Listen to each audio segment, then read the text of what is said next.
The Noel Protocol. A cozy, paranormal, romantic comedy of glitches, good intentions, and holiday sparks. The Mistletoe Mix-Up. Book 4 by Wynne Valentine. Copyright 2025 by Wynne Valentine. All rights reserved. No part of this book may be reproduced in any form or by any electronic or mechanical means, including information storage and retrieval systems, without written permission from the author, except for the use of brief quotations in a book review. This novel is entirely a work of fiction. The names, characters, and incidents portrayed in it are the work of the author's imagination. Any resemblance to actual persons, living or dead, events or localities is entirely coincidental. Wynne Valentine asserts the moral right to be identified as the author of this work. Designations used by companies to distinguish their products are often claimed as trademarks. All brand names and product names used in this book and on its cover are trade names, service marks, trademarks, and registered trademarks of their respective owners. The publishers and the book are not associated with any product or vendor mentioned in this book. None of the companies referenced within the book have endorsed the book. Book cover by Dana Sacco. Chapter 1. Sage. The rose petals felt wrong beneath Sage's fingertips. Not diseased exactly, but depleted. They touched another bloom in Violet Garland's greenhouse, seeking the magical signature that should pulse through healthy celebration flowers. Instead of the vibrant resonance that typically accompanied Violet's expert cultivation, they sensed something like static interference, as if the magic couldn't quite anchor itself properly. "I've tried everything," Violet said, her usual bright energy dimmed by frustration. She gestured at the rows of white roses and lavender cascades meant to frame Cleo and Felix's wedding arches in 2 weeks. Traditional botanical healing, enhanced magical nourishment, even collaborative techniques with my partner. Nothing works. It's like the flowers can't hold the magic anymore. Sage straightened, studying the greenhouse with clinical attention. The temperature, humidity, and light levels registered perfectly. Violet's environmental controls functioned flawlessly. More tellingly, her regular stock of magical plants thrived in their beds, leaves glossy and stems strong.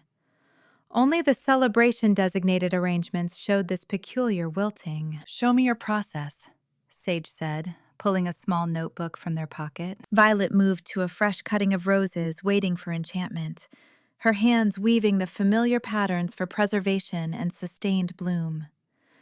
The magic flowed smoothly at first, visible as faint golden threads wrapping around stem and petal.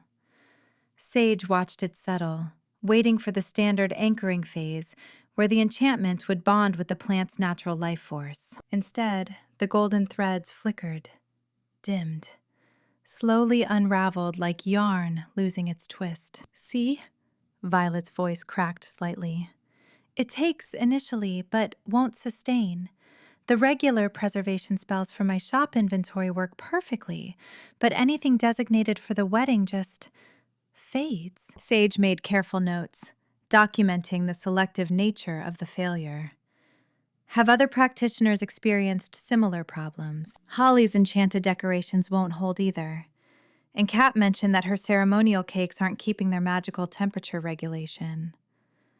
Violet touched a wilted rose with gentle fingers. "We thought it was just stress or individual mistakes at first, but now it's a pattern," Sage finished quietly. They left the greenhouse with growing unease coiled beneath their professional calm, walking toward Market Square where wedding preparations should be reaching joyful crescendo. Instead, they found subtle chaos. The enchanted street banners that Mayor Elderberry had commissioned to display congratulatory messages flickered between images.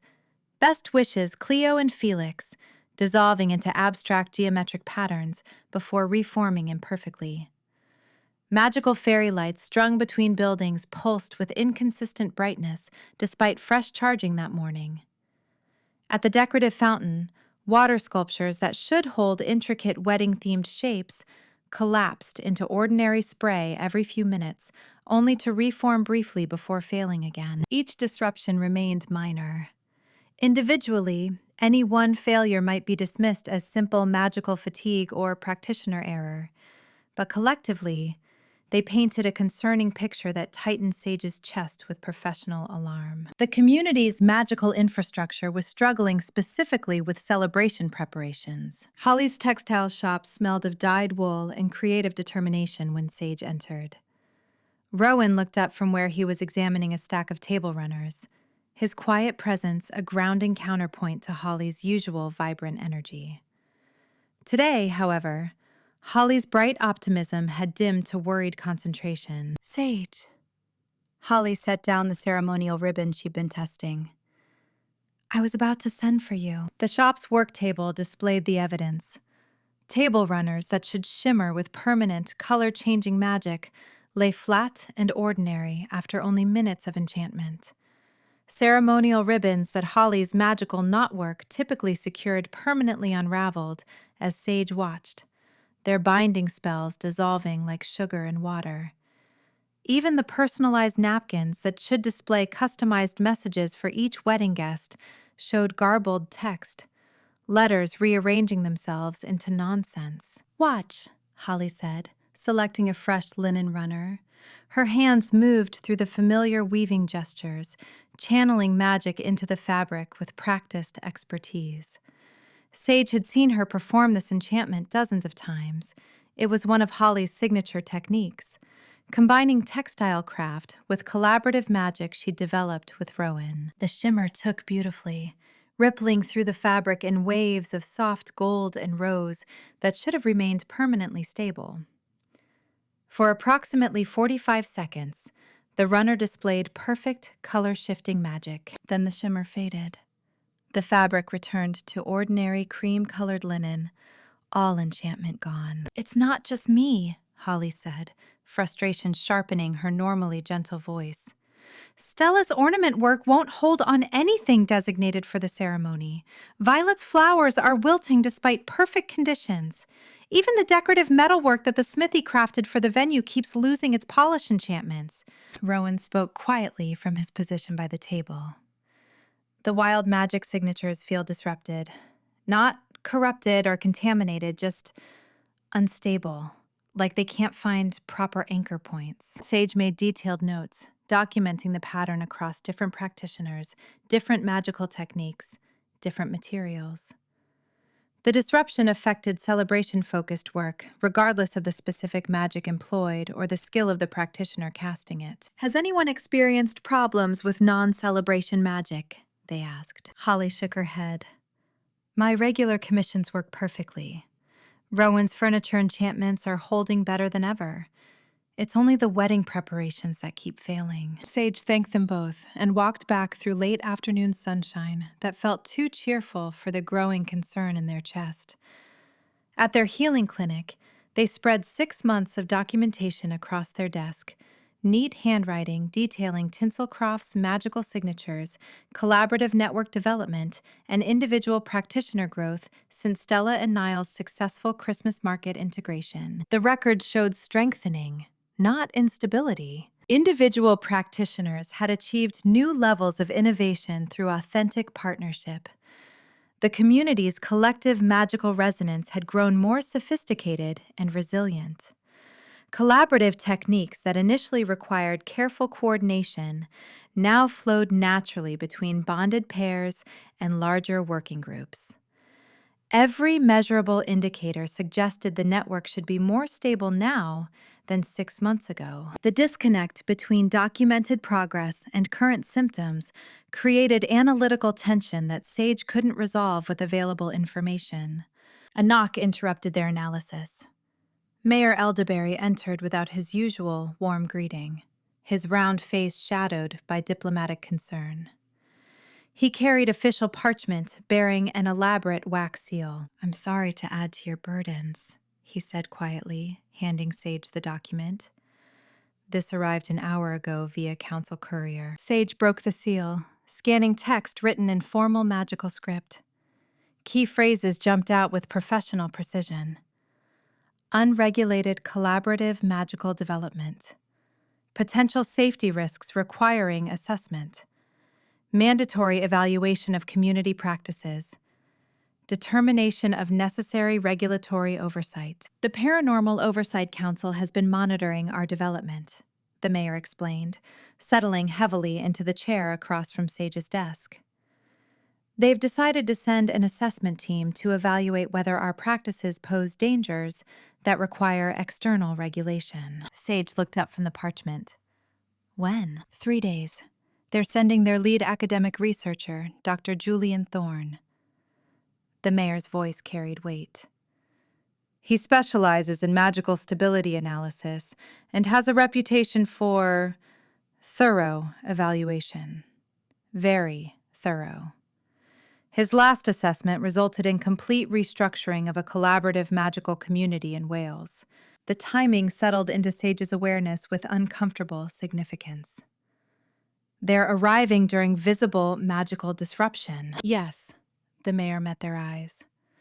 Which could validate every concern they've raised about unregulated magic creating instability. Sage read through the formal notification again, processing the potential consequences outlined in bureaucratic language.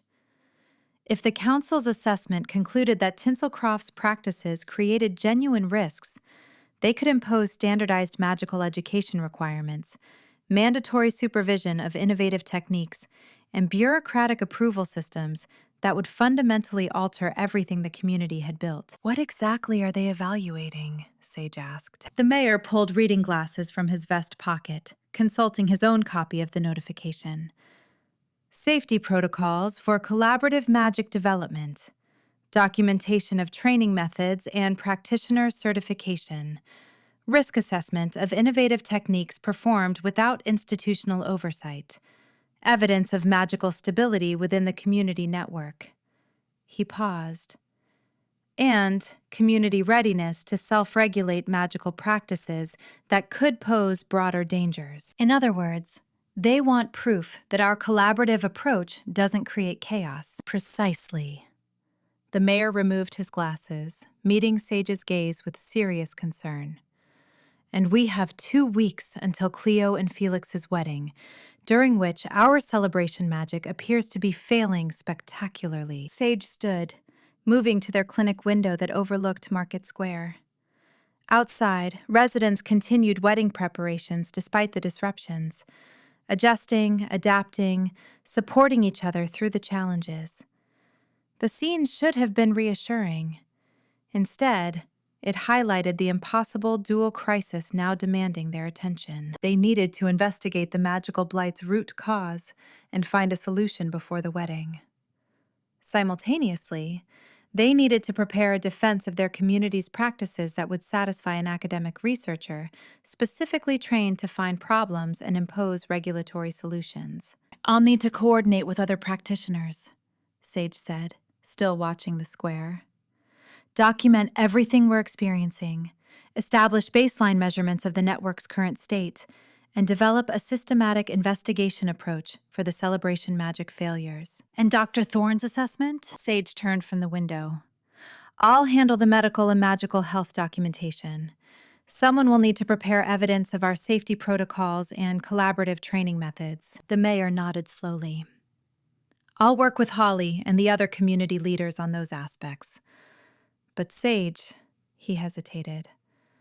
Dr. Thorne's reports emphasize empirical measurement and standardized evaluation frameworks. Our collaborative approach has always been more intuitive, more emotional. We may struggle to articulate benefits that have never required formal explanation. Then we'll learn to articulate them. Sage's voice came out firmer than they felt. Because the alternative is allowing external authorities to control practices that have brought this community genuine growth and happiness. After the mayor left, Sage locked their clinic and walked the familiar forest path to the ancient grove. The sacred space had served as Tinselcroft's spiritual center for generations, a place where the town's magical history crystallized into accessible wisdom. They needed guidance, or at least perspective that reached beyond their current crisis. The ancient trees responded to their presence with gentle luminescence, recognition flowing through root networks that connected to Tinselcroft's foundations. Memory crystals floated among the branches, each one containing fragments of the community's magical history. Sage had consulted them before during medical challenges, but never for something this complex. They touched several crystals, seeking examples of past magical disruptions or external threats the community had overcome. The memories flowed into their awareness like water, showing scenes from decades past. A festival celebration disrupted by magical interference. A healer working with community elders to trace the problem to rapid network expansion. Too many new practitioners integrating their techniques too quickly without allowing the collective infrastructure time to adjust. The solution had required patience, gradual implementation, and trust that the network would find new equilibrium naturally. Another memory showed an external magical authority demanding Tinselcroft submit to standardized training requirements. The community had responded by demonstrating their collaborative techniques' effectiveness through practical results rather than theoretical arguments. The authority eventually withdrew after witnessing healing work that exceeded anything their standardized methods achieved. A third memory revealed a period when celebration magic had faltered during significant community growth. The instability resolved as practitioners learned to channel their expanding power through more sophisticated collaborative frameworks, each individual's contribution balancing and supporting the others. The pattern suggested the current blight might represent growing pains rather than fundamental failure. Tinselcroft's magical network had strengthened significantly over 6 months. Perhaps it needed to reorganize itself to accommodate that growth, creating temporary disruption in the process. But temporary disruption arriving 3 days before an assessment that could determine their community's future autonomy created impossible timing. Sage walked back through twilight streets, processing everything they'd learned. The responsibility settled into their chest, heavy but necessary. They were Tinselcroft's primary healer, the practitioner most trusted with community magical health. This crisis required them to expand that role, becoming both medical investigator and political defender. They needed to solve the magical problem while simultaneously proving to external authorities that their collaborative practices created stability rather than chaos. Market Square glowed with evening light as residents continued wedding preparations despite the challenges. Sage paused, watching the scene unfold with fresh appreciation. Stella and Niall worked together to repair flickering light displays, their partnership evident in synchronized movements and unspoken communication.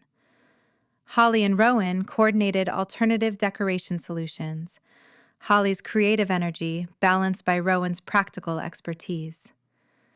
Kat emerged from the bakery carrying sample cakes for Cleo, offering friendship and support rather than magical perfection. And Cleo herself stood in the square's center, surrounded by community members offering assistance, advice, and authentic care.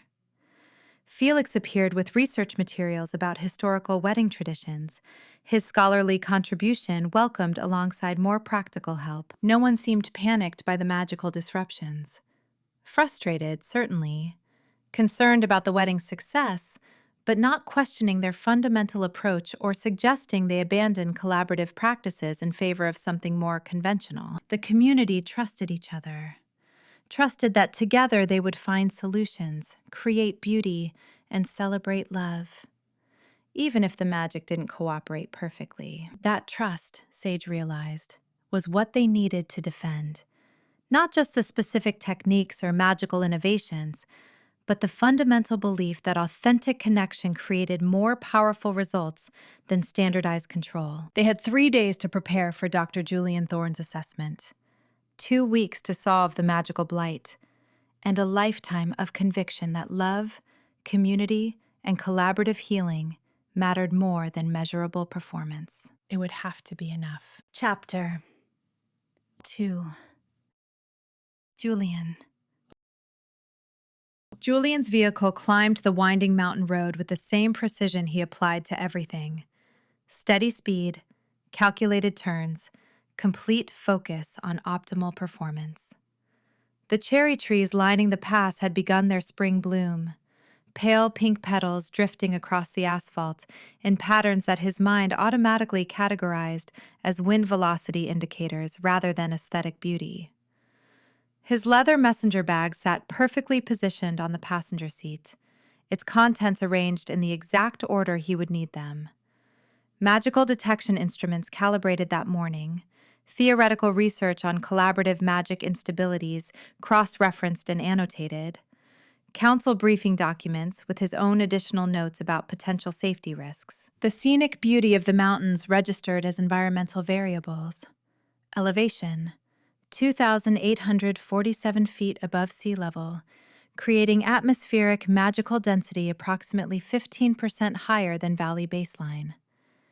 Natural ley line proximity, moderate, based on historical geological surveys. Seasonal factors, spring growth phase, increasing ambient natural magic that might amplify human spell work or create interference patterns with unregulated collaborative practices. He reviewed his mission parameters mentally, a habit developed during his doctoral research. Document Tinselcroft's unregulated practices through systematic observation and instrumental measurement. Identify safety risks using established magical theory and empirical analysis. Determine whether council intervention was necessary to prevent magical catastrophe before these well-meaning practitioners created damage they couldn't reverse. The assignment had seemed straightforward when his supervisor presented it. A small mountain community practicing collaborative magic without institutional oversight or standardized training, now experiencing visible magical disruptions during preparation for a major celebration. The pattern matched documented cases of unregulated practice leading to systemic instability, good intentions insufficient to prevent cascading failures in complex magical systems. Julian had reviewed 17 historical precedents before beginning his drive. Communities where collaborative magic created temporary benefits before catastrophic collapse. Practitioners who achieved remarkable individual results until their uncontrolled techniques damaged the broader magical infrastructure. Innovative approaches that looked promising until rigorous analysis revealed fundamental safety flaws. His academic integrity required thorough investigation rather than assumed conclusions, but his theoretical training made the likely outcome clear.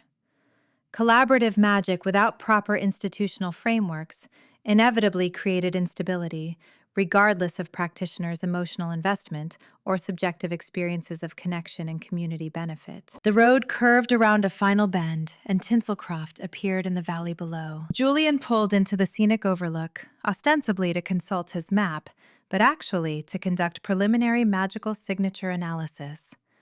He retrieved a compact resonance detector from his bag, calibrating it with practiced efficiency while his trained perception examined the town's magical infrastructure. The complexity stopped him mid-calibration. Tinselcroft's magical signature sprawled across his awareness, far more sophisticated than his research predicted. Individual magical threads wove through the community in patterns that defied conventional, isolated practitioner models. Instead of discrete magical sources operating independently, the energy flowed in interconnected networks that resembled natural systems more than human spellwork. Practitioners' magic enhanced rather than interfered with each other's work, creating resonance amplification his instruments shouldn't detect without years of formal synchronization training. The architecture reminded him of ecological models. Individual organisms contributing to collective systems that achieved far more than any single participant could manage alone. Bees and flowers creating mutual benefit through evolutionary partnership. Forest networks where trees shared resources through root connections, supporting each other's growth in ways that transcended individual survival. His detector confirmed what his perception suggested. Instead of chaotic interference from multiple uncoordinated sources, the magical energy flowed with unexpected coherence. The town's everyday enchantments operated through collaborative frameworks he'd only encountered in academic theory.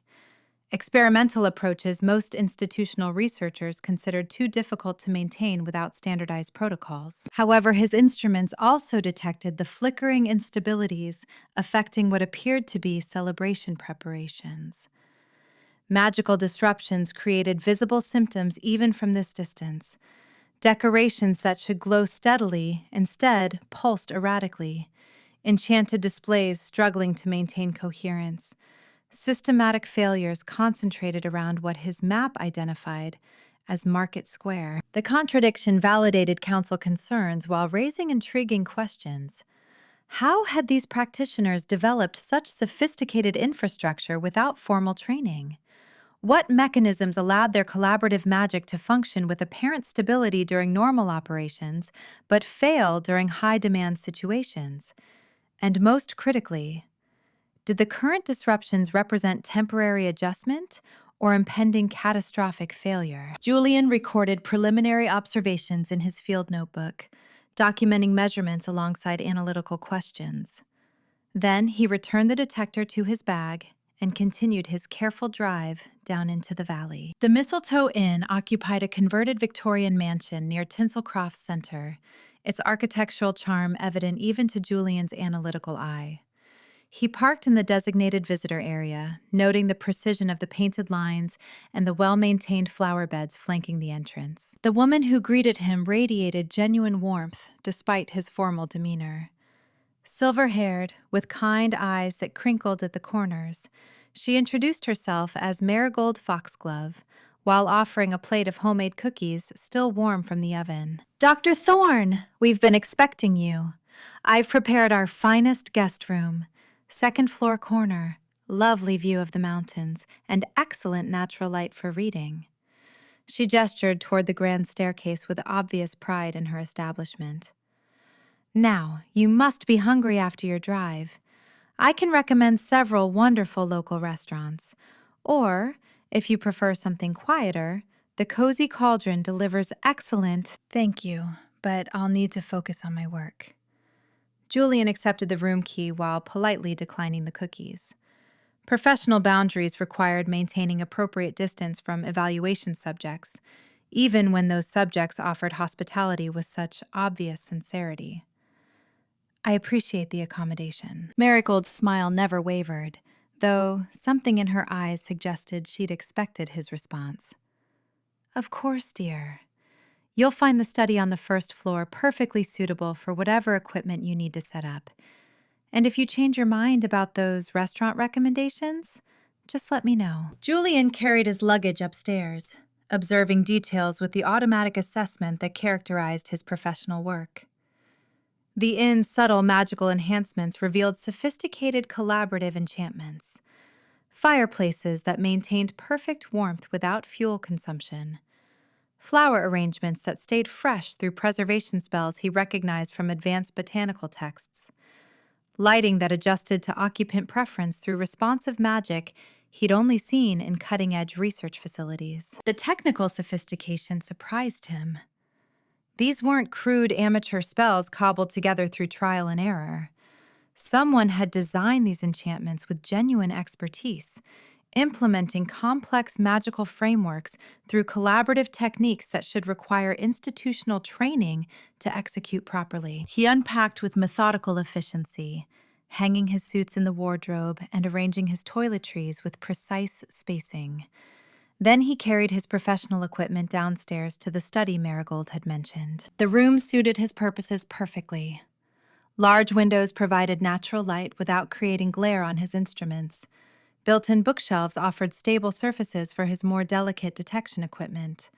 A substantial desk gave him workspace for documentation and analysis. Julian spent the next 90 minutes setting up his assessment configuration. Resonance detectors positioned to capture baseline readings of Tinselcroft's magical network. Harmonic analyzers calibrated to measure collaborative technique efficiency. Stability monitors programmed to identify fluctuations that might indicate systemic vulnerability. His instruments revealed data that challenged his theoretical frameworks with every measurement. The resonance patterns showed amplification where practitioners' magic enhanced rather than disrupted each other's work, a phenomenon his training said required years of synchronization practice to achieve reliably. The harmonic analysis detected efficiency levels that should be impossible without formal institutional coordination. Yet the historical records indicated these practitioners developed their methods organically through authentic partnership rather than standardized instruction. Most intriguingly, his stability monitors measured what appeared to be adaptive resilience. When one practitioner's contribution fluctuated, others automatically adjusted their magical output to maintain system equilibrium. The collective network demonstrated self-correcting properties sophisticated research facilities spent millions developing through complex artificial protocols. Julian documented everything with academic precision, photographing instrument readouts and recording measurements in his field notebook. The data suggested Tinselcroft's collaborative magic achieved genuine innovations worthy of scholarly study, regardless of whether their current practices met council safety standards. He walked to Market Square as afternoon sun painted the streets golden, carrying his specialized camera that captured both visual and magical signatures. The town center bustled with activity, residents preparing for what appeared to be a significant celebration despite the obvious magical difficulties. His keen, analytical eye noted exactly the symptoms his preliminary scan had detected. Enchanted decorations flickered unpredictably, their magical coherence failing to maintain steady output. Illuminated displays pulsed erratically instead of glowing with consistent brightness. Wedding preparations showed systematic instability concentrated in celebration-designated enchantments. Julian photographed the failures methodically, creating documentation that supported council concerns. Unregulated magic producing visible chaos. Practitioners unable to maintain stability during high-demand situations.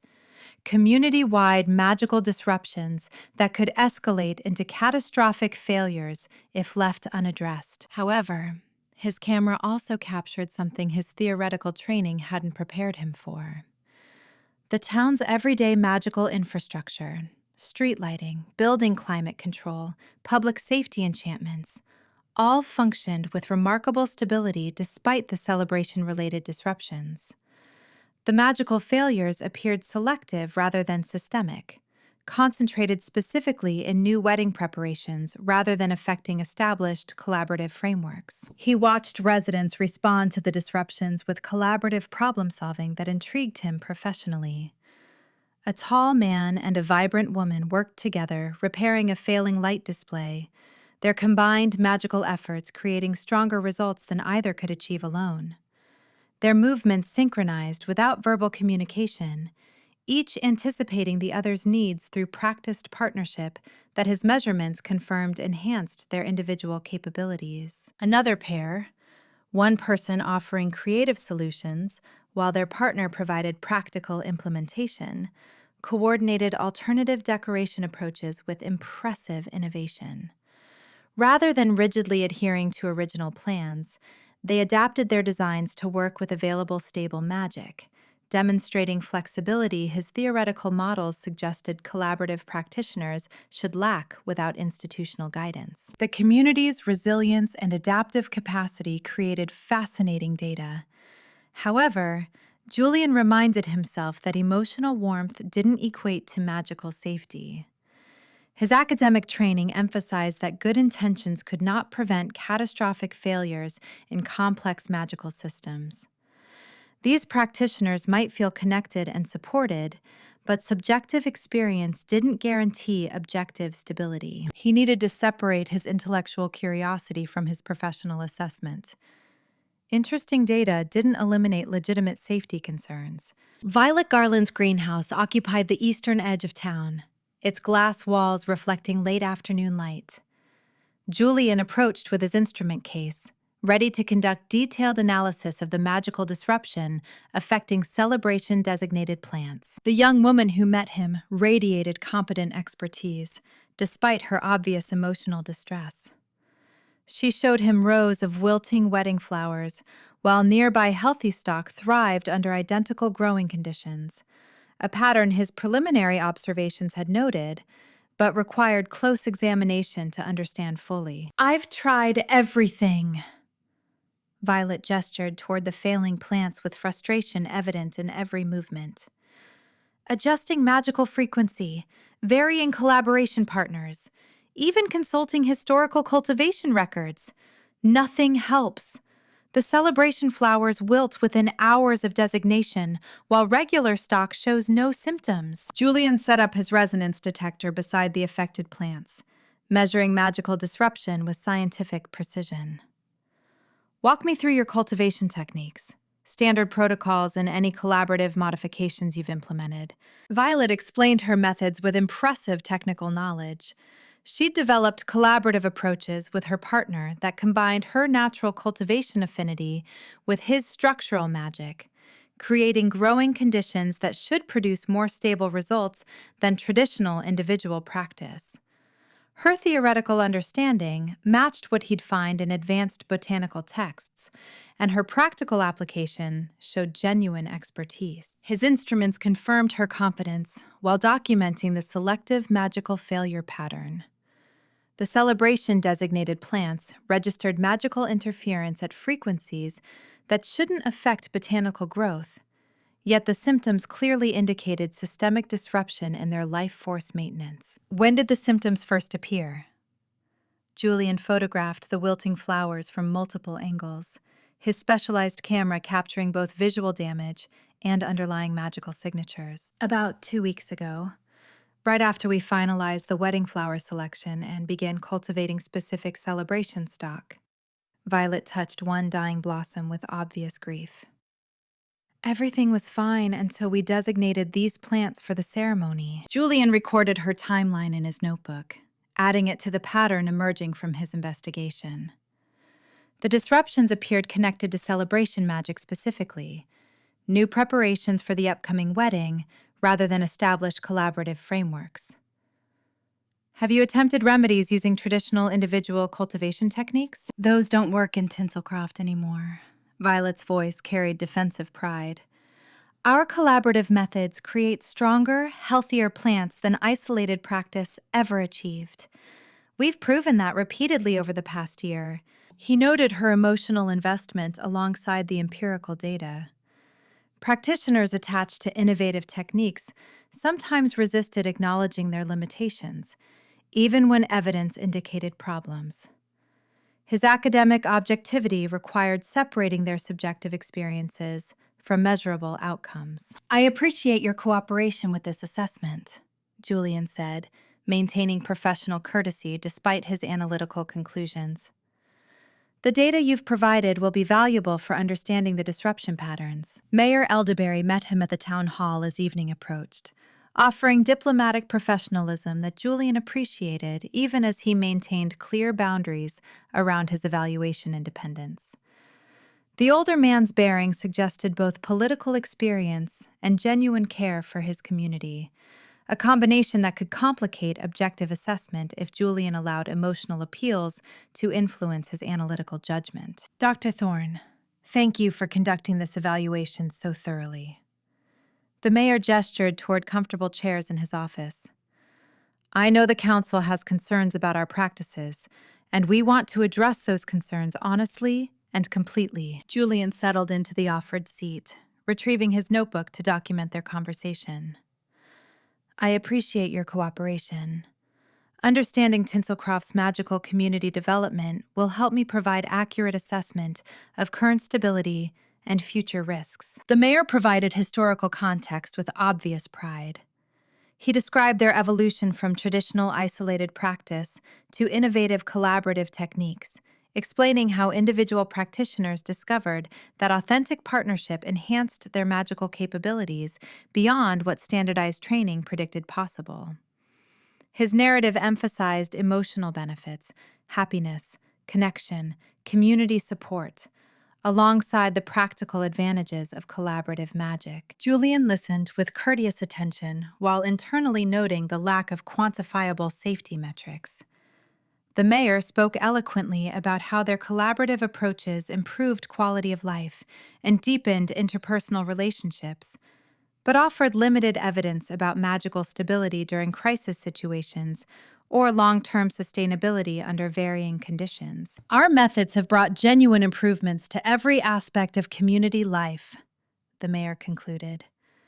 We've documented increased magical efficiency, enhanced practitioner well-being, and stronger social bonds. The current disruptions concern us, certainly, but we believe they represent temporary adjustment rather than fundamental failure. Belief and evidence aren't equivalent, Julian said gently. My assessment requires rigorous analysis of measurable outcomes, not subjective impressions of improvement. The mayor's expression showed understanding rather than offense. Of course, we welcome your scientific approach.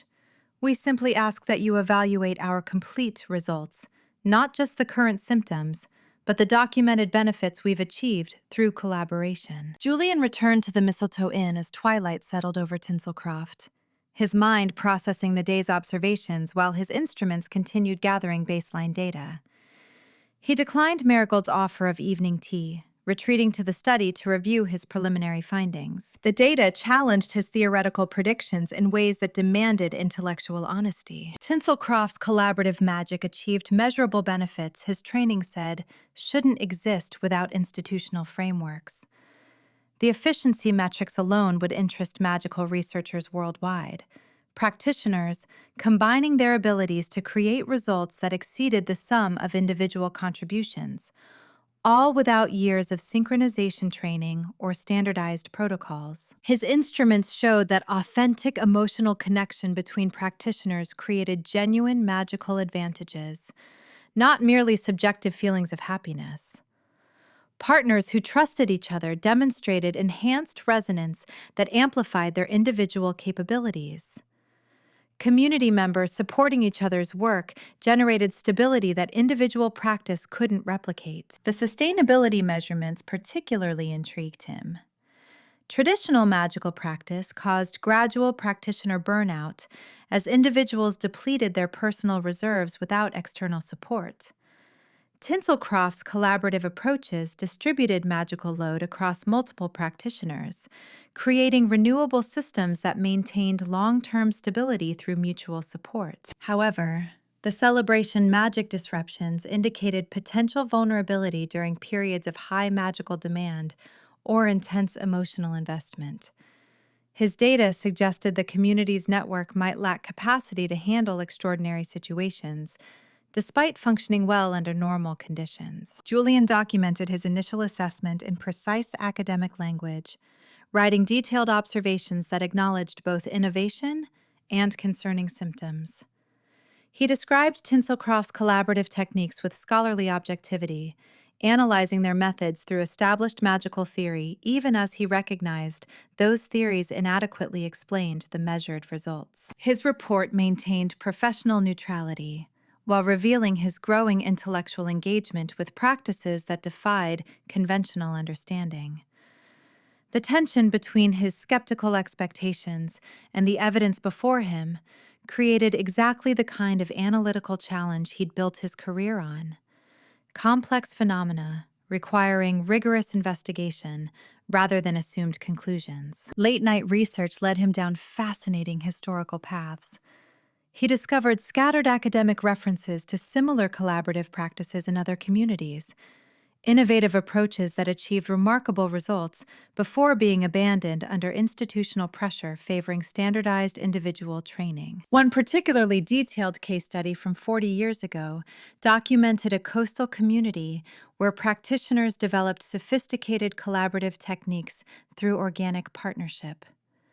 Their methods created measurable benefits in magical efficiency, practitioner well-being, and community resilience. Independent researchers confirmed genuine innovations worthy of broader implementation. Yet regulatory bodies concerned about safety risks pressured the community to adopt standardized protocols instead. The collaborative practices were gradually abandoned in favor of institutional approaches, and the documented benefits disappeared as practitioners returned to isolated individual work. The researchers noted with obvious frustration that valid innovations had been suppressed due to regulatory preference for conventional methods, regardless of comparative results. Julian found 17 similar examples.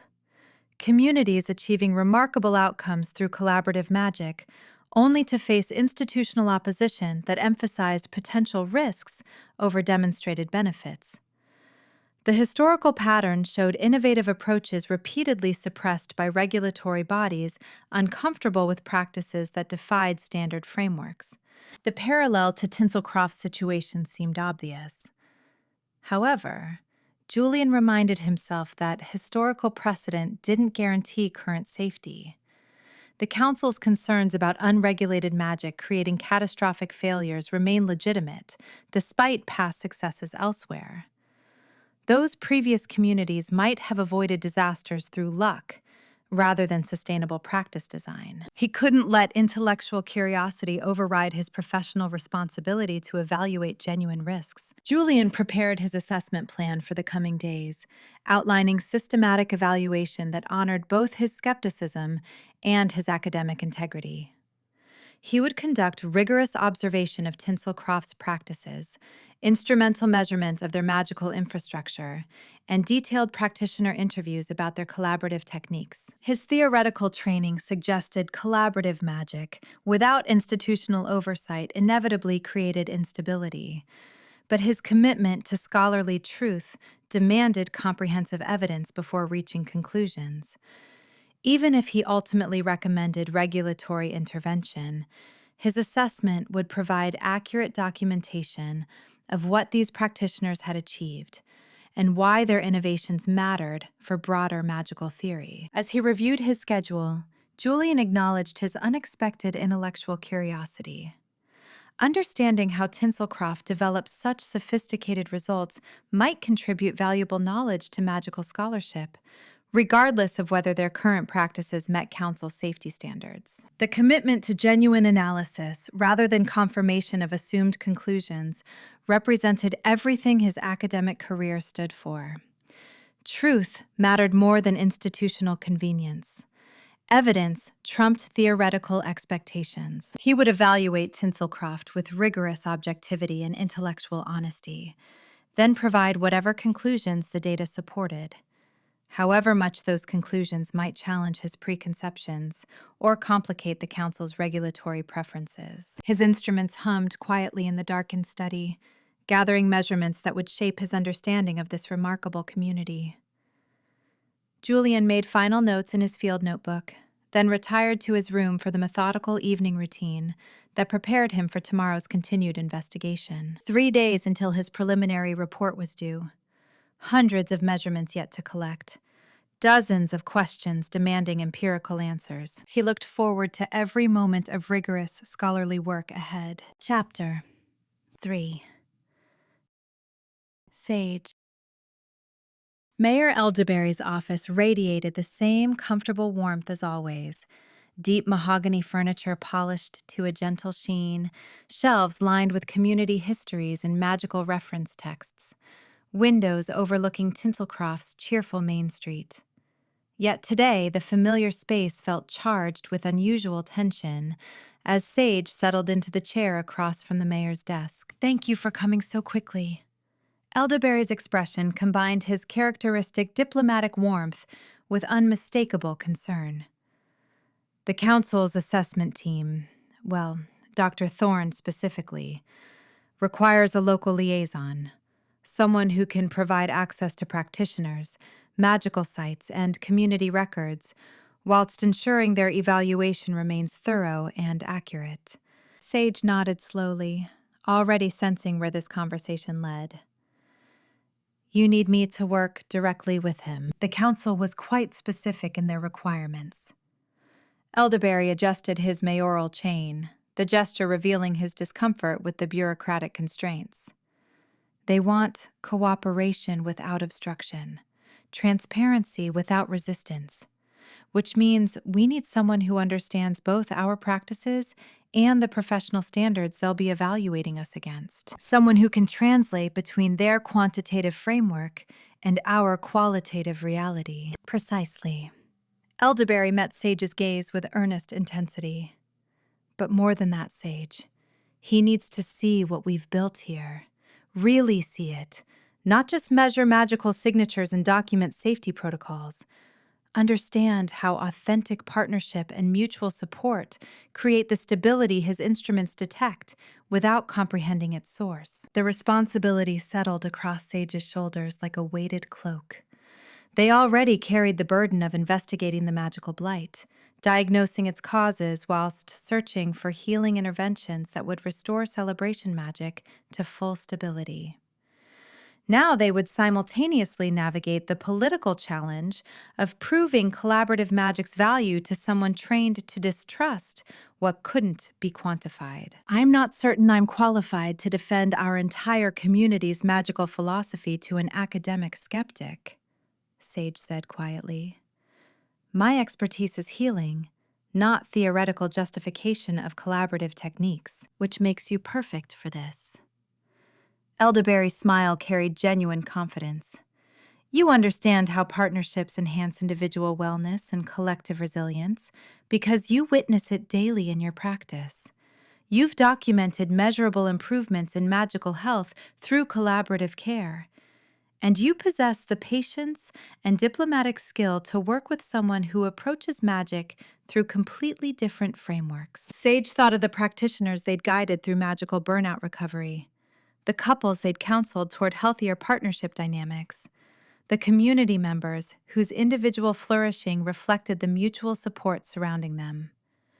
Their healing records captured those transformations through wellness assessments and collaborative technique evaluations, documentation that suddenly felt inadequate for satisfying empirical proof standards. What if his assessment framework cannot accommodate the kind of evidence I can provide? Sage asked.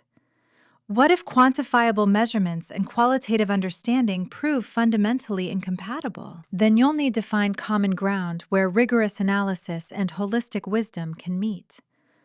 Elderberry's tone acknowledged the challenge whilst expressing faith in Sage's capabilities. I won't pretend this will be easy, but if anyone can help Dr. Thorne appreciate what makes Tinselcroft special whilst respecting his scholarly integrity, it's you. Sage accepted the assignment with professional commitment, even whilst their internal concerns multiplied. Walking back to their clinic, they began mentally preparing for the role now thrust upon them: defender, translator, guide for someone whose entire career had trained him to distrust exactly the kind of magic their community embodied. Sage's clinic office felt like sanctuary as they spread documentation across their desk, reviewing years of healing records with fresh analytical attention. Unlike the instrumental data Julian would present, Sage's files emphasized improvements that resisted simple quantification, practitioners reporting deeper magical connection through authentic partnership, couples describing how collaborative techniques enhanced individual creativity whilst supporting mutual growth, community members experiencing reduced burnout through shared magical load and emotional support networks. The documentation captured transformations Sage witnessed constantly. Magical wellness improving when practitioners embraced vulnerability and authentic partnership rather than isolated individual achievement. Their records showed patterns of sustainable practice, innovative breakthroughs, and long-term magical health flourishing through collaborative care. Yet imagining Julian scrutinizing these files with his analytical gaze made Sage acutely aware of what the documentation lacked. Precise measurements of magical stability coefficients, quantifiable metrics demonstrating safety improvements, reproducible results that could be verified through instrumental analysis. Sage's records proved collaborative magic worked by showing how it transformed lives. Julian would likely require proof it worked by demonstrating compliance with standardized safety protocols and empirical measurement standards. They began adding supplementary notes, attempting to bridge the gap between qualitative wisdom and quantitative requirements. Fewer magical accidents reported since implementing collaborative techniques. Faster recovery times from magical exhaustion when practitioners maintained strong support networks. Sustained innovation rates that suggested emotional safety enhanced creative risk-taking. The additions felt awkward, like translating poetry into mathematical equations. Yet Sage recognized the necessity of speaking languages beyond their native healing intuition if they hoped to communicate effectively with someone trained in completely different frameworks. By late afternoon, Sage's documentation occupied 3 neat folders: healing records, wellness assessments, and collaborative technique evaluations, each supplemented with every measurable outcome they could identify. The organization still felt inadequate compared to what they imagined Julian's precisely calibrated approach would demand, but it represented their truth about collaborative magic's benefits, expressed as clearly as their professional expertise allowed. The Mistletoe Inn's private study had been transformed into something resembling a university research laboratory. Sage paused in the doorway, taking in the dramatic change to the formerly cozy space where they'd occasionally enjoyed quiet tea whilst reviewing medical journals. Every surface now held precisely arranged instruments, resonance detectors calibrated to extraordinary sensitivity, harmonic analyzers displaying real-time magical signature measurements, documentation equipment recording data with meticulous thoroughness. Charts covered the walls, tracking magical patterns across Tinselcroft's infrastructure with color-coded precision. Folders arranged on the desk bore labels written in elegant script: baseline measurements, collaborative technique observations, safety protocol documentation. Julian rose from behind his temporary desk as Sage entered, offering a formal handshake with perfect professional courtesy. His grip was firm without being aggressive, his movements measured and precise. Dr. Willowmere, thank you for agreeing to serve as community liaison. His amber eyes behind wire-rimmed glasses assessed Sage with the same analytical attention visible in his approach to magical measurement: thorough, systematic, carefully observant. I appreciate your willingness to facilitate comprehensive evaluation. Of course. Sage returned the handshake, immediately aware of the contrast between them. Julian's crisp charcoal suit and conservative tie projected academic authority and professional distance. Sage's flowing sage-green tunic and earth-toned trousers reflected their healing philosophy: comfortable, approachable, connected to natural rhythms rather than institutional formality. Even their magical signatures felt opposed. Julian's carried the sharp precision of scholarly analysis, whilst Sage's radiated the gentle warmth of holistic care. Please, sit. Julian gestured to the chair he'd positioned across from his desk, the arrangement suggesting professional interview rather than collaborative partnership. I'd like to explain my assessment methodology so you understand what the evaluation will require. Sage settled into the offered chair, folder held carefully in their lap. Julian resumed his seat with the same measured precision, opening a leather-bound notebook filled with detailed observations recorded in fountain pen rather than typed notes. The Council requires systematic evaluation across multiple domains, Julian began, his tone carrying the formal cadence of academic presentation. Instrumental measurement of magical infrastructure stability, observational documentation of collaborative technique implementation, practitioner interviews regarding safety protocols and training standardization, and longitudinal data collection tracking potential cumulative stress indicators. He described each component with meticulous detail: resonance interference pattern analysis, catastrophic failure prevention metrics, reproducible results verification, empirical evidence standards for validating safety claims. His language reduced Tinselcroft's lived magical experience to abstract variables requiring quantification and objective verification. Sage listened with growing internal tension, recognizing Julian's genuine expertise, whilst feeling their entire healing philosophy being dismissed as insufficiently rigorous before they'd even begun discussing it. Everything he described emerged from frameworks that prioritized measurement over meaning, quantifiable outcomes over qualitative transformation. My assessment will maintain strict objectivity, Julian continued, adjusting his glasses in what Sage suspected was habitual gesture during serious discussion. I understand this community has achieved remarkable results through collaborative approaches. However, the Council requires verification that these innovations create genuine stability, rather than merely creating feelings of stability whilst actual systemic risks accumulate undetected. The careful diplomacy in his phrasing couldn't mask the underlying skepticism. Julian approached Tinselcroft, expecting to find dangerous practices hidden beneath attractive surface results. Collaborative magic that felt successful, whilst building toward inevitable catastrophic failure. I brought documentation of our collaborative techniques' benefits, Sage said when Julian paused, offering their folders across the desk. Healing records showing measurable improvements in practitioner wellness, reduced burnout rates, sustained innovation patterns.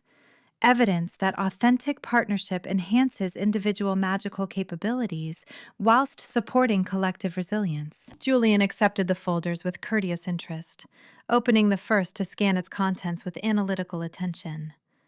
His expression remained professionally neutral as he reviewed Sage's carefully compiled records, though Sage detected subtle shifts suggesting he was categorizing their documentation as something other than the empirical evidence he considered valid. These records demonstrate significant qualitative improvements, Julian said after several minutes of focused reading.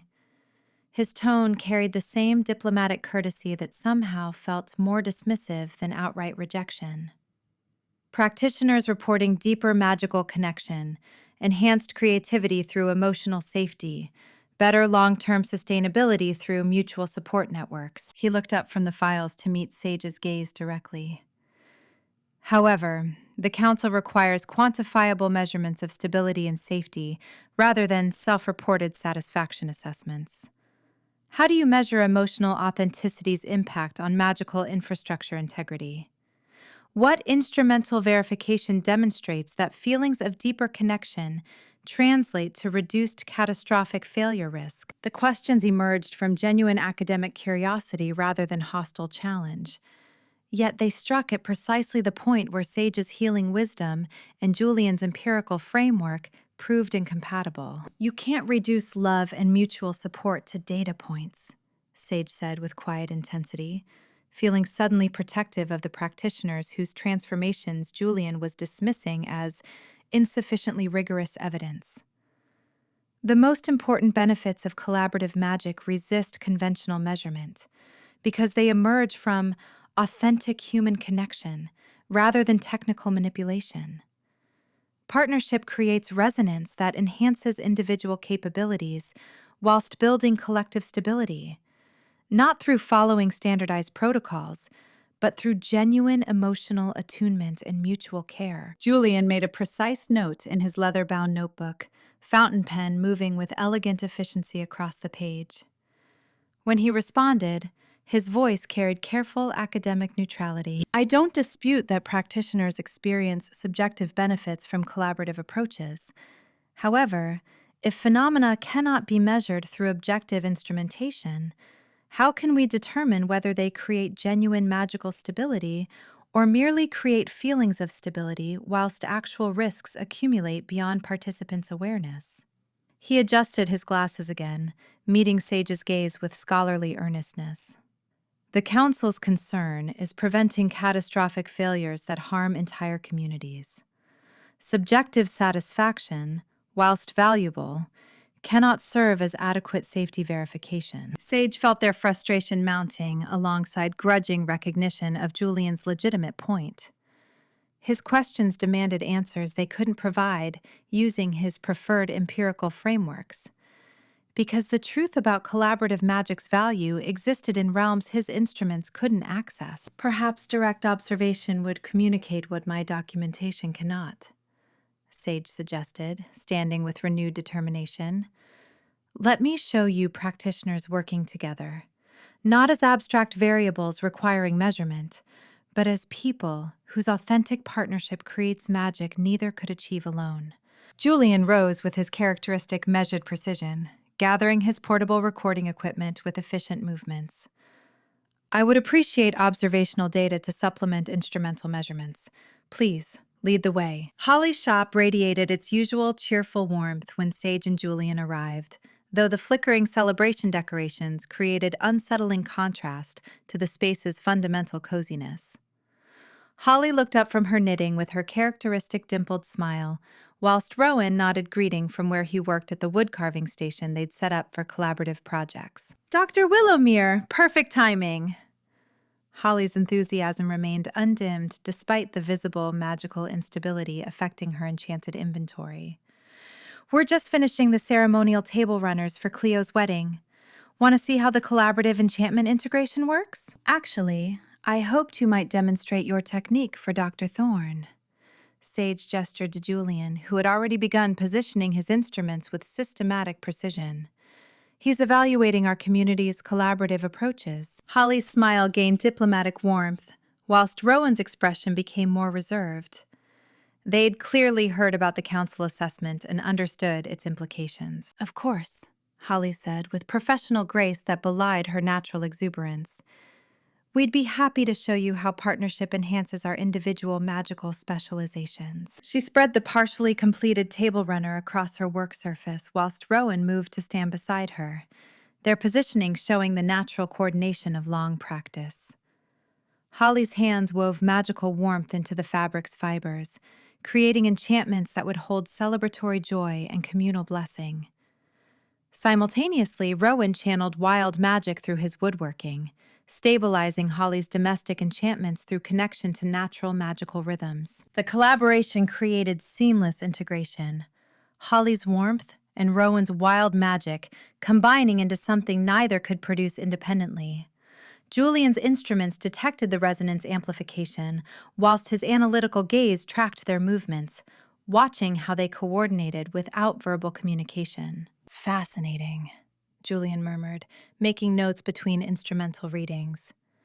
The harmonic resonance shows clear amplification effects, approximately 37% efficiency improvement over individual casting baseline measurements. He looked up from his equipment to address Holly directly. How did you develop this technique? What training protocols ensure consistent replication?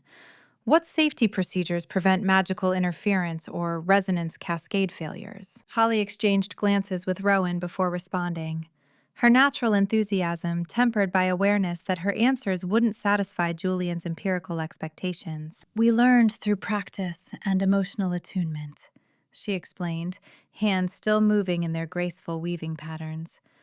It started when we were dating, discovering how our different magical specializations complemented each other. The more authentic our partnership became, the more naturally our magic integrated. Now we can work together almost intuitively, sensing what each other needs, adjusting our contributions without requiring explicit coordination. So there are no standardized procedures for achieving collaborative integration. Julian's tone remained professionally neutral, whilst his notes likely categorized their approach as insufficiently systematic. Success depends on undefined emotional attunement rather than reproducible technical protocols. The emotional connection is the protocol, Rowan said quietly, his voice carrying the steady certainty of deep conviction. Authentic partnership creates the conditions for magical resonance. You can't standardize genuine care and mutual support any more than you can write a formula for falling in love. Julian made another precise notation, nodding with scholarly courtesy that suggested he was recording their statements as interesting cultural beliefs rather than accepting them as valid magical theory. Sage felt their protective instincts rising while simultaneously recognizing Julian's reasonable concerns. How could they prove that authentic emotional connection created magical stability when the very nature of that authenticity resisted standardization and measurement? Before anyone could continue the discussion, the celebration decorations throughout Holly's shop began flickering more severely. Enchanted table runners faded to ordinary fabric, Ceremonial ribbons unraveled spontaneously, and blessed garlands lost their magical preservation right before their eyes. Julian immediately redirected his instruments toward the disruption, recording the magical degradation with focused intensity.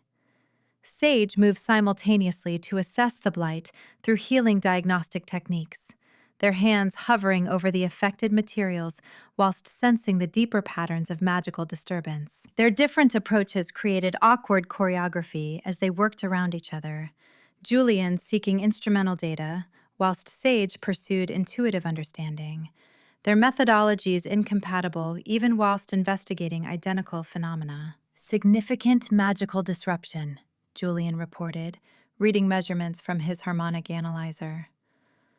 Network stability coefficients dropping below sustainable thresholds, resonance patterns showing increasing disorder, suggesting potential cascade failure risk. Sage felt the blight's emotional component through their healing sensitivity.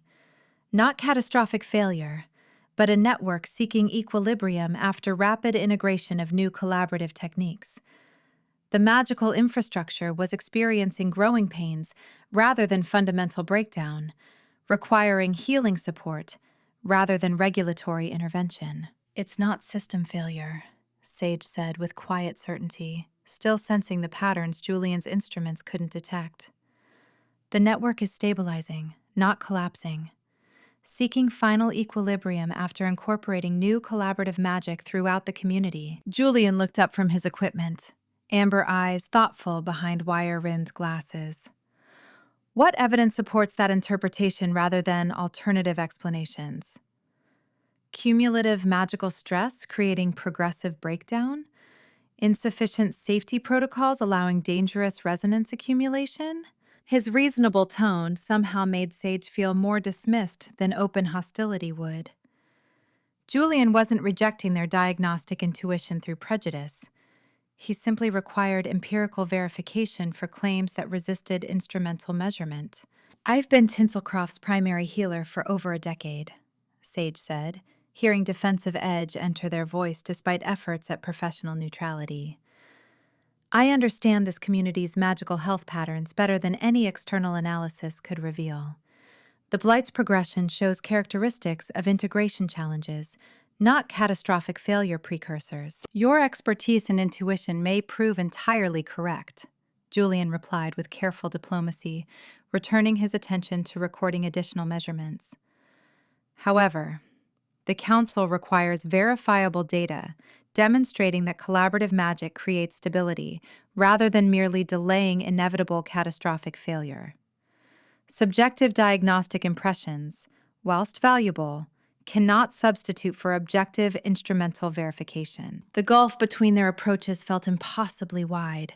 Sage's healing wisdom dismissed as insufficient, whilst Julian's empirical frameworks missed the essential truth about what they were witnessing. They returned to Julian's temporary research center in tense silence, the magical disruption's escalation providing exactly the evidence he would need to justify council intervention.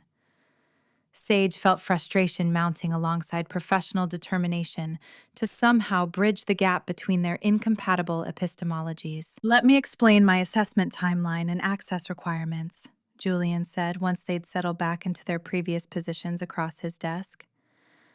I'll need to conduct systematic practitioner interviews, instrumental monitoring of collaborative sessions across multiple sites, and comprehensive documentation of magical infrastructure supporting your community's integrated network. He outlined his evaluation plan with meticulous thoroughness. Observation schedules, measurement protocols, documentation standards that would capture every aspect of Tinselcroft's practices through his empirical frameworks. Sage recognized the systematic approach reflected genuine scholarly integrity rather than predetermined conclusions. Julian was committed to comprehensive evaluation, willing to invest significant effort in understanding their community's innovations. Yet his entire methodology emerged from assumptions that authentic partnership and emotional connection were interesting variables to measure, rather than the fundamental source of collaborative magic's value. I'll need assurance of complete access, Julian continued, adjusting his glasses in that habitual gesture. The Council requires verification that evaluation remained thorough and unobstructed. Any appearance of selective presentation or protective gatekeeping would compromise my assessment's credibility. I understand your requirements, Sage said, feeling the weight of defending practitioners' emotional safety while satisfying Julian's comprehensive observation needs. However, collaborative magic depends on authentic vulnerability and trust. Excessive external scrutiny might alter exactly what you're trying to evaluate, like measuring quantum states through observation that fundamentally changes the phenomenon. Julian's expression showed appreciation for the analogy whilst maintaining his empirical stance. I'm aware that observation can influence outcomes. However, I cannot provide credible assessment without comprehensive documentation. The Council would dismiss any evaluation based on limited access as potentially concealing dangerous practices. They negotiated parameters with professional courtesy masking fundamental tensions. Sage insisting on protecting practitioners from invasive examination, whilst Julian maintaining he required unrestricted observation for legitimate evaluation. Eventually, they reached compromise, allowing Julian's systematic assessment whilst preserving some boundaries around the most intimate, collaborative work. Yet Sage knew the agreement remained fragile. Dependent on Julian's willingness to respect constraints he likely considered obstacles to thorough analysis. I'll arrange whatever access you need, Sage finally said with professional commitment that masked their internal frustration. Practitioner interviews, collaborative session observations, magical infrastructure documentation. You'll have comprehensive opportunity to evaluate our community's approaches. They met Julian's steady amber gaze with their own determined green eyes.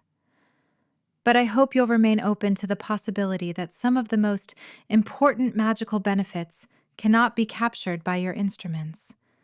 That authentic partnership and emotional connection create value your empirical frameworks cannot adequately measure or verify. Julian held their gaze for a long moment, his expression thoughtful behind wire-rimmed glasses.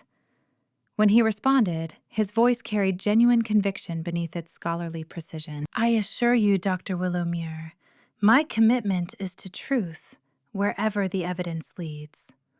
I won't allow theoretical expectations or institutional preferences to override what rigorous analysis reveals.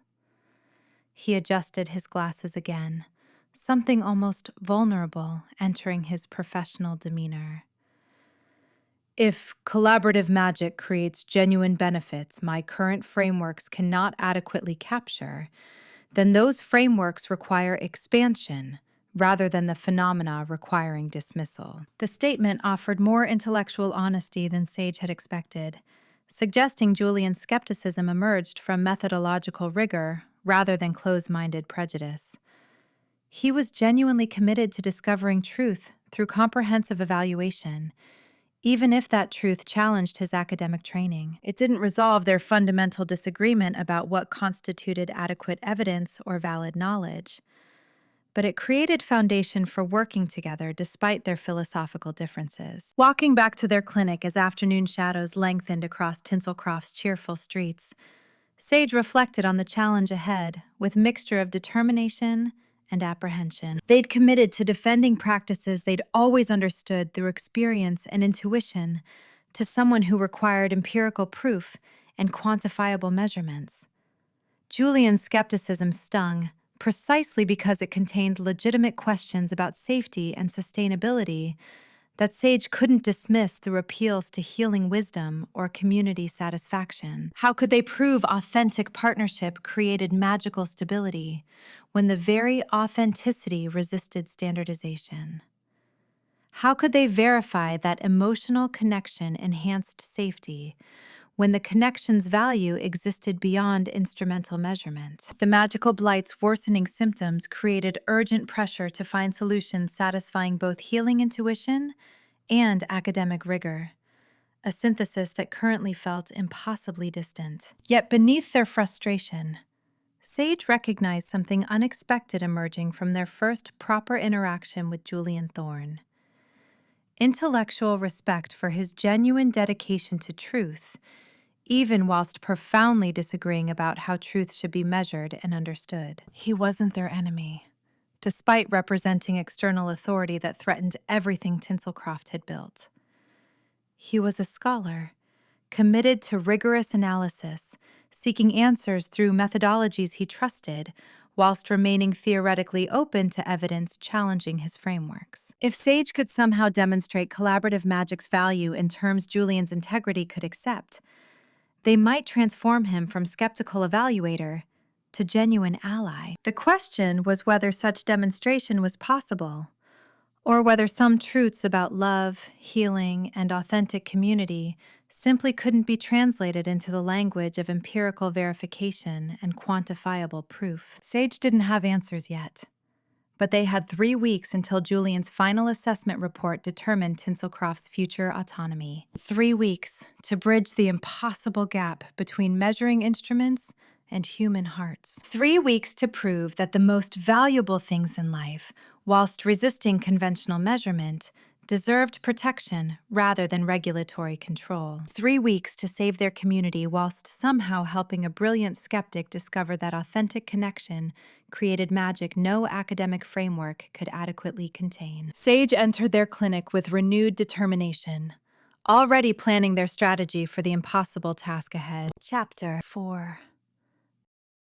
Julian. Julian arrived at Stella Noel's workshop precisely 15 minutes ahead of their scheduled interview, allowing adequate time to set up his recording devices and organize his standardized questionnaires. Professional preparation ensured comprehensive documentation, regardless of the practitioner's cooperation level or the conversation's unexpected directions. The workshop occupied a charming converted cottage on Tinselcroft's eastern edge, its exterior painted in vibrant jewel tones that somehow avoided appearing garish. Flower boxes overflowing with early spring blooms framed windows that glowed with warm golden light, whilst decorative wind chimes created melodic harmony from the gentle breeze. The entire structure radiated creative energy in a manner Julian's resonance detectors registered as surprisingly stable, given the apparent absence of formal magical architecture. Stella opened the door before he could knock, her bright green eyes sparkling with genuine welcome, despite his formal appearance and obvious evaluation purpose. Dr. Thorne! Perfect timing. I just finished preparing the demonstration pieces you requested. She gestured him inside with natural warmth. Come in, please. Would you like tea? I've got lovely chamomile that Sage grows in their healing garden.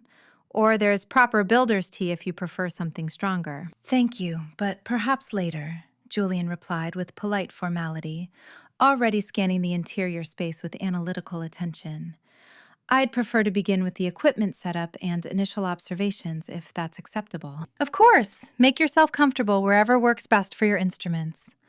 Stella waved toward the main workroom with easy accommodation. Niall's running a few minutes behind, last-minute diagnostic consult at the community center, but he should arrive shortly. Julian stepped into the workshop proper and paused despite his professional intentions, momentarily transfixed by the extraordinary magical craftsmanship surrounding him.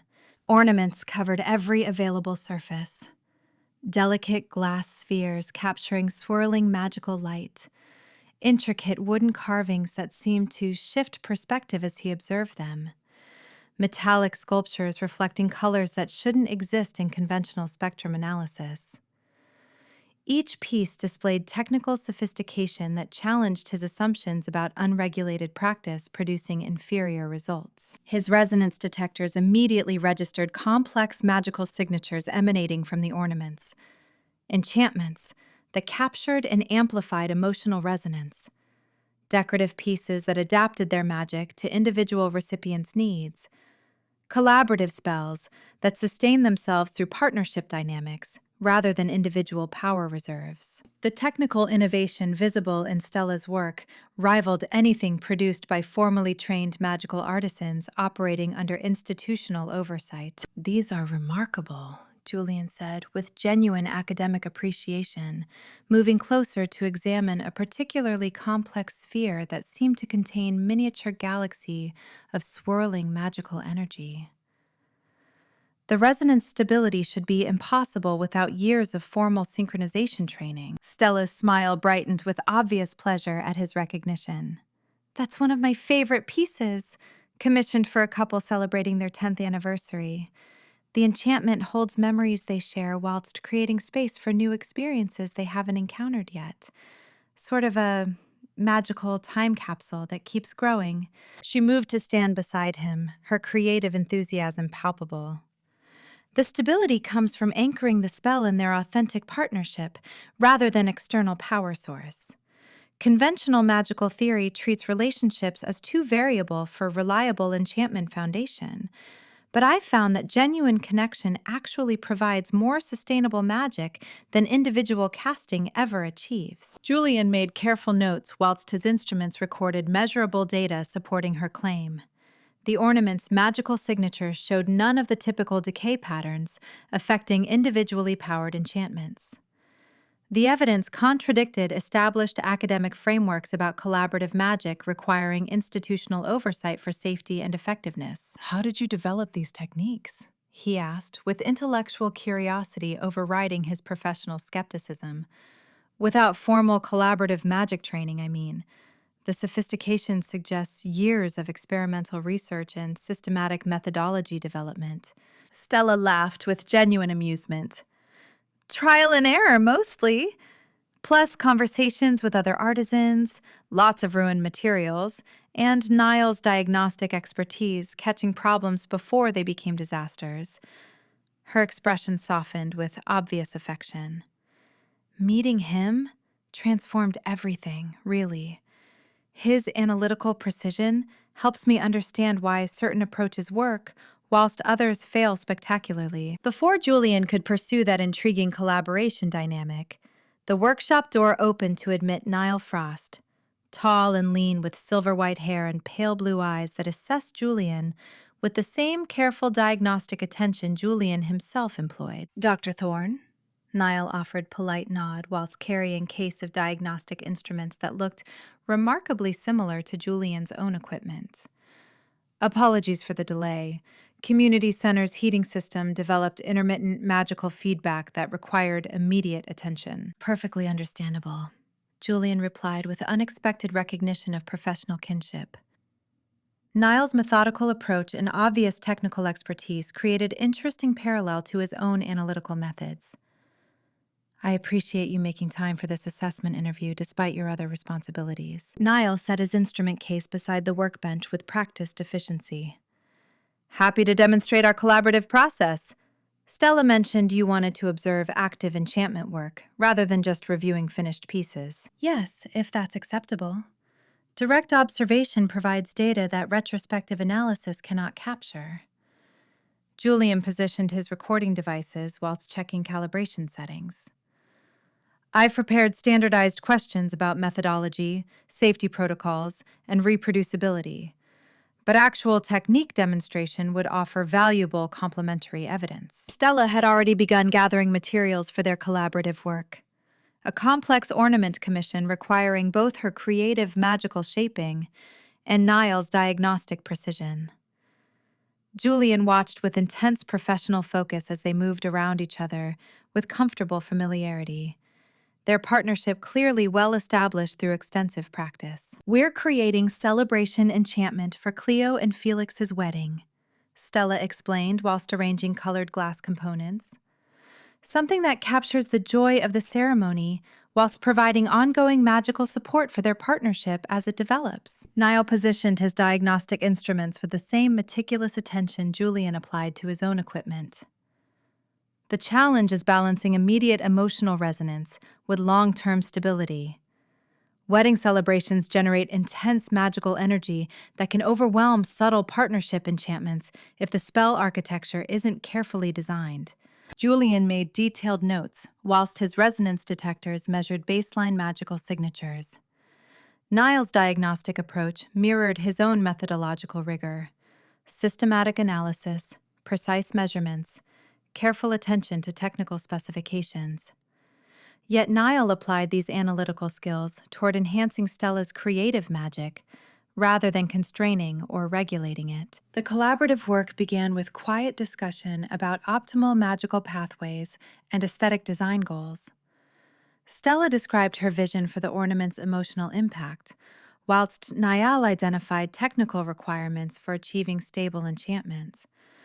Their conversation flowed with easy rapport, built on mutual respect and genuine partnership. Julian's instruments detected the moment their individual magical signatures began resonating together, not merging into undifferentiated combination, but rather creating harmonious interaction where Niall's diagnostic precision enhanced Stella's creative intuition.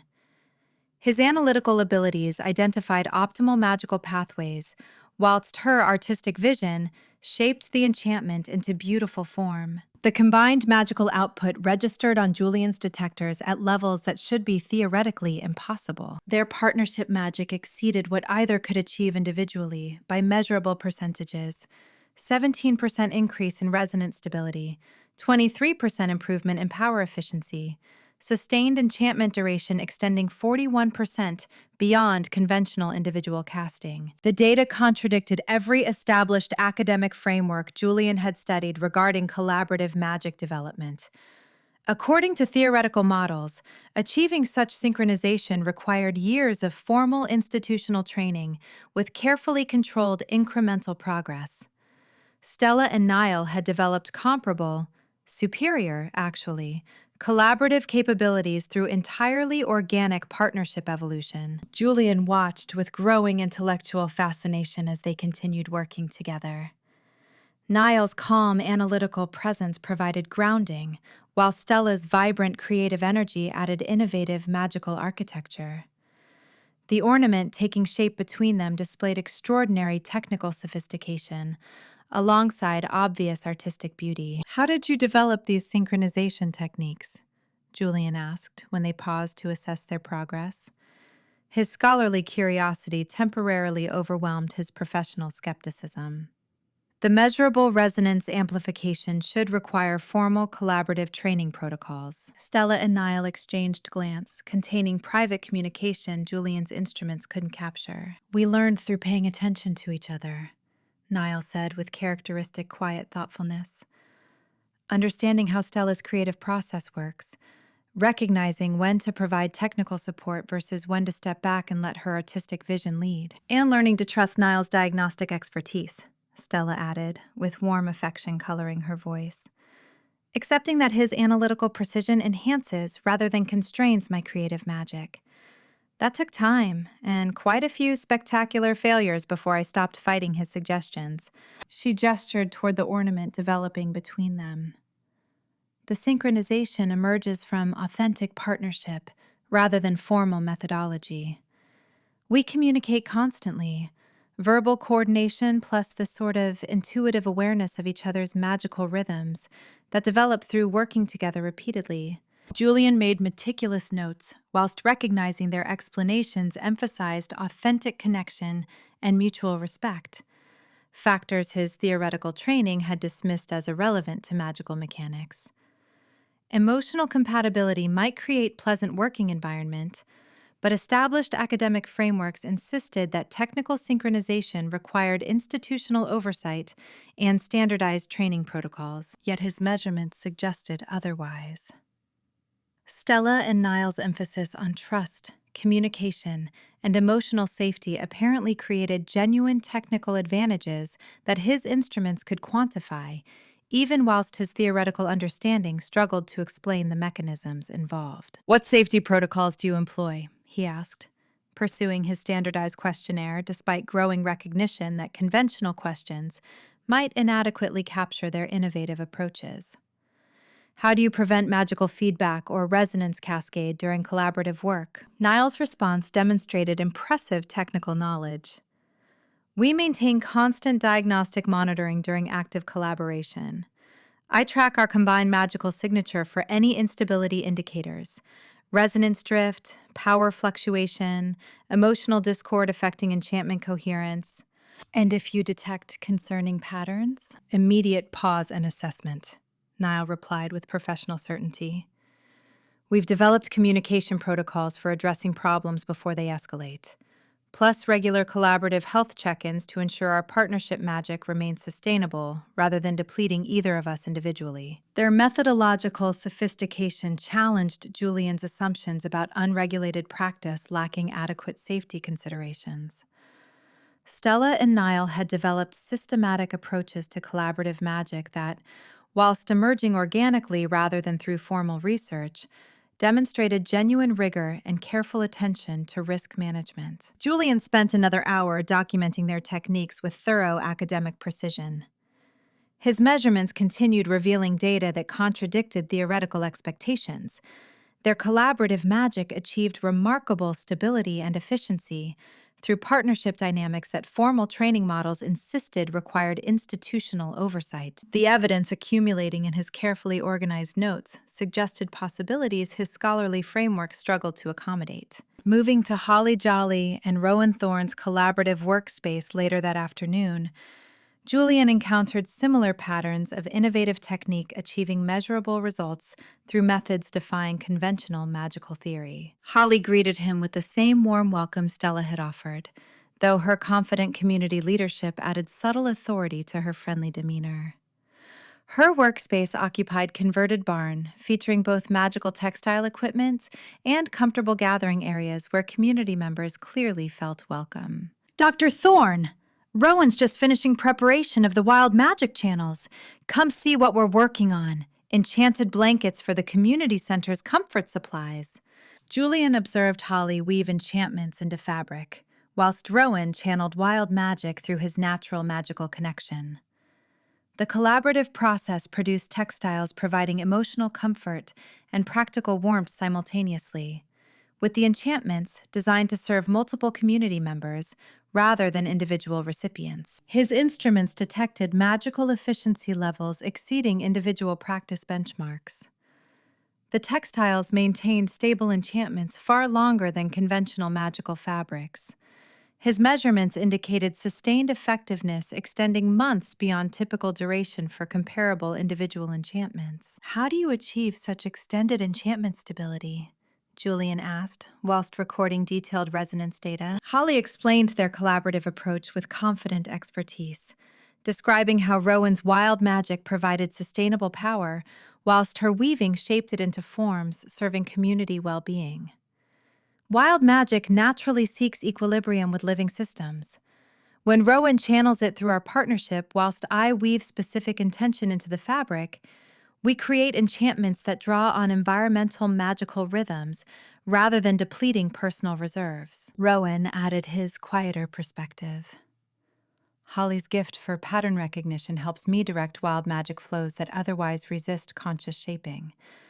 Her weaving provides structure, whilst my connection to natural magical systems provides sustainable power source. The technical innovation impressed Julian, even as he noted their lack of formal documentation. They developed sophisticated collaborative techniques through experiential learning and mutual trust, rather than systematic research methodology. His standardized questions about safety protocols, reproducibility, and theoretical frameworks received thoughtful responses that revealed impressive understanding despite unconventional developmental approaches. Holly and Rowan had created genuine magical innovation through partnership dynamics that formal institutions dismissed as impossible without regulatory oversight. Julian's accumulating evidence suggested otherwise. The afternoon continued with resonance testing at Kat Clausen and Alistair Finch's bakery, where precision met creative chaos to produce remarkable collaborative results. Kat described their partnership development with meticulous attention to detail Julian deeply appreciated. Her methodical explanations of how they balanced apparently contradictory approaches demonstrated sophisticated understanding of collaborative dynamics and systematic technique refinement. Alistair's artistic descriptions revealed equally impressive grasp of magical aesthetics and innovative enchantment architecture. though expressed through creative enthusiasm rather than Kat's careful precision. Julian's measurements showed their collaborative baking techniques achieved remarkable consistency despite, or perhaps because of, balancing opposite methodological styles. The magical baked goods they produced nourished both body and spirit, with measurable nutritional enhancement and documented emotional well-being effects. The data patterns emerging across multiple practitioner pairs suggested collaborative magic created genuine stability through authentic partnership, rather than chaos through lack of regulation. Julian's scholarly integrity demanded acknowledging the evidence accumulating in his meticulously organized research files, even as that evidence challenged fundamental assumptions underlying his entire academic career. Dr. Beatrice Meridian arrived at the Mistletoe Inn precisely as scheduled, her professional bearing and intelligent gray eyes behind stylish glasses immediately establishing her credibility. Julian met her in the inn's comfortable library, grateful for a colleague who shared his commitment to evidence-based assessment, whilst bringing medical expertise his purely theoretical background lacked. Dr. Thorne, Beatrice extended hand with warm professional courtesy. Your preliminary assessment summary raised intriguing questions. I'm looking forward to examining Tinselcroft's community-focused wellness approaches firsthand. Dr. Meridian, Julian shook her hand with genuine relief at encountering familiar academic standards. Thank you for joining the evaluation team. The medical perspective will add essential dimension to my primarily magical theoretical analysis. They settled in the comfortable chairs whilst Julian organized his documentation for comprehensive briefing.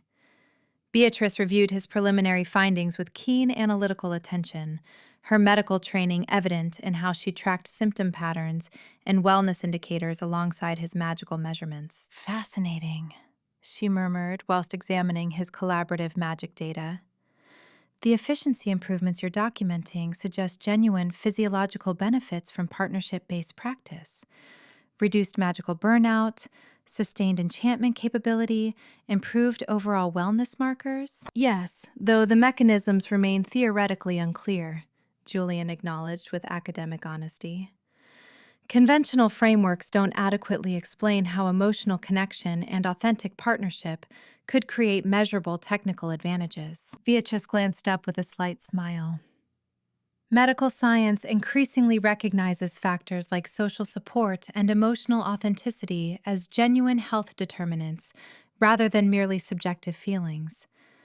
Perhaps magical practice benefits from similar, non-quantifiable elements that nonetheless create real physiological effects. The parallel intrigued Julian even as his scholarly rigor demanded empirical verification rather than theoretical speculation. He presented his documented evidence of collaborative techniques achieving measurable benefits alongside instrumental readings showing progressive magical blight affecting celebration infrastructure. Beatrice listened with focused attention of experienced diagnostician, asking precise questions about symptom patterns, timeline progression, and correlation with specific magical activities. Her medical perspective added valuable dimension to his purely theoretical analysis. She recognized patterns he might have missed, whilst validating his concerns about distinguishing healthy magical adaptation from genuine system failure. We need to understand whether this represents normal growth or dangerous instability, Beatrice said with professional gravity after reviewing his blight documentation. The selective pattern affecting celebration-designated enchantments suggests systematic disruption rather than random magical decay. Julian nodded with appreciation for her diagnostic precision. Exactly my concern. The collaborative innovations appear genuinely beneficial, but if they're overwhelming the community's natural magical capacity, we may be observing early stages of catastrophic system failure. Or, Beatrice countered thoughtfully, the blight could stem from entirely separate factors that your current analytical frameworks cannot adequately identify. Medical diagnosis requires eliminating alternative explanations before accepting obvious conclusions. Her challenge engaged Julian's scholarly curiosity, whilst reinforcing the assessment's complexity. They conducted joint evaluation of the magical blight's current state the following morning.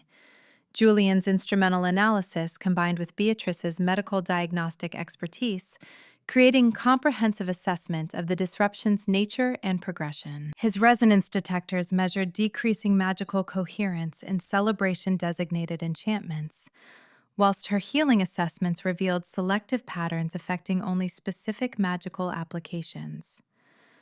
The combined data confirmed the blight's systematic nature, whilst raising questions about root causes. The instability concentrates in collaborative celebration magic, Julian observed whilst recording measurements from wedding decoration samples showing visible deterioration.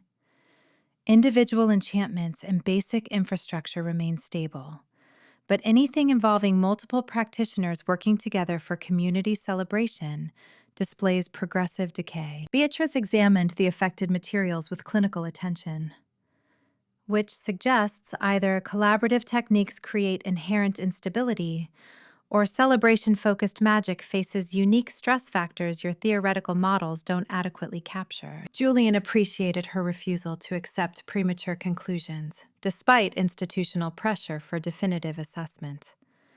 We need more data before determining causation with adequate confidence. Agreed. I'd like to observe Dr. Willomere's healing practice.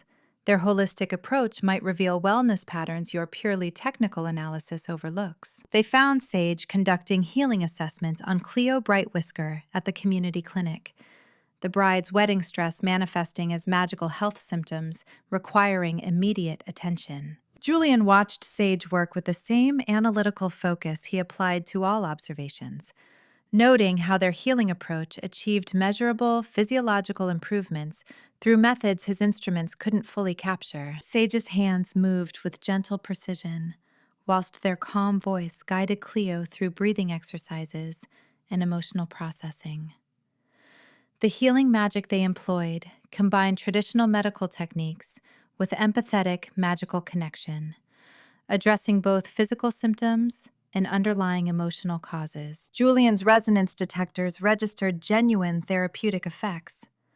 Cleo's magical signature stabilized, whilst her physiological stress markers decreased measurably. The healing worked, even as the mechanisms resisted conventional empirical analysis. Beatrice provided running commentary on Sage's medical competence, validating their diagnostic accuracy whilst acknowledging their techniques incorporated emotional intelligence alongside clinical expertise. Excellent differential diagnosis, Beatrice murmured whilst Sage identified specific stress patterns affecting Cleo's magical well-being. They're addressing root emotional causes rather than merely treating superficial symptoms. Julian made careful notes whilst recognizing Sage's genuine skill, even as his scholarly training insisted subjective healing benefits required objective verification before accepting them as legitimate medical practice. After Cleo departed with visible relief and restored magical equilibrium, Beatrice engaged Sage in detailed discussion about magical wellness patterns across the community. Julian observed their conversation with growing appreciation for how Beatrice's presence created productive middle ground between his analytical skepticism and Sage's experiential wisdom. They discussed emotional stress correlations, holistic health indicators, and community support systems with mutual professional respect, despite different philosophical frameworks. Sage responded to Beatrice's medical questions with impressive precision, whilst maintaining emphasis on emotional authenticity and community connection as essential factors in magical health. Wellness isn't merely absence of symptoms, Sage explained with calm conviction. True healing requires addressing the whole person. Physical health, emotional well-being, magical equilibrium, and social connection all influence each other. Treating one aspect whilst ignoring others produces temporary improvement rather than sustainable wellness. Beatrice nodded with evident agreement. Modern medical research increasingly supports holistic approaches. Social isolation, chronic stress, emotional suppression all create measurable physiological harm regardless of conventional medical interventions. Exactly, Sage said with obvious satisfaction at finding professional validation. which is why our community's collaborative practices serve genuine health purposes beyond merely efficient magical output. The authentic partnership and mutual support create wellness benefits that individual practice cannot provide. Julian listened whilst making meticulous notes, recognizing the conversation's implications for his assessment, even as his theoretical training resisted accepting emotional factors as legitimate medical mechanisms. Reviewing expanded data incorporating Beatrice's medical assessments that evening, Julian found the combined analytical medical approach revealed complexity his purely technical evaluation had missed. The evidence showed Tinselcroft's collaborative practices achieved genuine innovations in magical sustainability, practitioner well-being, and community resilience. Measurable benefits that withstood rigorous empirical analysis, even when the underlying mechanisms remained theoretically unclear. Simultaneously, the celebration magic blight represented legitimate concern, requiring urgent investigation. The progressive deterioration suggested potential system failure that could vindicate council fears about unregulated collaborative magic creating dangerous instability. His academic integrity demanded acknowledging both achievements and risks, creating nuanced assessment that resisted simple conclusions about whether collaborative magic deserved protection or regulation. The intellectual challenge energized Julian even as it complicated his evaluation mission. For the first time in his scholarly career, he confronted evidence genuinely uncertain how to interpret through his established theoretical frameworks. Late that evening, Julian and Beatrice reviewed findings over tea in the Mistletoe Inn's quiet library. Their scholarly discussion explored how to evaluate magical practices achieving measurable benefits through mechanisms their theoretical frameworks inadequately explained. Medical science recognizes emotional support and authentic connection as genuine health determinants, Beatrice observed whilst examining his collaborative magic data. Not merely subjective feelings, but factors creating real physiological effects through mechanisms we're still working to understand fully. You're suggesting magical practice might operate similarly? Julian asked, whilst pouring chamomile tea with careful precision. That emotional authenticity and partnership connection could create technical advantages despite resisting conventional quantification? I'm suggesting, Beatrice replied thoughtfully, that our measurement limitations don't negate real phenomena. Sometimes the most important factors resist instrumental analysis, whilst nonetheless producing observable, verifiable outcomes. Julian acknowledged the parallel whilst maintaining his commitment to empirical verification. The evidence suggested Tinselcroft had achieved something remarkable, but determining whether their innovations represented sustainable advancement or merely delayed crisis required analysis his current frameworks struggled to provide. This community has developed genuine innovations, he admitted quietly, the words feeling simultaneously liberating and professionally unsettling. But I cannot yet determine whether their collaborative magic is fundamentally sustainable or merely postponing inevitable system failure. His intellectual honesty required remaining open to evidence challenging his preconceptions. Even as that openness created professional uncertainty, he found both uncomfortable and strangely exhilarating. Beatrice smiled with understanding warmth. Welcome to the messy reality of groundbreaking research, Dr. Thorne. Sometimes the most important discoveries resist tidy conclusions. Julian sipped his tea whilst contemplating the assessment's remaining weeks, with mixture of scholarly excitement and genuine apprehension about what his rigorous analysis might ultimately reveal. Chapter 5. Sage. The pre-dawn sky glowed soft pearl gray when Sage arrived at Violet's greenhouse, finding the young florist already inside documenting overnight deterioration with meticulous care, despite the distress evident in every tense line of her small frame. I thought maybe if I checked early enough, I could catch them before they got worse, Violet said without looking up from her notebook, her voice tight with worry. but they've deteriorated significantly since last night's inspection. Sage moved deeper into the greenhouse with steady purpose, their healer's awareness already sensing the wrongness permeating the space before visual confirmation struck fully. The wedding flowers had worsened dramatically. Roses that showed mere wilting yesterday now displayed crystalline patterns spreading through petals like frost, each delicate vein traced in cold shimmer that shouldn't exist in living tissue. Lavender stems released faint magical sparks before collapsing with soft crackles that made Violet flinch.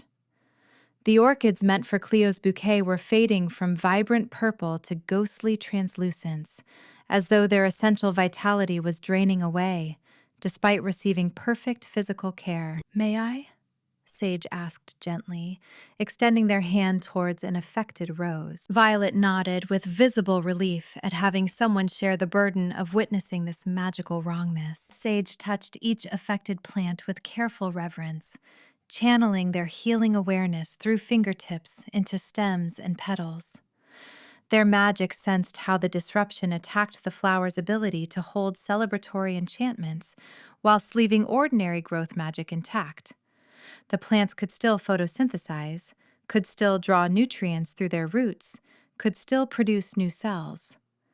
But the joyful resonance that should infuse celebration flowers, the magical harmony that made them perfect for weddings and festivals, slid away like water refusing to soak into sealed glass. The selective pattern deepened the mystery whilst providing crucial diagnostic information. "It's not attacking their life force," Sage murmured, their fingers gentle on crystalline petals. "It's specifically disrupting their capacity to hold celebration magic, like their ability to resonate with joy has been muted somehow." Violet made careful notes, her earth-stained hands still despite her obvious distress. "That matches what I've observed. The celebration-specific enchantments fail first, then the physical symptoms manifest afterwards, as though the magical disruption causes the physical deterioration rather than the reverse." Sage performed their traditional healing diagnostic techniques with methodical precision, channeling restorative energy into a wilted rose, whilst Violet watched with cautious hope.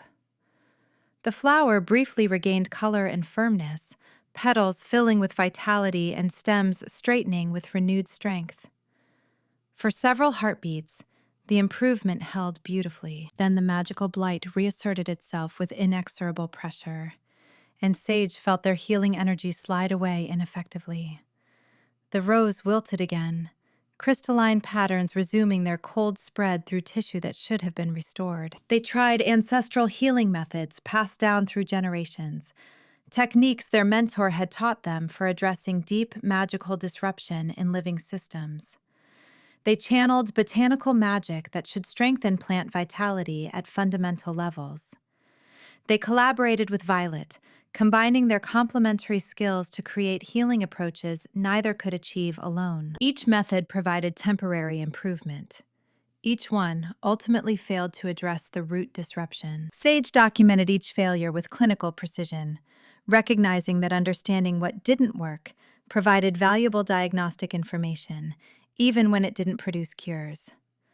Their healer's training insisted that systematic elimination of ineffective approaches revealed underlying patterns that guided towards eventual solutions. Still, watching their most powerful healing techniques prove insufficient created frustration that settled heavy in their chest. "I'm sorry," Violet said quietly, her bright purple eyes reflecting shared disappointment. "I know you're doing everything possible." "Don't apologize," Sage replied with gentle firmness. "Understanding limitations helps us recognize when we need different approaches. This blight requires something beyond traditional healing methods, which means we need to remain open to unconventional collaboration." Julian and Dr. Meridian arrived whilst morning light strengthened, transforming Violet's greenhouse into temporary research laboratory with sophisticated equipment arranged with Julian's characteristic precision. Resonance detectors, magical signature analyzers, and medical diagnostic instruments created gleaming array that felt incongruous amongst the living plants and natural growing spaces. Sage felt initial resistance to their intrusion into what should be healing space. The cold instruments and analytical apparatus seemed antithetical to the intuitive empathy their healing required. But Beatrice's warm professional courtesy and genuine interest in Sage's diagnostic findings eased the automatic defensiveness before it could fully crystallize. Dr. Willowmere, your healing assessment provides essential baseline that our instruments cannot capture alone, Beatrice said with sincere respect, her gray eyes thoughtful behind stylish glasses. Medical diagnostics work best when they incorporate experienced clinical observation alongside instrumental measurement. Julian nodded agreement whilst calibrating his equipment with careful attention, his amber eyes thoughtful behind wire-rimmed glasses. Your documentation of which healing approaches failed and how provides crucial data about the disruption's specific parameters. Knowing what doesn't work often reveals underlying patterns more clearly than knowing what does. Sage felt their resistance soften at his acknowledgement that their healing attempts provided valuable information rather than merely representing unsuccessful treatment. At Beatrice's request, Sage demonstrated their empathetic diagnostic method for the medical team, explaining how they sensed magical disruption through direct connection rather than external measurement. I feel the blight as dissonance in the plant's natural magical rhythm, Sage said whilst placing their palm against an affected orchid stem. Like listening to music where certain notes refuse to harmonize properly with the melody. The celebration magic slides away rather than integrating naturally. They guided Beatrice's hand to touch the orchid, helping her perceive the subtle wrongness that instruments might miss. There, do you feel how the joyful resonance won't settle into the plant's magical signature? How it keeps sliding off rather than being absorbed? Beatrice's expression showed focused concentration, her medical training evident in how she approached the sensory experience with systematic attention. Yes, she said after a moment. Like trying to apply medication to surface that won't allow penetration. The treatment sits externally rather than being absorbed into the system. Julian watched intently, his analytical mind clearly processing new information category his theoretical training hadn't prepared him to recognize. He made careful notes whilst listening to their exchange, with obvious intellectual engagement. You're detecting qualitative magical coherence, he murmured, his pen moving with precise efficiency. My instruments measure quantitative resonance, but miss this experiential dimension. The subjective perception provides diagnostic data that objective measurement cannot capture. Sage glanced at him with surprise at his ready acknowledgement of his method's limitations. Exactly. The instruments can measure energy levels and frequency patterns, but they can't perceive whether the magical resonance feels right or wrong in ways that matter for actual wellness. Julian's instrumental analysis revealed patterns Sage's intuitive methods couldn't identify with such precision. His resonance detectors showed that the blight affected magical frequencies specifically associated with joyful celebration, rather than all emotional magical signatures. Contentment resonated normally. Peaceful satisfaction maintained expected patterns. But exuberant joy, anticipatory excitement, celebratory delight, those particular emotional frequencies displayed the disruption that manifested as physical symptoms in enchanted preparations. His spectral analysis demonstrated how the disruption created interference in particular harmonic ranges, whilst leaving other magical operations untouched. The data display showed clean spikes and clear patterns that translated Sage's intuitive understanding of selective targeting into quantifiable measurements. Sage leaned over his equipment with growing fascination, seeing their healing impressions validated and expanded by his precise analysis. This confirms what I sensed but couldn't articulate specifically. The blight targets celebration magic, whilst leaving other emotional resonances functional. More than that, Julian said, whilst adjusting his instruments to capture finer detail. The disruption follows mathematical patterns consistent with harmonic interference rather than random magical decay. Something is specifically blocking these frequencies, rather than the magic simply failing. The complementary insights created unexpected excitement. Julian's data validated Sage's healing intuition whilst providing specificity they couldn't achieve through empathetic sensing alone. Their combined analysis revealed dimensions neither approach could illuminate independently. Beatrice observed their growing collaboration with quiet satisfaction, whilst conducting her own medical assessments. Beatrice's diagnostic instruments measured how individual practitioners' emotional states correlated with magical stability fluctuations throughout the community network.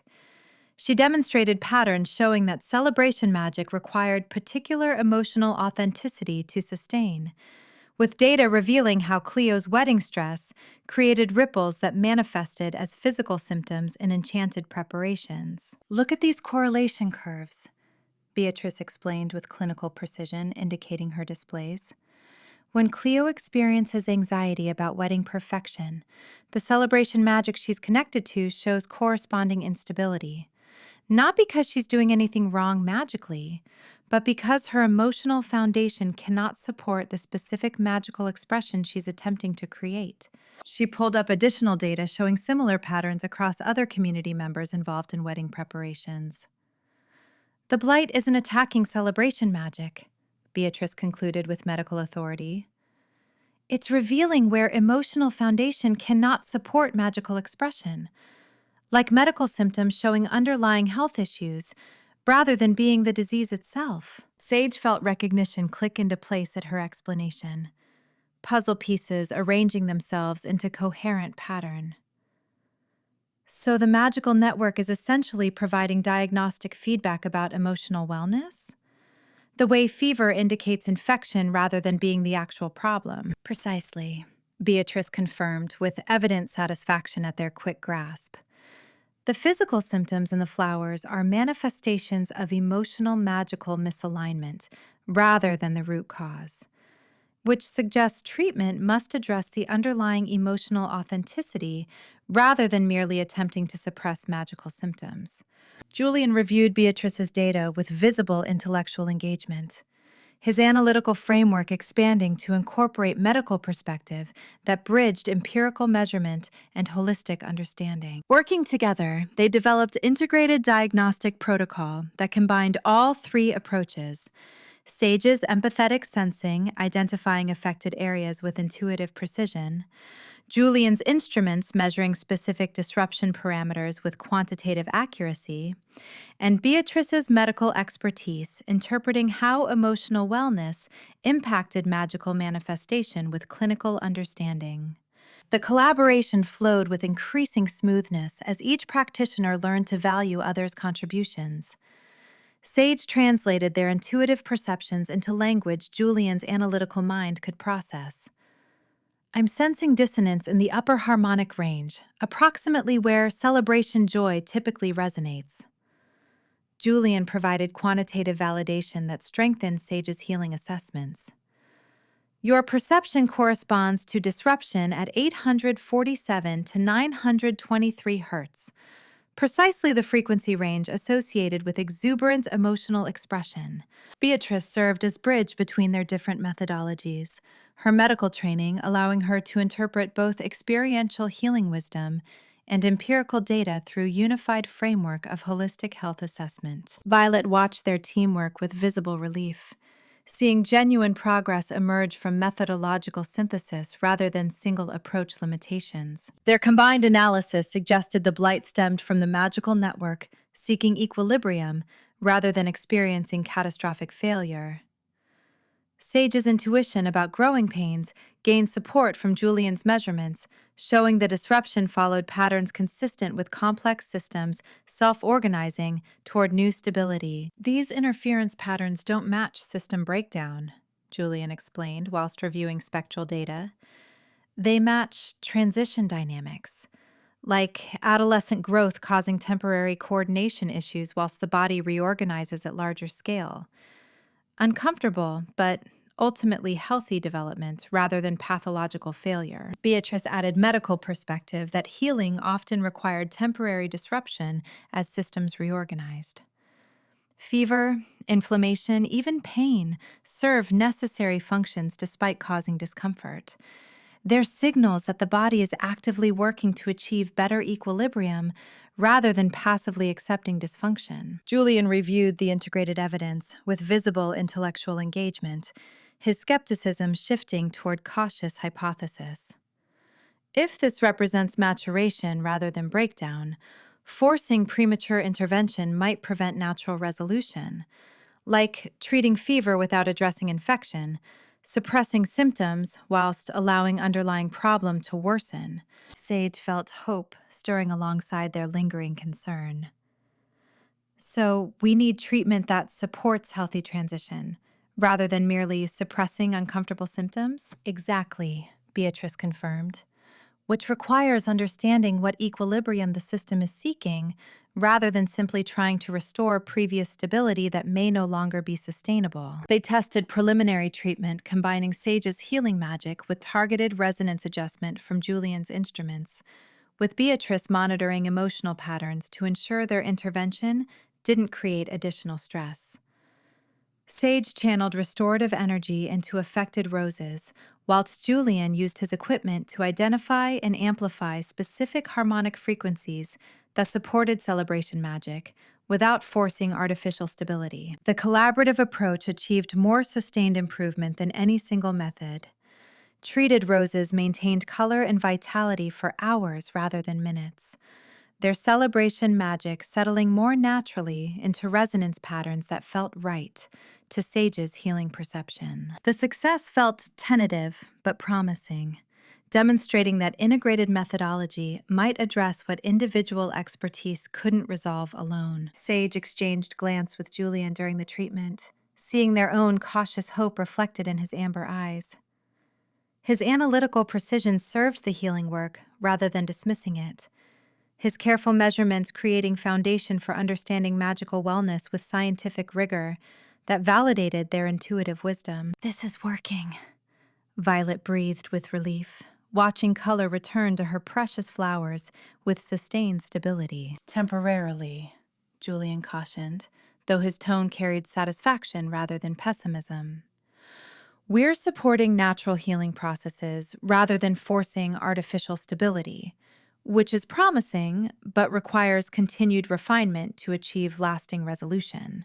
During the treatment session, Sage noticed how Julian's questions probed not to undermine, but to genuinely comprehend their healing approach. He sought frameworks that incorporated emotional authenticity and authentic connection as legitimate factors in magical health, rather than dismissing them as unmeasurable subjectivity. "When you channel restorative energy," he asked whilst adjusting his instruments, "are you directing specific magical frequencies or working with more holistic healing intention?" "Both," Sage replied, appreciating that his question demonstrated real interest rather than skeptical challenge. "I direct energy into frequencies that support vitality, but I also maintain healing intention that guides the magic toward wellness beyond what purely technical application could achieve.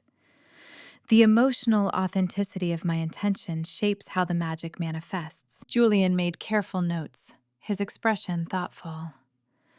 "So the healer's emotional state influences treatment effectiveness, not through mystical belief, but through actual magical mechanism? Your authentic care creates resonance that enhances the healing energy's integration?" "Yes," Sage confirmed, feeling validation at his willingness to seek scientific understanding of phenomena his training hadn't prepared him to recognize. Authentic, emotional connection creates magical coherence that technical precision alone cannot provide.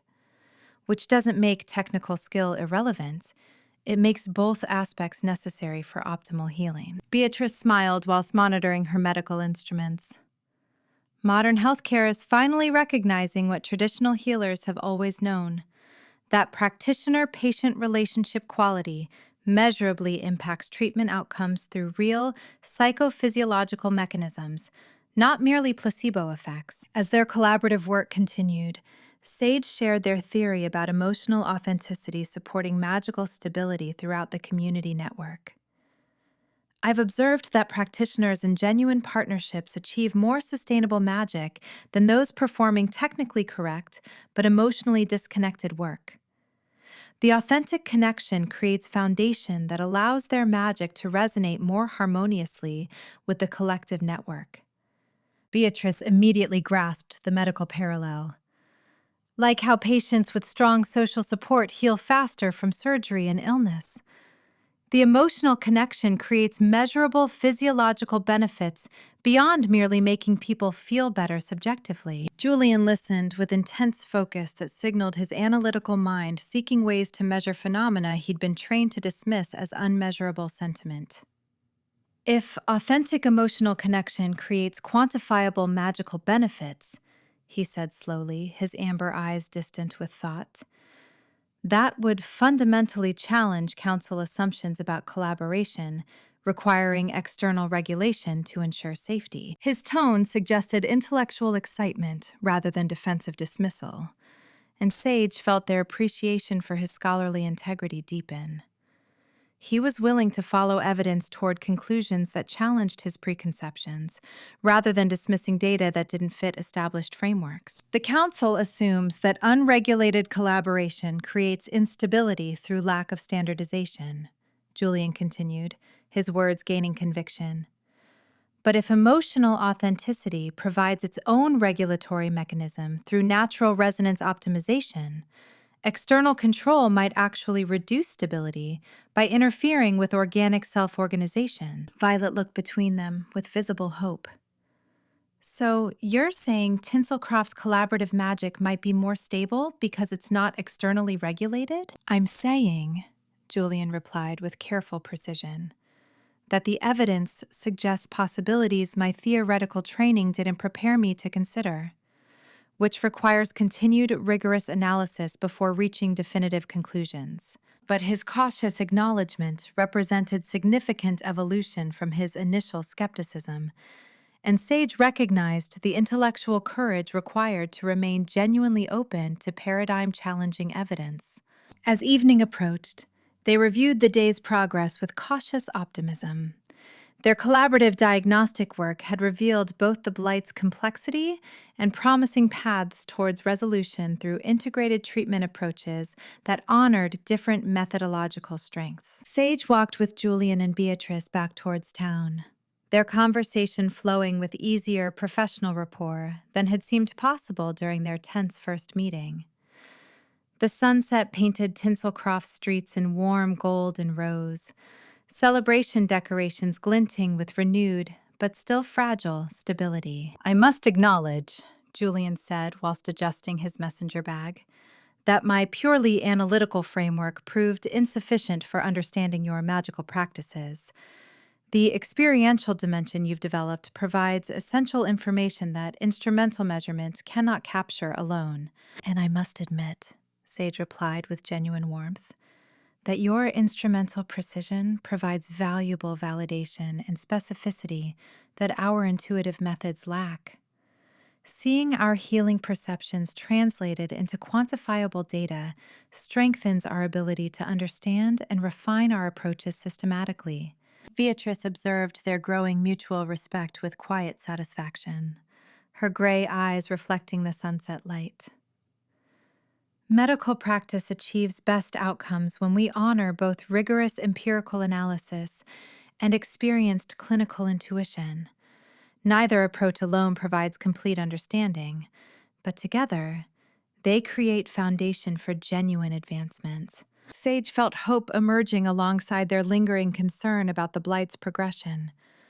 Hope that perhaps defending their community didn't require choosing between healing wisdom and academic rigor, but rather finding synthesis that honored both approaches' contributions to magical wellness and sustainable practice. Julian paused at the corner where their paths diverged, his expression showing thoughtfulness that suggested he was processing more than merely technical data from their collaborative work. Tomorrow, he said, with quiet determination, I'd like to observe how community partnerships influence magical stability during actual celebration preparation.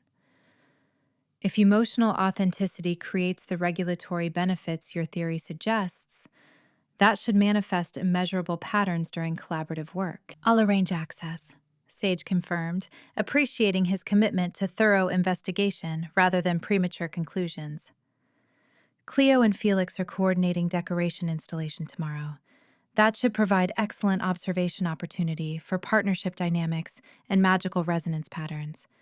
They parted with professional courtesy that carried undertones of genuine respect, and Sage walked towards their clinic feeling cautiously optimistic that perhaps external evaluation might validate, rather than threaten, everything Tinselcroft had built through authentic collaboration and emotional courage. Chapter 6. Julian arrived at Cat and Alistair's bakery precisely at 9 o'clock, his messenger bag heavy with standardized assessment forms and recording equipment. The bell above the door chimed with a cheerful note that seemed somehow warmer than ordinary metal should produce, and the scent of fresh bread mingled with something else, a magical warmth that his instruments immediately registered as collaborative enchantment residue. The contrast between the bakery's cozy atmosphere and his clinical methodology felt stark. Display cases showcased beautifully decorated pastries that practically radiated contentment, whilst overhead beams bore traces of what appeared to be structural reinforcement magic that his preliminary scan suggested had been maintained continuously for several years without requiring renewal. The technical sophistication evident in the ambient enchantments contradicted his expectations about unregulated magic, creating unstable or inconsistent results. Kat emerged from the kitchen with professional bearing that matched his own formality, her chocolate-brown hair pulled back in a practical arrangement, whilst her amber eyes assessed him with intelligent appraisal. "Dr. Thorne, welcome to our bakery. I understand you'd like to document our collaborative techniques for your assessment?" "Thank you for accommodating the interview," Julian replied, setting his bag on the counter with careful precision.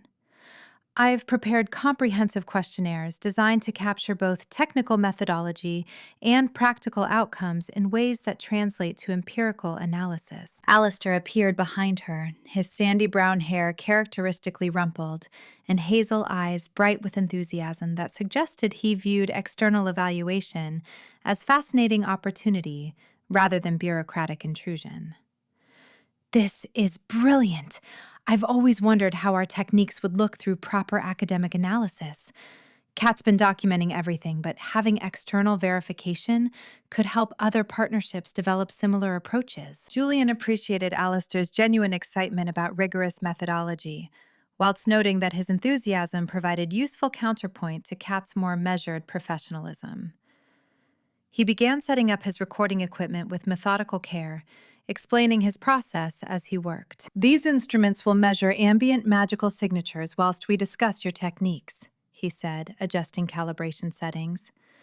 "The goal is documenting how collaborative magic functions in practice versus what conventional theory predicts about partnership work requiring formal, institutional synchronization training to achieve stability and safety." Kat nodded with understanding that suggested she'd anticipated his analytical approach.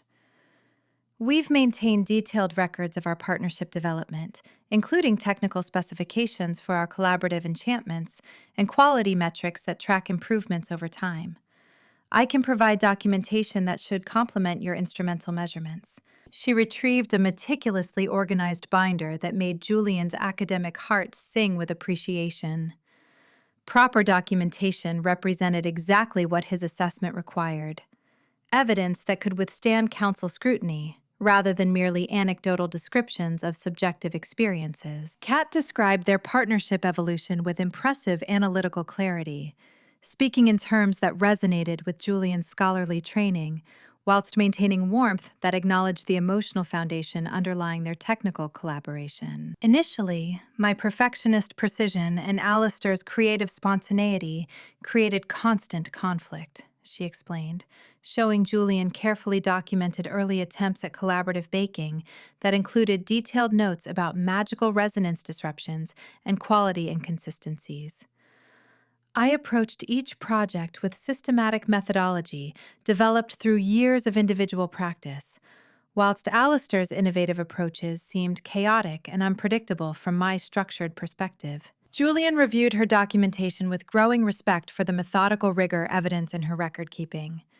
She'd tracked specific failure modes, magical energy expenditure, product quality metrics, and resonance harmonization difficulties with precision that many academic researchers would struggle to match. "What changed?" he asked, making detailed notes whilst his instruments recorded the ambient magical signatures that her explanation somehow seemed to strengthen, as though discussing their partnership evolution reinforced the foundational enchantments sustaining the bakery's infrastructure. "We developed integration techniques that honor both approaches rather than forcing one of us to abandon our natural strengths," Kat replied, her expression reflecting thoughtful analysis of their shared journey. "I learned to trust Alistair's creative intuition even when I couldn't initially understand his methodology, whilst he learned to appreciate how my systematic precision provides foundation that makes his innovations sustainable rather than merely spectacular one-time successes." She pulled out another section of documentation, showing their collaborative work after developing mutual trust, and Julian's analytical mind immediately recognized the measurable quality improvements evident in her metrics. Magical efficiency had increased by 37%. Product stability duration had doubled, and customer satisfaction ratings showed consistent excellence that validated their technical advancement. "The emotional authenticity underlying our partnership enables the technical collaboration," Kat continued with characteristic precision. "When I know Alistair completely trusts my judgment about structural integrity, I'm more willing to accommodate his creative variations. When he knows I respect his innovative vision, he's more receptive to incorporating my systematic quality controls." Julian recognized what she described: reproducible methods built on emotional foundation that his training had taught him to dismiss as scientifically irrelevant. Yet her documentation demonstrated measurable outcomes that suggested authentic partnership created genuine technical advantages rather than merely making the work feel more pleasant subjectively. Alistair's demonstration of how creative spontaneity enhanced magical precision challenged Julian's assumptions about innovation requiring careful, systematic development rather than intuitive experimentation. "Watch this," Alistair said with characteristic enthusiasm, pulling ingredients together for what appeared to be an impromptu collaborative enchantment. "Kat, if you'll handle the foundational stability whilst I experiment with flavor enhancement?" "Of course," Kat replied with calm confidence that suggested complete trust in his creative choices, despite not knowing what he planned to attempt. Julian observed with analytical fascination as Alistair channeled seemingly chaotic magical energy that his instruments registered as wildly fluctuating and theoretically unstable. Yet Kat's precise enchantments somehow provided framework that contained and directed that creative chaos without suppressing its innovative potential. The magical signatures his equipment detected showed unprecedented integration. Alistair's spontaneous innovation flowing into Kat's systematic structure, like water finding natural channels through carefully prepared garden beds. The resulting pastry exceeded individual capability benchmarks by margins that made Julian check his instrumental calibration. The enchantment should have collapsed under the strain of combining such different magical approaches, yet instead, it demonstrated remarkable stability whilst producing effects that neither baker could have achieved independently. "The trick is trusting each other completely," Alistair explained whilst Julian reviewed his data with growing intellectual excitement. "When I know Kat's precision will catch any actual problems, I'm free to experiment in ways I couldn't risk alone. Her systematic methodology provides safety net that enables innovation rather than constraining it." Julian's measurements confirmed exactly what Alistair described. Kat's presence and participation created measurable safety benefits that allowed Alistair's creative experimentation to achieve results that would be dangerous if attempted individually. Their mutual support generated genuine synergy that his theoretical frameworks insisted required formal institutional training to develop safely. And when Alistair's innovations reveal possibilities I wouldn't have considered systematically, Kat added. His creative vision expands what my precision can achieve beyond merely replicating established techniques with perfect consistency. Their collaboration demonstrated principle that Julian's academic training had dismissed as impossible. That authentic emotional partnership created measurable magical advantages exceeding what institutional synchronization protocols achieved through formal regulation. Julian's instrumental analysis revealed remarkable magical efficiency that violated conventional theory's predictions about collaborative energy requirements and output limitations. His resonance detectors showed that Kat and Alistair's combined work consumed 32% less magical energy, whilst producing enchantments that registered 45% more powerful and sustained 48% longer than equivalent individual efforts. The measurements demonstrated genuine synergy in ways that his theoretical frameworks categorized as thermodynamically impossible without external power sources. Julian reviewed the data multiple times, checking calibration and methodology with obsessive precision. His instruments were functioning correctly. His measurement protocols followed established standards, yet the evidence remained consistent. Their authentic partnership created magical advantages that conventional academic theory insisted couldn't exist without formal institutional oversight ensuring proper synchronization and energy management. These results shouldn't be possible, he murmured, more to himself than his subjects, whilst reviewing spectral analysis that showed magical harmonization patterns his training suggested required years of specialized institutional development to achieve. Why not? Alistair asked, with genuine curiosity rather than defensive challenge. We care about each other, and we've learned to work together in ways that honor both our strengths. Why wouldn't that create better results than working separately, or forcing one of us to abandon our natural approach? The question cut straight to assumptions Julian had never properly examined. The belief that magical excellence required institutional oversight rather than emerging naturally from authentic human connection and mutual respect. Conventional magical theory predicts that collaborative work requires more energy than individual practice, Julian explained carefully. Because coordination between different magical signatures creates friction and requires additional power for synchronization. Institutional training teaches specific techniques for minimizing that friction through standardized protocols. But what if authentic emotional connection eliminates the friction entirely? Kat suggested with characteristic analytical insight. Our mutual trust and genuine respect create natural harmonization that doesn't require conscious synchronization effort. The emotional foundation handles coordination automatically, freeing our conscious attention for technical excellence. Julian made careful notes whilst his mind wrestled with implications that challenged everything his academic career had been built upon. If authentic partnership created more efficient magical collaboration than institutional protocols achieved through formal regulation, that fundamentally undermined the Council's justification for external oversight of collaborative magic. Moving to Stella and Niall's combined workspace proved equally challenging to Julian's theoretical frameworks. The converted building housed both Stella's creative ornament studio and Niall's diagnostic repair workshop, with shared central area where their collaborative work clearly happened. Julian observed their partnership dynamics with growing recognition of patterns mirroring his own collaboration with Beatrice. Complementary expertise creating more comprehensive results than either specialist could achieve independently. Niall's analytical precision identified optimal magical pathways, whilst Stella's creative intuition shaped enchantments into emotionally resonant forms that his instruments measured as adapting responsively to recipients' individual needs. The technical sophistication evident in their work challenged his assumptions about innovation requiring institutional oversight and standardized development protocols. They'd achieved remarkable advancements through authentic partnership rather than formal research methodology.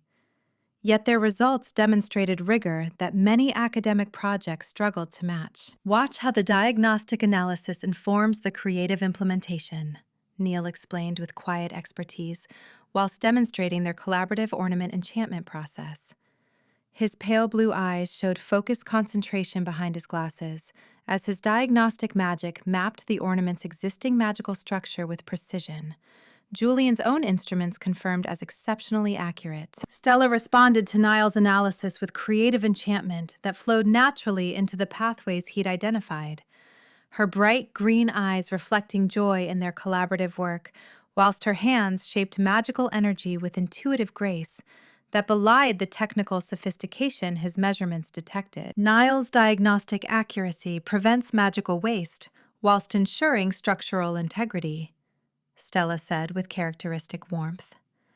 And my creative vision produces enchantments that respond adaptively to what each person needs emotionally, rather than providing identical effects, regardless of individual circumstances. Julian's instruments confirmed exactly what she described. Their collaborative ornaments demonstrated personalization capabilities that his theoretical knowledge suggested required advanced artificial intelligence integration or impossibly complex conditional enchantment arrays. Yet their technique achieved adaptive responsiveness through what appeared to be intuitive creative magic, guided by diagnostic precision. Another impossibility that empirical evidence insisted was measurably real. Stella explained emotional authenticity's role in their magical effectiveness with engaging enthusiasm that made abstract concepts feel tangibly real and practically applicable, rather than merely theoretical speculation. When we're working together, and I know Niall completely trusts my creative choices, the magic flows stronger, she said, her expressive face showing genuine joy in their partnership, whilst her hands continued shaping delicate enchantments.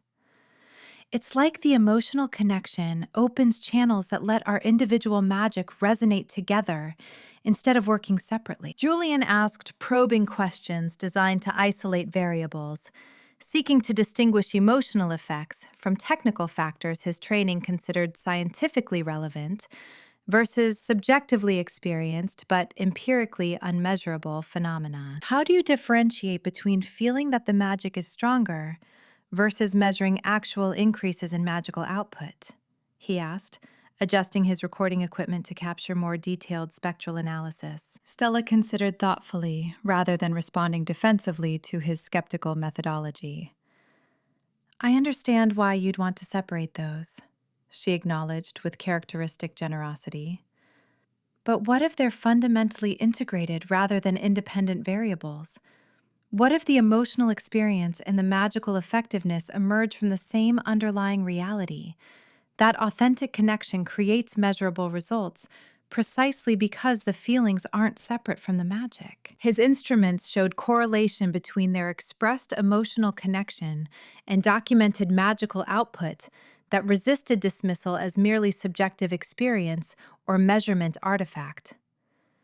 When Stella and Niall worked together with visible affection and mutual trust, their collaborative enchantments registered significantly stronger and more stable than when they demonstrated techniques whilst maintaining professional distance at Julian's request for experimental control. The correlation coefficient exceeded 0.87, suggesting genuine relationship between emotional authenticity and magical effectiveness, rather than coincidental variation or observer bias affecting his measurements. Niall provided diagnostic perspective that resonated strongly with Julian's analytical approach, explaining their collaborative techniques using precise technical language about magical resonance harmonization, efficiency optimization, and sustainable practice development. The emotional foundation enables the technical excellence, Niall said thoughtfully, whilst adjusting his glasses, an unconscious gesture remarkably similar to Julian's own habit.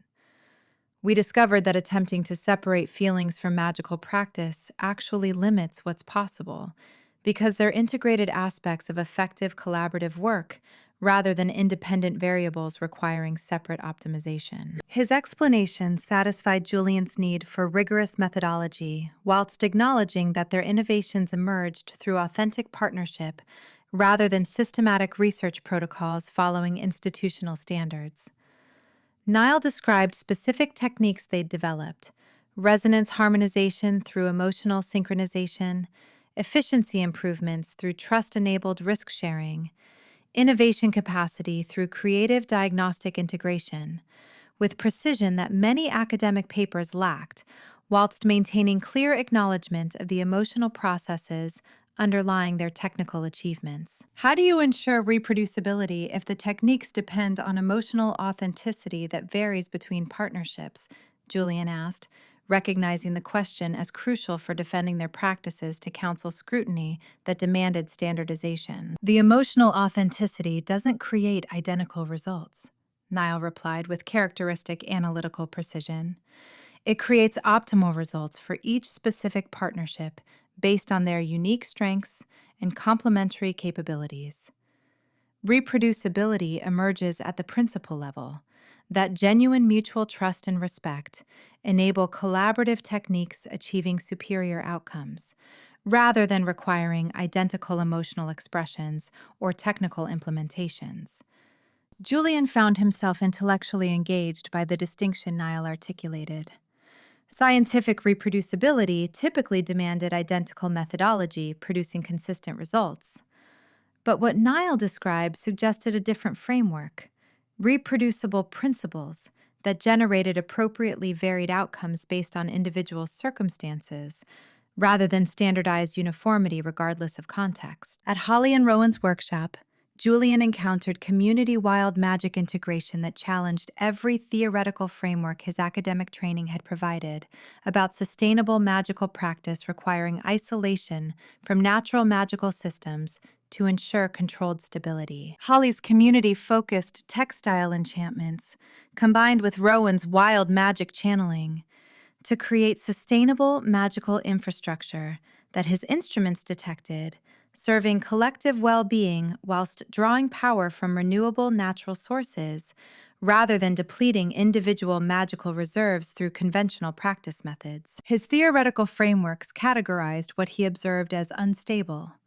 Wild magic was inherently chaotic and unpredictable, requiring careful containment rather than collaborative integration.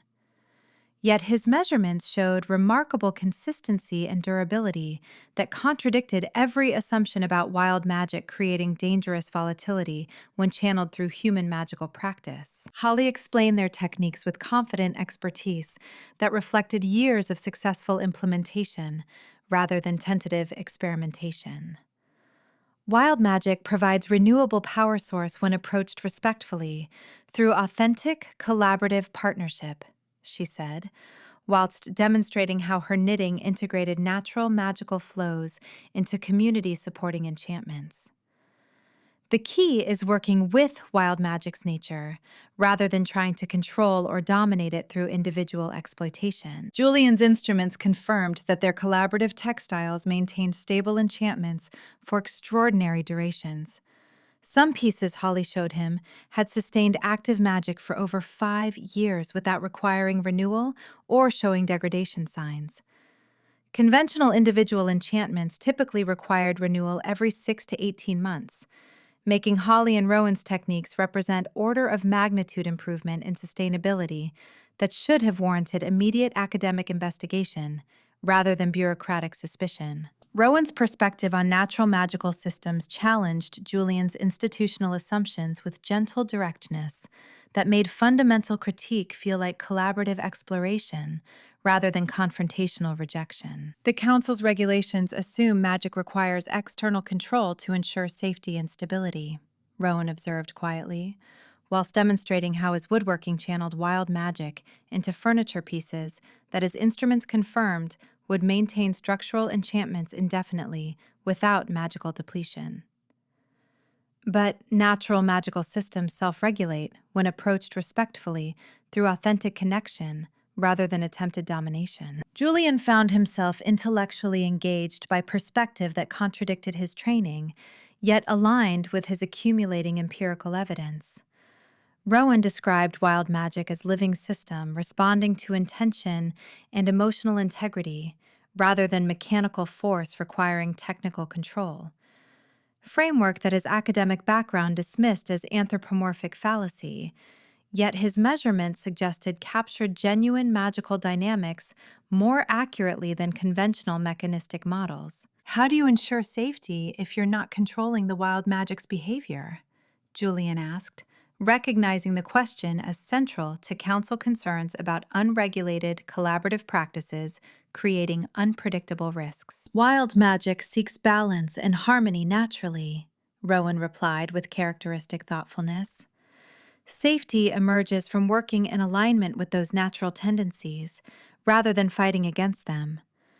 When we approach wild magic with genuine respect and authentic intention, rather than exploitation or domination, it responds cooperatively because we're supporting its inherent nature rather than forcing it into unnatural configurations. Julian's instruments showed that Rowan's wild magic channeling achieved superior long-term stability compared to conventional individual magical practice that his data confirmed created progressive depletion patterns, requiring increasingly frequent renewal as practitioners aged.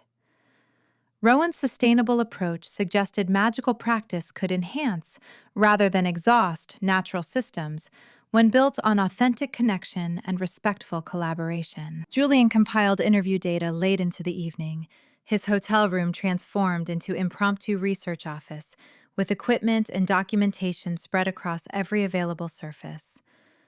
The patterns emerging from his comprehensive analysis revealed consistency that exceeded what random chance could explain, whilst suggesting genuine underlying principles rather than isolated partnership successes. Authentic emotional connection, mutual trust, and genuine respect correlated with measurable improvements in magical efficiency, sustainability, and innovation capacity across diverse collaborative techniques and practitioner personalities. The statistical significance reached 0.003, less than 0.3% probability that the observed patterns resulted from coincidental variation rather than real causal relationships. His academic integrity required acknowledging what the evidence demonstrated.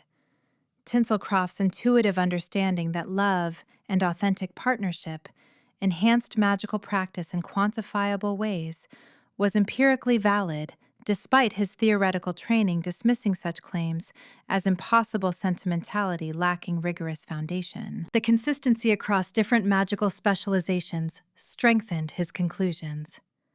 Kat and Alistair's precision creativity integration, Stella and Niall's diagnostic artistic collaboration, Holly and Rowan's community wild magic synthesis.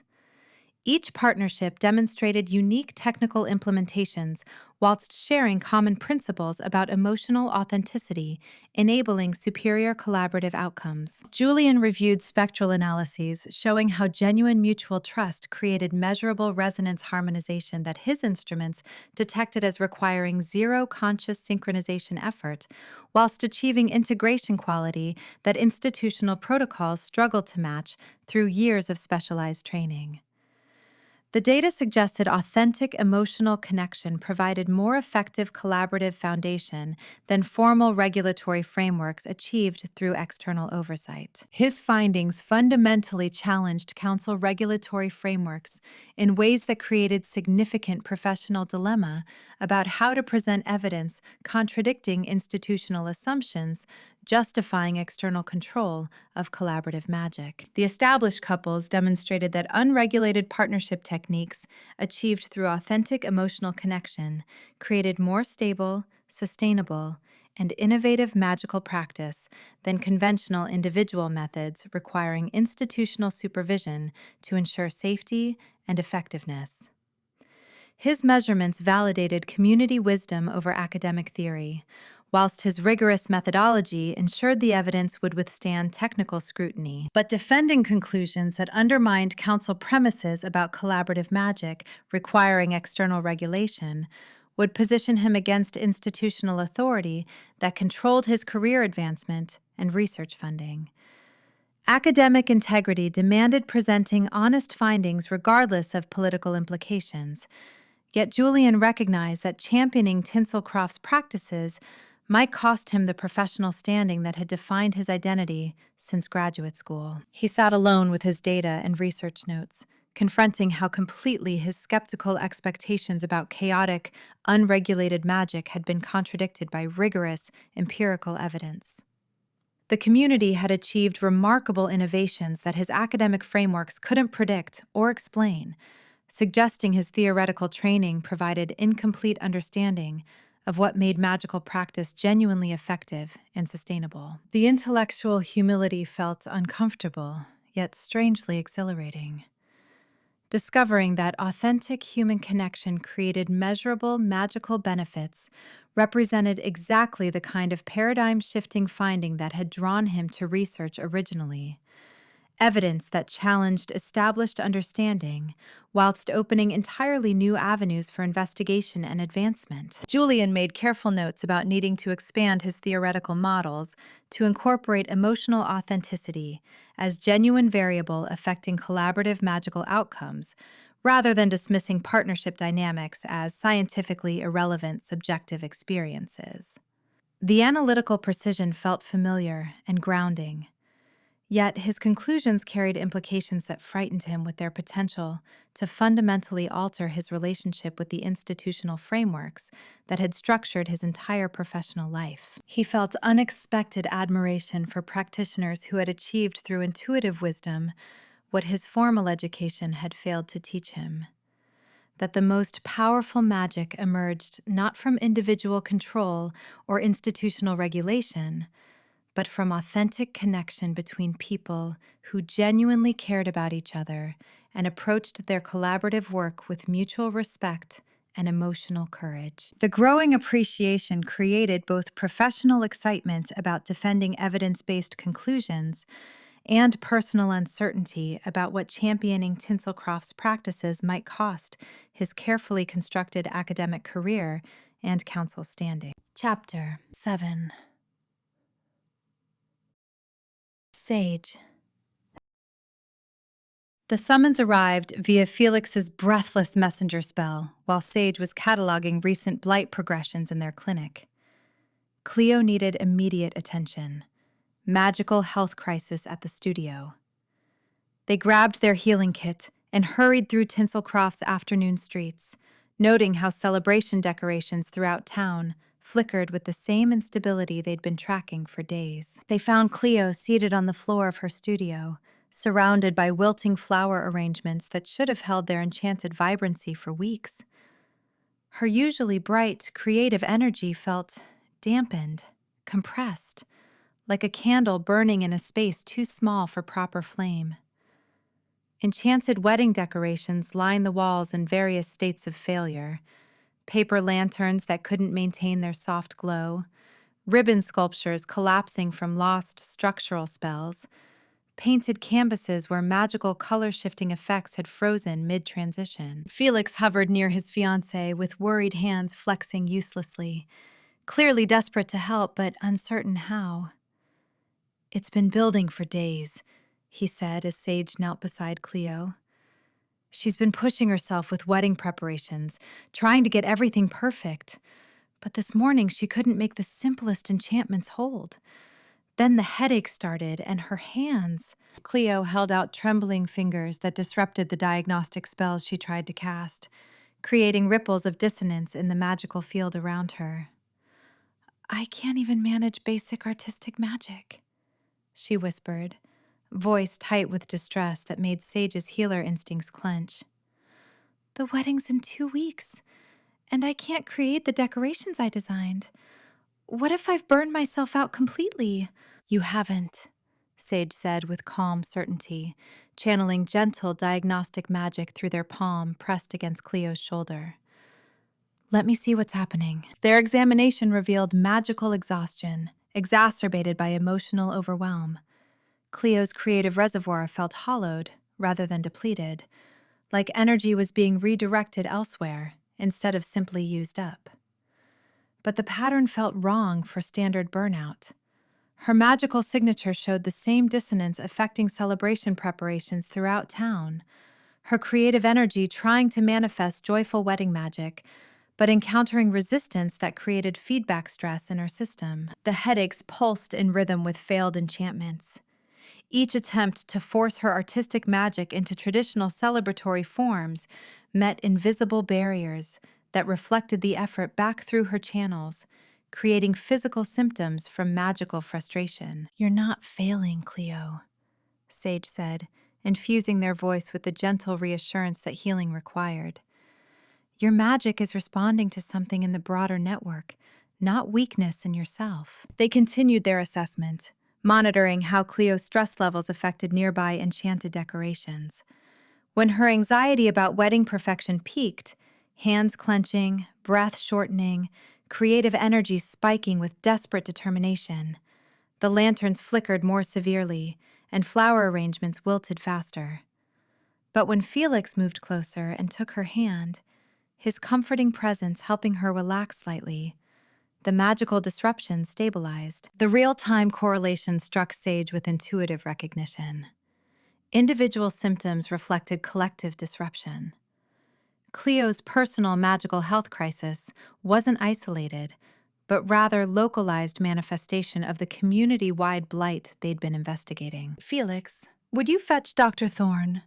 Sage asked, already knowing that this visible pattern might help Julian understand connections they'd sensed intuitively, but couldn't previously demonstrate so clearly. "I think his analytical expertise could illuminate what we're seeing here." Felix hesitated only briefly before nodding and hurrying out, leaving Sage to continue treating Cleo's immediate symptoms with restorative healing and emotional grounding techniques. They guided her through breathing exercises whilst channeling gentle magic that eased the feedback stress in her overtaxed channels. "Why can't I make my wedding decorations work?" Cleo asked, voice small in ways that made Sage's chest ache. "I've been planning this for months. Everything should be perfect." "Perfection isn't what magic responds to," Sage murmured, helping her shift position to something more comfortable. "Authenticity is. And right now, you're trying to force celebration magic whilst carrying enormous pressure about creating flawless moments. The dissonance creates resistance." Cleo's green eyes filled with frustrated tears. "But it has to be perfect. This is the first major community celebration since we established collaborative practices. Everyone's watching to see if we can create something beautiful together. What if I ruin it?" The words revealed emotional weight far beyond normal wedding stress. Cleo carried responsibility for demonstrating community success through her individual celebration, burden that no single person's magic could sustain without creating exactly the kind of feedback strain Sage was treating. Julian arrived carrying his resonance detectors, amber eyes showing immediate concern when he saw Cleo's condition. "What do you need?" he asked Sage directly, academic formality stripped away by genuine desire to help. "Measurements," Sage said. "I've observed correlation between Cleo's emotional state and magical disruption patterns. Your instruments might quantify what my healing senses detect qualitatively." He began setting up equipment with focused precision that Sage now recognized as his way of caring, bringing rigorous analysis to problems that mattered. The detectors created soft hum whilst calibrating to measure local magical stability fluctuations. "Cleo, I need you to think about wedding preparations," Sage said gently. "Nothing specific. Just let yourself feel whatever emotions come up." Cleo's stress response proved immediate and measurable. Her hands trembled harder, headache intensifying until she winced, and the nearby enchanted decorations flickered in synchronization with her distress. Julian's instruments registered the changes with cascading alerts, data visualizations showing how local magical stability deteriorated in precise correlation with Cleo's anxiety levels. "Extraordinary," Julian murmured, adjusting his equipment to measure broader network patterns beyond the studio's immediate vicinity. His analytical focus reminded Sage of how they entered diagnostic trance during complex healing sessions, complete absorption in understanding what evidence revealed. "The correlation is 0.97.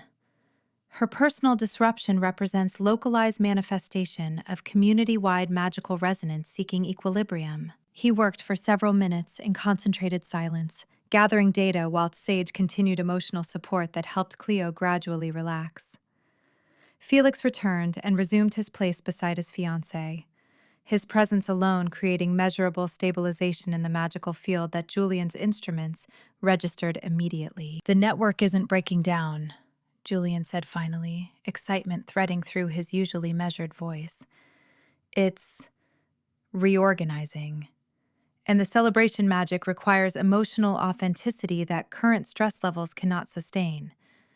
Dr. Willowmere, your observation about emotional magical correlation was correct.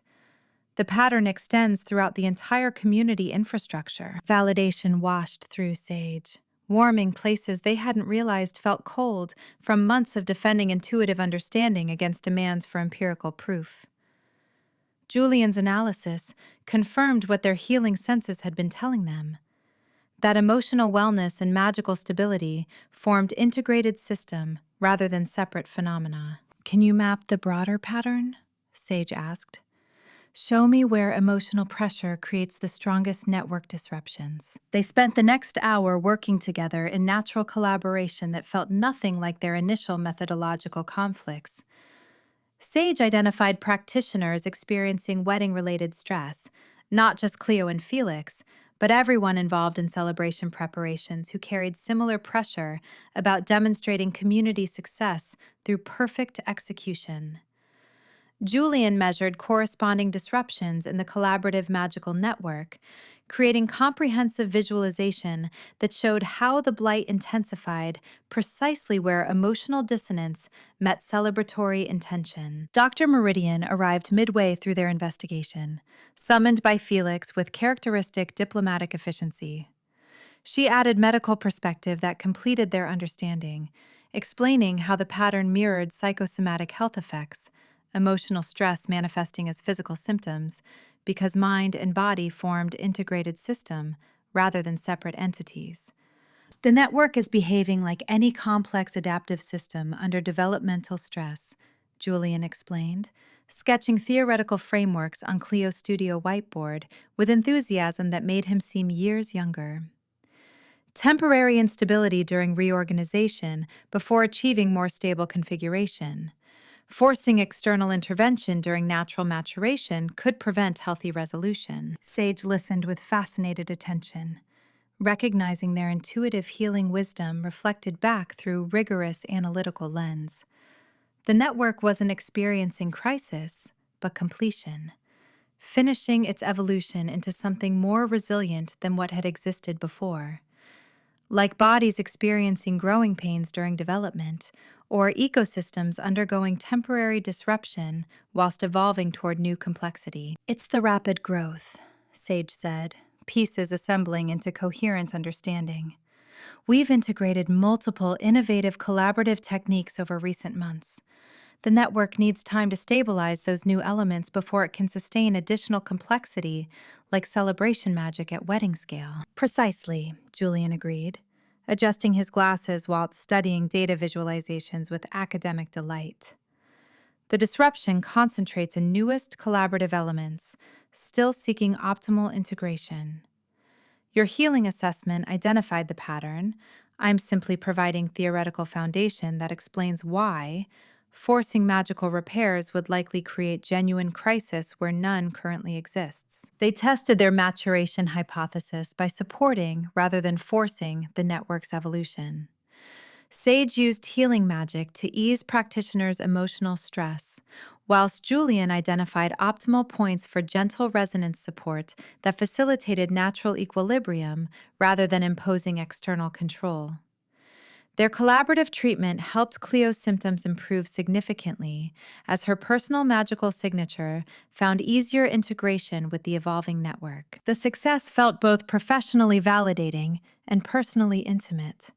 Their different approaches creating synthesis neither could achieve alone. Sage watched Julian work with growing appreciation for how his careful measurements revealed patterns they sensed intuitively but couldn't articulate clearly enough to defend against skeptical scrutiny. Meanwhile, their healing perspective helped him recognize human dimensions his instruments measured, but his theories couldn't explain without incorporating emotional authenticity as genuine variable affecting magical outcomes. There's something deeper here, Sage said as Cleo's trembling finally eased and her headache faded to manageable levels. The blight reveals the community needing to process the significance of this wedding as milestone in our collective development, not merely individual celebration. We cannot sustain powerful celebratory magic until we emotionally integrate what Cleo and Felix's partnership represents. Confirmation that our collaborative practices create lasting bonds worth celebrating. Julian processed this insight with visible intellectual engagement, amber eyes bright behind wire-rimmed glasses. "You're describing emergence," he said with excitement that transformed his usually serious expression into something almost boyish. Individual emotional readiness creating collective capability that transcends sum of parts. The network requires not just technical integration, but communal psychological preparation for the significance of celebrating authentic partnership success. Exactly, Sage said, feeling the rightness of their combined understanding in ways that made their healing magic resonate with renewed strength. We've been treating symptoms whilst ignoring that celebration magic demands collective joy, not individual perfection. Cleo's been carrying pressure to demonstrate community achievement through flawless wedding execution, burden that creates exactly the kind of dissonance the network cannot accommodate. They documented their findings together, Sage explaining qualitative factors, whilst Julian provided quantitative measurements. The collaboration felt natural now. Their initial conflicts transformed into complementary expertise that honored both approaches' contributions to complete understanding. Sage noticed how Julian's careful questions helped them articulate insights they'd only sensed intuitively, whilst their healing perspective helped him recognize patterns his instruments measured, but his academic training had dismissed as scientifically irrelevant subjective experiences. Beatrice reviewed their combined documentation with professional thoroughness that suggested decades of evaluating innovative medical approaches. "This is sound analysis," she said finally, "both empirically rigorous and therapeutically sophisticated. The Council will need to take these findings seriously." Walking back from Cleo's studio as afternoon shifted toward evening, Sage felt grateful for Julian's partnership in ways that extended beyond professional collaboration. Their breakthrough required both healing wisdom and analytical precision, working together rather than competing. His rigorous methodology validated their intuitive understanding, whilst providing frameworks for defending community practices to council scrutiny, whilst their empathetic insights helped him recognize limitations in purely technical analysis. "Thank you for trusting my observations," Sage said quietly as they navigated Tinselcroft's familiar streets together. Julian adjusted his glasses, meeting their gaze with amber eyes showing unexpected warmth beneath the analytical surface. "Your insights have been essential, Dr. Willowmere. I'm learning that the most rigorous science requires incorporating wisdom my training dismissed too readily." The mutual respect created foundation not just for professional collaboration, but for something deeper that Sage wasn't yet ready to name. Appreciation transforming into genuine admiration for someone whose different approach to truth-seeking ultimately served the same healing purposes they dedicated their life to protecting. Chapter 8. Julian's measurement instruments registered Counselor Percival Ravencrest's arrival before the man himself appeared. A spike of rigid, controlled magical signature that created discord within Tinselcroft's flowing collaborative networks.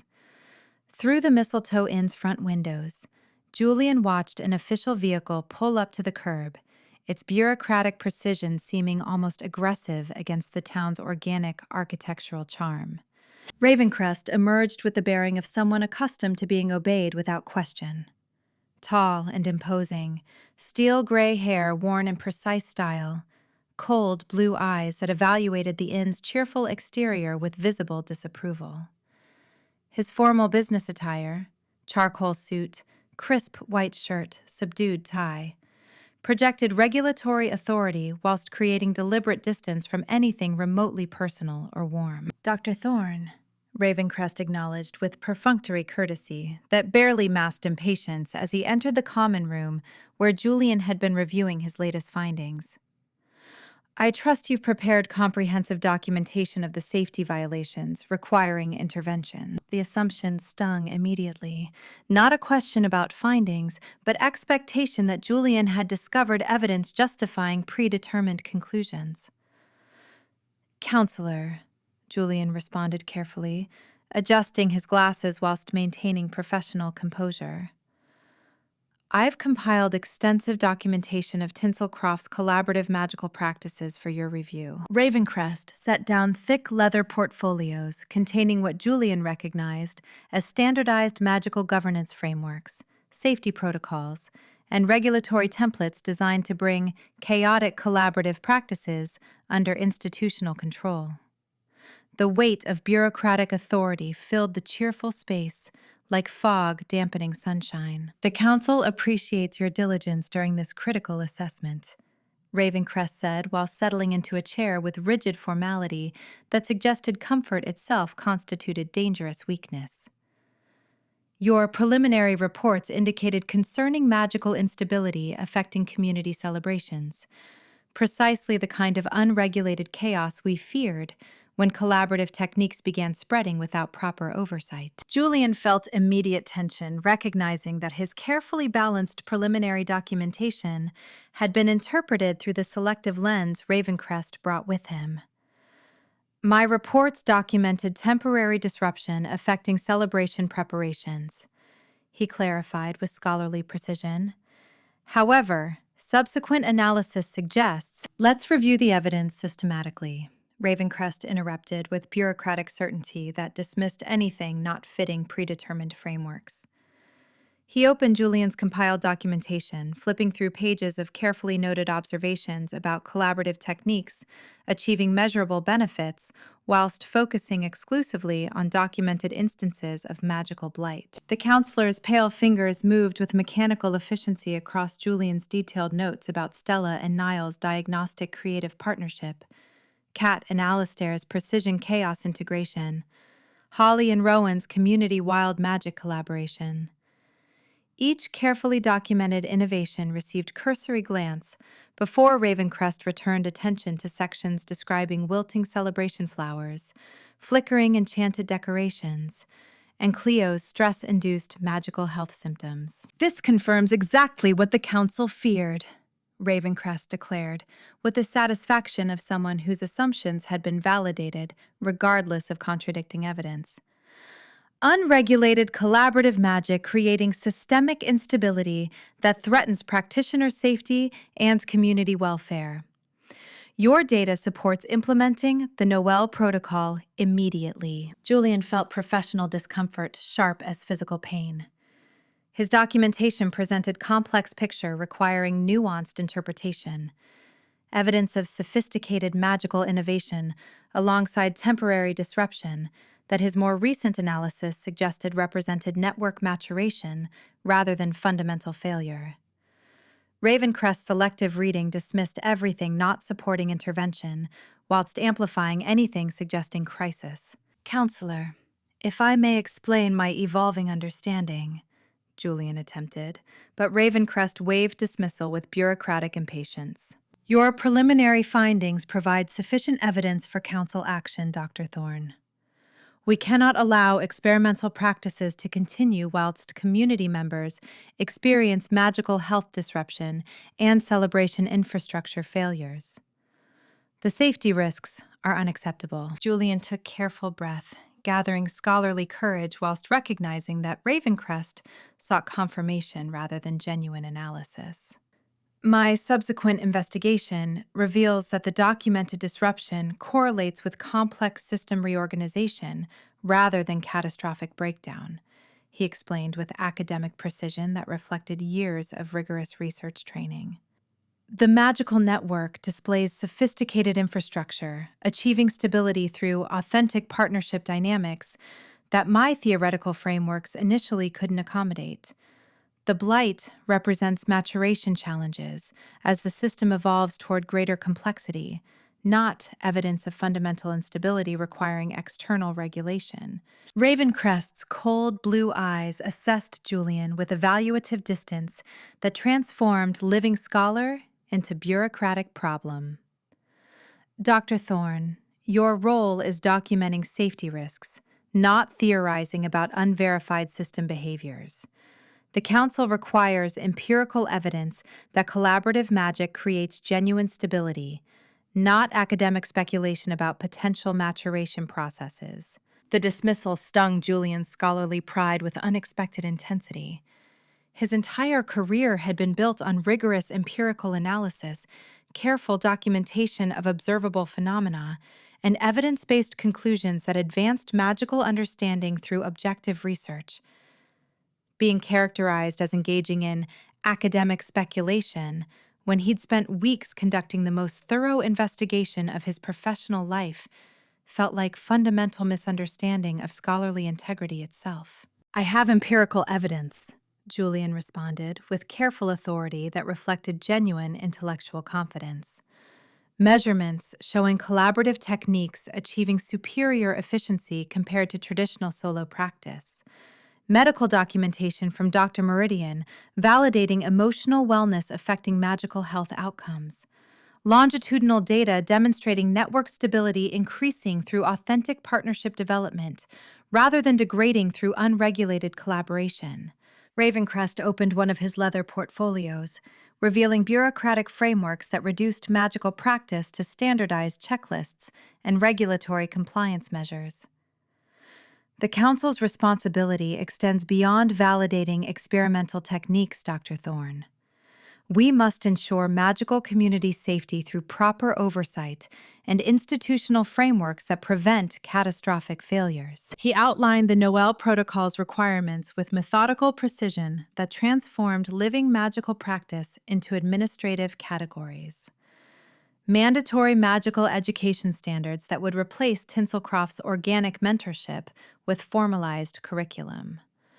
Required supervision of innovative techniques by council-certified instructors. Bureaucratic approval processes for collaborative partnerships that would subject personal relationships to institutional evaluation. Ongoing council monitoring, creating permanent external oversight of community magical development. Julian listened with growing alarm, recognizing that these regulations would destroy exactly what made Tinselcroft's practices effective, the authentic emotional connection and mutual trust that his measurements showed created genuine magical advantages impossible to achieve through bureaucratic compliance. These protocols would prevent the innovations I've documented, Julian observed with scholarly directness that couldn't quite mask his professional concern. The collaborative techniques achieving superior results depend on practitioners developing organic partnerships based on genuine emotional compatibility and shared values. Subjecting that process to external approval and standardized education would eliminate precisely the authenticity that creates measurable benefits. Ravencrest's expression showed no concern, only bureaucratic certainty that safety through control outweighed innovation through freedom. Innovation without proper oversight creates unacceptable risks, Dr. Thorne. The Council cannot allow experimental magical practices to continue simply because they show temporary advantages.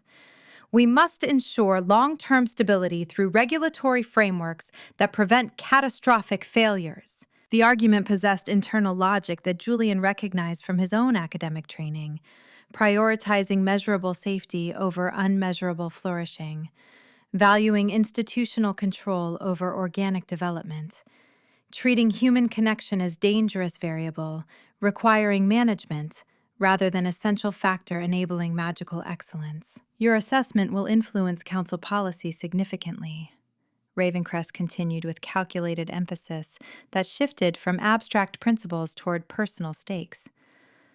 As senior researcher conducting this critical evaluation, your recommendations carry substantial weight. The Council values objective analysis that prioritizes safety over sentiment.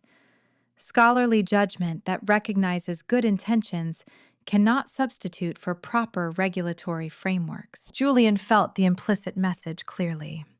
His conclusions would be interpreted not merely as research findings, but as demonstration of professional judgment affecting future opportunities. Ravencrest leant forward slightly, cold blue eyes fixed on Julian with bureaucratic intensity. Your career advancement depends on demonstrating sound judgment about magical safety, Dr. Thorne.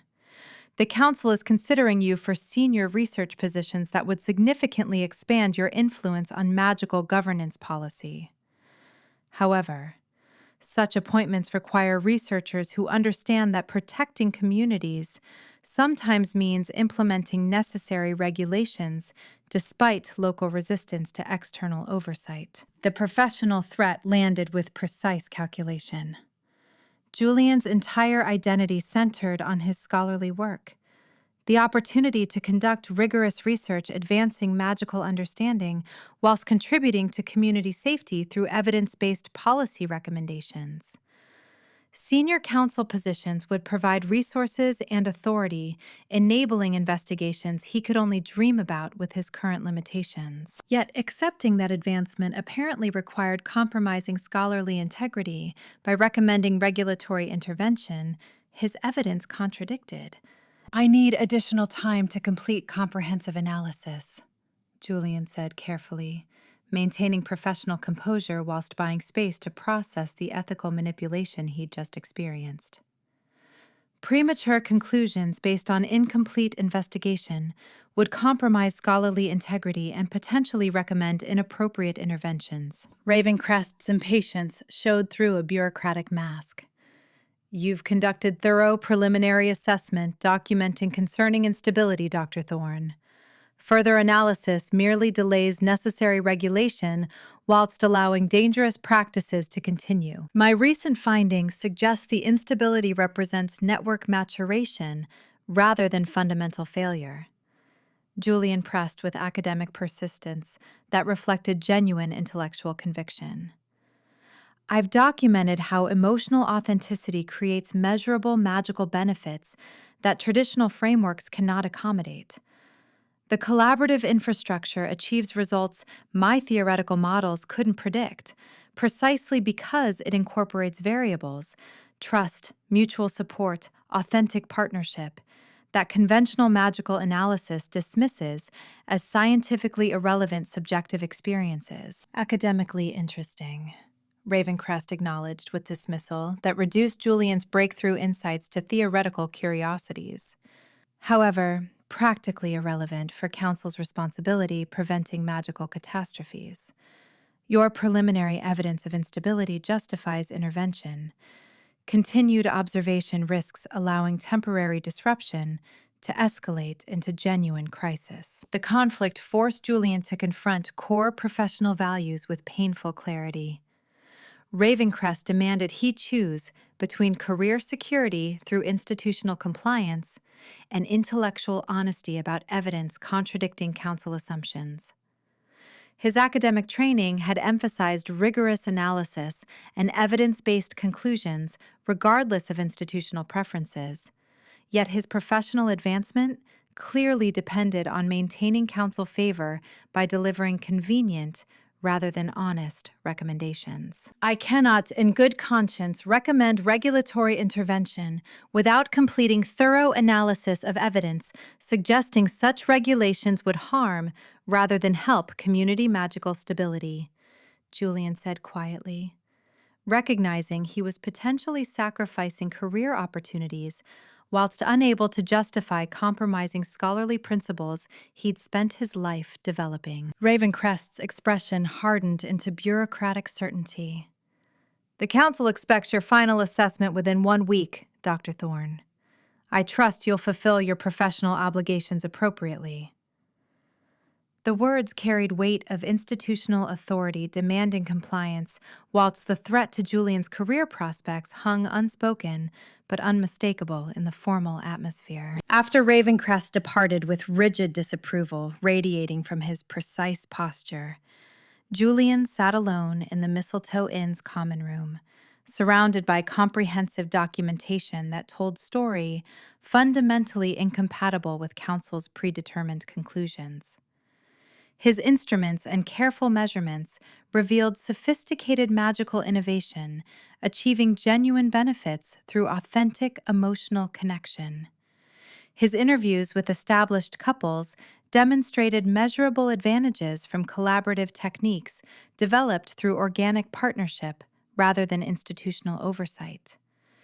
Beatrice's medical validation confirmed emotional wellness affecting magical health in quantifiable ways his theoretical frameworks had initially dismissed. The empirical evidence consistently supported Tinselcroft's intuitive understanding that love-based collaborative magic created stability and excellence impossible to achieve through bureaucratic regulation. Yet defending those findings apparently meant ending his career and losing any influence he might have on council policy, affecting magical communities far beyond this charming town. Julian reviewed his compiled research with scholarly attention to detail that had defined his professional identity since graduate studies. Every measurement, every interview, every careful observation pointed toward the same conclusion. Tinselcroft's collaborative practices represented genuine magical innovation, deserving protection and study rather than regulatory suppression. His intellectual integrity couldn't dismiss this data simply because it contradicted institutional frameworks. Doing so would make him bureaucratic functionary rather than genuine scholar seeking truth about how magic actually worked. But maintaining that integrity might cost him everything he'd worked towards professionally. The ethical dilemma consumed Julian's thoughts as afternoon shifted toward evening. He barely noticed the passage of time whilst wrestling with the choice Ravencrest had forced. Career advancement through compromised scholarship or professional sacrifice whilst honoring academic principles. Julian? Sage's gentle voice broke through his spiraling thoughts. They stood in the doorway with thoughtful concern visible in their green eyes, having apparently heard about Ravencrest's arrival and sensed Julian's distress through the magical network's emotional resonance. Julian attempted maintaining professional composure, the academic mask he'd worn throughout his career when facing difficult situations. Dr. Willowmere, I'm simply reviewing my assessment documentation. Sage crossed the room with fluid grace that reflected both their healing practice and deep connection to Tinselcroft's magical rhythms. They settled into the chair Ravencrest had occupied earlier, but where the counselor had brought rigid authority and bureaucratic control, Sage's presence created space for genuine vulnerability and authentic connection. The whole town knows Ravencrest arrived, Sage said quietly. And the magical network carries emotional resonance that suggests you're struggling with something significant. Julian felt his carefully maintained composure crack under Sage's gentle attention and genuine care. Throughout his career, he'd prided himself on objective detachment and professional distance. Emotional vulnerability had always seemed antithetical to rigorous scholarship, personal feelings muddying clear analysis and evidence-based conclusions. Yet Sage had taught him, through their collaborative work, that the most important truths often emerge through authentic emotional engagement, rather than defensive intellectual distance. He wants me to recommend regulation that my evidence shows would harm what you've built here, Julian admitted quietly, surprising himself with the confession's honesty. The Noel protocol would destroy precisely what makes your collaborative practices effective. The authentic partnership and emotional trust that my measurements demonstrate create genuine, magical advantages. But refusing to support intervention might end my career and any influence I could have on council policy. Sage listened with the same healing attention they brought to medical consultations, understanding professional stakes whilst recognizing Julian's genuine conflict. They didn't offer immediate reassurance or dismiss his concerns. Instead, they sat with the difficulty, whilst their presence itself provided comfort he hadn't realized he needed. "What does your evidence actually tell you?" Sage asked finally.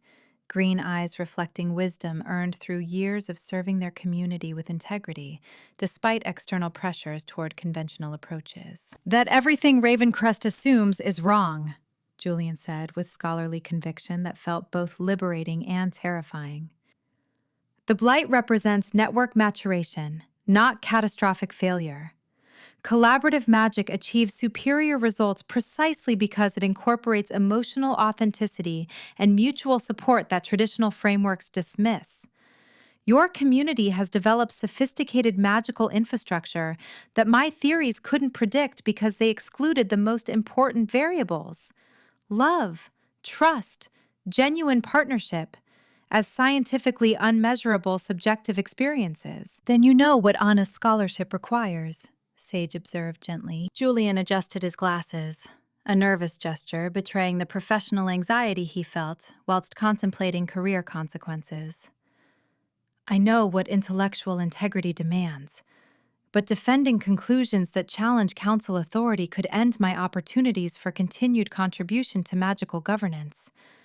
If I lose my position, I cannot influence policy protecting communities like yours from exactly the kind of bureaucratic overreach Ravencrest represents." Sage considered this with the thoughtful attention they brought to complex healing challenges requiring nuanced understanding rather than simple solutions. "The community has taught me something important over the years I've served as their healer," they said quietly. "The most valuable things, love, healing, authentic connection, cannot be measured by conventional standards, but they still deserve protection. Sometimes defending what matters requires standing against authority that demands we value measurable safety over unmeasurable flourishing." Their words resonated with Julian's own growing understanding about collaborative magic's benefits, resisting the quantification Ravencrest demanded, whilst remaining empirically valid through holistic assessment, incorporating qualitative alongside quantitative evidence. "Maintaining influence requires compromising the principles that make influence worth having," Julian observed, recognizing the fundamental paradox with painful clarity. "Yes," Sage agreed simply. "Integrity sometimes demands risking comfort and security for values that matter more than institutional approval. That's terrifying. I won't pretend otherwise. But I've watched this community teach that lesson repeatedly. Kat and Alistair choosing authentic partnership over professional perfection. Stella and Niall accepting vulnerability rather than performing invulnerability. Holly and Rowan building genuine collaboration instead of maintaining safe distance." Julian thought about the couples he'd interviewed. The careful documentation revealing how authentic emotional connection enhanced magical practice in measurable ways. Each partnership had required courage to trust someone else, whilst maintaining individual authenticity. Exactly the kind of vulnerable collaboration his academic training had taught him to avoid as professionally dangerous.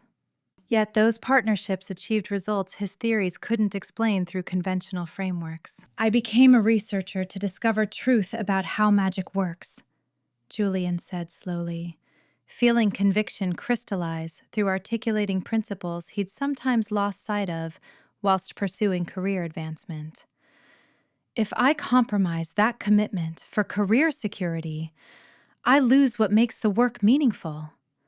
Scholarly integrity requires defending conclusions that emerge from rigorous analysis, even when those conclusions challenge institutional assumptions and potentially cost me professional opportunities." The decision felt both terrifying and liberating, risking everything he'd worked towards professionally, whilst honoring the intellectual principles that had drawn him to magical research originally. Sage's expression showed understanding rather than triumph, recognizing the genuine sacrifice Julian contemplated, whilst respecting his choice to prioritize truth over convenience. "Whatever you decide, you won't face the consequences alone. This community protects those who protect them." Julian spent the evening drafting his formal response to Ravencrest, choosing words with scholarly precision that reflected complete commitment to academic honesty over institutional compliance. His report presented comprehensive findings supporting Tinselcroft's collaborative practices, whilst acknowledging legitimate concerns that had motivated council oversight. The documentation maintained rigorous objectivity, whilst clearly stating that his empirical evidence contradicted assumptions justifying the Noel protocol. He detailed measurements showing collaborative techniques achieving superior efficiency and sustainability. He included Beatrice's medical validation of emotional wellness affecting magical health.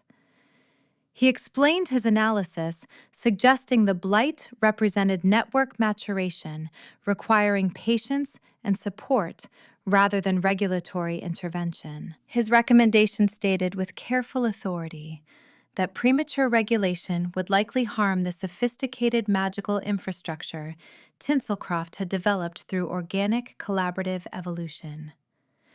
He proposed continued observation during network stabilization, scholarly documentation of innovative techniques for potential adaptation elsewhere, and council recognition that authentic partnership created measurable magical advantages deserving protection rather than bureaucratic suppression. The report represented his complete intellectual integrity, accepting potential career consequences whilst feeling unexpected peace about choosing truth over professional convenience. As Julian reviewed the final draft in the quiet hours past midnight, he recognized that defending Tinselcroft had become defending everything he valued most.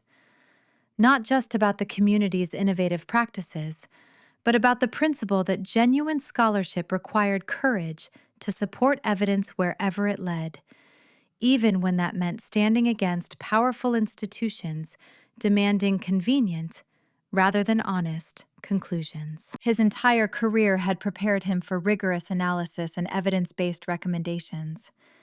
Now he would discover whether his professional reputation could survive actually following those principles, when institutional authority demanded comfortable lies instead of uncomfortable truths. Chapter 9. Sage. Instead, they encountered a hollow sensation that went deeper than normal tiredness from busy weeks of wedding preparation support and blight investigation. The magical well within their core felt only partially replenished, like drawing water from a source running slightly dry, despite adequate time for recovery. Sage frowned, adjusting their breathing pattern and reaching for the restoration techniques that had always worked before. The healing energy responded sluggishly, trickling into their reserves rather than flowing with the usual vibrant surge that accompanied successful meditation. Stress from the dual pressures of community defense and magical crisis, they decided, pushing past the persistent hollow sensation whilst rising to prepare for their clinic schedule. Everyone felt strained during challenging periods. Their exhaustion probably reflected worry about the assessment and concern about the blight's progression, rather than anything requiring personal medical attention. The dismissal came easily after years of focusing on others' wellness needs rather than monitoring their own magical health with equivalent care. Their morning tea tasted flat despite Holly's excellent blend, and the clinic felt unusually cold, even after Sage adjusted the temperature enchantments. Small details suggesting depleted magical sensitivity, but Sage attributed the symptoms to distraction rather than depletion, reviewing patient appointments whilst ignoring the subtle tremor in their hands as they wrote notes. The first emergency call interrupted their schedule before the initial patient arrived. "Sage?" Cleo's voice carried panic through the communication crystal. "The ceremonial arbor is showing structural instability. The enchantments are failing and the whole thing threatens to collapse. Can you come immediately?" "Of course," Sage replied automatically, already gathering their healing supplies whilst the hollow sensation in their chest deepened slightly. "I'll be there in 10 minutes. They canceled their morning appointments with apologetic messages, trying not to calculate how many clinic hours they'd already rescheduled during the past weeks to address blight-related emergencies and assessment coordination. Community needs took priority during crisis periods. Their regular patients would understand the delay. The wedding venue revealed multiple magical infrastructure failures affecting essential ceremony elements. Cleo stood wringing her hands near the enchanted arbor meant to frame her vows to Felix, her usual artistic confidence replaced by bride-to-be stress, as the ornate structure flickered between stability and dangerous instability. "Everything was fine yesterday," she said miserably.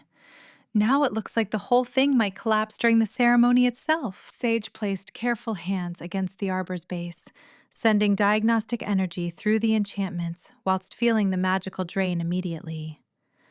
The structure's foundations showed the blight's characteristic destabilization.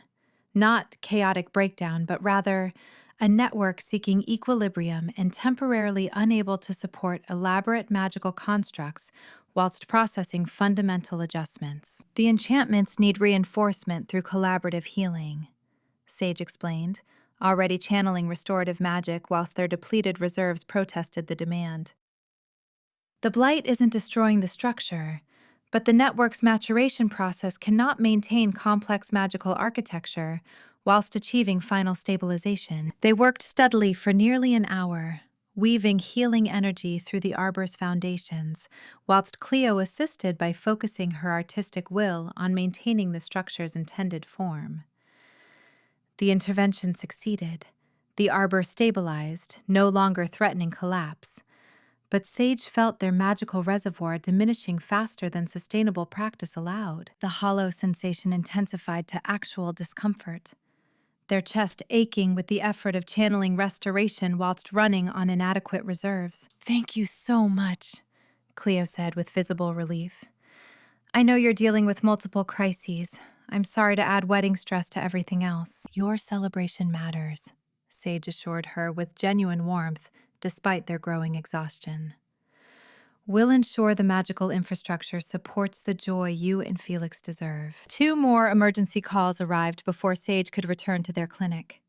The magical lighting systems for the evening reception flickered dangerously close to complete failure, requiring another hour of intensive stabilization work.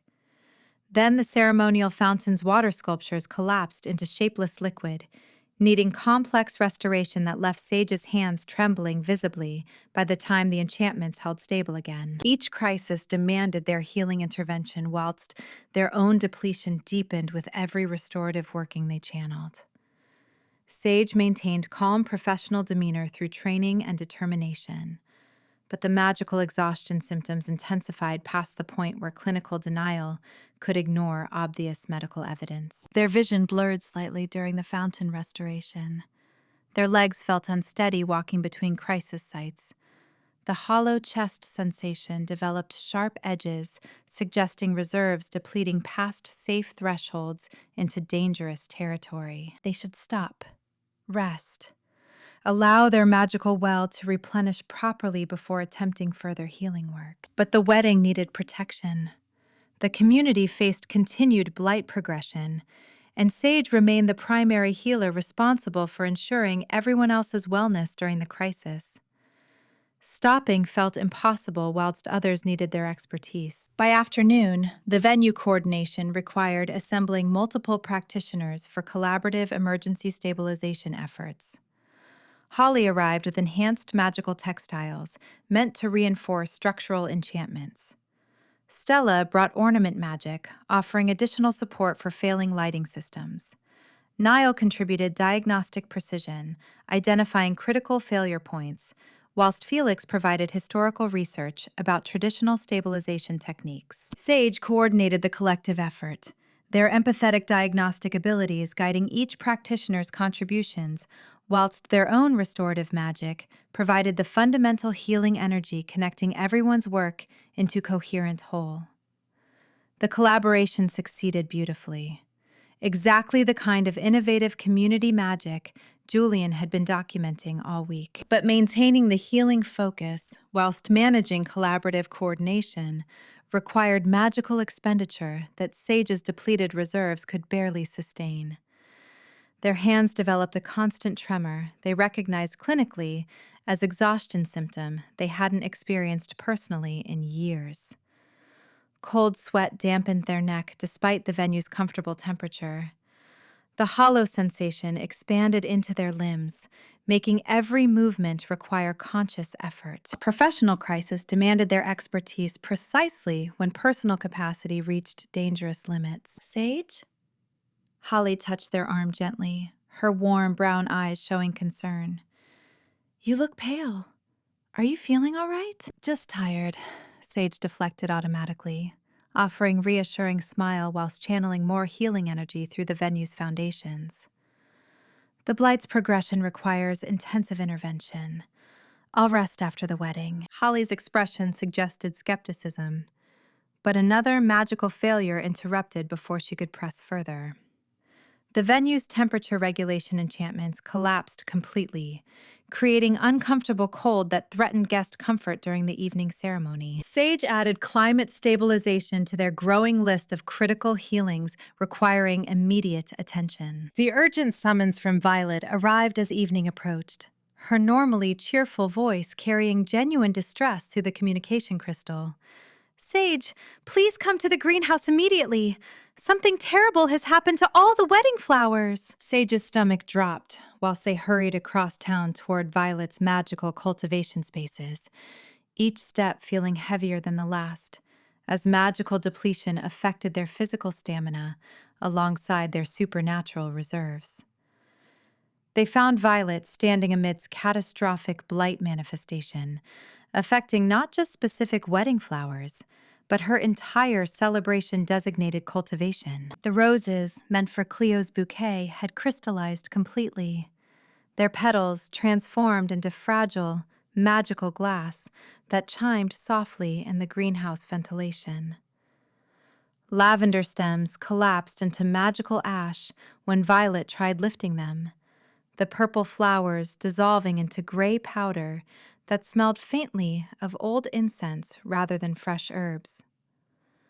Orchids, meant for table arrangements, showed the ghostly translucence that had characterized earlier blight symptoms. But now, the condition spread visibly to healthy stock, creeping across previously unaffected plants like slow-motion contagion. It happened overnight, Violet explained desperately. Yesterday, everything was stable. This morning, I found this destruction. Can you heal them? The wedding is in 3 days. Sage studied the affected plants with diagnostic attention, whilst their vision swam slightly from exhaustion. The blight's escalation represented the network's intensifying search for equilibrium, not malicious destruction, but rather magical infrastructure unable to support elaborate cultivation whilst processing fundamental adjustments. Understanding the cause didn't make the damage less devastating for Cleo's celebration or Violet's dedicated work. I can attempt comprehensive healing intervention, Sage said quietly, already mentally calculating the magical expenditure required whilst knowing their depleted reserves made the working dangerous. But the restoration will require significant energy channeling. They should wait. Rest first. Attempt the healing after proper recovery time, allowed their reserves to replenish adequately. But Cleo's wedding flowers needed saving. Violet stood watching with desperate hope, and Sage had never refused healing work because of personal limitations rather than patient needs.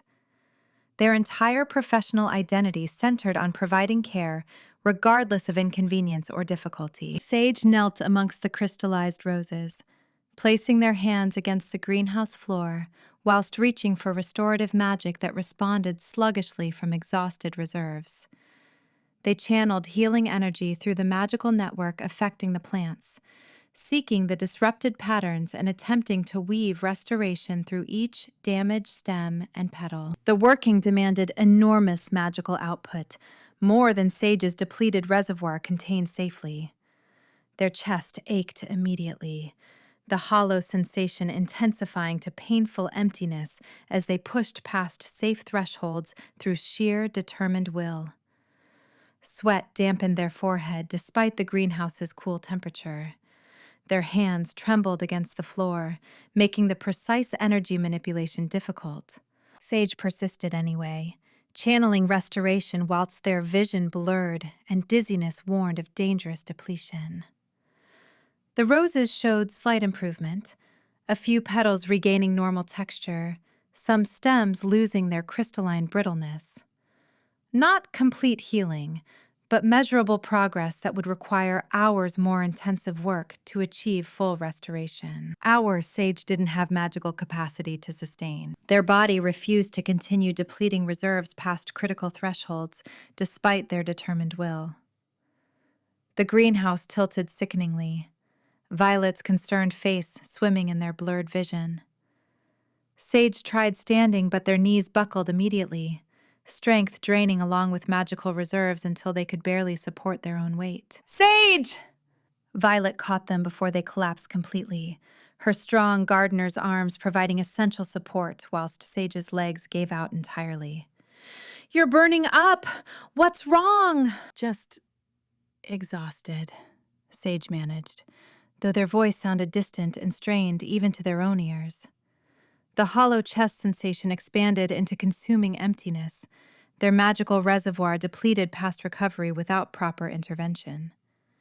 Cold sweat covered their skin, whilst trembling intensified to visible shaking they couldn't control. The healer experiencing medical crisis felt profoundly wrong. Sage had always been the one providing care, not requiring it. The role reversal triggered both physical vulnerability and emotional resistance that made accepting help feel like professional failure rather than natural human limitation. "I'm calling for help," Violet said firmly, already activating her communication crystal whilst guiding Sage to sit against the greenhouse wall. "Don't try to move. Just breathe." Sage wanted to protest, to insist they could manage with brief rest before continuing the healing work others needed. But their body wouldn't cooperate with their stubborn determination. Exhaustion, overwhelming practiced resilience, until even sitting upright required conscious effort. They'd pushed too far, ignored too many warning signs, prioritized everyone else's wellness whilst neglecting their own magical health until crisis became inevitable. Professional dedication transformed into medical emergency through sustained self-neglect that years of healing practice should have taught them to recognize and prevent. Violet's worried face blurred further as Sage's vision tunneled, consciousness threatening to slip away entirely, before footsteps announced someone's arrival at the greenhouse entrance. "Sage?" Julian's voice carried sharp concern, his usually measured academic tone replaced by something more immediate and protective. "What happened?" "They collapsed trying to heal the flowers," Violet explained, whilst Julian crossed the greenhouse with rapid strides that seemed uncharacteristic of his normally precise movements. "They're burning up and shaking. I think it's magical exhaustion." Julian knelt beside Sage immediately, his analytical assessment shifting to protective concern as amber eyes behind wire-rimmed glasses studied their symptoms with focused attention. His careful hands checked their pulse, finding it rapid and thready, whilst monitoring their breathing pattern that came too fast and shallow for proper oxygen exchange. "Magical depletion past safe recovery thresholds," he diagnosed with clinical precision tempered by genuine worry. "How long have you been experiencing exhaustion symptoms?" "I'm fine," Sage protested weakly, though the trembling and cold sweat contradicted their assertion.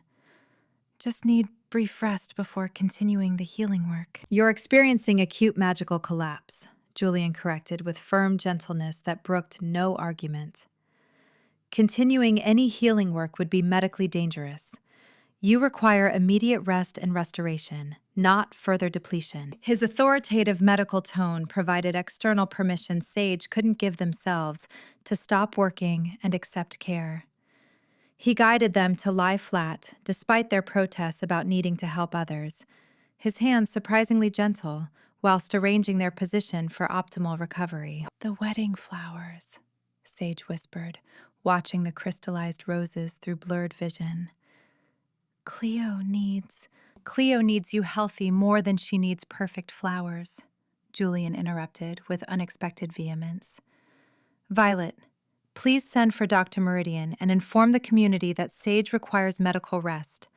I'll stay here and monitor their condition." Violet nodded, already activating multiple communication crystals, whilst Julian removed his suit jacket and folded it beneath Sage's head as makeshift pillow. The gesture felt oddly intimate. Academic formality transformed into practical care that suggested genuine concern beyond professional courtesy. You can't deplete yourself caring for everyone else whilst ignoring your own wellness, Julian said quietly, his amber eyes holding Sage's gaze with steady intensity. Healers require healing too. Your professional expertise should recognize that medical reality, even when your helper identity resists acknowledging personal limitations. The observation penetrated Sage's defenses with uncomfortable accuracy, touching something raw beneath their practiced competence and community dedication. Dr. Meridian arrived within minutes, her medical bag already open as she knelt beside where Sage lay trembling against the greenhouse floor. Her diagnostic instruments emerged with practiced efficiency, whilst Julian provided concise summary of observed symptoms and suspected causes. How long have you been experiencing depletion symptoms? Beatrice asked, whilst her instruments hummed with analytical magic, scanning Sage's magical and physical condition. This morning, Sage admitted reluctantly. Maybe yesterday. The hollow sensation has been present for several days, but I attributed it to stress rather than actual depletion. Beatrice's expression grew increasingly concerned as her instruments revealed comprehensive data about Sage's magical health.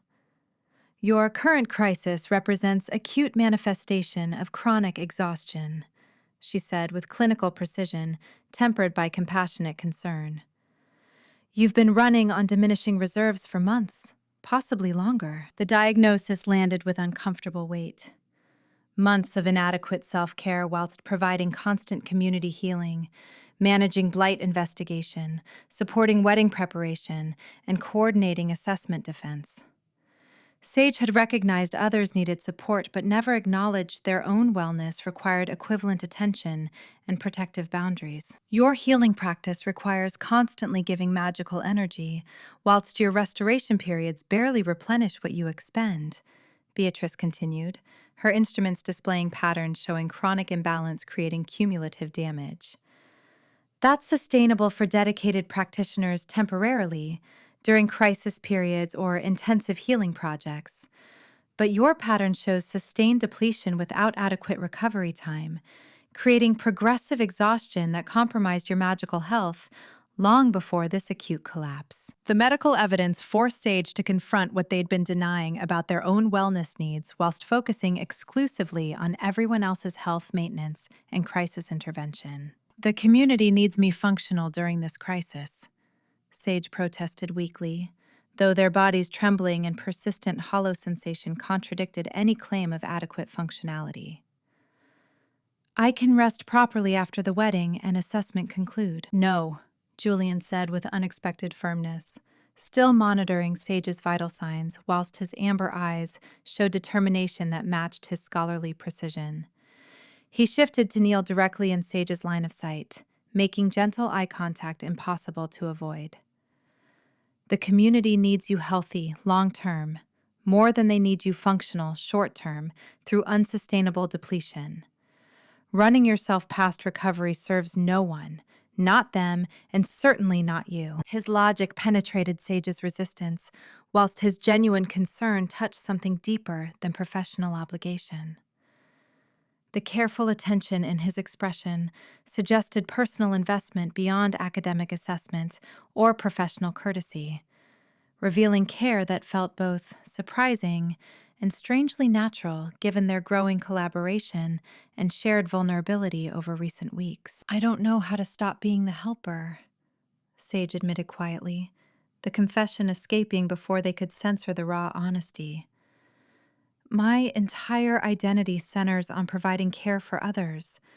What value do I offer when I'm not healing? Julian's hand found theirs with surprising naturalness, his long fingers warm against Sage's cold skin, whilst his grip offered steady support. Your value isn't contingent on constant service, Sage. You matter because of who you are, not merely what you provide through endless self-sacrifice. The simple affirmation touched wounds Sage didn't realize needed healing. The unconscious belief that their worth required perpetual usefulness, that stopping to receive care meant failing both their professional responsibilities and the community depending on their expertise. I've made similar mistakes, Julian continued softly, his thumb moving unconsciously against Sage's palm in gentle rhythm. My academic career involved patterns of overwork and inadequate self-care, masked by dedication to important research. I convinced myself my work mattered more than my wellness, that exhaustion was acceptable cost for scholarly achievement. His personal vulnerability created safe space for Sage's emotional defenses to lower further. Recognizing shared experience of sacrificing self-care for professional dedication, whilst believing their individual needs mattered less than their contributions. What changed?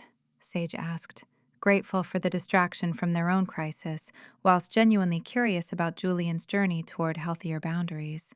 Burnout that compromised exactly the judgment and capability that made my work valuable, Julian admitted with characteristic honesty.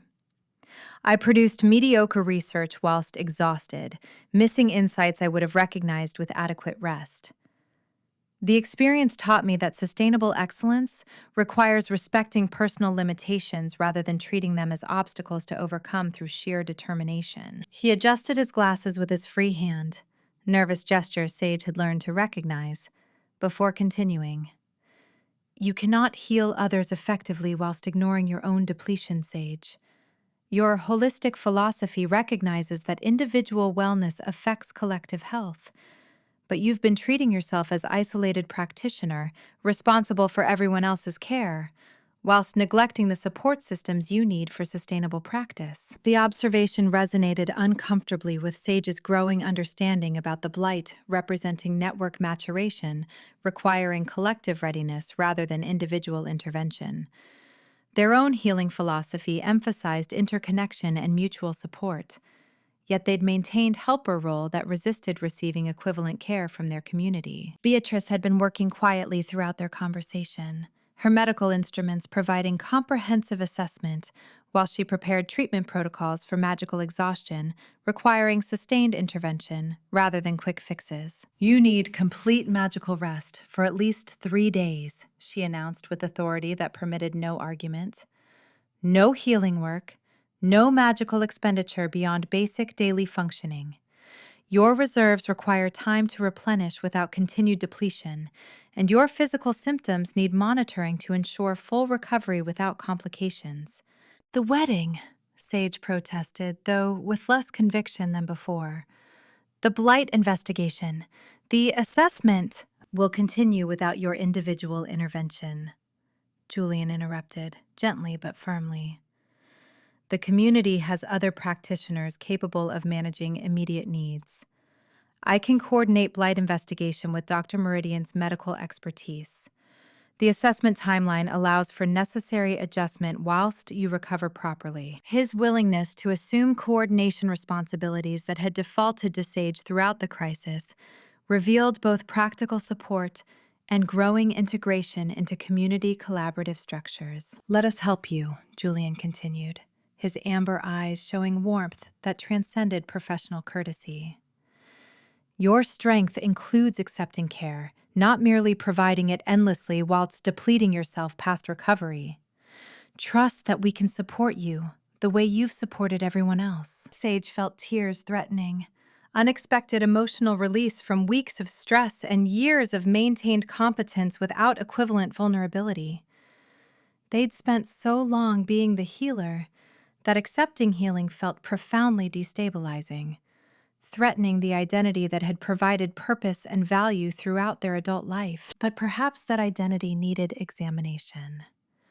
Maybe sustainable healing practice required acknowledging that helpers needed help, that community support flowed in multiple directions rather than exclusively through single, dedicated caregiver, sacrificing personal wellness for collective needs. I'm frightened, Sage whispered, the admission feeling like professional failure, even whilst recognizing its emotional truth. Being needed provides purpose and control. Needing others creates vulnerability and dependence that feels dangerous. Julian's hand tightened around theirs with reassuring pressure. Vulnerability creates authentic connection, rather than dangerous weakness, he said quietly. Your healing philosophy teaches that mutual support strengthens communities and individuals. Perhaps this experience offers opportunity to receive what you've given so generously, discovering that accepting care enhances rather than diminishes your value, whilst modeling healthy interdependence for the community watching your example. The reframe helped, showing potential growth through crisis rather than merely weakness requiring shameful acknowledgement. Sage had taught countless patients that healing included accepting support during recovery, that wellness emerged from balanced giving and receiving rather than endless self-sufficiency. Living those principles required different courage than preaching them. All right, Sage agreed finally, their exhaustion making continued resistance impossible regardless of emotional complexity. 3 days of complete rest. But I want regular updates about the wedding preparations and blight investigation. And if emergencies arise, we'll manage them collaboratively, Julian promised with steady conviction. You've taught this community how to support each other through challenges. Trust that they can extend that support to include their dedicated healer when you need care rather than providing it. Beatrice administered restorative treatments whilst Julian helped Sage back to their clinic, his careful support providing the physical assistance they couldn't quite admit needing. He settled them into their own recovery bed, ironic reversal that wasn't lost on Sage, and established protective monitoring enchantments that would alert him if their condition changed whilst they rested. Thank you, Sage said quietly, watching Julian adjust the monitoring spells with scholarly precision transformed into genuine care. For seeing what I couldn't acknowledge about my own depletion. For offering support without judgment or pressure to maintain impossible standards. Julian adjusted his glasses, but his amber eyes showed warmth that made Sage's breath catch slightly despite their exhaustion. Thank you for trusting me enough to be vulnerable. Your breakthrough understanding about the blight requiring collective emotional readiness rather than individual intervention applies equally to your own healing, I think. Sustainable wellness emerges from mutual support rather than isolated self-sufficiency. He settled into the chair beside Sage's bed with clear intention to maintain watchful presence during their rest. The gesture felt both protective and companionable. Academic observer transformed into genuine partner, offering care that honored Sage's expertise whilst providing essential support they couldn't give themselves. As Sage's eyes grew heavy, consciousness finally releasing its grip on hypervigilant awareness, they recognized that perhaps Julian's analytical precision served healing purposes that complemented rather than contradicted their empathetic wisdom. Different approaches creating stronger whole through authentic collaboration and growing trust. Professional partnership developing depths that extended beyond assessment coordination into something more personally profound than either had allowed themselves to imagine. Chapter 10. Julian. Julian had never deployed such a comprehensive monitoring array outside of major academic research facilities. Over the next 2 days, whilst Sage rested under Beatrice's watchful supervision, he systematically positioned resonance detectors, harmonic analyzers, and emotional magical correlation instruments at strategic locations throughout Tinselcroft. Each device represented the pinnacle of magical measurement technology, instruments he'd designed himself through years of methodical research into quantifying phenomena that most practitioners considered inherently subjective. The Mary Maple's kitchen received 3 overlapping detectors positioned to measure Kat and Alistair's collaborative baking sessions from multiple angles. Holly's textile shop hosted instruments calibrated to track the specific resonance patterns emerging during her community-supportive enchantment work with Rowan. Stella's ornament studio warranted his most sensitive equipment, designed to capture the intricate harmonics of creative diagnostic collaboration. Even the town square's magical infrastructure received monitoring stations to measure how individual contributions integrated into collective network stability. His research design employed rigorous methodology that would satisfy the most demanding academic peer review. Each measurement protocol included baseline individual magical signatures recorded before collaborative work sessions, continuous monitoring during actual partnership practice, and post-session analysis measuring residual effects and decay rates. Control measurements from equivalent individual magical work provided comparative data, whilst environmental monitoring eliminated confounding variables like weather patterns, lunar cycles, or seasonal magical fluctuations. The systematic approach represented his commitment to providing irrefutable empirical evidence rather than anecdotal observations. Council skeptics could dismiss subjective testimony as wishful thinking or communal delusion, but properly calibrated instrumental data would demand serious consideration. Julian had spent his entire career advocating for measurement over anecdote, quantification over impression. Now he would employ those same rigorous standards to document truths that conventional magical theory suggested should be impossible. The first collaborative session he monitored systematically was Kat and Alistair's morning baking preparation for the wedding. Julian positioned himself discreetly in the Mary Maple's back corner with his recording equipment, watching his instruments whilst the couple worked together with the comfortable rhythm of established partnership. "Precision meets creative chaos again," Kat murmured, measuring ingredients with characteristic exactness, whilst Alistair sketched experimental flavor combinations in his perpetually stained notebook. "Organized spontaneity," Alistair countered cheerfully. "Your structure provides foundation for innovation, rather than constraint. Watch this. What if we enhanced the traditional wedding cake base with collaborative enchantment that adapts to each guest's preferred sweetness level?" They began working together, Kat's precise measurements providing stable framework, whilst Alistair's creative magic introduced adaptive elements that responded to individual preferences without compromising structural integrity. Their hands moved in synchronized patterns Julian had observed dozens of times, but now his instruments captured the underlying magical dynamics with unprecedented clarity. The data made him check his calibration 3 times. The resonance amplification during authentic collaborative sessions exceeded anything conventional magical theory predicted. His measurements showed that when Kat and Alistair worked together with genuine emotional connection and mutual trust, their combined magical output didn't simply add their individual capabilities. It multiplied them in ways that violated fundamental assumptions about energy conservation and efficiency limits. Julian reviewed the harmonic analysis, searching for measurement errors that might explain the impossible amplification. His instruments were functioning perfectly. The effect was real, statistically significant, and completely inexplicable according to established magical theory. Moreover, the amplification correlated directly with observable indicators of authentic partnership. When Kat and Alistair made eye contact whilst coordinating an enchantment, the resonance spiked. When their breathing synchronized during delicate magical manipulation, efficiency increased measurably. Verbal affirmations of trust, "I've got this part, you focus on stabilization," produced quantifiable enhancement in both practitioners' individual magical signatures. The pattern held consistent across subsequent observations. Stella and Niall's ornament collaboration showed similar amplification effects, with their creative diagnostic partnership producing resonance harmonics that Julian's instruments struggled to measure adequately because they exceeded his equipment's design detection range.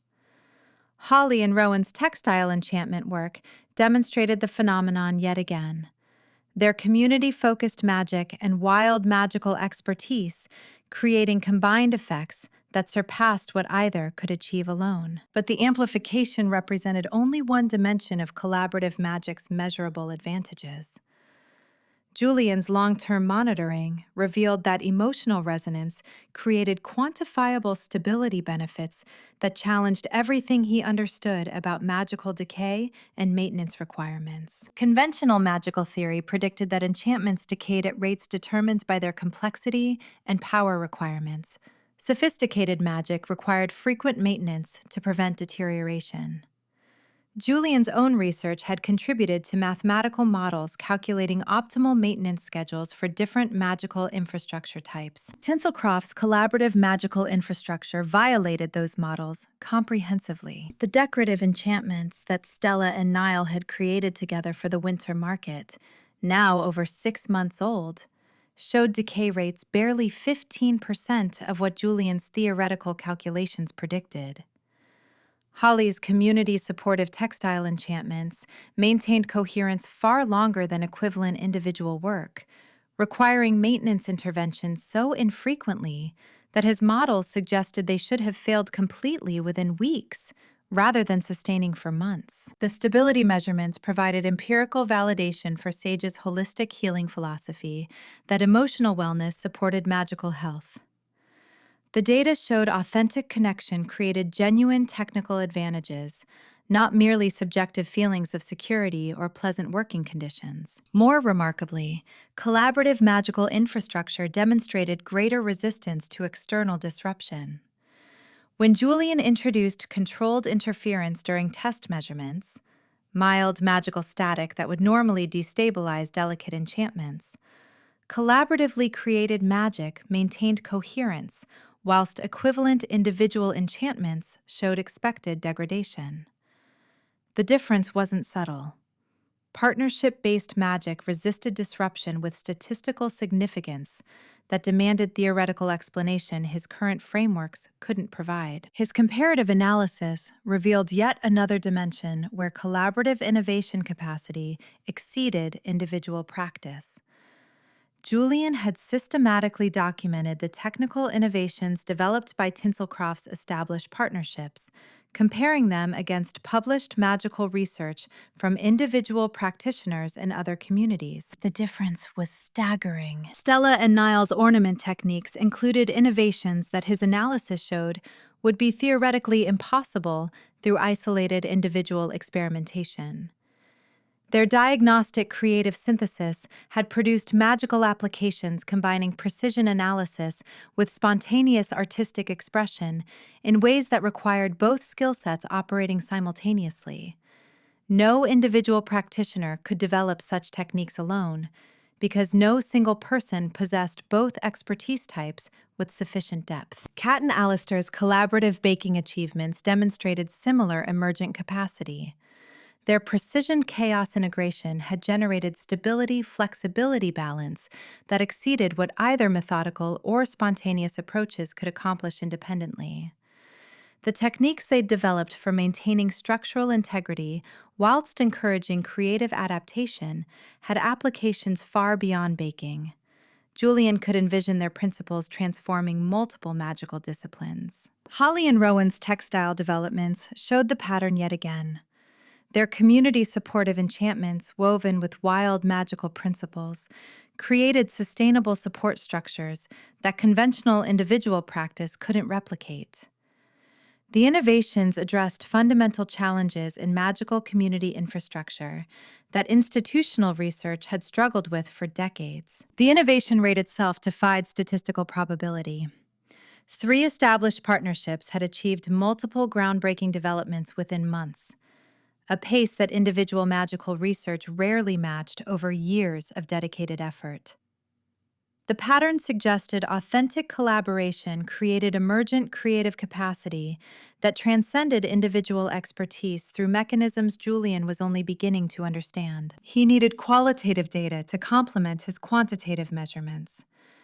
Instrumental analysis revealed what happens during collaborative magic, but understanding why required exploring practitioners' subjective experience of authentic partnership. Julian began conducting detailed interviews, asking careful questions about how authentic collaboration felt different from mere technical coordination. He spoke with Kat and Alistair during their afternoon break, his recording crystal capturing their thoughtful responses. Working alone feels competent but limited, Kat explained, her precise nature evident in her careful word choice. I can create excellence through methodical control, but innovation requires embracing uncertainty that frightens me individually. Collaborating with Alistair provides safety to experiment because I trust his creative instincts, whilst he trusts my structural expertise. Together, we achieve balance neither manages alone. Alistair nodded enthusiastically. My individual work tends toward exciting chaos that sometimes collapses spectacularly. Kat's precision provides grounding that lets me explore creative possibilities without losing fundamental stability. But more importantly, he glanced at Kat with warmth that made Julian unexpectedly envious. Working together feels joyful in ways individual achievement doesn't match. Sharing discoveries, building on each other's ideas, creating something neither of us could envision alone. That makes the work meaningful beyond technical accomplishment. Stella offered similar insights during her interview, describing how collaborating with Niall reduced the magical fatigue that had plagued her individual ornament work. When I work alone, maintaining precision requires constant vigilant effort that exhausts me quickly, she explained. With Niall, his diagnostic support compensates for my creative impulsiveness, whilst my artistic vision inspires his analytical precision. We sustain collaborative sessions far longer than either manages individually, whilst producing superior results and experiencing less depletion. Niall's typically reserved manner warmed when discussing their partnership. Stella's creative confidence has transformed my diagnostic work from mere problem identification into collaborative solution development. Working together feels right, in ways I struggle articulating but definitely experience. More efficient, more creative, more sustainable, and simply more satisfying than individual practice. Holly's interview revealed unexpected depth in her understanding of collaborative dynamics. Community support creates resilience that individual strength cannot replicate, she said thoughtfully. Rowan's wild magic knowledge balances my community-focused techniques, whilst my social connections help him engage with others in ways his natural introversion makes challenging alone. We compensate for each other's limitations whilst amplifying strengths, creating partnership that serves us and the broader community more effectively than either could individually. The subjective reports correlated precisely with Julian's instrumental measurements. When practitioners described enhanced intuition during collaboration, his instruments detected increased magical sensitivity. Their reports of reduced fatigue matched measurable decreases in energy expenditure relative to output achieved. Increased creative confidence corresponded with documented innovation rates. Deeper connection to their work aligned with stability measurements, showing stronger magical coherence. The comprehensive evidence created a clear picture. Authentic emotional connections served genuine, magical function rather than merely creating pleasant working conditions. Julian spent a long evening analyzing the mechanistic patterns underlying collaborative magic's advantages. His research identified specific mechanisms through which emotional authenticity enhanced magical effectiveness in ways that transcended subjective experience or wishful interpretation. Genuine trust reduced defensive magical barriers that practitioners unconsciously maintained during individual work. His measurements showed that even skilled magical practitioners expended significant energy maintaining protective shields against potential interference or criticism whilst working alone. Authentic collaborative partnership allowed both practitioners to lower those defenses because mutual trust eliminated perceived threat, creating more efficient energy transfer and easier resonance synchronization. Mutual respect generated complementary rather than competitive magical signatures. When practitioners worked together without hierarchy or dominance struggles, their individual magical patterns naturally aligned to amplify each other's strengths, whilst compensating for limitations. The resonance harmonics showed mathematical beauty that reminded Julian of natural phenomena like crystal formation or musical chord progressions, different elements combining to create more elegant whole than any component achieved independently. Most remarkably, authentic care generated protective resonance that shielded collaborative work from external disruption whilst maintaining flexibility for creative adaptation. His measurements showed that genuine emotional investment in partners' well-being and collaborative success created stable magical field that resisted interference without requiring the rigid barriers individual practitioners employed. The protection felt organic rather than forceful, supporting rather than constraining the magic it safeguarded. The mechanistic understanding provided theoretical framework explaining how love and connection created measurable magical advantages that institutional oversight could never replicate. Authentic partnership emerged from genuine human relationship, the trust, respect, and care that made collaborative magic effective couldn't be mandated, regulated, or standardized through external governance. Institutional frameworks might facilitate conditions supporting authentic collaboration, but they couldn't create or control the emotional authenticity that made the magic work. Julian compiled his findings into comprehensive research documentation, creating scholarly paper that presented Tinselcroft's collaborative practices with rigorous academic methodology, whilst acknowledging their profound challenge to conventional magical theory and governance frameworks. His analysis demonstrated that authentic partnership achieved superior results across all measurable dimensions: efficiency, stability, innovation, sustainability, and practitioner well-being, compared to individual practice requiring institutional supervision. The evidence supported radical conclusion that magical governance should facilitate authentic collaboration rather than imposing standardized individual practice, a finding that fundamentally contradicted council regulatory philosophy. Reviewing his research late into the night, Julian recognized the paradigm shift implications of his work. His findings didn't merely validate Tinselcroft's specific techniques. They challenged fundamental assumptions underlying institutional magical governance itself. His data suggested that authentic human connection represented an essential factor in effective magical practice that couldn't be regulated, standardized, or institutionally managed without destroying exactly what made it valuable. The recognition felt both exhilarating and unsettling.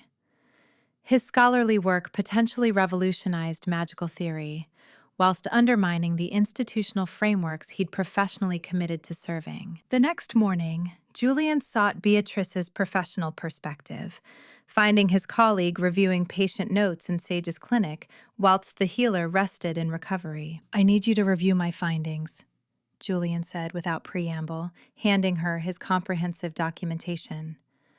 "I want confirmation that my methodology and conclusions are sound before presenting them to Ravencrest." Beatrice accepted the research with her characteristic professional focus, settling into careful analysis, whilst Julian waited with unaccustomed anxiety.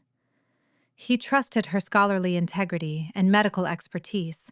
If his work contained flaws, she would identify them without diplomatic softening. She read with the same rigorous attention he'd employed compiling the evidence, her intelligent gray eyes tracking his measurements, analysis, and conclusions with systematic evaluation.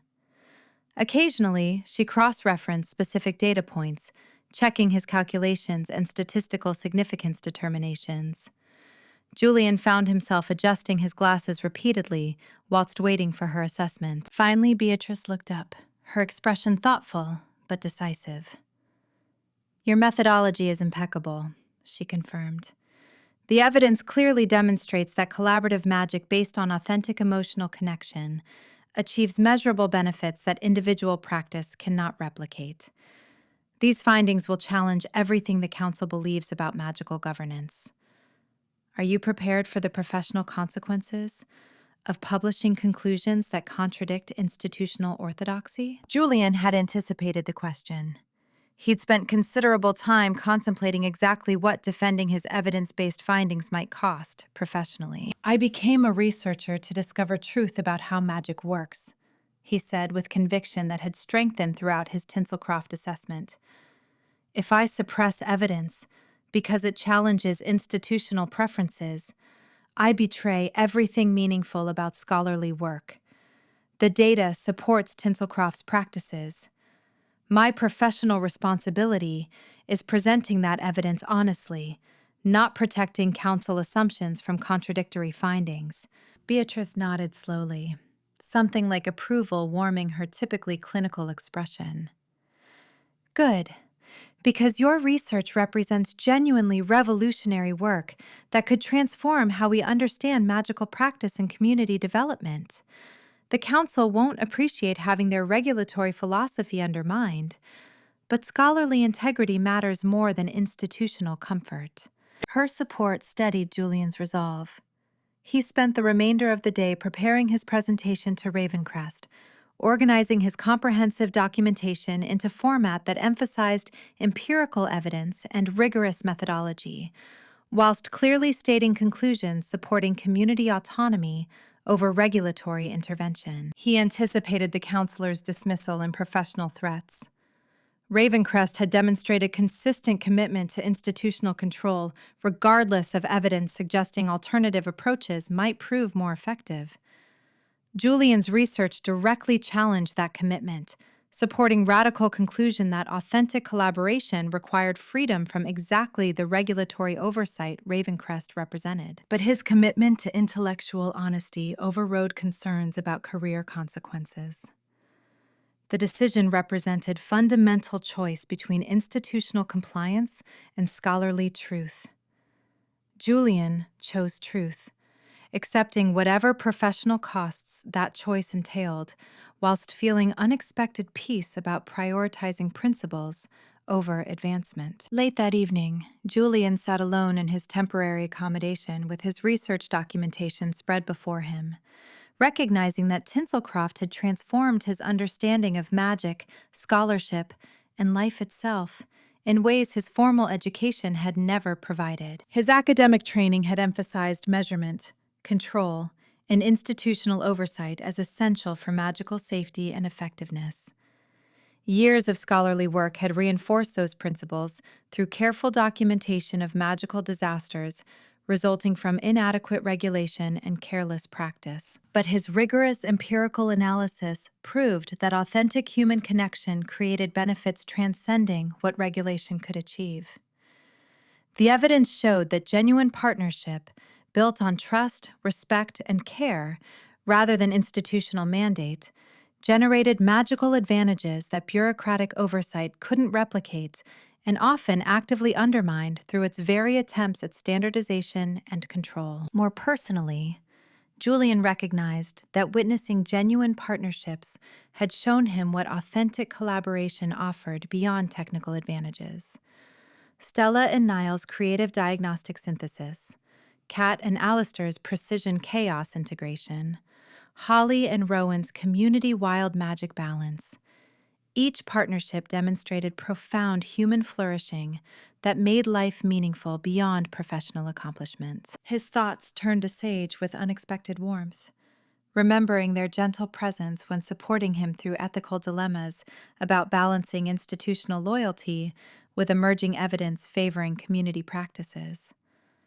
Their vulnerable trust when accepting his care during magical exhaustion had touched something in Julian's carefully guarded heart. The recognition that even dedicated healers needed healing, that strength included accepting support rather than maintaining impossible self-sufficiency. Sage's patient wisdom had helped him recognize limitations in purely analytical frameworks, showing how intuitive understanding and emotional intelligence complemented, rather than contradicted, rigorous empirical analysis. Their collaborative work investigating the magical blight had produced breakthroughs neither could have achieved alone, demonstrating exactly the principles his research documented. Julian adjusted his glasses with characteristic gesture whilst acknowledging uncomfortable truth. Defending Tinselcroft, had become defending not just evidence-based conclusions, but the possibility that authentic connection, professional and perhaps personal, mattered more than the institutional approval he'd pursued throughout his career. The recognition felt frightening and liberating simultaneously. His entire adult life had followed carefully planned trajectory toward academic recognition and professional advancement within institutional magical governance structures. Challenging those structures meant risking everything he'd worked to achieve, but remaining silent meant betraying scholarly integrity and abandoning a community that had shown him truths his previous research had never revealed.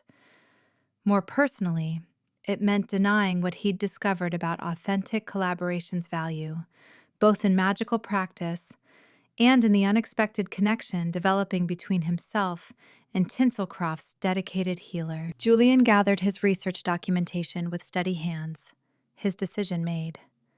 Tomorrow, he would present his findings to Ravencrest, regardless of professional consequences, defending evidence that challenged institutional orthodoxy while supporting community practices built on authentic human connection. His most important discovery in Tinselcroft might not be about collaborative magic's measurable benefits, but rather about his own capacity for connection. He denied himself through years of academic isolation and emotional self-protection. The thought should have terrified him.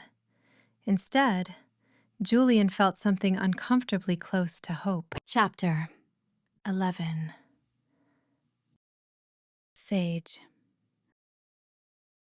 The morning after completing his comprehensive documentation, Sage appeared at Julian's temporary accommodation carrying 2 insulated thermoses and wearing their practical hiking boots instead of their usual soft indoor shoes. "There's something I want to show you," Sage said, with quiet significance that made Julian look up from his research notes.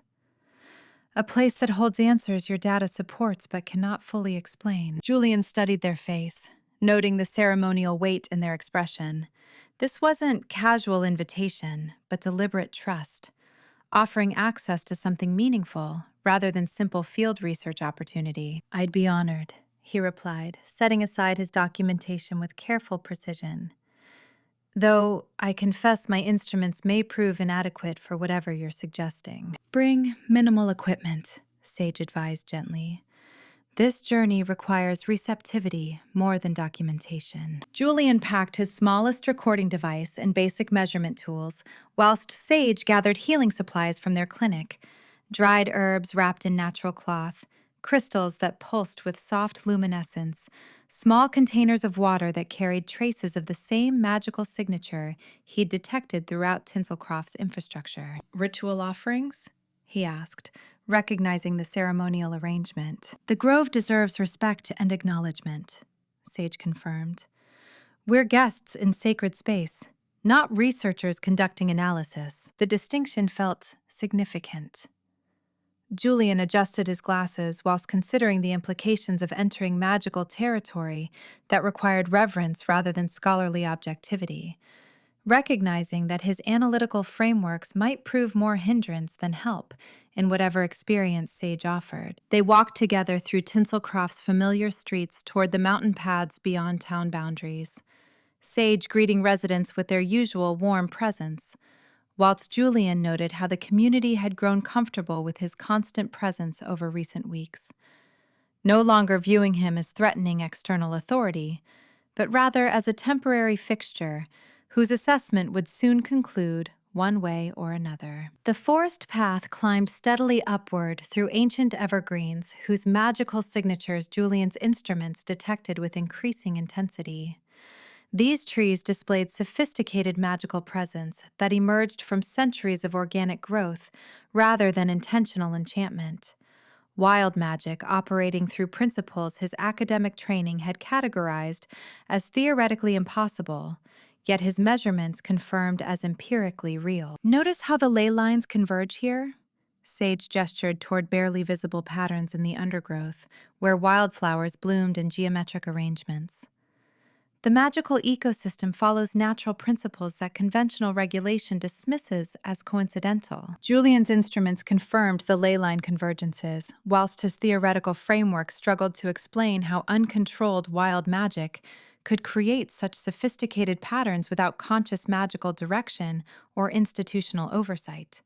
Sage walked with reverent familiarity, occasionally touching bark with gentle hands or pausing to acknowledge particular plants, their connection to the natural, magical ecosystem evident in every gesture.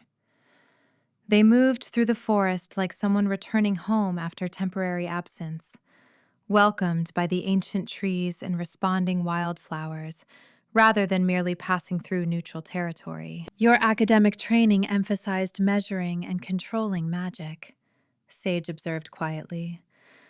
But the forest teaches different lessons about cooperation rather than control, acknowledging wisdom that exists beyond human manipulation or institutional regulation. Julian absorbed their words whilst observing how the trees seemed to lean toward Sage's presence, how the undergrowth parted slightly to ease their passage, how even the air itself felt warmer and more welcoming around the healer who understood natural magic's rhythms. The path opened suddenly into a circular clearing where ancient evergreens formed natural cathedral around open space.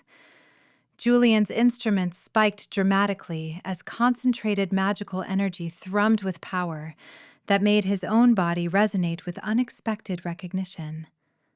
His owl-shifter heritage, responding to sacred territory in ways his human intellect couldn't fully process. Standing stones carved with symbols from multiple magical traditions created geometric patterns his analytical mind recognized as mathematically significant, whilst their spiritual purpose transcended calculation. The central spring bubbled up from moss-covered rocks, its water carrying magical signatures that matched Tinselcroft's infrastructure, whilst containing additional elements his instruments couldn't quite categorize. Julian stood frozen at the clearing's edge, his intellectual frameworks struggling to catalog experience that demanded surrender to mystery rather than analytical mastery. The grove's presence felt overwhelming. Not threatening, but vast, ancient, containing wisdom that made his scholarly expertise seem superficial by comparison. Sage watched his reaction with gentle attention, seeing his analytical defenses attempting to create safe distance from direct magical experience that resisted academic categorization. Breathe, they suggested softly. Let yourself feel rather than measure. Julian drew careful breath whilst acknowledging uncomfortable truth. Entering this space fully required emotional authenticity his research validated, but his personal habits resisted. Vulnerability that meant dropping protective intellectual armor he'd maintained throughout his professional career. Sage moved to the central spring with practiced reverence, speaking words in ancient magical language whilst offering herbs and crystals at specific points around the water. Their movement showed ritual familiarity. This wasn't performance for Julian's benefit, but genuine acknowledgement of sacred space that required respect rather than scientific examination. The grove responds to authentic intention and emotional honesty, Sage explained when the ritual concluded. It cannot be studied from objective distance. It reveals wisdom only to those willing to be genuinely present, rather than analytically detached. Julian felt his usual scholarly objectivity wobbling under the grove's concentrated attention. The sacred space seemed to see through his professional persona to something deeper, his genuine dedication to truth, his carefully hidden loneliness, his growing recognition that defending Tinselcroft meant defending possibilities for connection he'd denied himself through years of academic isolation. As if responding to his internal struggle toward authenticity, the ancient tree's luminescence brightened in welcome rather than defensive rejection. The spring's water bubbled more vigorously, as if acknowledging worthy visitor. Wildflowers bloomed spontaneously around where he stood, despite the season being wrong for such sudden growth, Sage observed with quiet delight, recognizing the grove's acceptance of Julian's essential nature beneath his academic defenses. "It sees your genuine heart," they said, with warm certainty. "Your dedication to truth and your capacity for care that you hide behind scholarly objectivity. The grove responds to who you actually are, not the professional persona you maintain." Julian felt unexpected emotion tightening his throat at the recognition that this sacred space welcomed the parts of himself he'd learned to conceal as professionally inappropriate. His wonder at beautiful phenomena, his deep care about protecting communities from harm, his longing for authentic connection that transcended academic collaboration. "Come." Sage gestured toward a smaller path leading deeper into the grove. "There's something specific I want to share with you." They walked together through flowering undergrowth into what Sage called the memory glade, where crystallized memories floated among branches like luminescent ornaments catching evening light. The memory crystals pulsed with soft glow, each containing documented instances of collaborative magic from communities throughout history. "The grove preserves wisdom from generations of magical practitioners who sought guidance in this sacred space," Sage explained gently. "Their experiences crystallized into forms that share knowledge with those receptive to receiving it." Julian's analytical mind immediately recognized the research implications, whilst his deeper self appreciated the spiritual significance. This represented living archive of collaborative magical practice spanning centuries, empirical evidence supporting Tinselcroft's approaches, whilst providing historical context his academic research had lacked. Sage touched several crystals showing past magical challenges that earlier communities had overcome through authentic partnership, their stories validating Tinselcroft's current practices whilst demonstrating that collaborative magic represented ancient tradition rather than modern innovation. "Your community isn't creating new approaches," Julian observed with growing understanding. "You're preserving wisdom that institutional regulation abandoned in favor of standardization and control." "Exactly," Sage confirmed with quiet satisfaction. "Tinselcroft remembers what bureaucratic oversight forgot. That magic responds to authentic human connection more powerfully than to regulatory frameworks." One particular crystal pulsed more brightly as Julian approached, its luminescence calling to something in his nature that recognized kinship with the wisdom it contained. He glanced at Sage, who nodded permission. "Touch it," they encouraged softly. "Let it share what it knows." Julian extended careful fingers toward the crystal sphere. The moment he made contact, vivid impressions flooded through him. Ancient practitioners working together with genuine love and trust, their combined magic achieving results that preserved their community during crisis that would have destroyed them individually. The experiential knowledge flowed through him in ways that transcended intellectual understanding. He felt their authentic connection, sensed how emotional bonds strengthened magical effectiveness, understood intuitively what his instruments measured quantitatively, but couldn't fully explain.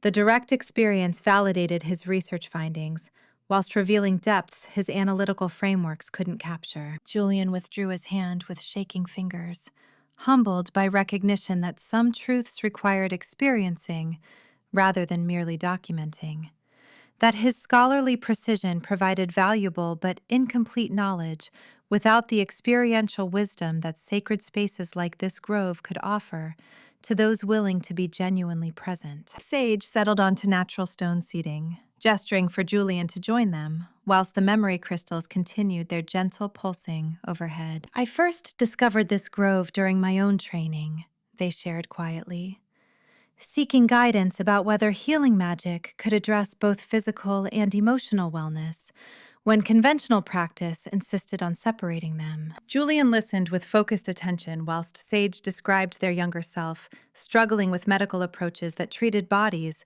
whilst ignoring emotions, addressing individual health whilst dismissing community context. "The grove's wisdom helped me understand that holistic healing requires recognizing interconnection between all aspects of well-being," Sage continued softly. that incomplete care cannot achieve genuine wellness, any more than studying magic from objective distance can reveal truths that require authentic participation. Their words resonated with Julian's own growing recognition about his scholarly limitations. His academic training had emphasized measurements and control, whilst missing that the most powerful magic emerged from surrendering to authentic connection rather than maintaining analytical distance. I've spent my career documenting magical practices whilst remaining professionally detached, Julian admitted with unusual vulnerability, believing that objectivity served truth better than personal investment. But Tinselcroft has shown me that some truths only reveal themselves through genuine participation rather than scholarly observation. Sage met his eyes with gentle understanding. We've both chosen paths that prioritize serving others whilst maintaining careful distance from our own needs. My healing work, your academic research, both created professional success but personal isolation. The recognition landed with unexpected weight. Julian had achieved external validation through scholarly excellence whilst feeling internal emptiness that institutional approval couldn't fill. Just as Sage had earned community gratitude whilst carrying unsustainable responsibility for magical health without adequate support systems. I've felt profoundly lonely, Julian confessed, the words emerging more easily in the grove's atmosphere of sacred authenticity. Surrounded by colleagues and research subjects, but never truly connecting with anyone beyond professional consultation. I understand completely, Sage replied softly.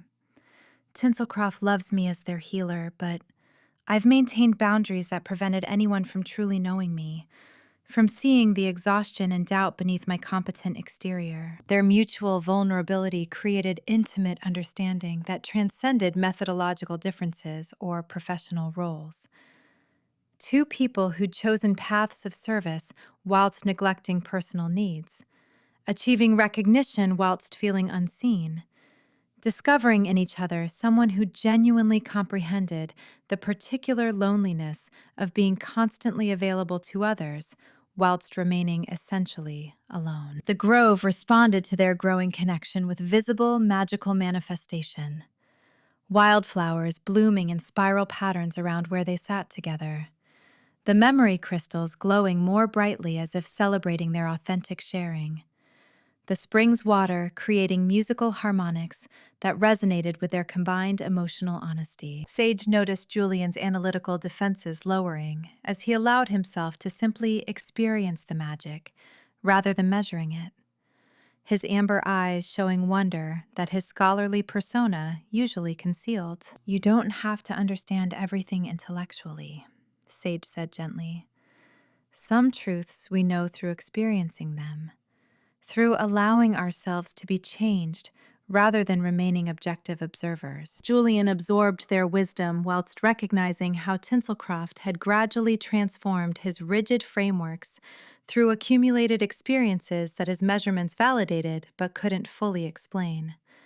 His research documented collaborative magic's empirical benefits, but his personal experience in this sacred grove revealed why those practices worked.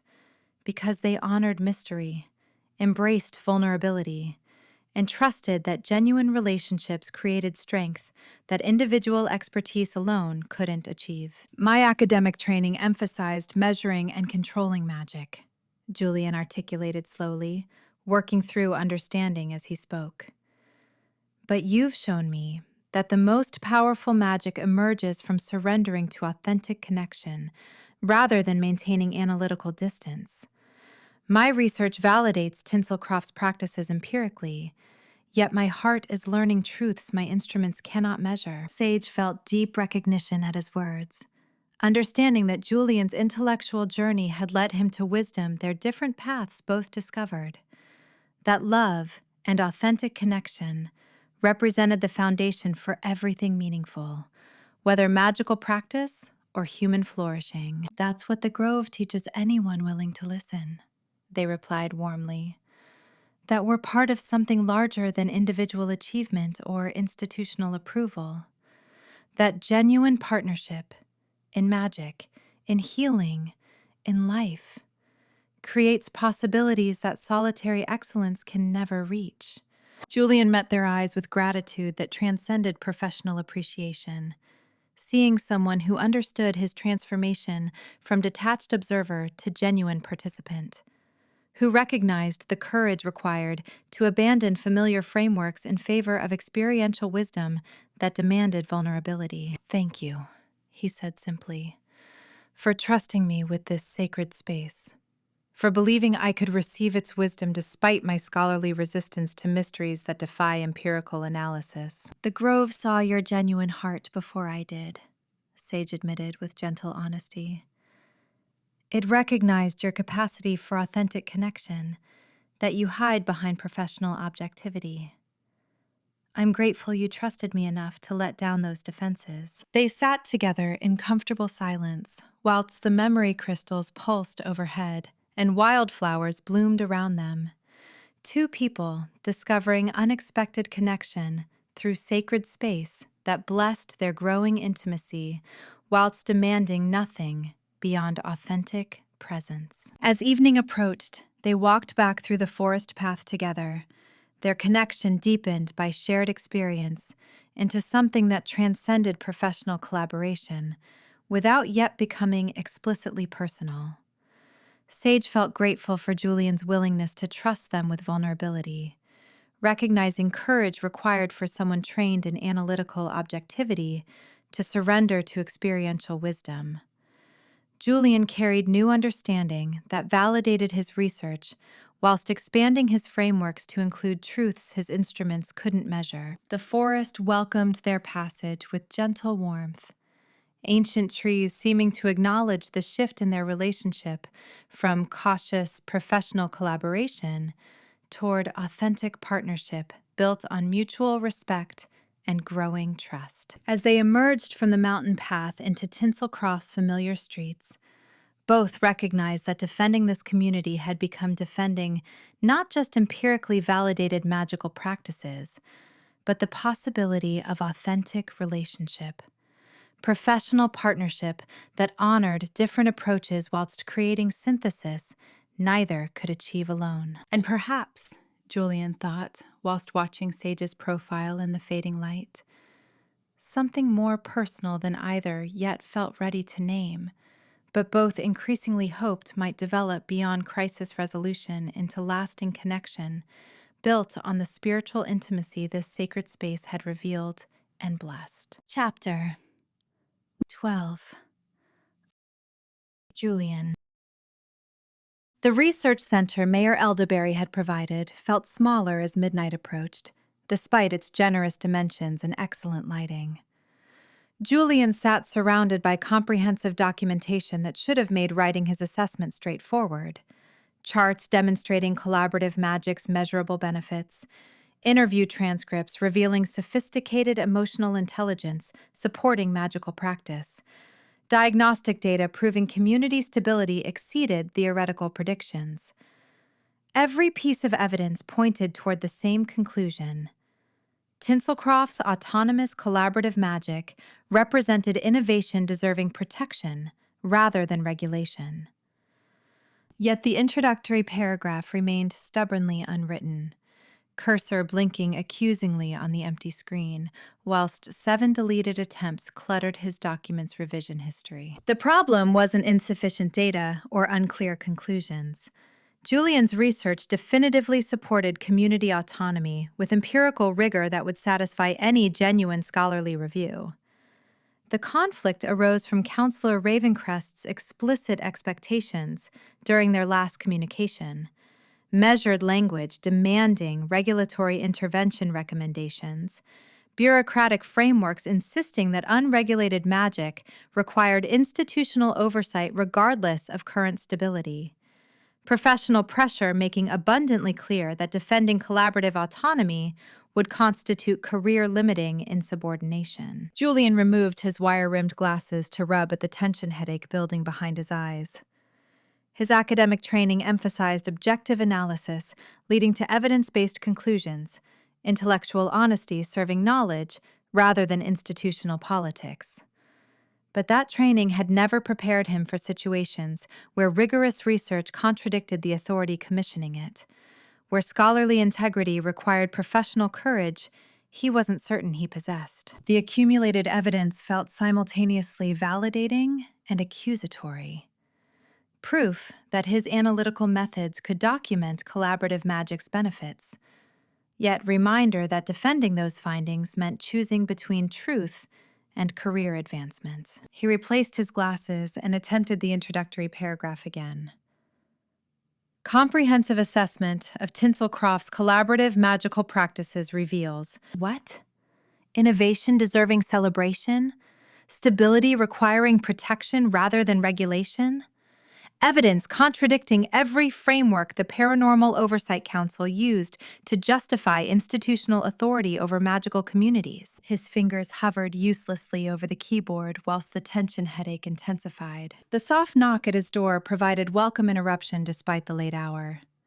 Julian glanced toward the entrance with surprise, then found himself smiling with unexpected warmth when he saw Sage carrying a ceramic mug and wearing expression combining gentle concern with knowing understanding. "I noticed your light's still burning," Sage said without preamble, their green eyes assessing him with the same diagnostic clarity they brought to medical evaluation. "And felt your struggle." Julian's professional reflexes immediately asserted that he was merely working through complex analysis requiring thorough consideration, that late hours were common during intensive research projects, that his concentration was perfectly adequate despite the accumulated stress. But Sage's patient gaze saw through the deflection with healer's accuracy. Recognizing emotional distress beneath scholarly justification, the same way they identified physical symptoms patients tried to minimize or conceal. "I've brought chamomile tea," they continued, settling into the chair across from his desk without waiting for invitation. Their comfortable presence filled the space with warmth that contrasted sharply with his analytical isolation. "With a touch of lavender for the headache you're developing, and valerian to help with the sleep you're avoiding." Julian felt simultaneously grateful for the interruption and resistant to appearing vulnerable, the contradiction creating its own tension. "I didn't realize my distress was broadcasting through the magical network," he said with attempted lightness that didn't quite succeed. "It's not." Sage poured tea with practiced healing grace, the soothing herbal scent providing sensory comfort his research-focused awareness had been denying needed. "I was walking back from checking on Cleo's pre-wedding anxiety and saw your light. The magical network simply confirmed what I suspected, that you were struggling with something that data analysis alone couldn't resolve." They pushed the mug across his desk with gentle insistence, their expression combining professional concern with something more personal. "You don't have to maintain professional distance with me, Julian. I understand the loneliness of carrying responsibility alone, of being the one everyone expects to have answers when you're struggling with uncertainty yourself." The observation penetrated his defenses with unexpected accuracy, reaching past the scholarly persona he'd maintained throughout his career to touch the profound isolation that academic excellence had both created and concealed. Julian accepted the tea with unsteady hands, the ceramic warmth grounding him in physical sensation, whilst Sage's empathetic presence provided emotional anchor he hadn't recognized wanting until this moment. "Ravencrest sent explicit guidance about the assessment conclusions he expects," Julian admitted quietly, his professional composure cracking under combined pressure of exhaustion and Sage's gentle understanding. "Regulatory intervention recommendations, institutional oversight frameworks, standardization protocols that would fundamentally alter everything that makes Tinselcroft's collaborative magic effective." He met Sage's eyes with vulnerability that surprised him. "My research comprehensively supports community autonomy. Every measurement, every interview, every diagnostic analysis demonstrates that collaborative magic creates stability and innovation that regulated practice cannot replicate. But defending those findings means contradicting council expectations, risking professional consequences, potentially destroying the career I've built through rigorous adherence to scholarly integrity. The confession felt simultaneously liberating and terrifying, acknowledging aloud the conflict that had created his analytical paralysis. I've spent my entire career believing rigorous analysis would always provide clear answers, he continued, words flowing with the release of finally articulating his struggle to someone who genuinely comprehended the stakes. That evidence would speak for itself, that intellectual honesty would be sufficient regardless of institutional politics. But the clearer my evidence becomes, the more conflicted I feel about what defending it will cost. Sage listened with healing attention that made vulnerability feel safe rather than weak, their green eyes showing compassionate understanding without offering premature solutions or dismissive reassurance. Everyone assumes experts don't struggle with uncertainty, they said softly when Julian fell silent. That those with specialized knowledge always possess confidence matching their expertise. But I've learned through my own healing practice that the responsibility of being the one others depend on creates profound isolation.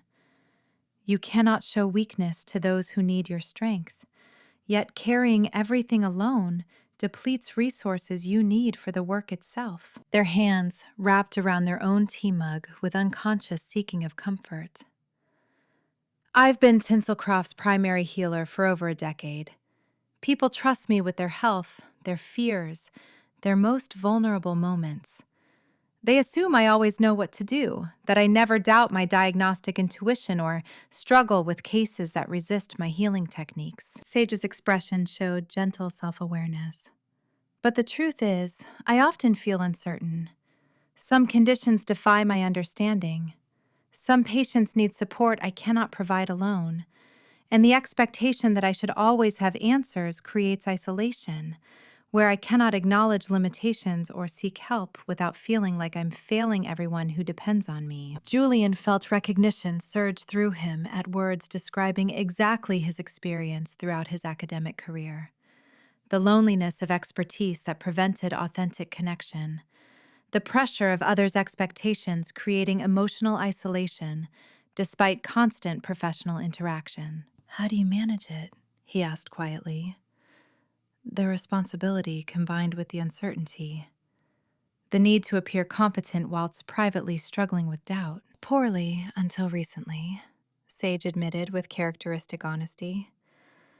I maintained professional composure whilst my own magical reserves depleted from years of giving without receiving adequate support. I prioritized others' wellness whilst minimizing my own needs. I convinced myself that being the healer meant not needing healing, that my value derived from what I provided, rather than who I was. They met Julian's eyes with vulnerability matching his own. Your care when I collapsed from magical exhaustion reminded me that accepting help doesn't diminish my value. It demonstrates the vulnerability that genuine relationship requires. That the strongest healing emerges from authentic partnership rather than isolated expertise. The conversation had shifted from professional crisis discussion to something more intimate, both of them acknowledging loneliness that their respective roles had created despite outward success and community integration. Julian found himself speaking with honesty he rarely allowed even in private reflection. I convinced myself that rigorous analysis was enough. That understanding magical theory mattered more than experiencing magical connection. That intellectual achievement could substitute for authentic human relationship. He gestured at his research center's accumulated evidence with weary frustration.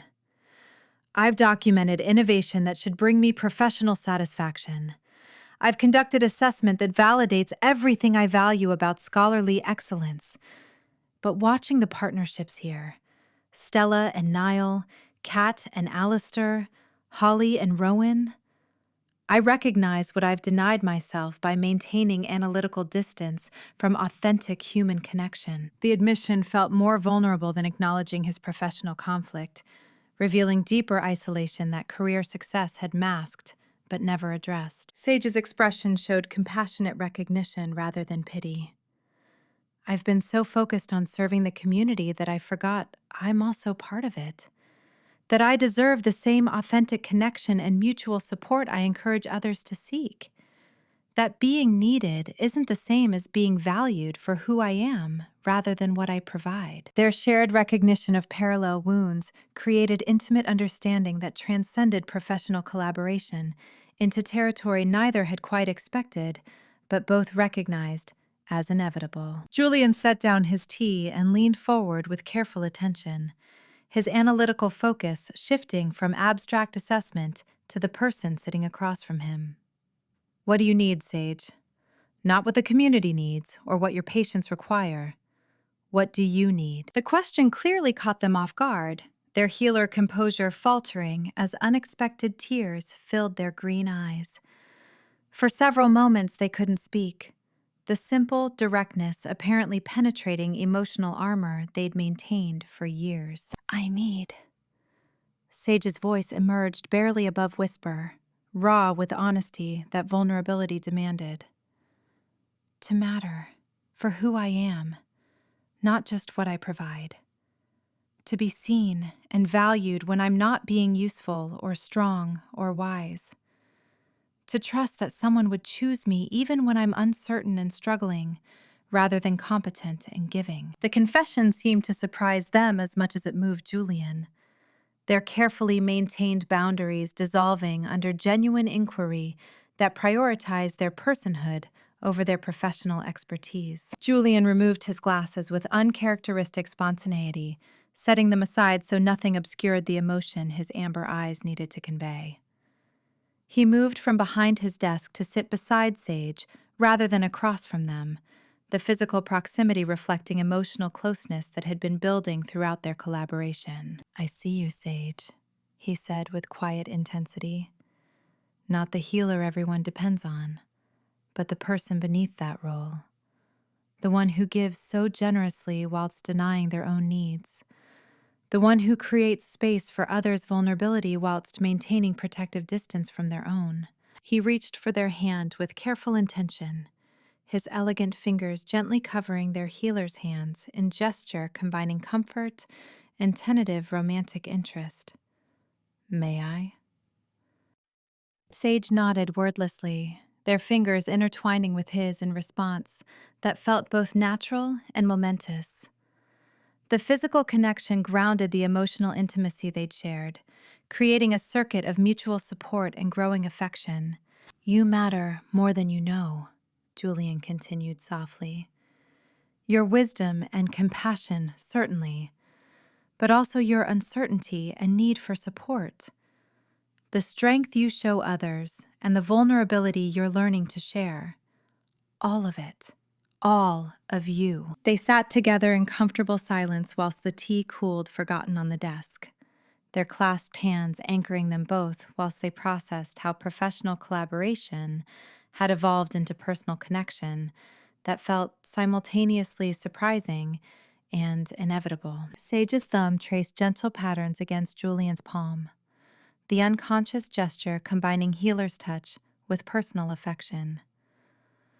I don't know when exactly you became more than the academic evaluator threatening our autonomy, they said with soft wonder. When your rigorous analysis started feeling like intellectual partnership rather than external judgment. When your dedication to truth began mattering as much as the conclusions it produced. Julian's response emerged with analytical honesty applied to emotional territory. I think it happened gradually, through accumulated moments, watching you heal with such genuine care, seeing you balance compassion with boundaries, recognizing how your holistic approach created results my instruments validated but couldn't fully explain. You challenged my frameworks whilst respecting my methods. You trusted me with sacred knowledge whilst maintaining appropriate caution.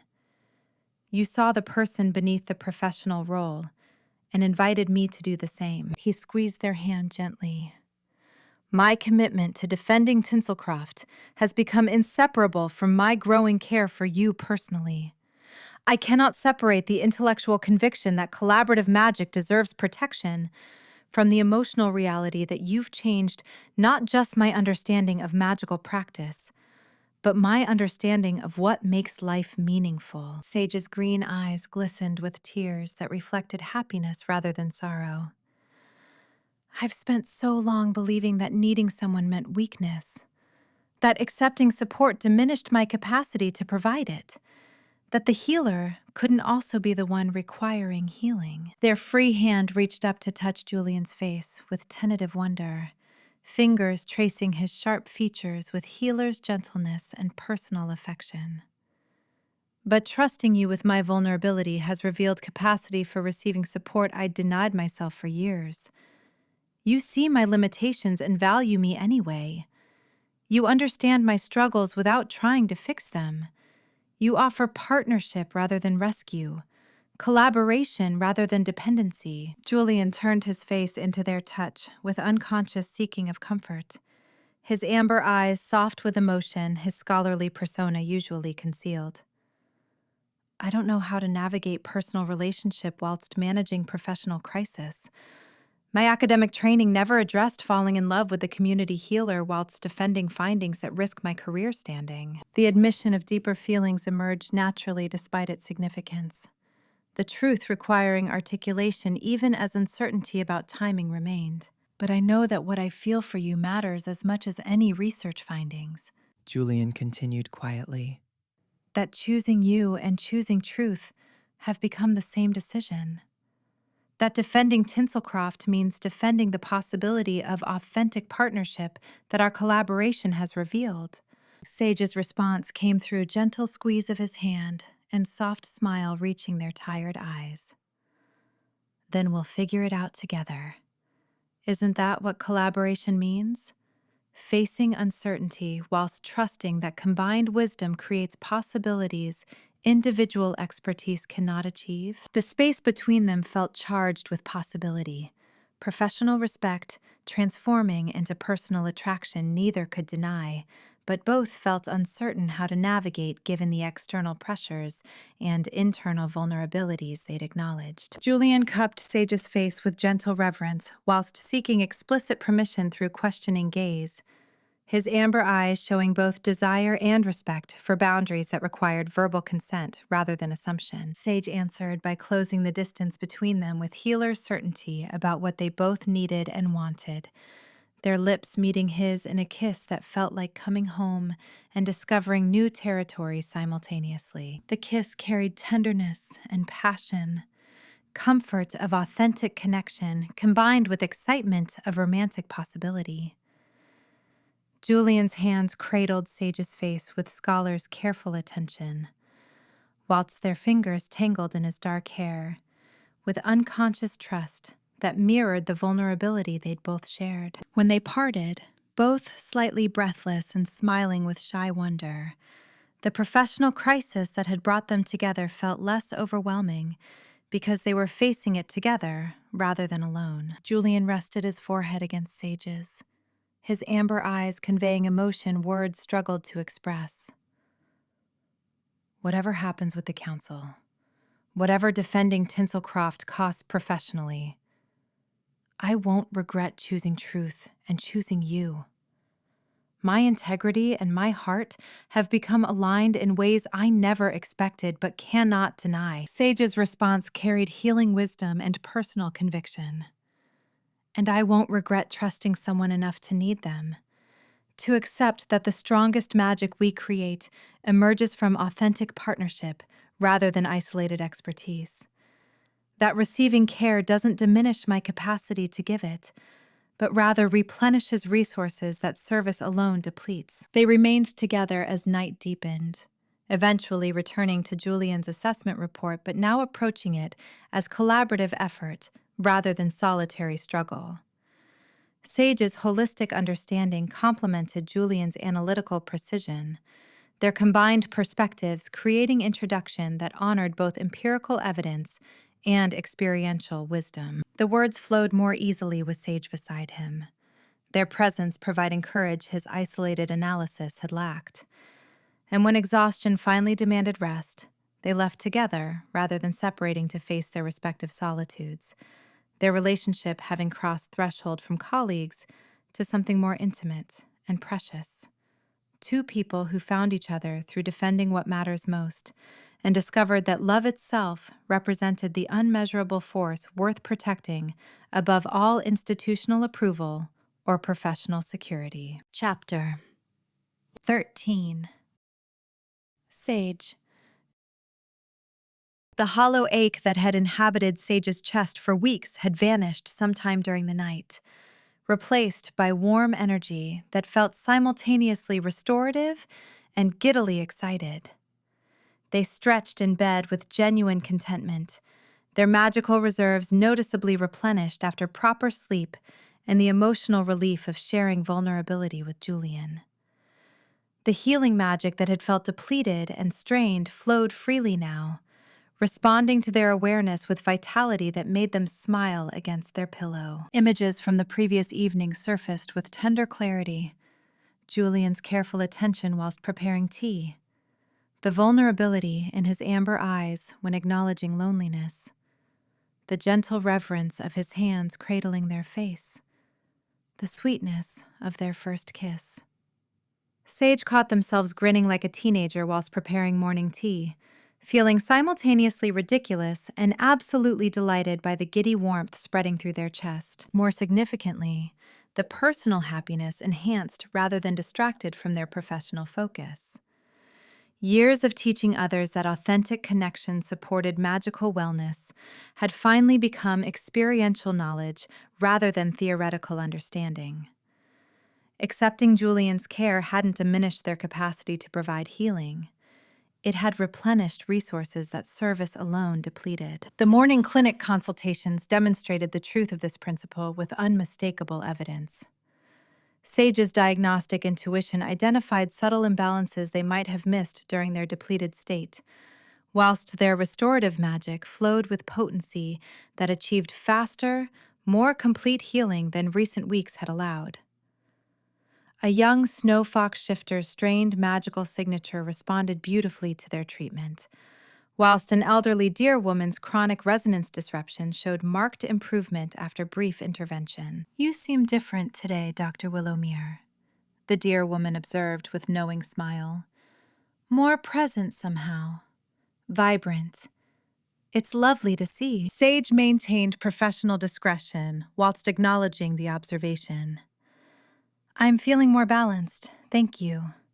Personal wellness truly does support professional excellence, something I teach others but occasionally need to remember for myself." The patient's twinkling eyes suggested she suspected romantic developments, but respected Sage's privacy, departing with grateful thanks and improved magical health. Between consultations, Sage found themselves anticipating Julian's arrival with warmth that felt both professional and decidedly personal. They'd agreed to continue their collaborative work on blight treatment protocols, combining his analytical precision with their healing intuition to create comprehensive approach neither could design alone. But Sage recognized they were equally eager to see him again, to confirm that the tenderness and connection they'd shared had been real, rather than exhaustion-induced fantasy. The clinic door opened mid-morning to reveal Julian carrying research equipment and wearing shy smile that transformed his usually serious features into something endearing.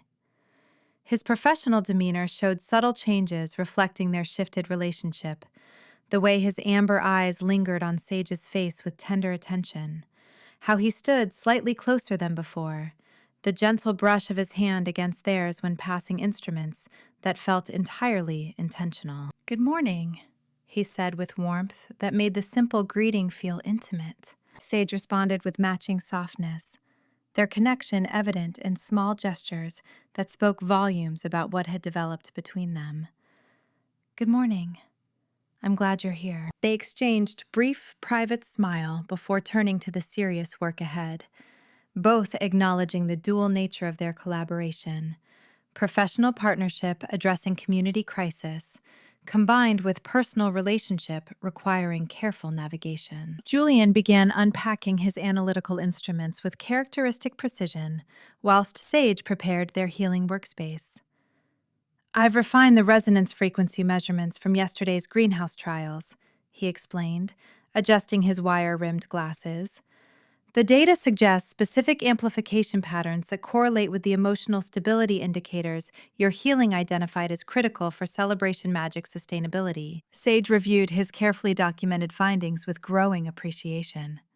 Your measurements provide frameworks that make my intuitive insights reproducible and defensible. I can sense when someone's magical signature requires emotional grounding versus technical support. But your instruments identify exactly which frequencies need amplification to achieve optimal stability. And your healing wisdom helps me recognize patterns my instruments measure, but my theories couldn't explain, Julian replied warmly. Together, we're creating a comprehensive approach that honors both empirical evidence and experiential knowledge. The professional synergy felt enhanced by personal connection.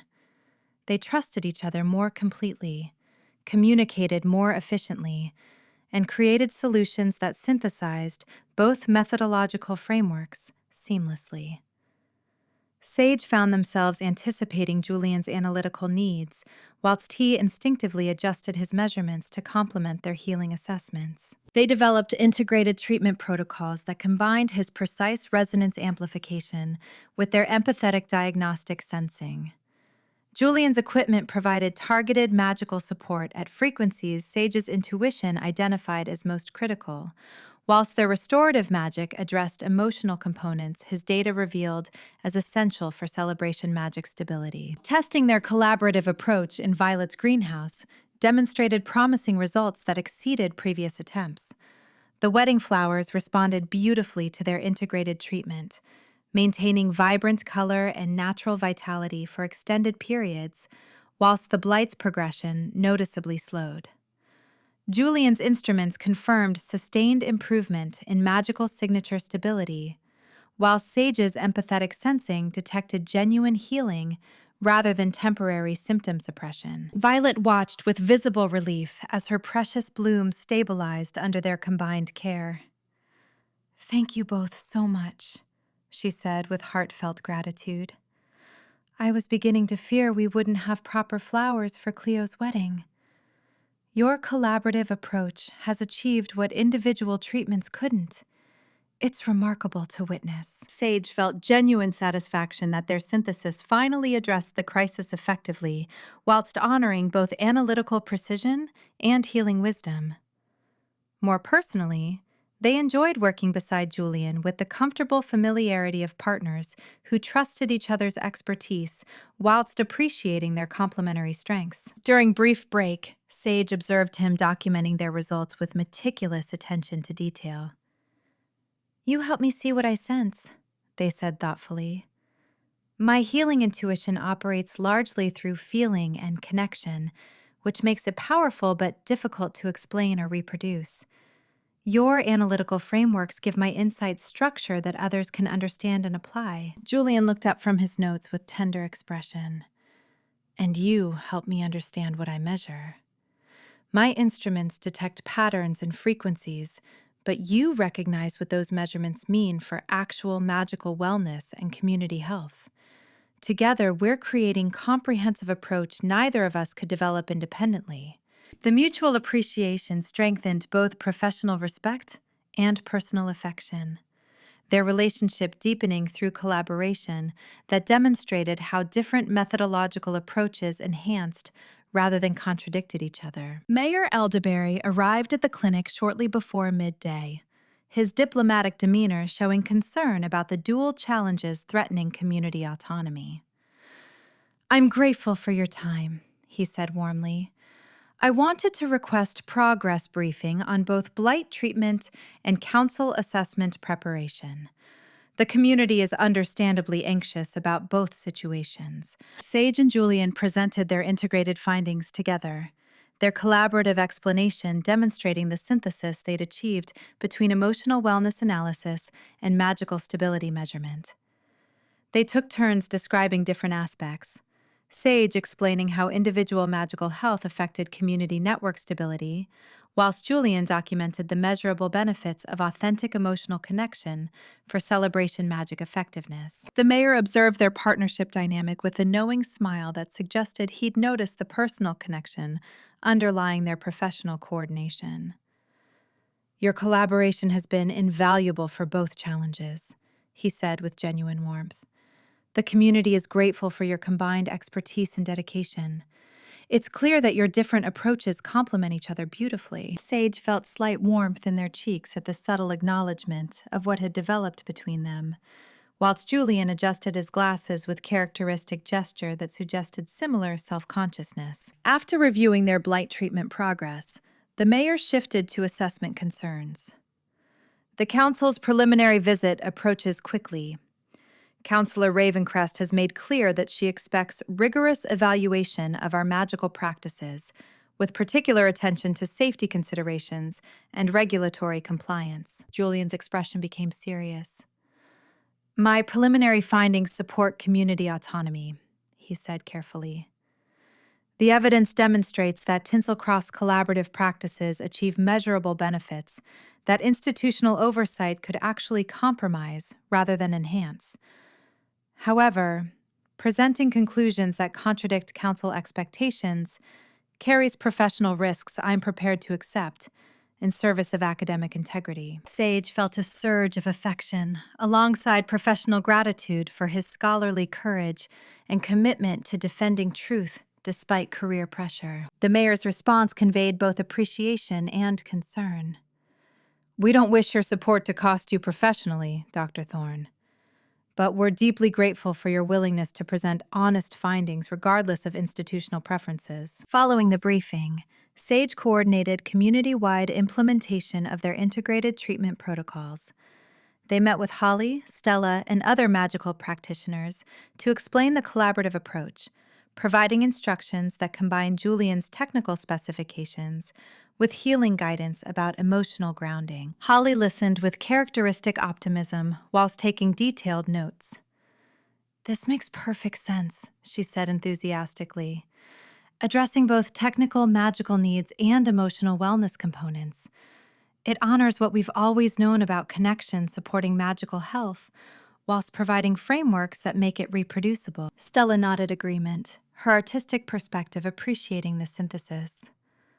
It's like how Niall and I combine diagnostic precision with creative intuition, different strengths, creating something more effective through authentic collaboration. The community members responded positively to treatments that respected both analytical precision and intuitive wisdom.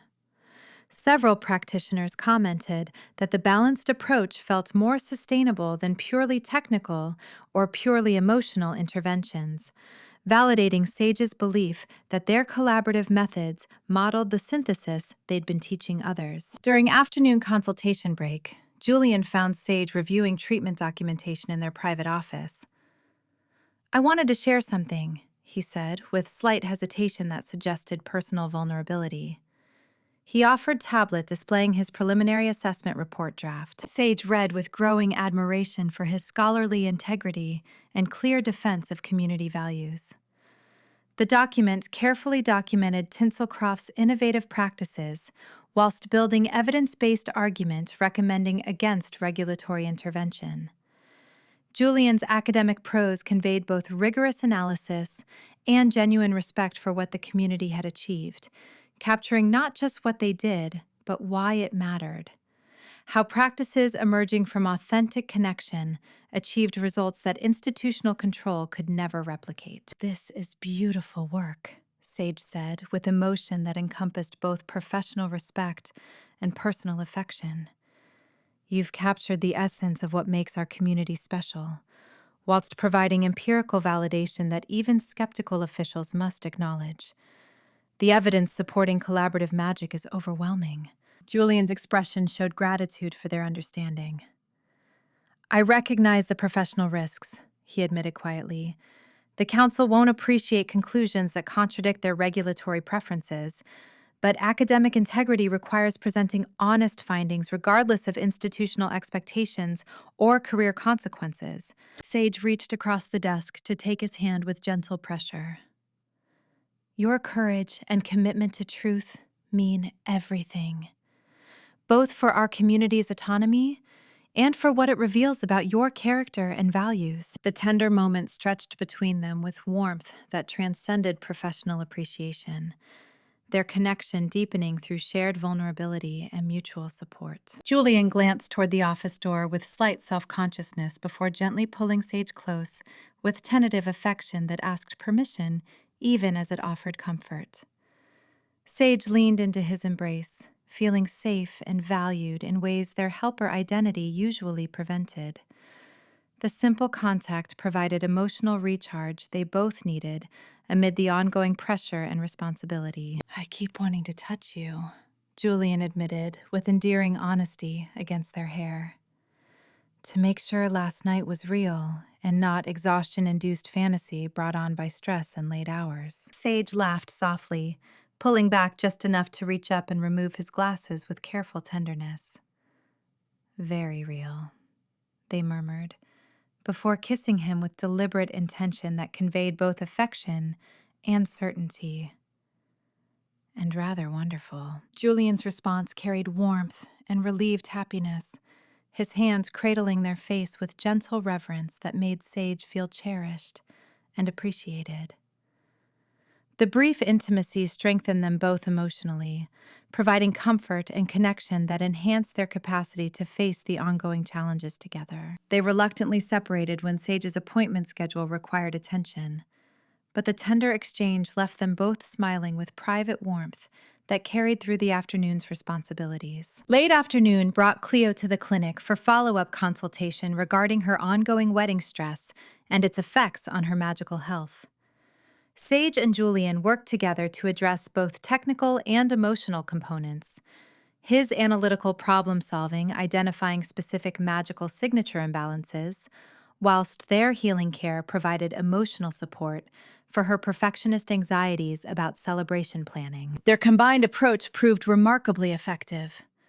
Julian's measurements revealed exactly which resonance frequencies required stabilization, whilst Sage's empathetic sensing determined that Cleo needed reassurance about accepting help rather than controlling every wedding detail herself. Together, they provided both practical magical treatment and gentle counseling about trusting community support. Cleo responded visibly to their integrated care, her magical signature stabilizing as both technical and emotional needs received attention. You two work together beautifully, she observed with artistic appreciation. Different strengths creating something more effective through authentic collaboration. It's inspiring to witness. Reminds me of how Felix and I balance each other's approaches. Her words validated what they were building together, confirming that their partnership demonstrated the principles they taught others about complementary strengths and mutual support. Evening found Sage reviewing the day's progress, whilst preparing for well-deserved rest. The Blight showed genuine signs of responding to their integrated treatment protocols, with affected magical infrastructure demonstrating sustained improvement rather than temporary symptom suppression. The community continued displaying resilience and innovation despite external pressure, whilst Julian's assessment provided evidence-based defense of their autonomy. More personally, Sage recognized that accepting Julian's care whilst offering their own had created the kind of authentic partnership they'd been facilitating for others. Mutual support that strengthened both individuals whilst creating something neither could achieve alone. The helper identity that had defined their role for years had expanded to include receiving care alongside providing it, demonstrating that vulnerability enhanced rather than diminished their capacity for healing work. They drafted brief message before bed, wanting to acknowledge what had developed between them. Thank you for seeing me, supporting me, and collaborating with me. You've changed not just my work, but my understanding of what partnership offers. Sleep well. Julian's response arrived quickly enough to suggest he'd been hoping to hear from them. Thank you for trusting me with your vulnerability and wisdom. You've transformed my understanding of what matters most. Dream sweetly. The tender exchange felt both intimate and significant. Two people discovering that the most powerful magic emerged not from isolated expertise, but from authentic connection that honored both professional excellence and personal affection. They were building foundation for a relationship that would serve both healing work and human flourishing through synthesis of complementary strengths and mutual care. Sage settled into bed, feeling genuinely hopeful about multiple futures: professional collaboration addressing community crisis, personal partnership providing mutual support and affection, and the growing certainty that defending what matters most sometimes meant accepting that love itself represented the unmeasurable force worth protecting above all institutional approval or isolated self-sufficiency. Chapter 14. Julian. Professor Lysander Quill arrived on Tuesday morning with the energetic enthusiasm of someone genuinely excited about innovative magical research, rather than bureaucratic oversight. Julian watched him emerge from the hired car, bright green eyes already scanning Tinselcroft's magical infrastructure, with scholarly curiosity instead of regulatory suspicion. Unlike Ravencrest's imposing formality, Quill radiated collaborative spirit through his quick movements and expressive gestures, his ink-stained fingers and well-worn messenger bag marking him as dedicated researcher rather than institutional enforcer. "Dr. Thorne!" Quill called out, crossing the distance between them with bouncing steps that suggested barely contained intellectual excitement. He shook Julian's hand vigorously, his grip warm and genuinely pleased. "I've been following your preliminary reports with fascination. The collaborative magic phenomena you're documenting could revolutionize our understanding of magical practice theory. I'm honored to contribute to such groundbreaking research." The contrast to Ravencrest's cold assessment made Julian's shoulders relax slightly. "Professor Quill, welcome to Tinselcroft. I'm grateful for your expertise. Your work on community-based magical innovations has been invaluable for contextualizing what I've observed here. Please, call me Lysander." Quill pulled out a notebook already filled with preliminary questions, flipping through pages covered in cramped handwriting and excited margin notes. "And I hope you'll share everything you've documented so far. Your methodology descriptions alone suggest you've captured magical phenomena that conventional frameworks dismiss as impossible or too chaotic to study properly." They walked towards the temporary research center Julian had established, Quill's constant questions and observations revealing the keen analytical mind behind his enthusiastic manner. He noticed details other researchers might overlook: the way magical signatures interacted with physical infrastructure, how celebration preparations demonstrated collaborative enchantment techniques, the subtle harmonics suggesting sophisticated network development rather than chaotic individual practices. Inside the research center, Julian presented his comprehensive findings with renewed scholarly confidence, strengthened by having someone who would evaluate his work based on evidence rather than institutional expectations. The documentation spread across multiple displays: quantitative measurements of magical resonance patterns, qualitative interviews with practitioners demonstrating innovative techniques, longitudinal data tracking community magical health improvements, comparative analysis showing advantages of collaborative practices over conventional individual approaches. Quill reviewed everything with keen analytical attention, asking probing questions that demonstrated genuine intellectual engagement.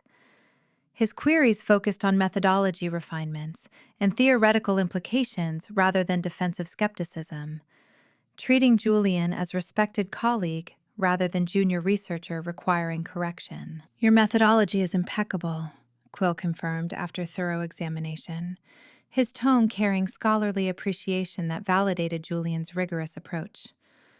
"The sample sizes, control comparisons, longitudinal tracking, all excellent. And your findings align perfectly with my own research on community-based magical innovations across various cultures." He gestured at his own notes, filled with references to similar patterns in other magical communities. The evidence consistently shows that authentic partnership creates advantages individual practice cannot replicate. Yet institutional frameworks continue dismissing these results as anecdotal rather than paradigmatic. Julian felt relief hearing his conclusions validated by established experts whose research he'd studied extensively. The disconnect between empirical evidence and theoretical frameworks has troubled me throughout this assessment. The data clearly demonstrates measurable benefits from collaborative practices, yet conventional theory insists such approaches create instability because acknowledging the evidence would undermine regulatory frameworks justifying institutional oversight, Quill said, with scholarly frustration born from experience. Researchers who publish conclusions favoring community autonomy find themselves marginalized professionally, not because their methodology is flawed, but because their findings threaten bureaucratic authority. He met Julian's eyes with knowing sympathy. Your courage in maintaining intellectual integrity, despite Ravencrest's pressure, represents exactly the academic honesty our field desperately needs. The validation eased tension Julian hadn't fully acknowledged carrying. His ethical stance wasn't naive idealism, but proper scholarly commitment to truth, regardless of political convenience. Ravencrest made clear that the Council expects findings supporting regulatory intervention. When I presented evidence contradicting those expectations, he questioned both my objectivity and professional judgment. Standard intimidation tactics for silencing inconvenient research. Quill's normally cheerful expression showed rare anger. The Council has systematically suppressed decades of quality scholarship demonstrating that community-based practices achieve superior outcomes compared to regulated individual approaches. They maintain power through controlling which evidence receives institutional recognition and which gets dismissed as methodologically suspect, regardless of actual research quality. Julian appreciated having someone who understood the political pressures without dismissing the scholarly stakes. I've documented phenomena that challenge everything I believed about magical practice requiring external oversight. The collaborative techniques I've observed here create stability through authentic connection that institutional frameworks cannot replicate or regulate effectively, which terrifies authorities whose legitimacy depends on communities needing their oversight, Quill observed. He pulled out additional documentation from his messenger bag. I've brought comparative data from other innovative magical communities, similar collaborative practices achieving similar measurable benefits across diverse cultural contexts. The patterns are consistent and robust.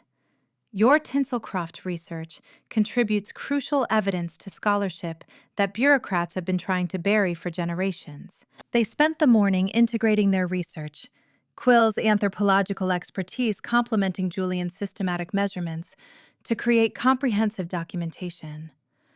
The collaborative process felt energizing rather than defensive. Two scholars building understanding together rather than one researcher defending conclusions against skeptical authority. During a brief tea break, Quill regarded Julian with perceptive interest. You've changed since your initial reports, you know. The early documentation showed excellent methodology, but approached Tinselcroft as external phenomenon, requiring objective analysis. Recent reports demonstrate the same rigorous measurement, but with additional experiential insight that makes the analysis more nuanced and credible. Julian felt his cheeks warm slightly, uncertain how much to reveal. I've learned that some magical phenomena require participating in rather than merely observing to properly understand what the instruments measure. Ah. Quill's knowing smile suggested he understood more than Julian had explicitly stated. You've discovered what indigenous magical researchers have always understood, that experiential knowledge complements rather than contradicts empirical measurement. Your willingness to engage authentically rather than maintaining false objectivity has made your research more rigorous, not less, by incorporating experiential validation alongside instrumental analysis. The description captured exactly what Julian had struggled to articulate about how his relationship with Sage had enhanced rather than compromised his scholarly work. Dr. Willowmere has taught me to recognize patterns my instruments detect, but my purely theoretical training couldn't interpret, he admitted carefully. Their healing philosophy integrates psychological, emotional, and magical health factors in ways that bridge medical science and empathetic care. Understanding their approach experientially has allowed me to better contextualize the collaborative phenomena I've been documenting throughout the community. And I suspect Dr. Willowmere has benefited from your analytical framework for understanding their intuitive wisdom, Quill observed with gentle accuracy. Authentic partnership creates exactly the kind of complementary learning your research validates. Different strengths, enhancing each other through genuine collaboration. Julian couldn't suppress his smile. Yes, working together has been remarkably effective professionally, and personally fulfilling in ways I didn't anticipate when I arrived. The best research often brings unexpected discoveries. Quill returned to his documentation with tactful shift back to professional focus. Now, I'd like to interview several community members, particularly Dr. Willowmere, and the established couples whose collaborative techniques demonstrate the most innovative approaches. My research methods emphasize respectful collaboration with practitioners rather than extractive analysis, interviewing people with genuine interest in their wisdom whilst documenting their techniques with scholarly precision. They spent the afternoon conducting interviews together, Quill's warm enthusiasm putting subjects at ease, whilst his sharp questions elicited detailed information about magical techniques and community practices. Julian observed how the professor's respectful approach created trust that encouraged honest sharing, practitioners explaining their methods with pride rather than defensive caution. When Quill interviewed Sage about their holistic healing philosophy, Julian watched with personal pride as his partner articulated their principles with eloquent clarity. Sage explained how emotional authenticity supported magical wellness, describing diagnostic techniques that combined medical science with empathetic sensing to identify problems conventional examination might miss. Your integration of psychological, emotional, and magical health factors represents exactly the holistic approach conventional magical medicine needs, Quill said with genuine scholarly appreciation, taking detailed notes whilst maintaining eye contact that showed he valued Sage as expert colleague. The way you've developed protocols for assessing community magical health alongside individual treatment creates framework other practitioners could adapt for their own communities. Have you considered publishing your methodology academically? Sage glanced at Julian with a shy smile that made his heart warm. I've focused on practical application rather than scholarly documentation. But recent collaboration with Dr. Thorne has helped me recognize that sharing these approaches more formally could benefit other magical communities, developing their own integrated healthcare systems. I would be honored to help facilitate that publication, Quill offered immediately. Your expertise deserves academic recognition, and the broader magical medical community would benefit enormously from your innovative techniques. He turned to Julian with knowing look. Perhaps you and Dr. Thorne could co-author a comprehensive paper on collaborative healing practices, combining your systematic measurements with their holistic methodology to demonstrate how different approaches enhance each other. Julian felt excitement at the prospect. That would be professionally valuable and personally meaningful. Our collaboration has already demonstrated how analytical framework and intuitive wisdom create more complete understanding than either approach achieves independently. After the interview concluded and Sage returned to clinic duties, Quill regarded Julian with warm understanding. You love them, he observed gently, and that love has made your professional work more complete rather than less subjective. You're not merely documenting collaborative magic's benefits. You're living the authentic connection your data validates. The recognition felt liberating rather than exposing. Yes, loving sage has taught me truths about magic, healing, and human flourishing that my instruments measure, but my theories couldn't explain before experiencing authentic partnership myself. My research carries experiential understanding alongside empirical evidence now, making my analysis more nuanced and my conclusions more credible, because I'm not merely observing phenomena, but also participating in the authentic connection my data demonstrates creates measurable benefits. Which makes your scholarship stronger, not weaker, Quill confirmed. Academic objectivity doesn't require emotional distance when the researcher maintains methodological rigor whilst acknowledging how experiential knowledge complements instrumental measurement. Your work will be more influential precisely because it integrates multiple ways of knowing, rather than privileging only quantitative analysis. They spent the next several hours creating comprehensive documentation that presented Tinselcroft's innovative techniques with academic credibility the Council couldn't easily dismiss.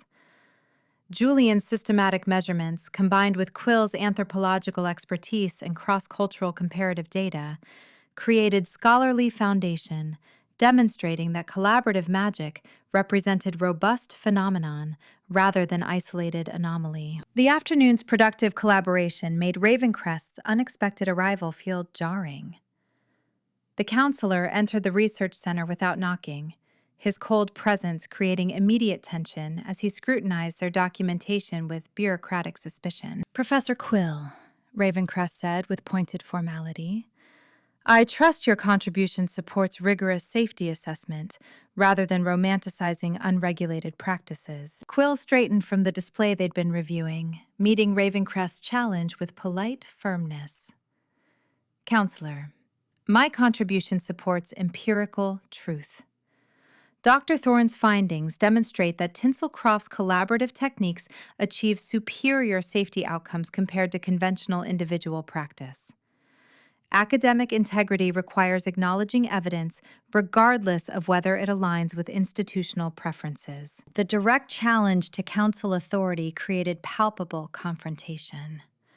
Ravencrest's expression showed barely controlled displeasure. The Council's regulatory frameworks exist to protect magical communities from the instabilities unregulated practices create.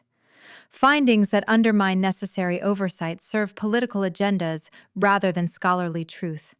Julian felt his own professional authority solidify through the confrontation. "Counselor, my assessment documents genuine innovations achieving measurable benefits that conventional theory predicted were impossible. The Community Magical Network shows remarkable stability despite, or rather because of, collaborative practices that allow authentic emotional connection to enhance magical resonance. Recommending regulation that would destroy these effective practices would betray both scientific integrity and the communities the Council claims to protect. Your professional objectivity appears compromised by personal involvement with local residents," Ravencrest observed coldly. "Proper assessment requires maintaining appropriate distance, rather than developing relationships that create bias favoring community preferences over safety concerns. My professional objectivity requires following evidence rather than institutional expectations," Julian countered, his voice remaining measured but firm. "And my relationships with community members have enhanced my research by providing experiential validation for patterns my instruments detect, but purely theoretical understanding couldn't properly interpret. The methodology remains rigorous. The conclusions align with decades of cross-cultural research Professor Quill can verify. The only compromise would be suppressing findings because they challenge regulatory assumptions." Quill stepped forward with scholarly authority strengthened by his established reputation. "Counselor Ravencrest, Dr. Thorne's analysis aligns perfectly with my own extensive research on collaborative magical practices across diverse cultural contexts. The evidence consistently demonstrates that authentic partnership creates stability advantages rather than safety risks. The Council's regulatory assumptions reflect outdated theoretical frameworks that empirical research has systematically contradicted for generations." "Are you suggesting the Council's safety protocols lack foundation?" Ravencrest's tone carried a warning edge. I'm stating that empirical evidence demonstrates community-based collaborative practices achieve superior outcomes compared to regulated individual approaches, Quill replied with academic precision. When institutional frameworks contradict robust scholarly findings, academic integrity requires questioning the frameworks rather than dismissing the evidence. Before Ravencrest could respond, Mayor Elderberry arrived with diplomatic timing that suggested he'd been monitoring the situation. Counselor, Professor, Dr. Thorne, good afternoon. I hope the assessment work continues productively. Mayor Elderberry. Ravencrest's formal greeting carried barely concealed frustration. I was just discussing with your researchers the importance of maintaining proper regulatory oversight rather than allowing personal biases to compromise professional judgment. Tinselcroft welcomes thorough assessment of our practices, the mayor responded with calm authority, his diplomatic skill evident in how he reframed the confrontation. We're confident that objective analysis supports our autonomy because our collaborative techniques achieve exactly the safety and innovation outcomes the Council should encourage rather than regulate. Dr. Thorne and Professor Quill's scholarly work demonstrates this empirically through rigorous methodology that satisfies academic standards whilst respecting community wisdom. The unified front of academic researchers and community leadership created stronger defense than either could provide independently. Ravencrest recognized he was outnumbered by credible authorities whose expertise he couldn't easily dismiss. The Council will review all documentation before making final determination, he stated with bureaucratic finality. I expect comprehensive reports addressing safety protocols and regulatory compliance requirements. He left without waiting for response, his rigid posture conveying displeasure with how the assessment had developed, contrary to his institutional expectations. After his departure, the remaining tension slowly dissipated. Mayor Elderberry regarded both researchers with warm gratitude. Thank you for your integrity and scholarly courage.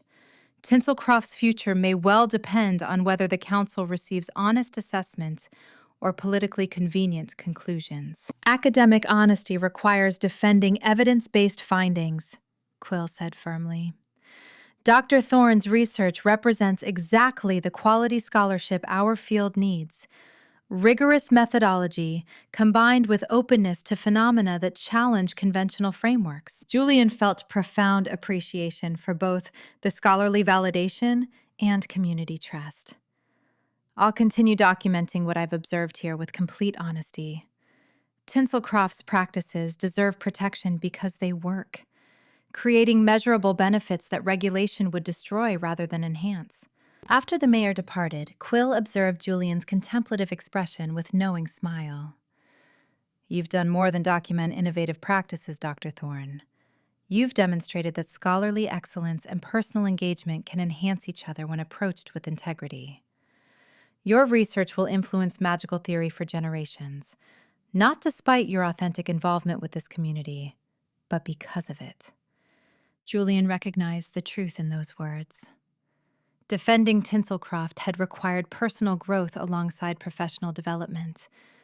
His relationship with Sage had taught him that rigorous scholarship required acknowledging truths that resisted conventional measurement, that experiential wisdom complemented rather than contradicted empirical analysis, and that authentic connection created understanding objective distance could never achieve. Choosing truth and choosing Sage represented complementary rather than conflicting commitments, both serving his deepest values about what made scholarship meaningful and life worth living beyond professional accomplishment alone. Chapter 15. Sage.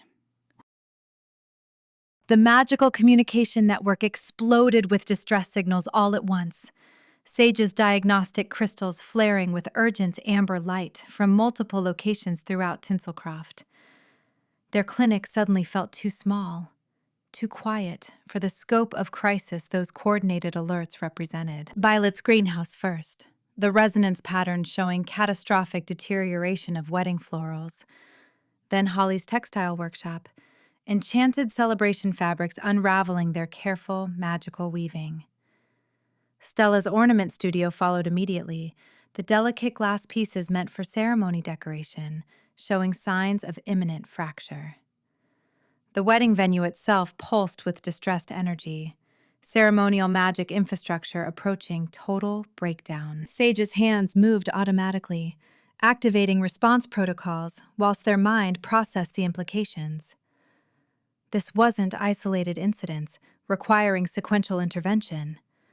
This was the Blight's peak manifestation, the magical network's final, desperate reorganization toward equilibrium happening all at once, rather than gradually as they'd hoped. Their healer's calm threatened to crack under the weight of community need. Years of serving as Tinselcroft's primary caregiver had prepared them for many emergencies, but watching celebration magic collapse across multiple locations simultaneously, whilst knowing individual healing couldn't possibly address everything in time, created visceral fear that felt almost paralyzing. Almost. Because their training ran deeper than panic, professional competence overriding personal overwhelm. Sage grabbed their communication crystal, sending focused messages to Julian and Mayor Elderberry, whilst pulling emergency supplies from carefully organized storage. Crisis management mode engaged like muscle memory. Assess scope, coordinate resources, maintain clarity despite emotional response. Julian arrived within minutes, his analytical precision evident in how he'd already processed their brief magical message en route. His amber eyes showed concern that felt both professional and deeply personal, landing on Sage with quick assessment before moving to their diagnostic displays. The coordinated timing suggests we're witnessing the critical transition phase, he said with steady confidence that helped ground Sage's racing thoughts. Multiple stress points manifesting simultaneously as the network seeks final, stable configuration. We anticipated this possibility. Our integrated protocols are designed for exactly this scenario. We just need to mobilize community-wide implementation. His certainty helped. Not because Sage needed someone else to solve the crisis, but because his scholarly framework provided structure for their healing intuition, creating comprehensive approach neither could achieve alone. Mayor Elderberry arrived shortly after, with diplomatic authority bringing order to mounting chaos. Within 20 minutes, he'd convened emergency gathering of all magical practitioners at the community center, his gentle insistence ensuring attendance despite the crisis pulling everyone toward individual response. Sage stood before the assembled community with clinical honesty balanced by hopeful determination. Their hands remained steady despite exhaustion already threatening from sensing the network's distressed state continuously whilst coordinating responses. The magical blight has reached its critical phase, they explained, projecting calm confidence through their voice whilst acknowledging the real scope of what they faced. Every celebration magic element designed for Cleo and Felix's wedding is experiencing simultaneous deterioration. Violet's greenhouse shows crystallization affecting all floral arrangements. Holly's enchanted textiles are unraveling. Stella's ceremonial ornaments are fracturing.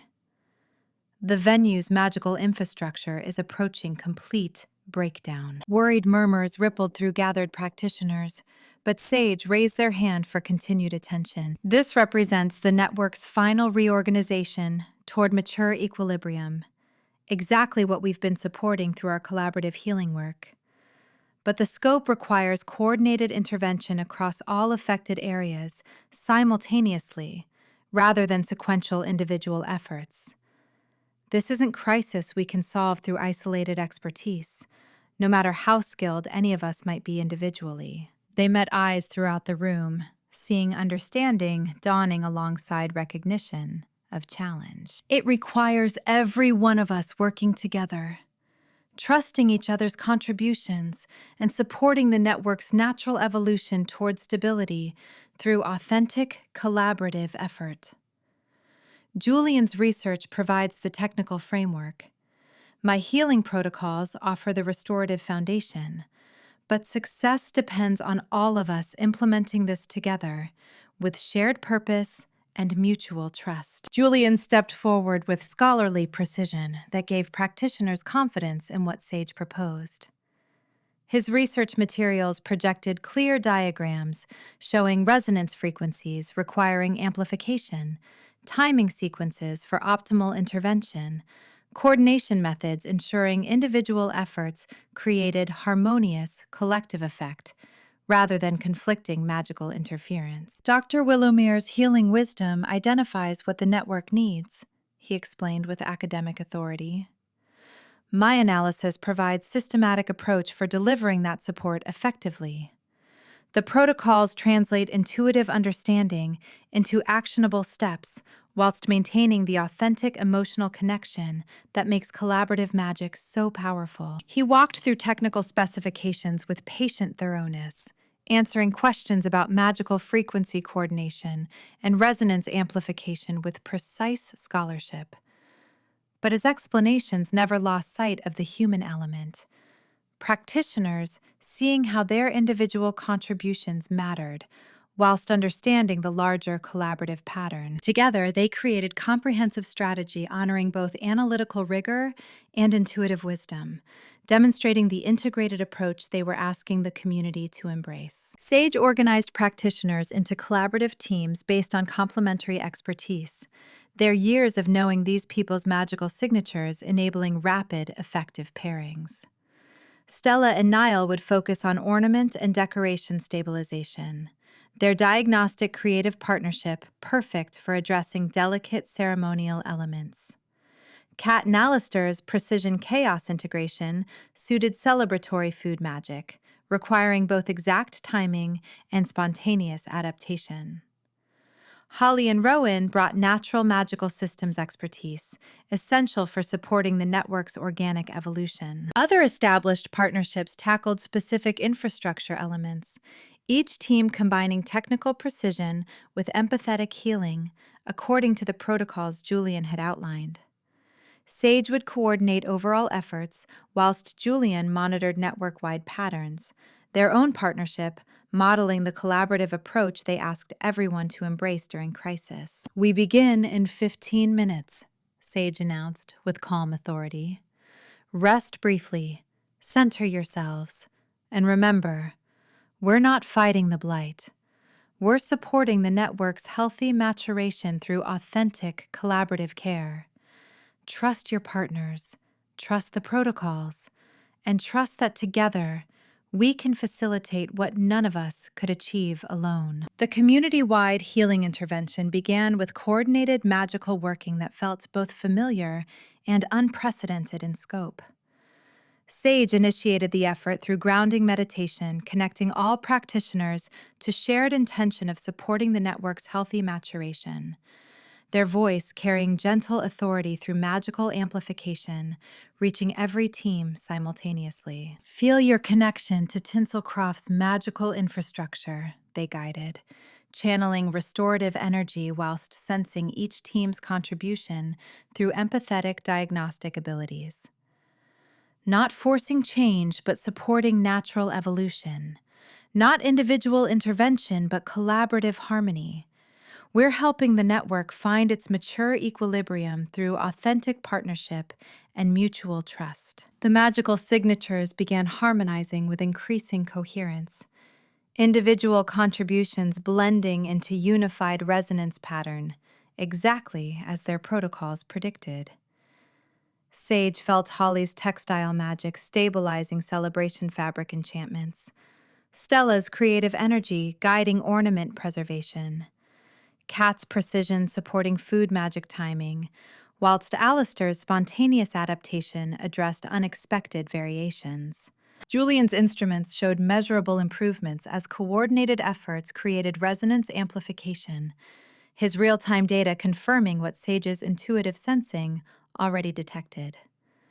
The validation of seeing their approaches align, empirical evidence supporting healing wisdom, analytical framework enhancing empathetic care, felt profoundly right. At Violet's greenhouse, The floral crisis required intensive collaborative healing.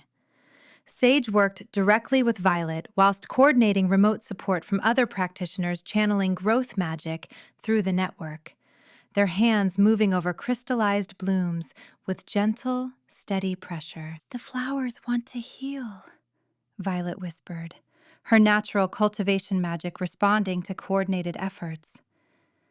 "They've been struggling alone, but now they feel the community's support." The wedding arrangements responded to combined efforts, crystallization patterns beginning to reverse as restorative energy flowed through multiple sources simultaneously. Sage felt the network's grateful response to authentic collaborative support, recognizing that the Blight had indeed been seeking exactly this kind of coordinated care, rather than individual forced interventions. Watching roses unfurl from brittle, crystalline imprisonment, petals regaining soft flexibility and vibrant color, demonstrated what became possible when community worked together with shared purpose. The flower's recovery represented larger truth about healing, requiring collective effort and authentic partnership. Julian's voice came through magical communication with urgent precision. "Sage, I'm detecting critical instability at the wedding venue's ceremonial arbor. Dangerous resonance spike threatening cascade failure if not immediately addressed.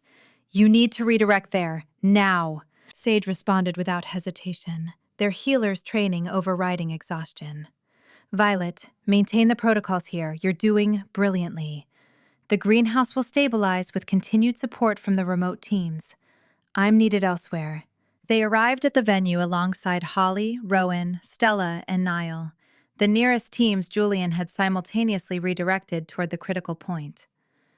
The ceremonial arbor pulsed with distressed energy, magical infrastructure approaching dangerous resonance that could trigger network-wide collapse. "Combined working," Sage directed with calm authority, despite their racing heart. Holly and Rowan ground the natural magical elements. Stella and Niall stabilize the decorative enchantments. All coordinate restorative flow, whilst Julian guides precise frequency adjustments. The teams moved into position with practiced efficiency, their established partnerships creating powerful collaborative working. Sage felt each couple's contribution. Holly's community supporting textile magic, blending with Rowan's wild natural systems. Stella's creative energy, harmonizing with Niall's diagnostic precision. Julian's voice provided steady guidance through the magical communication network. "Sage, shift your restorative frequency point 3 degrees toward healing resonance. Holly, increase your grounding amplitude by 15%. Stella, your creative energy needs to pulse at 2-second intervals to match Niall's stabilization rhythm." His analytical monitoring enabled their coordinated success, each adjustment improving the arbor's stability measurably. Sage channeled restorative energy while sensing the precise moments when frequency shifts were needed, their intuitive healing enhanced by Julian's scholarly framework rather than constrained by it. The critical infrastructure stabilized through their combined efforts, dangerous resonance dissipating into harmonious equilibrium. Exhausted relief flooded through all 5 practitioners as the immediate crisis resolved. But they maintained their collaborative working until Julian confirmed complete stability across all measurements. "You can release the connection," he said with warm satisfaction. "The arbor shows perfect resonance integration now. Beautiful work, all of you." Sage felt their own magical depletion threatening again.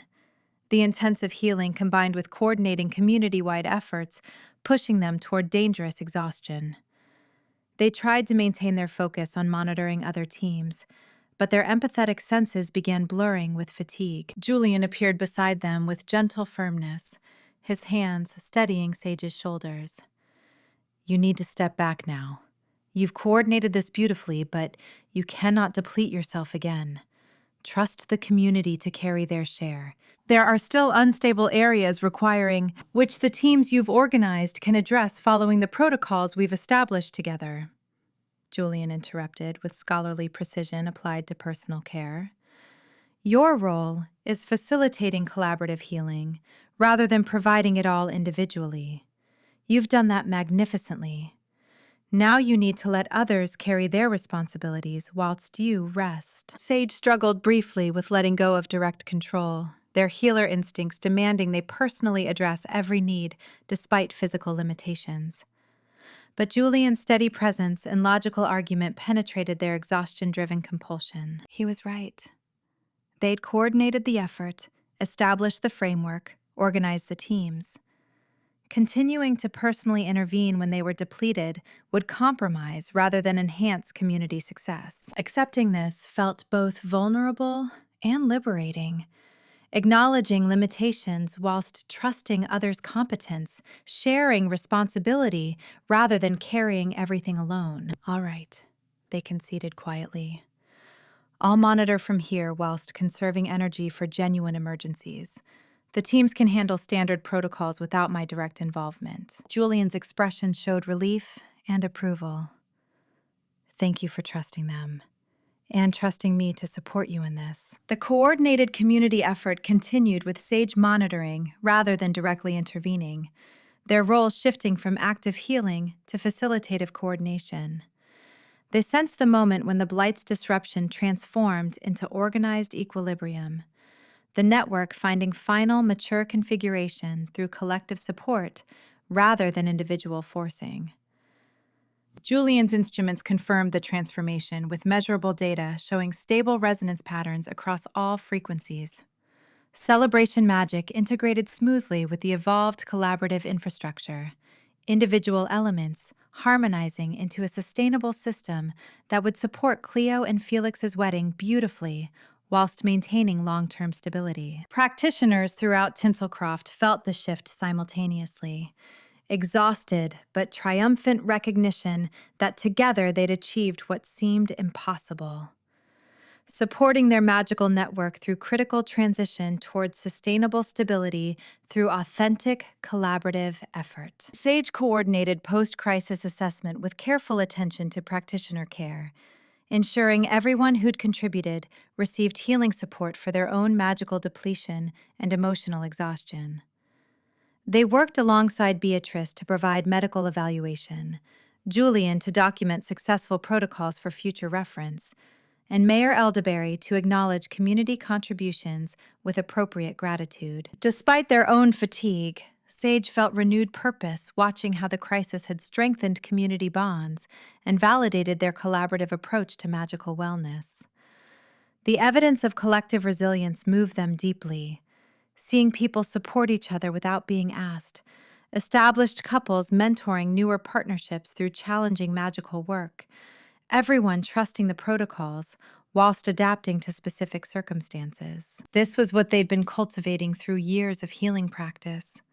Not dependent individuals requiring expert intervention, but collaborative community capable of supporting their own magical wellness through authentic partnership and mutual care. Evening found Sage in their clinic, reviewing the day's crisis resolution whilst recognizing how far they'd come, personally and professionally. The community had demonstrated exactly the collaborative capacity their healing work had been nurturing.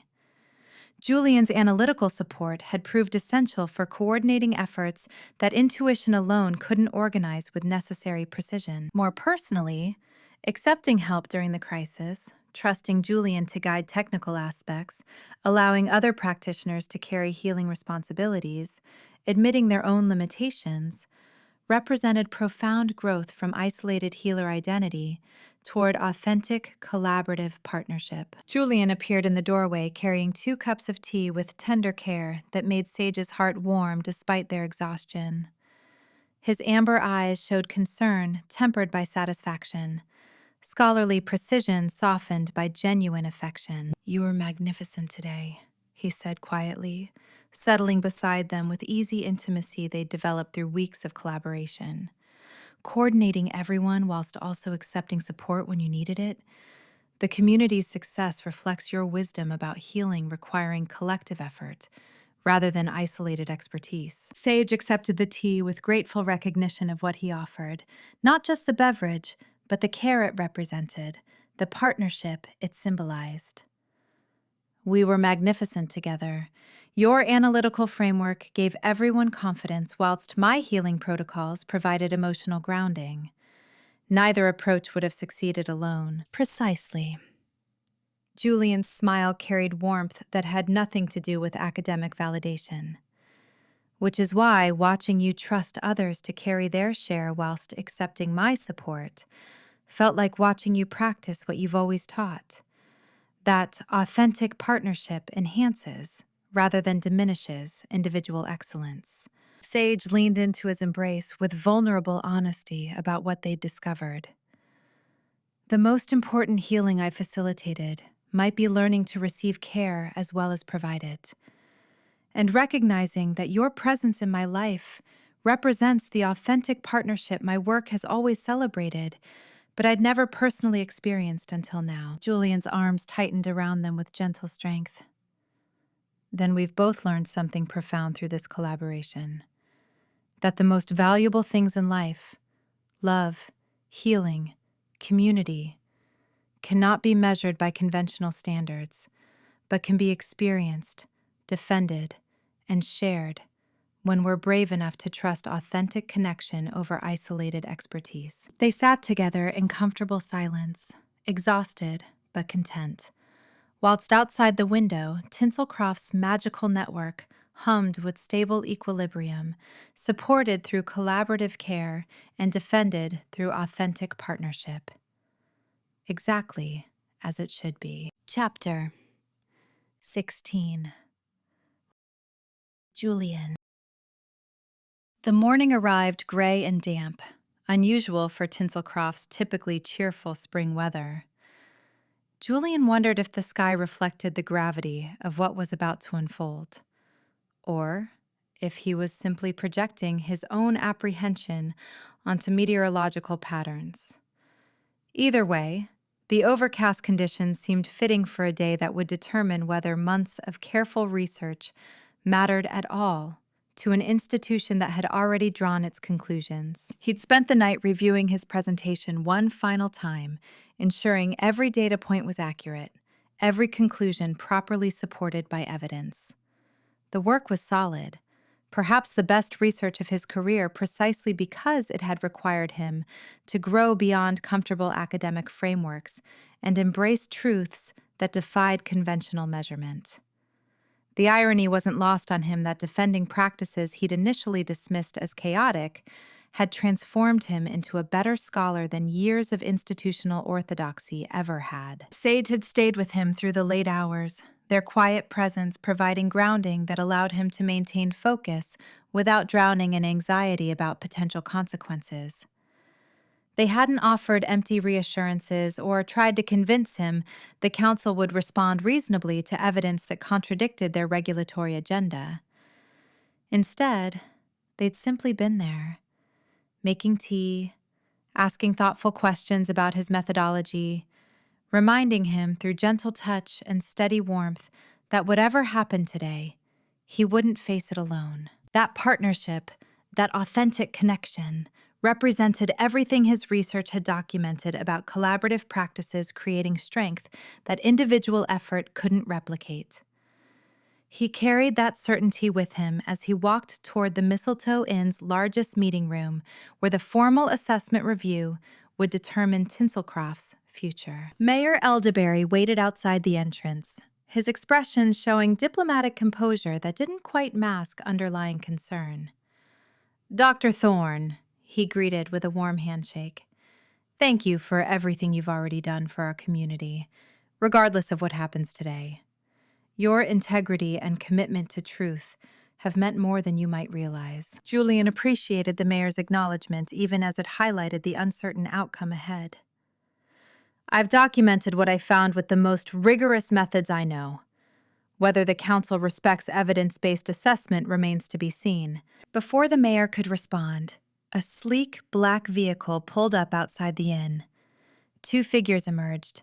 A woman of medium height with silver hair worn in sophisticated style and intelligent gray eyes that immediately assessed the scene with judicial precision, and a tall, solidly built man whose alert brown eyes and professional bearing suggested security expertise combined with respectful discretion. The woman approached with dignified bearing that projected authority without arrogance, her formal attire and measured movements conveying legal expertise and diplomatic grace.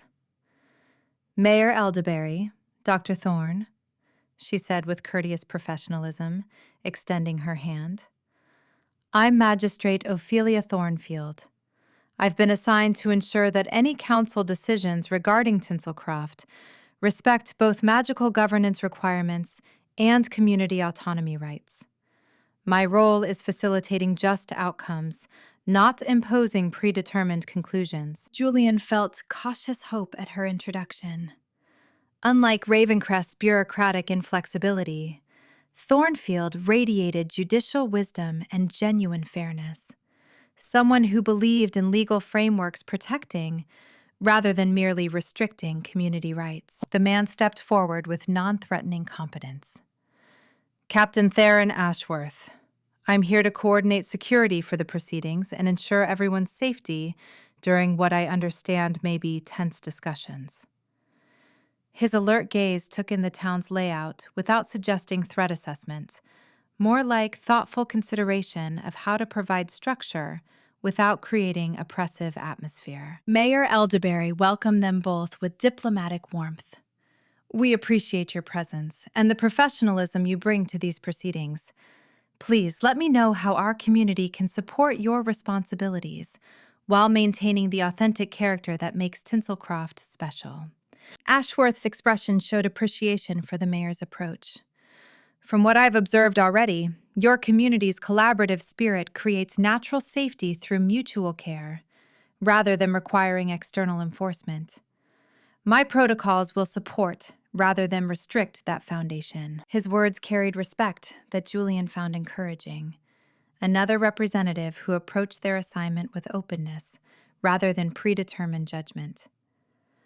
Perhaps Ravencrest's rigid perspective wasn't universal among council representatives after all. They entered the meeting room to find it arranged with bureaucratic precision, formal seating creating clear hierarchy between council representatives and community members, recording devices positioned to capture every word, documentation arranged in intimidating stacks, suggesting the weight of institutional authority bearing down on local autonomy. Ravencrest stood at the head of the table, his steel gray hair and rigid posture projecting institutional power. His cold blue eyes surveyed the assembled group with calculated assessment, clearly viewing this as bureaucratic performance rather than genuine evaluation of evidence. Professor Quill had already arrived, his energetic presence providing welcome academic camaraderie. Dr. Beatrice Meridian sat reviewing medical documentation with clinical focus. Sage entered shortly after Julian, their calm authority and healing presence creating counterweight to Ravencrest's bureaucratic coldness. Other community leaders filled remaining seats: Holly and Rowan, Stella and Niall, Kat and Alistair, Cleo and Felix, all present to support the defense of their way of life. Ravencrest called the meeting to order with meticulous formality designed to emphasize council power over community practices. "We are convened today for formal review of Dr. Julian Thorne's assessment of Tinselcroft's unregulated collaborative magical practices," he announced with bureaucratic precision. "Dr. Thorne will present his comprehensive findings, followed by my recommendations to the Council regarding necessary regulatory intervention to address documented instabilities and ensure practitioner safety." The phrasing already revealed his intentions, not potential recommendations, but definitive plans, not collaborative practices, but unregulated ones requiring institutional control. Julian recognized the linguistic framework designed to make regulations seem inevitable rather than one possible response to his research. He stood, gathering his presentation materials while meeting Sage's eyes across the table. Their expression showed calm confidence in him and his work, faith that spoke truth regardless of how bureaucrats chose to interpret evidence. That trust steadied him as he began. Thank you, Counselor Ravencrest, Magistrate Thornfield, Captain Ashworth, and assembled community members. Julian started with professional composure.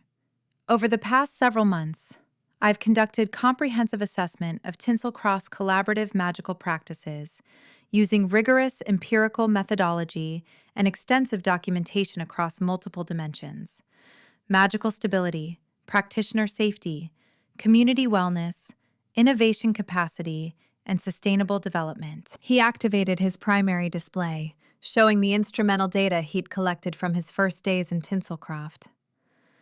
Initial measurements revealed magical complexity that defied conventional theoretical frameworks, collaborative resonance patterns creating harmonic amplification rather than chaotic interference, emotional authenticity enhancing rather than destabilizing magical outputs, partnership-based practices achieving precision that individual work cannot replicate. The data spoke for itself.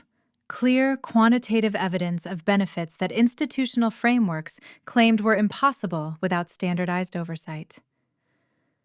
Julian walked through each measurement category systematically, building comprehensive picture of community practices achieving superior outcomes across every assessed dimension. Collaborative Christmas ornament techniques developed by Stella Noel and Niall Frostbrook demonstrate measurable improvements in magical efficiency and creative innovation compared to individual practice, he explained, showing comparative analyses. Their diagnostic creative partnership creates solutions neither could achieve alone, with documented reduction in magical exhaustion and increased sustainable production capacity. He moved through similar analyses of other partnerships: Holly and Rowan's community wild magic integration, Kat and Alistair's precision chaos collaboration, the wedding preparations showing healthy magical development through authentic emotional connection. The magical blight that emerged during my assessment initially suggested system instability requiring regulatory intervention, Julian acknowledged honestly.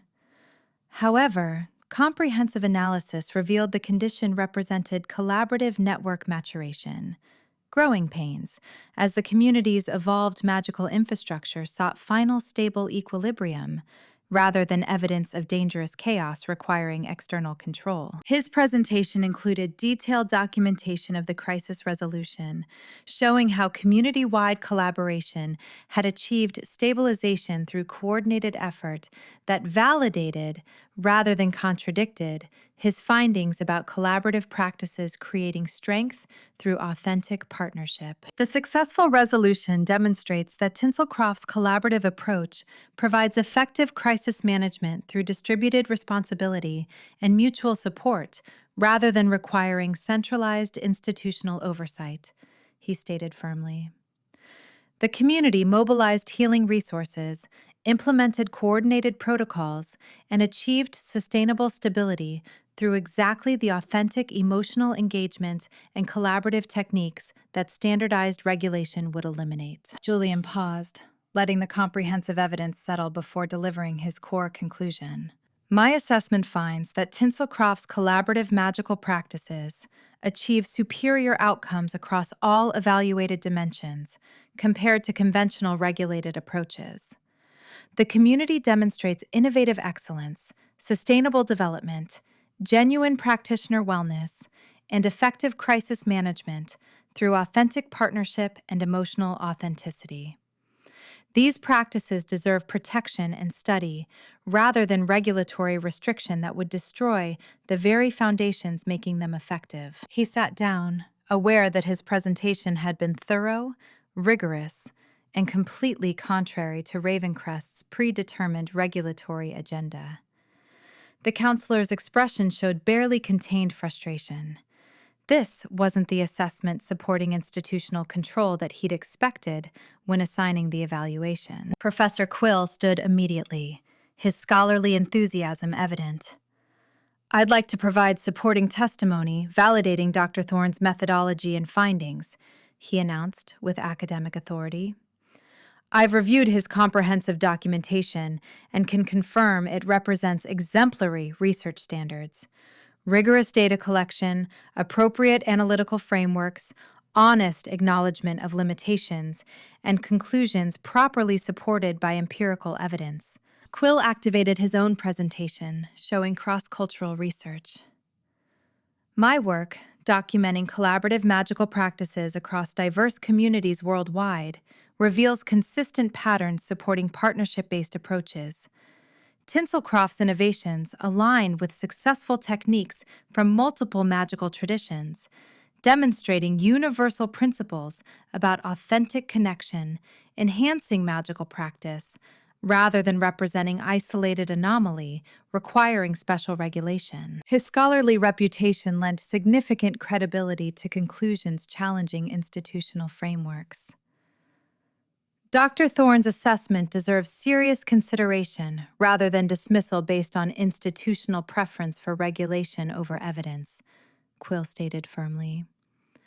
His findings contribute valuable knowledge to magical scholarship and demonstrate how community-based innovation can achieve outcomes that centralized oversight cannot replicate. Ravencrest's jaw tightened, his bureaucratic control showing stress fractures as academic validation undermined his regulatory agenda. Dr. Beatrice Meridian rose next, her clinical expertise adding medical perspective.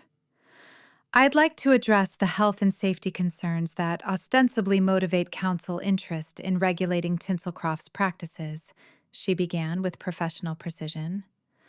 My medical evaluation supports Dr. Willowmere's holistic community wellness approach and documents measurable health benefits from collaborative magical techniques. She presented comparative health data showing Tinselcroft practitioners experiencing lower rates of magical exhaustion, better sustainable practice capacity, and healthier emotional magical integration than practitioners in conventionally regulated communities.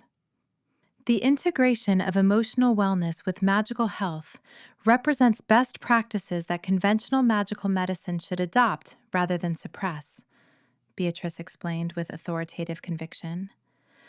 Dr. Willowmere's healing philosophy creates genuine medical benefits, reduced burnout, improved resilience, sustainable long-term practice, precisely because it honors authentic human needs alongside magical development. Her testimony provided clinical validation for approaches that institutional frameworks dismissed as unprofessional sentiment.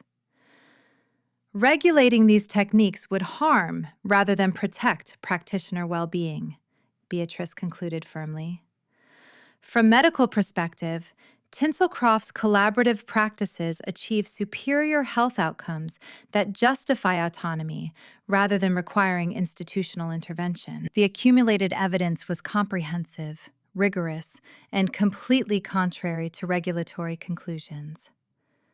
Julian watched Ravencrest's expression harden into bureaucratic inflexibility as the counselor recognized that honest evaluation supported community autonomy rather than institutional control. Ravencrest stood with rigid formality, his steel gray hair and cold blue eyes projecting institutional authority resistant to mere empirical evidence. The testimonies presented are academically interesting, he began with dismissive tone. However, they do not negate the Council's fundamental responsibility, preventing magical catastrophes through standardized oversight that ensures practitioner safety and magical stability. His words ignored everything they'd just documented, revealing predetermined conclusions that assessment was never intended to influence. Non-quantifiable factors like emotional authenticity cannot justify exemption from safety regulations regardless of reported benefits, Ravencrest declared with bureaucratic certainty. The Council cannot base policy on subjective experiences or community preferences when objective safety standards require institutional oversight. Julian felt anger rising at the willful dismissal of comprehensive research, but maintained professional composure while Ravencrest continued his regulatory agenda. Dr. Thorne's findings, while showing commendable thoroughness, demonstrate precisely why unregulated collaborative practices require Council intervention, the counselor stated, inverting evidence to support his predetermined position. The documented magical blight proves that community-based approaches create instabilities requiring expert guidance. That residents eventually resolve the crisis does not eliminate the dangers of allowing untrained practitioners to experiment without proper oversight. The logical contortions would have been laughable if the stakes weren't so serious. Successful crisis resolution somehow proved that communities couldn't handle crises. Measurable benefits somehow demonstrated need for regulation eliminating those benefits. Therefore, I recommend immediate implementation of the Noel Protocol to bring Tinselcroft's unregulated practices under appropriate institutional control, Ravencrest announced with bureaucratic finality. Standardized oversight will ensure practitioner safety while allowing supervised collaboration under conditions that protect against documented instabilities and prevent future magical catastrophes that communities lack expertise to anticipate or prevent. The recommendation ignored every piece of evidence Julian had presented, every testimony supporting community practices, every documented benefit from collaborative approaches. It was pure institutional overreach, justified through bureaucratic language that prioritized control over truth. Julian stood before he consciously decided to challenge the counselor directly, scholarly integrity and personal commitment making him unable to remain silent, while comprehensive research was dismissed to serve predetermined regulatory agenda. Counselor Ravencrest, with respect, your recommendation contradicts comprehensive empirical evidence demonstrating that these collaborative practices achieve superior safety outcomes compared to conventional regulated approaches, Julian stated, with firm professional authority, his amber eyes steady behind his wire-rimmed glasses. Chapter 17. Sage. The healing center's crystalline windows cast pale, pre-dawn light across Sage's diagnostic instruments, creating geometric shadows that shifted with each subtle fluctuation in the magical network. They'd been monitoring the stabilization process for hours, tracking the delicate evolution as the community's coordinated intervention guided the blight toward resolution. Their green eyes felt gritty with exhaustion, but their healing senses remained sharp, attuned to every nuance in the network's transformation. The magical signatures pulsed across their consciousness with patterns that felt almost alive, reorganizing themselves toward mature equilibrium in response to the authentic, collaborative support practitioners had provided throughout the crisis. Individual healing contributions wove together into collective magical wellness that transcended the sum of individual efforts, creating something genuinely new rather than merely combined. Sage's hands traced diagnostic patterns over the crystalline monitoring sphere Felix had helped them set up weeks ago, feeling the network's rhythm beneath their fingertips. Despite physical exhaustion making their shoulders ache and their back protest sitting hunched over instruments for so long, they felt intellectually energized watching the transformation they'd been facilitating. Theoretical understanding about network maturation was becoming observable reality before their very eyes, or, more accurately, beneath their healing senses. The resonance patterns showed fewer disruptions now, the chaotic surges that had characterized the blight's peak smoothing into more coherent oscillations. Individual magical signatures maintained their unique character while integrating more completely into the collective flow, like musicians finally achieving harmonious ensemble rather than merely playing simultaneously. Beautiful, Sage thought, allowing themselves a moment of professional satisfaction. They'd been right about the network seeking equilibrium rather than fighting external threat, about the blight representing growing pains rather than system failure. Working with Julian to prove that theory through rigorous analysis had been... The healing center's door opened quietly, admitting Julian with fresh analytical data tucked under one arm and 2 mugs balanced carefully in his other hand.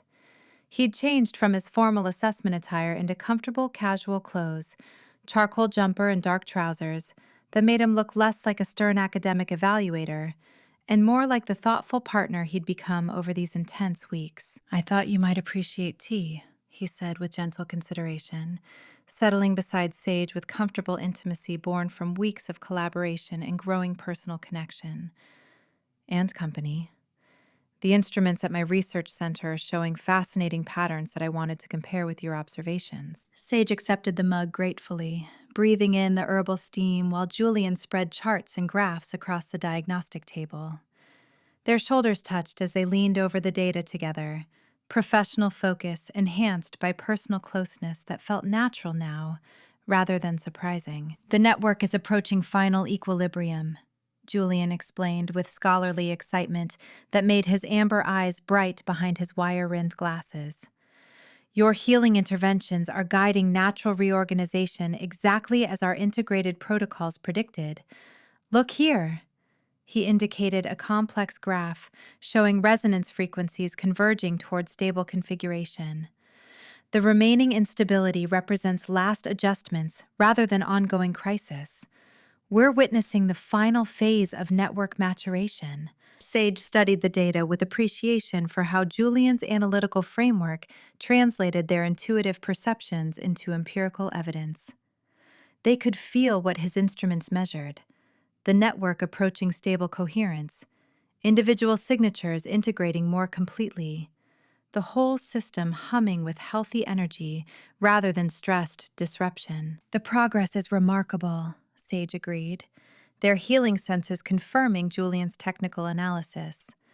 "But there's still something creating residual interference. Here." They indicated a subtle pattern in the resonance flow.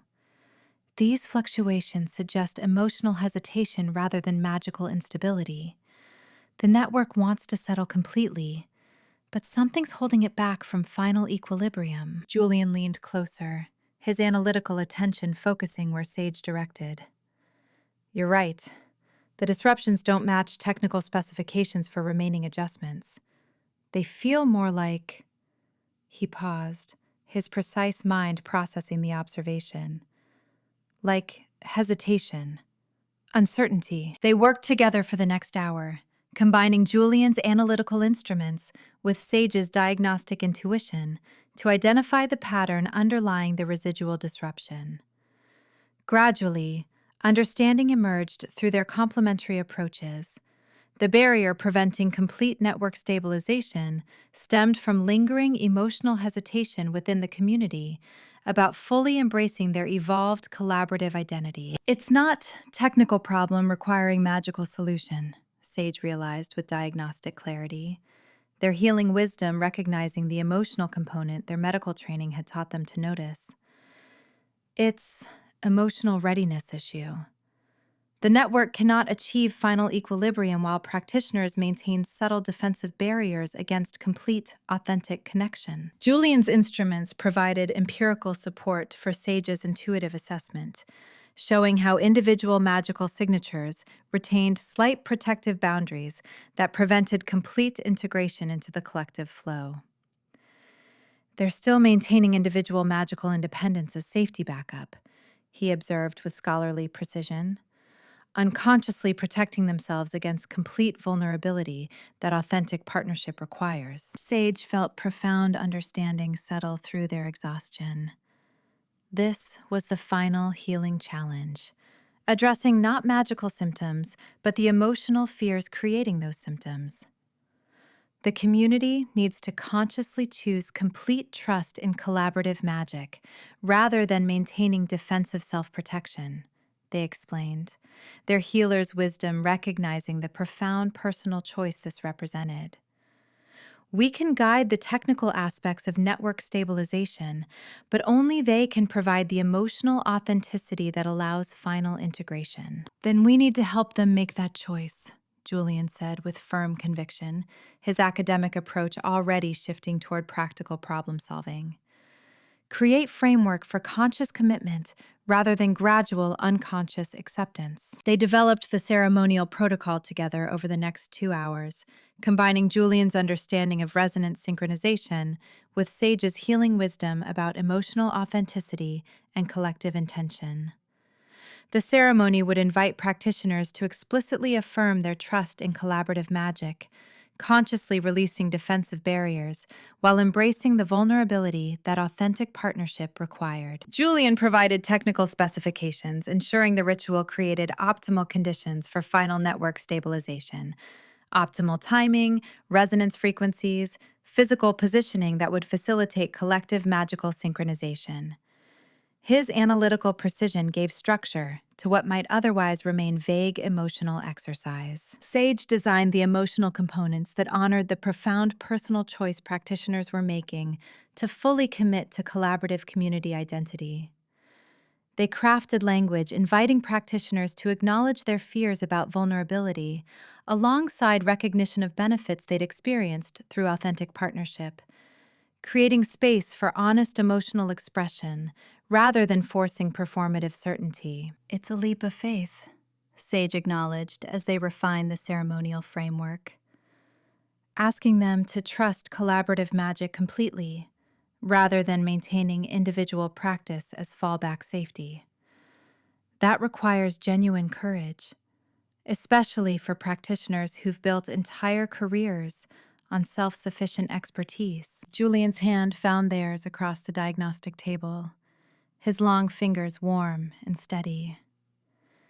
"You're asking them to make the choice we've both made," he observed with gentle insight. "To trust that accepting support enhances rather than diminishes our capabilities. That authentic partnership creates strength rather than weakness." Sage met his amber eyes, feeling gratitude for his understanding and the personal journey they'd shared alongside their professional collaboration. "Yes, and that's terrifying, even when you know intellectually that it's right. Especially then. Then we'll support them through it," Julian said with quiet conviction. "Together." The morning sun was climbing toward midday when they presented their proposal to Mayor Elderberry in his office.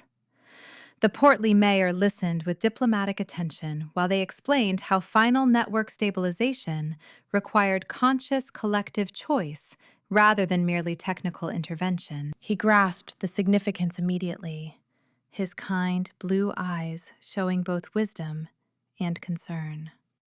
"You're asking the community to take a leap of faith," he observed with careful consideration, "to trust collaborative magic completely rather than maintaining individual practice as fallback safety. That requires courage. But I believe they're ready." His mayoral chain gleamed as he rose to convene emergency community gathering for that afternoon, his substantial presence projecting both authority and pastoral care. "This represents culminating moment in Tinselcroft's evolution," he said with profound understanding.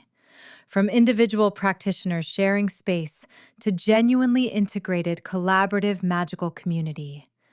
That deserves proper ceremony and conscious choice rather than gradual unconscious acceptance." The town hall filled quickly that afternoon, practitioners arriving with mixture of curiosity and concern about the emergency gathering called on such short notice.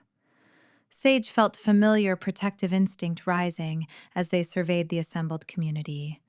These people they'd served for over a decade, whose health and wellness had been their primary focus and deepest commitment. But now they needed to ask something of the community rather than merely providing care and support. Mayor Elderberry opened the gathering with diplomatic efficiency, explaining the network's progress toward final stabilization while introducing the emotional component preventing complete equilibrium. Then he invited Sage to present the situation with healing honesty that came from years of serving as trusted community counselor. Sage stood before the assembled practitioners, feeling Julian's supportive presence beside them and the weight of responsibility they'd carried throughout the crisis. "The magical network is approaching mature equilibrium," they began with calm authority. "Your collaborative healing efforts have been extraordinarily effective, guiding the blight toward resolution through authentic partnership and mutual support. But there's one final barrier preventing complete stabilization." They explained the emotional hesitation they'd identified, the subtle defensive barriers practitioners unconsciously maintained against complete, authentic connection. individual self-protection creating the last impediment to mature stability. I'm asking you to make a choice I struggled with myself, Sage admitted, with personal vulnerability that felt both frightening and necessary. To trust others enough to need them. To believe that accepting help and offering it creates resilience that isolation cannot achieve. The network cannot reach final equilibrium while we maintain individual magical independence as safety backup. We need to consciously choose complete trust in collaborative magic, surrendering defensive self-protection to embrace authentic interdependence. They acknowledged the profound vulnerability this required, trusting that community support would sustain them when individual resources proved insufficient, believing that authentic partnership created strength rather than weakness, accepting interdependence rather than self-sufficiency as foundation for magical practice. This isn't merely technical adjustment, Sage continued, their green eyes meeting familiar faces throughout the hall. It's fundamental shift in how we understand ourselves as practitioners and as community. It requires courage to release defensive barriers we've built throughout our careers and lives, to make ourselves genuinely vulnerable to authentic connection. Julian stood beside them, his scholarly presence providing both support and complementary perspective. I'd like to offer scientific validation for the emotional choice Dr. Willowmere describes, he began, with academic precision serving emotional truth.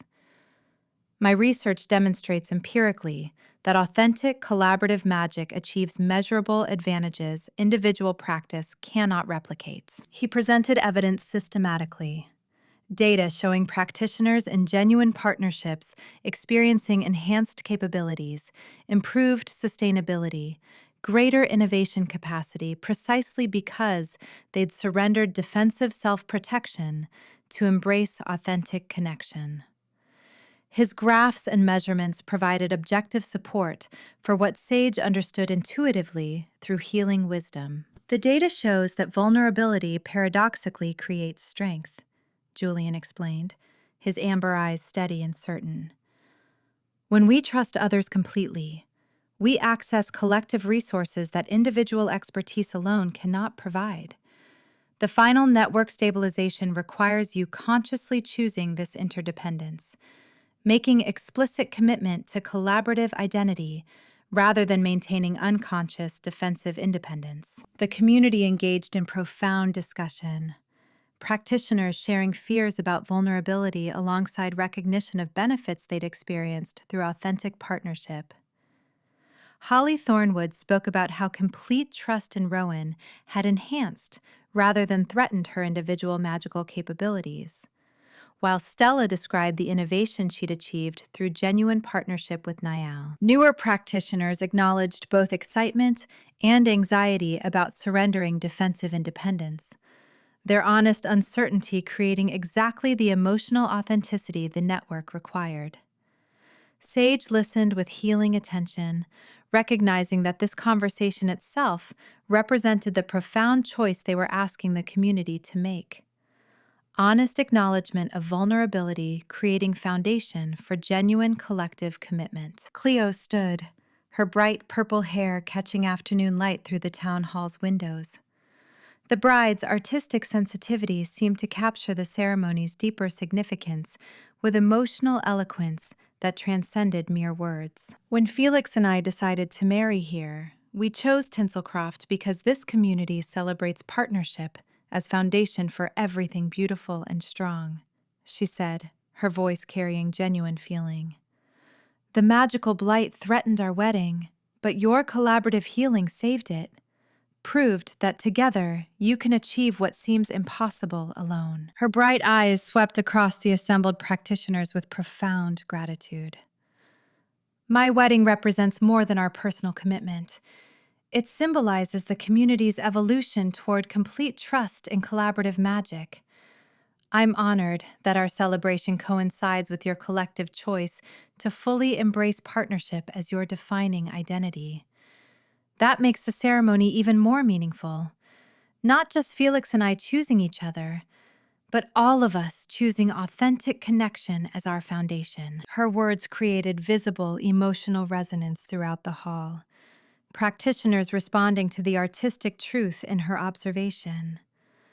The wedding wasn't separate from community evolution, but intrinsically connected, personal commitment and collective identity reinforcing each other through authentic celebration of partnership's power and beauty. Mayor Elderberry called for the ceremonial commitment, his diplomatic wisdom recognizing that the community was ready for conscious choice rather than requiring further discussion. The ritual unfolded with profound emotional authenticity, Sage guiding the ceremony while Julian monitored the network's response to their collective affirmation of collaborative identity.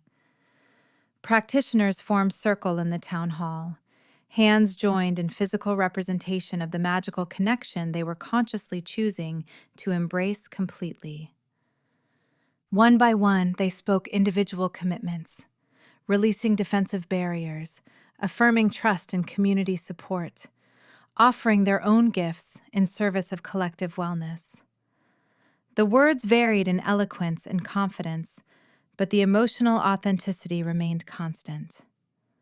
Honest vulnerability creating foundation for genuine partnership, courage to need others creating strength that isolation could never achieve. Sage felt powerful wave of connection flowing through the network as practitioners consciously surrendered self-protection to embrace interdependence.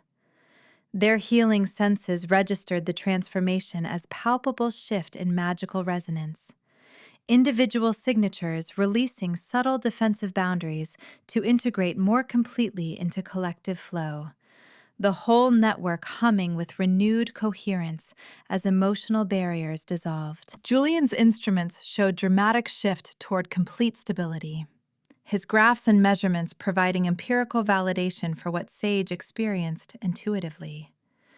Defensive disruptions dissolved into integrated coherence, resonance frequencies converging toward stable configuration as conscious emotional commitment created optimal conditions for final network equilibrium. The breakthrough felt both technical and spiritual.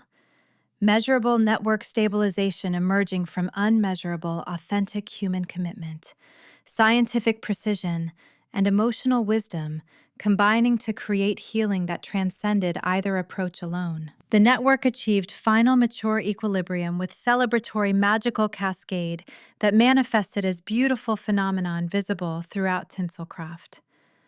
Enchanted decorations blazed with renewed brilliance. Violet's wedding flowers bloomed with unprecedented vibrancy.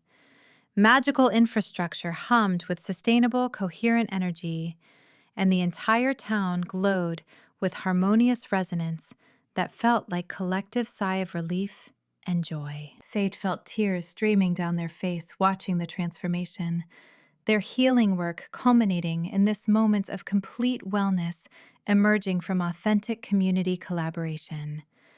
Years of service, weeks of crisis management, countless diagnostic sessions and treatment protocols, all leading to this beautiful resolution, where technical excellence and emotional courage combine to create genuine healing. Julian's hand found theirs, his amber eyes showing matching emotional response to witnessing scientific theory becoming lived reality through human courage and connection. "You did it," he whispered with profound admiration. "You guided them through the most difficult healing of all, choosing vulnerability as strength." "We did it," Sage corrected gently, their voice thick with emotion. Together, they stepped away from the celebration as practitioners began embracing and laughing with relieved joy, finding private alcove in the town hall where they could acknowledge what they'd achieved together without the emotional intensity of community celebration overwhelming their personal moments. "We did this together," Sage said with profound gratitude, their hands still clasped in Julian's.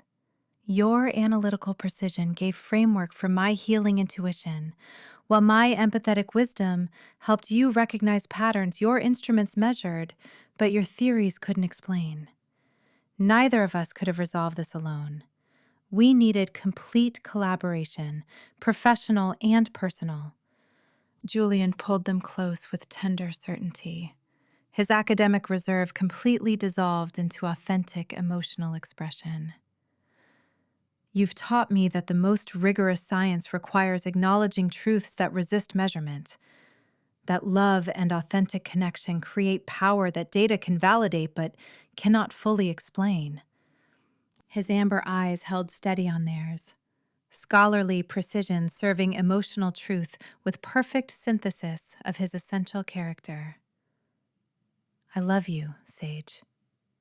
Not despite our different approaches, but because of them. Because together we're more complete than either of us could be alone. Sage's response came through a kiss that celebrated both intellectual partnership and romantic love, their healing wisdom recognizing the perfect rightness of this moment. When they finally pulled back, their voice carried absolute certainty. I love you too. You've shown me that accepting support enhances rather than diminishes my healing capability, that the strongest magic emerges from authentic vulnerability and mutual trust.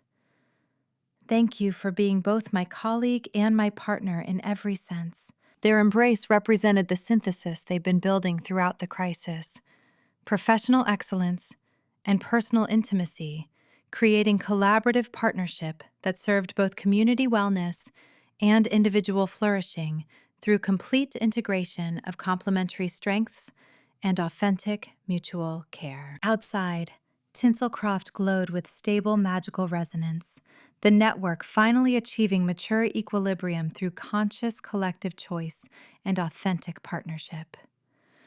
Inside, two healers held each other, their own integration complete. Chapter 18.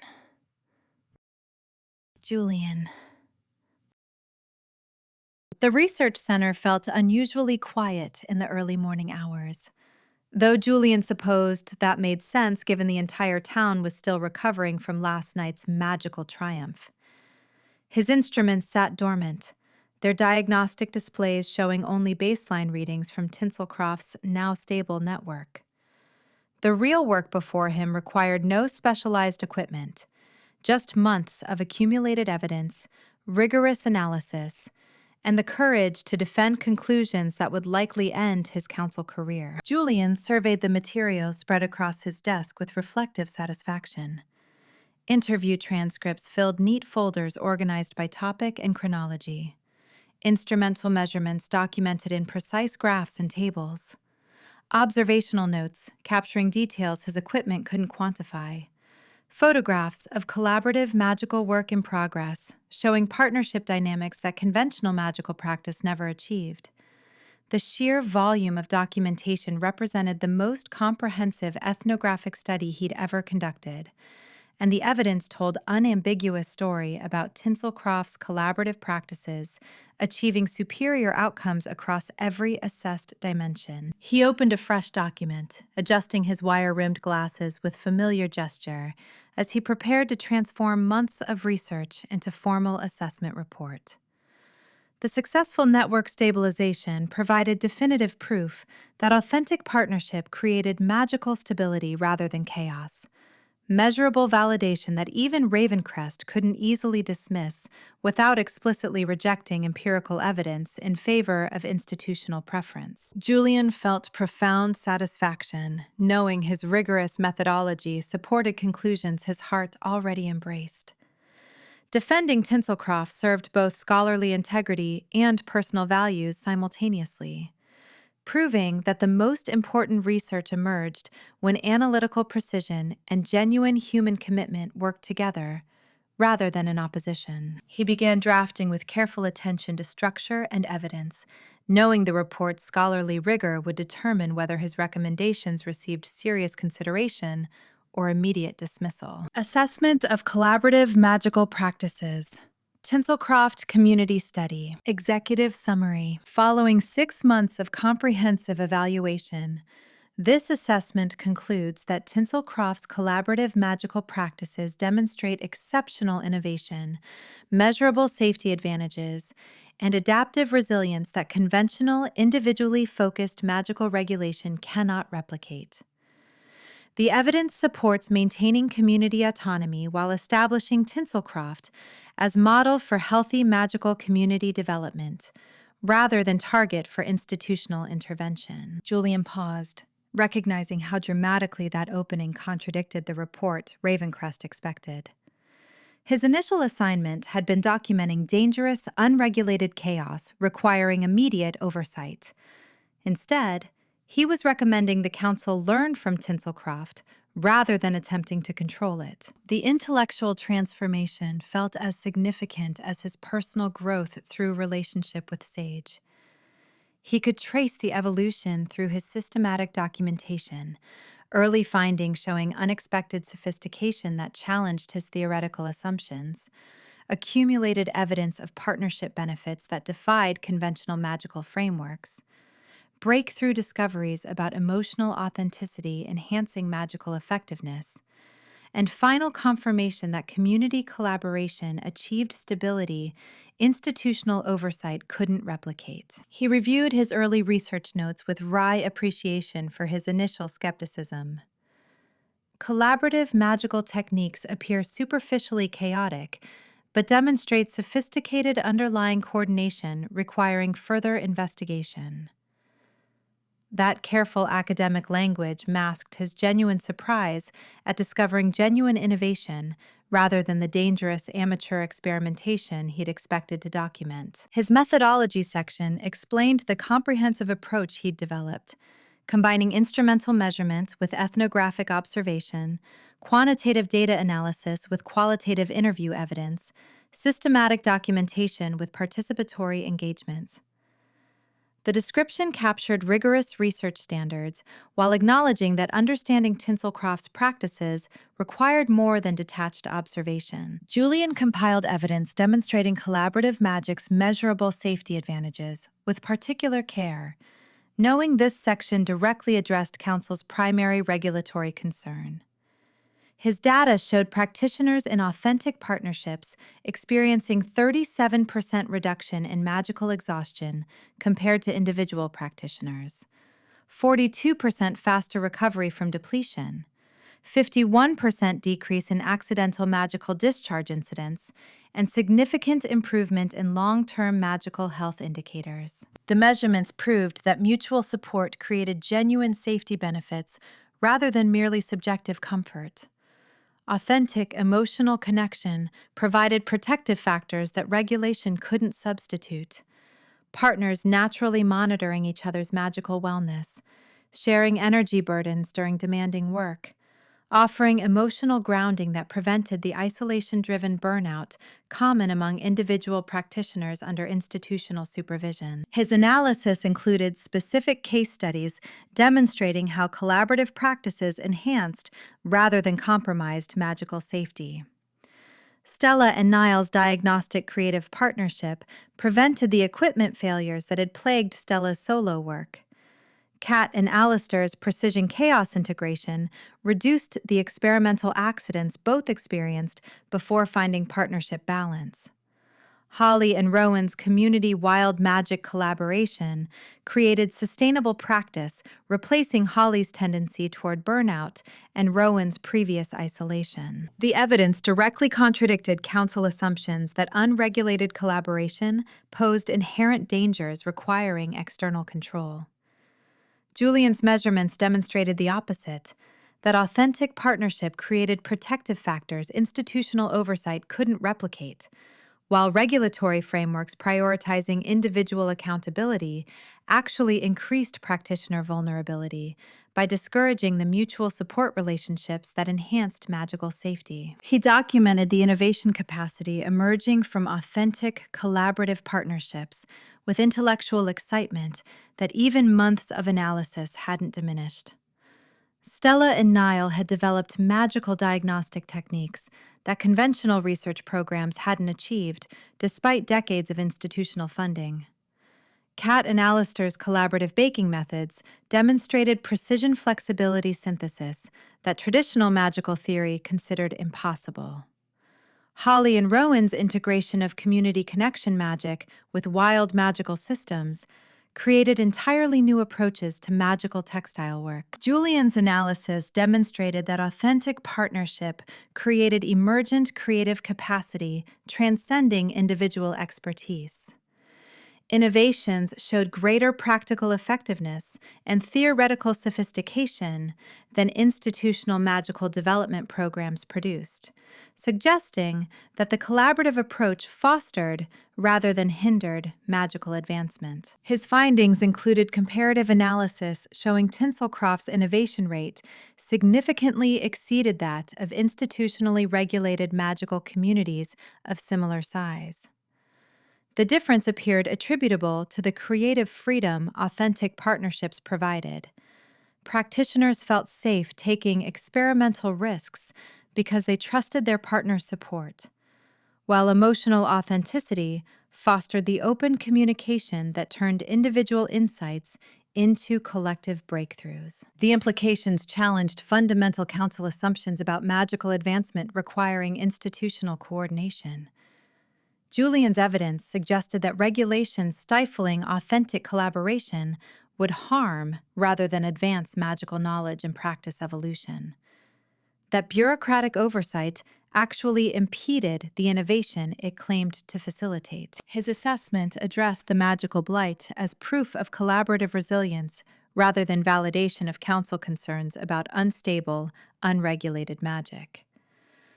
Julian explained how the network maturation crisis demonstrated exactly the adaptive capacity and collective problem solving that made autonomous collaborative communities more resilient than institutionally regulated individual practice. His documentation showed practitioners working together with authentic emotional support, addressing complex magical challenge through coordinated intervention no external regulatory body could have imposed effectively.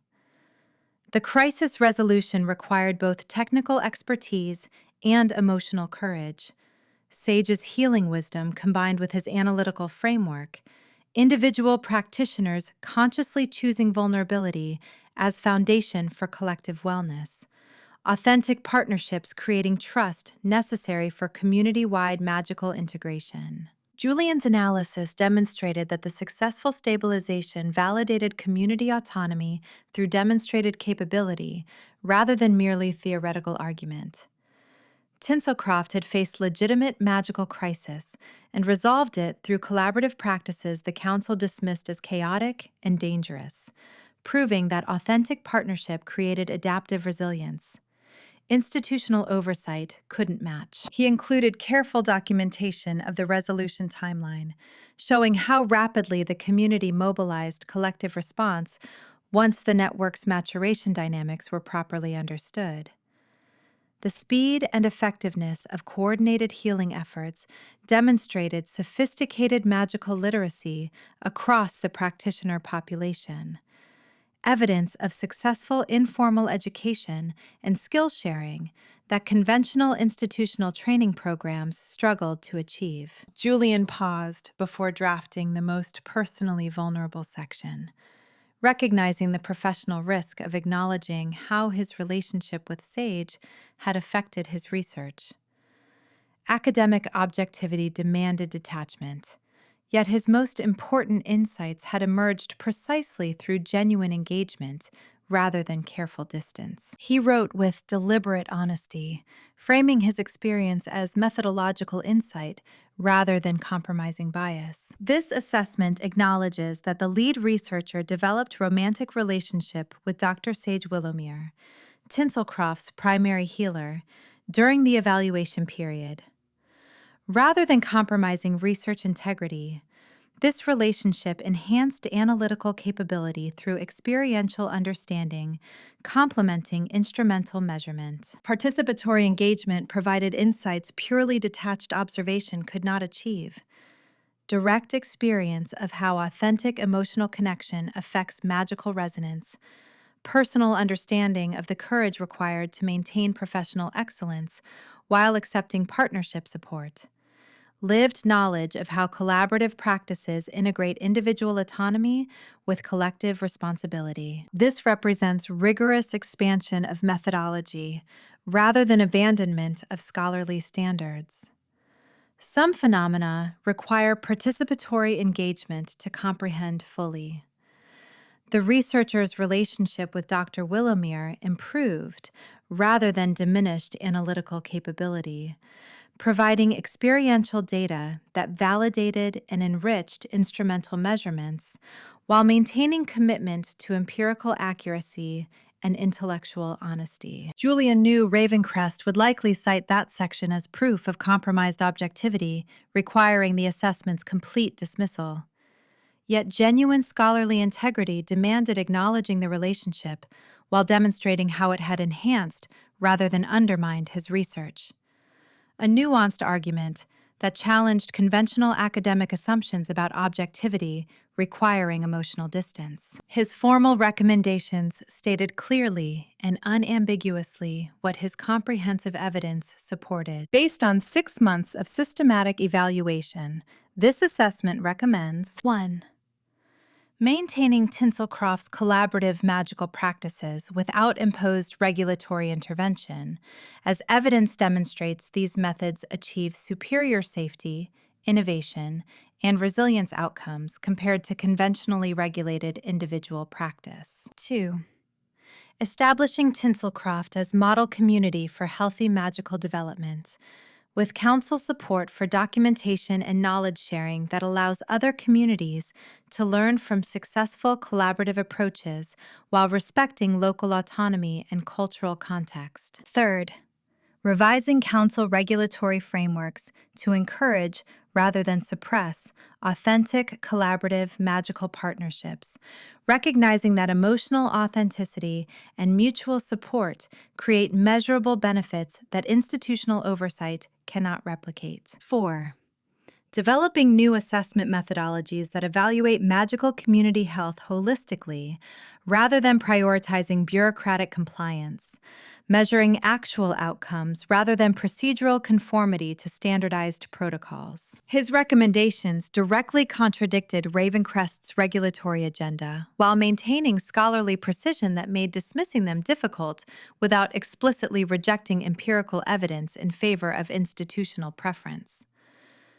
Julian felt calm certainty about the professional consequences, while accepting them as worthwhile price for defending truth and community he'd come to love. He added, brief personal reflection, acknowledging the career risks with quiet honesty.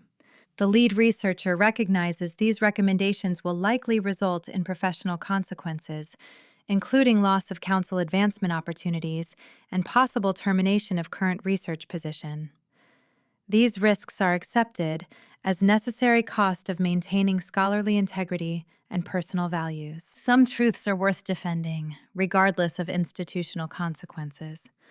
Tinselcroft has demonstrated that the most important research serves human flourishing rather than bureaucratic convenience, and that authentic partnership, professionally and personally, creates meaning that career advancement alone cannot provide. This assessment represents the researcher's best scholarly work precisely because it honors both rigorous empirical analysis and genuine human values. The evidence demands conclusions that challenge institutional assumptions, while personal experience validates what the data demonstrates, that love, authentic connection, and community collaboration representing powerful forces deserving protection rather than control, even when they resist conventional measurement and bureaucratic regulation. Julian reviewed the completed draft with professional pride, recognizing it as the most intellectually honest work he'd ever produced. The report demonstrated that defending empirical truth and defending love represented complementary rather than conflicting commitments when approached with integrity. He saved the document and rose from his desk, needing Sage's perspective before finalizing submission. Their wisdom would identify any gaps in his argument or ways to strengthen his defense of community practices. And he wanted to share this moment with the person who had taught him that the most rigorous scholarship required both analytical precision and authentic emotional engagement. He found Sage at their clinic, updating patient records with calm efficiency despite the late night. Their green eyes lit with warm welcome that still made Julian's heart skip with grateful wonder at having found this partnership. "Finish the draft," he said simply, offering his tablet. "Wanted your perspective before I submit to the council." Sage accepted the device with careful attention, settling into their reading chair as Julian prepared tea with movements grown familiar through months of shared quiet moments. He watched their expression as they read, noting the subtle shifts that revealed emotional responses to particular passages, slight widening of eyes at the safety data, thoughtful nod at the innovation analysis, soft intake of breath at his acknowledgement of their relationship's effect on his research. When Sage reached the final personal reflection, tears gathered in their eyes. They looked up at Julian with expression combining profound emotion and fierce protective pride. "This is beautiful and brave," they said quietly. "You've captured not just what makes our collaborative magic work, but why it matters. Why authentic connection deserves protection even when institutions demand we measure and control rather than trust and support." They rose and crossed to Julian, the tablet still clutched in one hand as they reached for him with the other. "You're risking everything you've worked for to defend us. To defend what we've built together." Julian pulled them close, his academic reserve completely dissolved into tender honesty. "I'm defending truth. The evidence supports these conclusions regardless of what the council wants to hear. But yes, I'm also defending everything I value most. This community, our partnership, the life we're building together." He adjusted his glasses with characteristic gesture, his amber eyes steady on theirs. "Some things matter more than career security." Sage kissed him with grateful intensity before pulling back to meet his gaze directly. "What happens after you submit this? If Ravencrest rejects your findings and terminates your position?" Julian felt unexpected calm at the question that should have terrified him months ago. "Then I stay in Tinselcroft as community member rather than council evaluator. Continue collaborative magical research with you, not documenting your practices for institutional records, but building life here, contributing to community I've come to love, proving through lived example that authentic partnership creates excellence rather than compromise." He cupped Sage's face gently, his voice carrying absolute conviction. "My most important research isn't about satisfying council requirements anymore. It's about partnership with you, building knowledge that serves community wellness, demonstrating that rigorous scholarship and genuine human values enhance rather than contradict each other. Regardless of what Ravencrest decides, I'm choosing Tinselcroft, choosing us. Choosing the life where my work actually matters beyond bureaucratic approval." Sage's response came through kiss, celebrating both professional partnership and romantic commitment. Their healing wisdom recognizing perfect rightness of Julian's choice, even as their protective instincts grieved the career consequences he'd face for defending community autonomy. "We'll face whatever comes together," Sage murmured against his shoulder. "Your integrity and courage have given us the strongest possible defense. Now we trust that truth and authentic evidence will prevail. Or we build meaningful life here regardless, proving every day that what we've created together matters more than institutional validation." Julian held them close, feeling profound peace despite uncertain professional future. Tinselcroft had transformed him completely. From rigidly analytical researcher expecting to document dangerous chaos requiring regulation, to person who understood that love, healing, authentic connection, and community represented the most powerful forces in existence, despite resisting conventional measurement. He returned to his research center as dawn light filtered through windows, Sage's wisdom and support providing perfect confidence for final review before submission. The completed report represented synthesis of everything he'd learned: analytical precision serving human values, empirical evidence defending unmeasurable truths, scholarly integrity requiring courage to challenge institutional assumptions rather than merely conforming to bureaucratic expectations. Julian read through one final time, making minor adjustments to phrasing while leaving substantive arguments unchanged. The document captured both rigorous research methodology and genuine transformation, proving that the most important scholarship emerged when analysts allowed themselves authentic engagement with communities and practices they studied. He thought about the researcher who'd arrived in Tinselcroft 6 months ago, certain that collaborative magic needed regulation, convinced that professional objectivity required emotional distance, measuring worth through institutional approval and career advancement.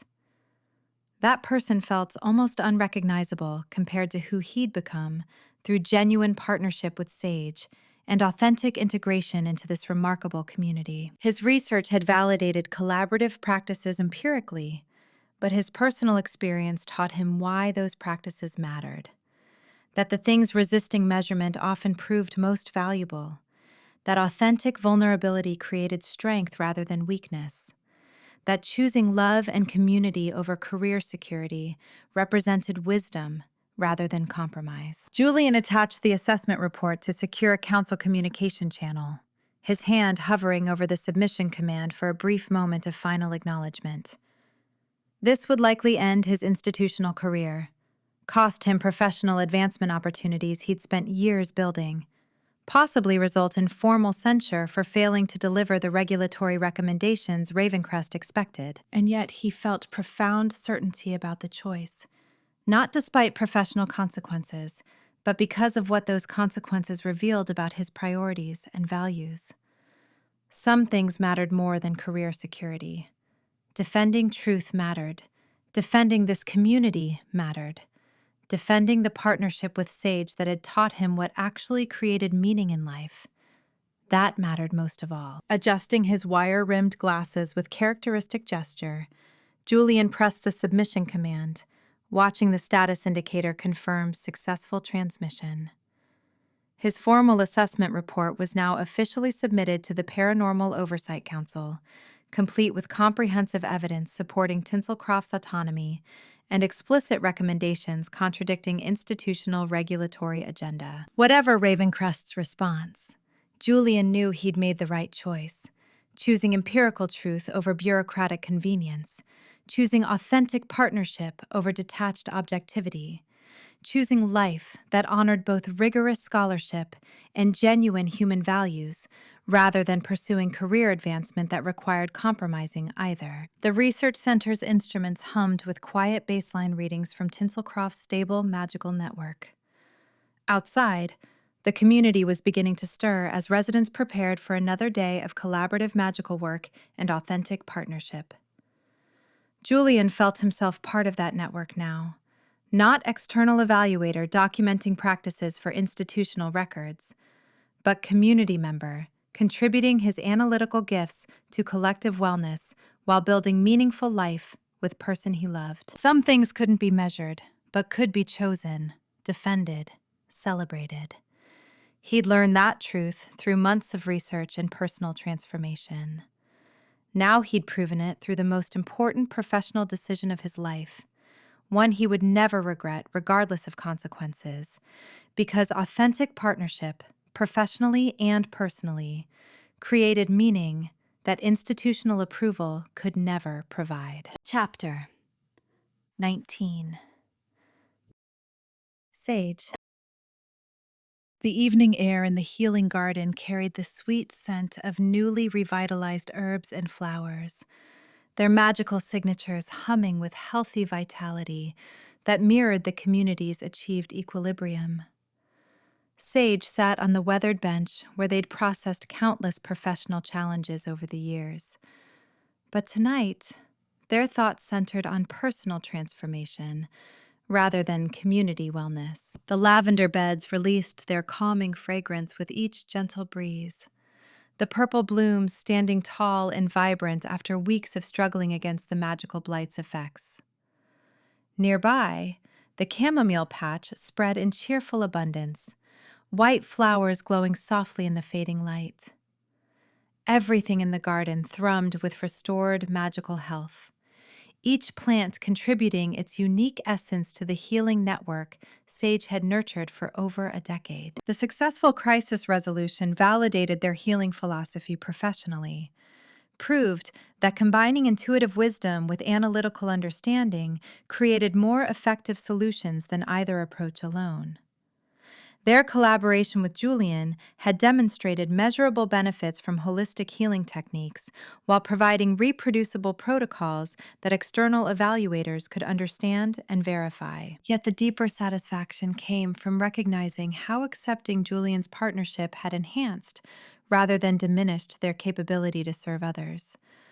For years, Sage had maintained professional distance from their own needs, convinced that being the community's healer meant never requiring healing themselves. They'd poured energy into facilitating wellness for everyone else while dismissing their own subtle exhaustion, treating self-care as indulgence rather than necessity. Julian had challenged that false belief through gentle persistence and analytical clarity applied to personal truth. His research documented how sustainable healing practices required practitioners to receive adequate support, how emotional depletion compromised diagnostic accuracy, how accepting care enhanced rather than threatened professional excellence. But more importantly, he'd offered that support with tender consistency until Sage learned to accept it, to trust that vulnerability strengthened rather than weakened their healing work. The transformation felt profound and slightly disorienting, like learning to breathe through different rhythms after years of holding their breath. Sage ran gentle fingers across the lavender stems, feeling the plant's grateful response to their healing touch. The garden had always served as sanctuary, place where they restored their depleted reserves after long days of tending others' wellness. Tonight it felt different, charged with possibility that extended beyond professional renewal to personal hope. Footsteps approached along the garden path with familiar measured gait that made Sage's heart lift before they turned to confirm what their healer's intuition already knew. Julian appeared, carrying 2 cups of chamomile tea, his thoughtful gesture showing how well he'd learned their preferences and needs during their months of collaboration. He settled beside them on the bench with comfortable intimacy that felt both natural and momentous, his amber eyes showing tender attention behind wire-rimmed glasses.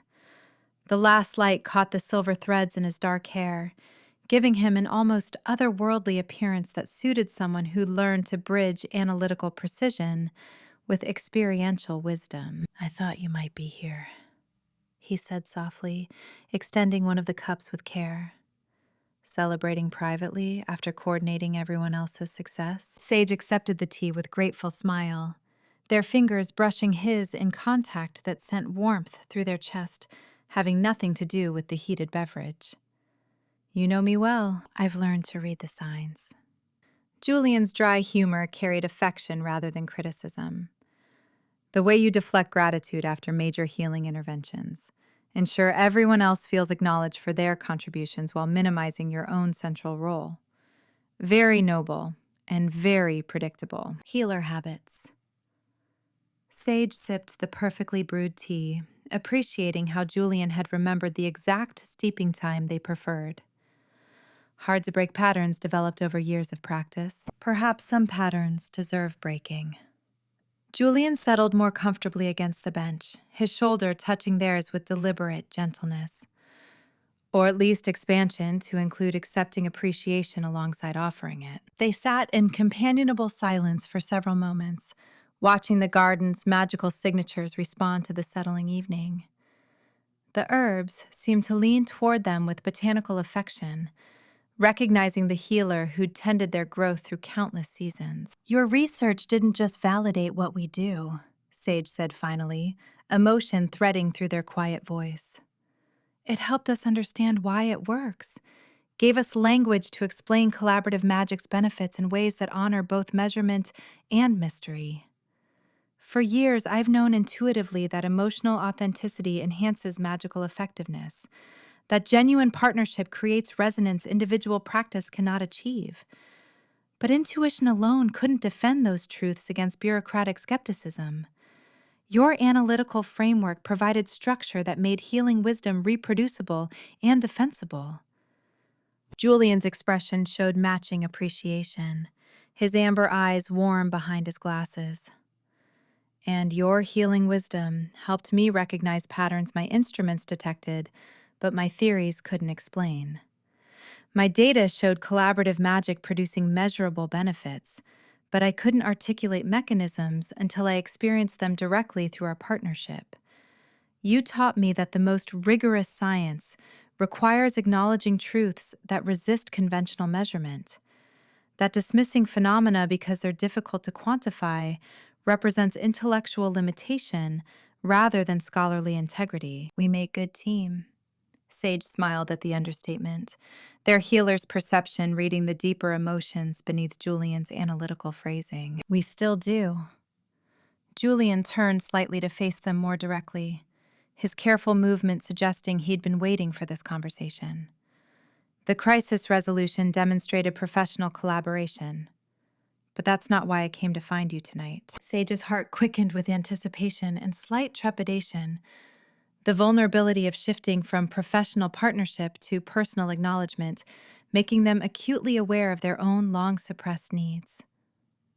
No? No. Julian set his teacup aside with deliberate care, giving the gesture his full attention before meeting their gaze again. I came because I needed to tell you, to properly articulate what these months working with you have meant.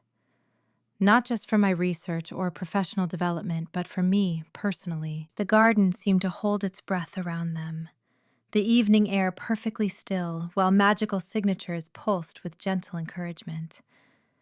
Sage felt their healer's composure wavering, replaced by simple human hope for connection and understanding. I've spent years facilitating others' healing while maintaining professional distance from my own needs, they confessed quietly, the admission emerging with vulnerable honesty they'd rarely permitted themselves.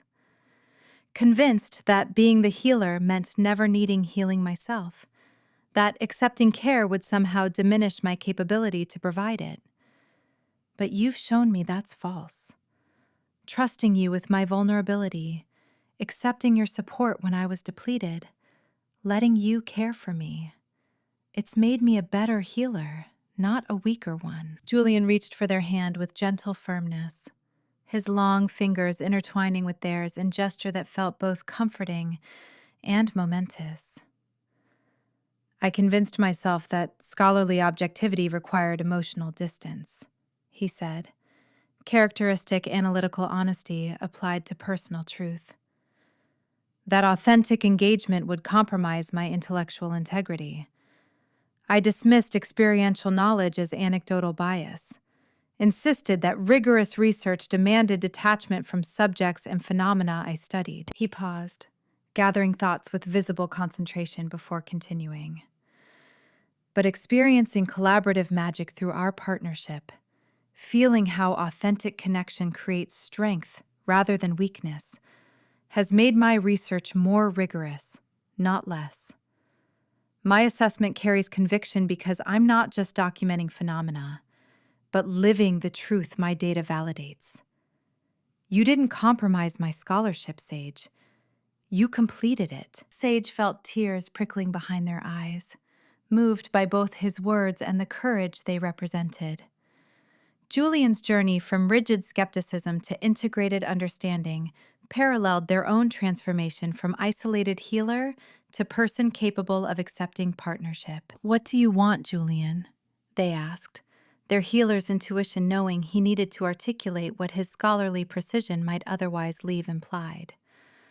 Not what your research recommends or what the council expects. What do you personally want for your future? The direct question caught him slightly off guard, analytical defenses momentarily faltering before emotional honesty emerged. He removed his glasses with gesture that had become endearingly familiar, meeting their gaze with amber eyes, showing vulnerability and certainty combined. "I want to stay here," he said simply. "Build life with you. Contribute to this community not as external researcher, but as member who belongs." The declaration hung between them with weight of genuine commitment rather than casual affection. Sage felt their breath catch. The answer they'd hoped for, without quite believing possible, now offered with Julian's characteristic precision, serving emotional truth. "I love you, Sage." His voice remained steady but carried depth of feeling that transformed simple words into profound declaration. "I love your healing wisdom and your gentle strength. I love how you see people's authentic selves beneath their defenses. I love your courage in accepting vulnerability and your grace in offering care. I love how you've challenged my rigid frameworks while respecting my analytical nature." He shifted closer, their joined hands resting between them while his free hand reached to cup their face with tender reverence. "You've transformed my understanding of what makes life meaningful. Shown me that love and authentic partnership matter more than any professional achievement. That the things resisting measurement often prove most valuable. That choosing you isn't abandoning my scholarly identity, but fulfilling it in ways career advancement never could." Sage leaned into his touch, their healer's composure dissolving completely beneath the gentle certainty of being truly seen and genuinely valued. "I love you too," they said, healing wisdom applied to emotional truth, making their voice steady despite tears sliding down their cheeks. "I love your brilliant mind and your dedication to truth. I love your courage in defending evidence despite institutional pressure.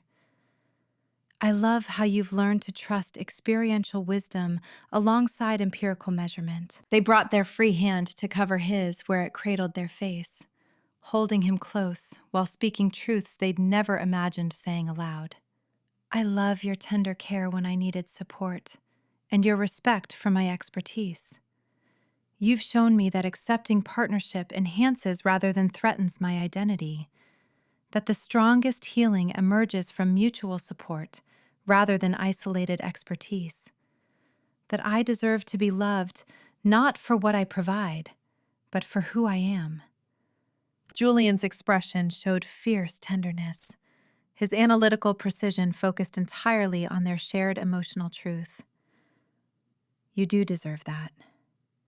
You deserve everything you've given others, care and support and genuine partnership.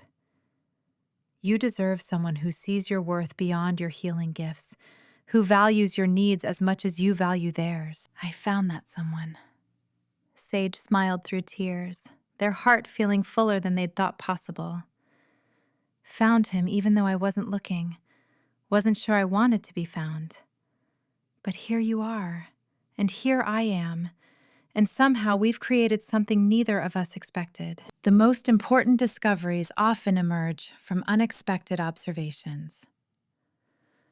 Julian's dry academic humor carried warmth that made them laugh softly. "Though I suspect this particular finding won't appear in my official research reports. Probably wise to maintain some professional boundaries." Sage's teasing dissolved into serious consideration as they contemplated practical realities. What would building life together actually look like? You continuing collaborative magic research while I maintain healing practice? Us finding ways to integrate our work that serve both community wellness and broader magical knowledge? Julian nodded thoughtfully, already applying his analytical framework to personal planning. "I'd like to establish research center here, proper facility that honors Tinselcroft's innovations while contributing to magical theory evolution. Document collaborative techniques, study emotional resonance patterns, develop frameworks that help other communities understand how authentic partnership enhances magical effectiveness." That would be wonderful. Sage felt excitement building alongside tender affection. "And I could continue expanding holistic healing approaches, Maybe develop training programs that combine medical science with healing intuition. We'd be partners, professionally as well as personally, assuming the council accepts my assessment. Julian's expression showed brief shadow of concern. Ravencrest won't appreciate recommendations contradicting his regulatory agenda. My career with the institutional oversight system is likely finished. But your career as magical ethnographer and collaborative magic researcher is just beginning. Sage squeezed his hand with healing reassurance. And whatever happens with council decisions, you have home here. Community that values your contributions, and person who loves you. That matters more than institutional approval. Julian spoke with conviction that warmed Sage's heart. Though, I confess, part of me grieves the professional identity I built over decades.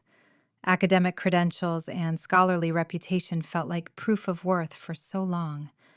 Difficult to release even when I recognize they're insufficient measures of meaningful life. You're not releasing them, Sage corrected gently. You're expanding definition of what scholarly excellence means. Recognizing that rigorous research includes acknowledging experiential wisdom alongside empirical measurement.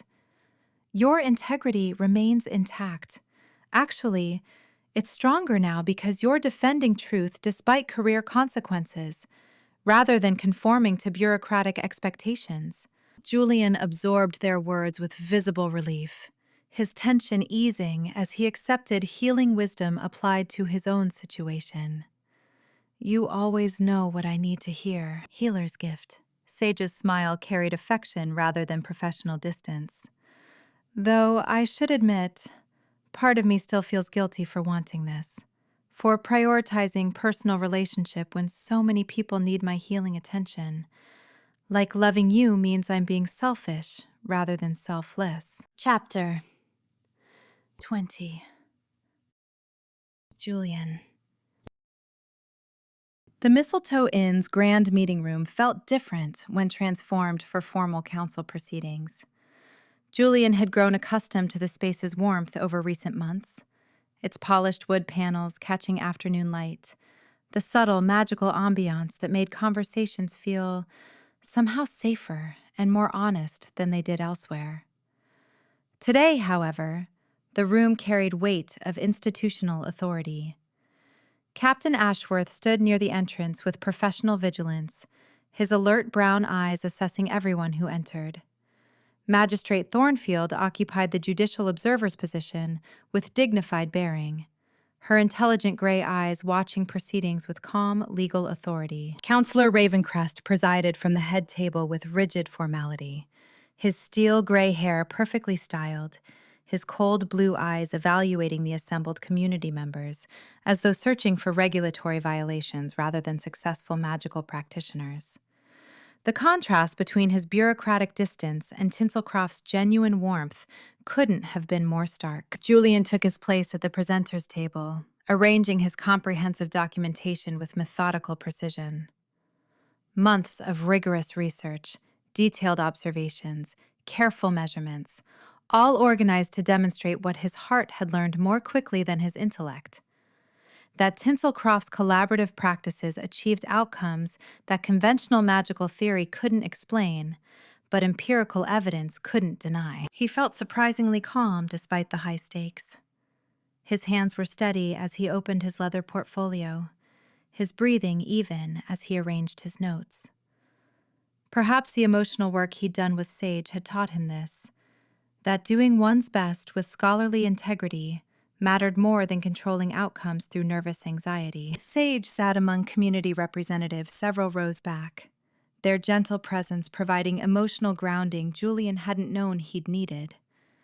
Their steady green eyes met his briefly, offering silent support that reminded him why this assessment mattered beyond career considerations. Mayor Elderberry sat beside them, radiating diplomatic confidence, his silver beard neatly trimmed and his mayoral chain catching light as he surveyed the assembled officials with calm authority. The room's atmosphere crackled with tension as everyone recognized this proceeding would determine Tinselcroft's future autonomy. whether the community could continue developing their collaborative innovations, or whether bureaucratic regulation would transform their authentic practices into something controlled and diminished. Ravencrest cleared his throat with bureaucratic precision. This formal review will evaluate Dr. Thorne's assessment of Tinselcroft's unregulated collaborative magical practices. Dr. Thorne, you may present your findings. Julian stood, his movements deliberate rather than hurried, projecting scholarly confidence he'd earned through rigorous methodology and honest analysis. Thank you, Counselor. Over the past several months, I've conducted comprehensive evaluation of Tinselcroft's magical community development, examining safety protocols, innovation patterns, sustainability practices, and practitioner well-being across multiple collaborative partnerships and community-wide magical infrastructure. He activated the first display of data visualizations, months of careful documentation appearing as elegant graphs and detailed charts. My assessment employed standard magical ethnography techniques, combined with longitudinal observation, instrumental measurement of magical resonance patterns, medical health monitoring, and extensive practitioner interviews. The methodology follows established scholarly protocols while adapting to Tinselcroft's unique collaborative approaches. Walking the assembled officials through his findings felt like defending a dissertation to skeptical committee, except the stakes extended far beyond academic credentials. Julian presented each category of evidence with precise authority. Safety metrics showing collaborative practices reduced rather than increased magical accidents. Innovation documentation demonstrating that authentic partnership created breakthroughs individual practice couldn't achieve. Sustainability measurements, revealing how emotional support prevented magical exhaustion that plagued isolated practitioners. The instrumental data shows consistent patterns, Julian explained, highlighting specific resonance measurements. When practitioners work together with genuine emotional authenticity and mutual trust, their combined magical output doesn't simply add, it amplifies. The resonance patterns achieve harmonic stability that solo practice rarely demonstrates, creating safety margins approximately 40% higher than conventional protective protocols provide. He moved through quantitative evidence with scholarly precision, but didn't shy away from qualitative insights that bureaucratic assessment might dismiss. Beyond measurable safety improvements, observational evidence reveals that collaborative practitioners report higher satisfaction, lower exhaustion rates, and greater sustained capacity for complex magical work. The emotional wellness resulting from authentic partnership creates genuine medical benefits, not merely psychological comfort. Ravencrest's expression remained coldly skeptical throughout Julian's presentation, but Magistrate Thornfield took careful notes with evident interest.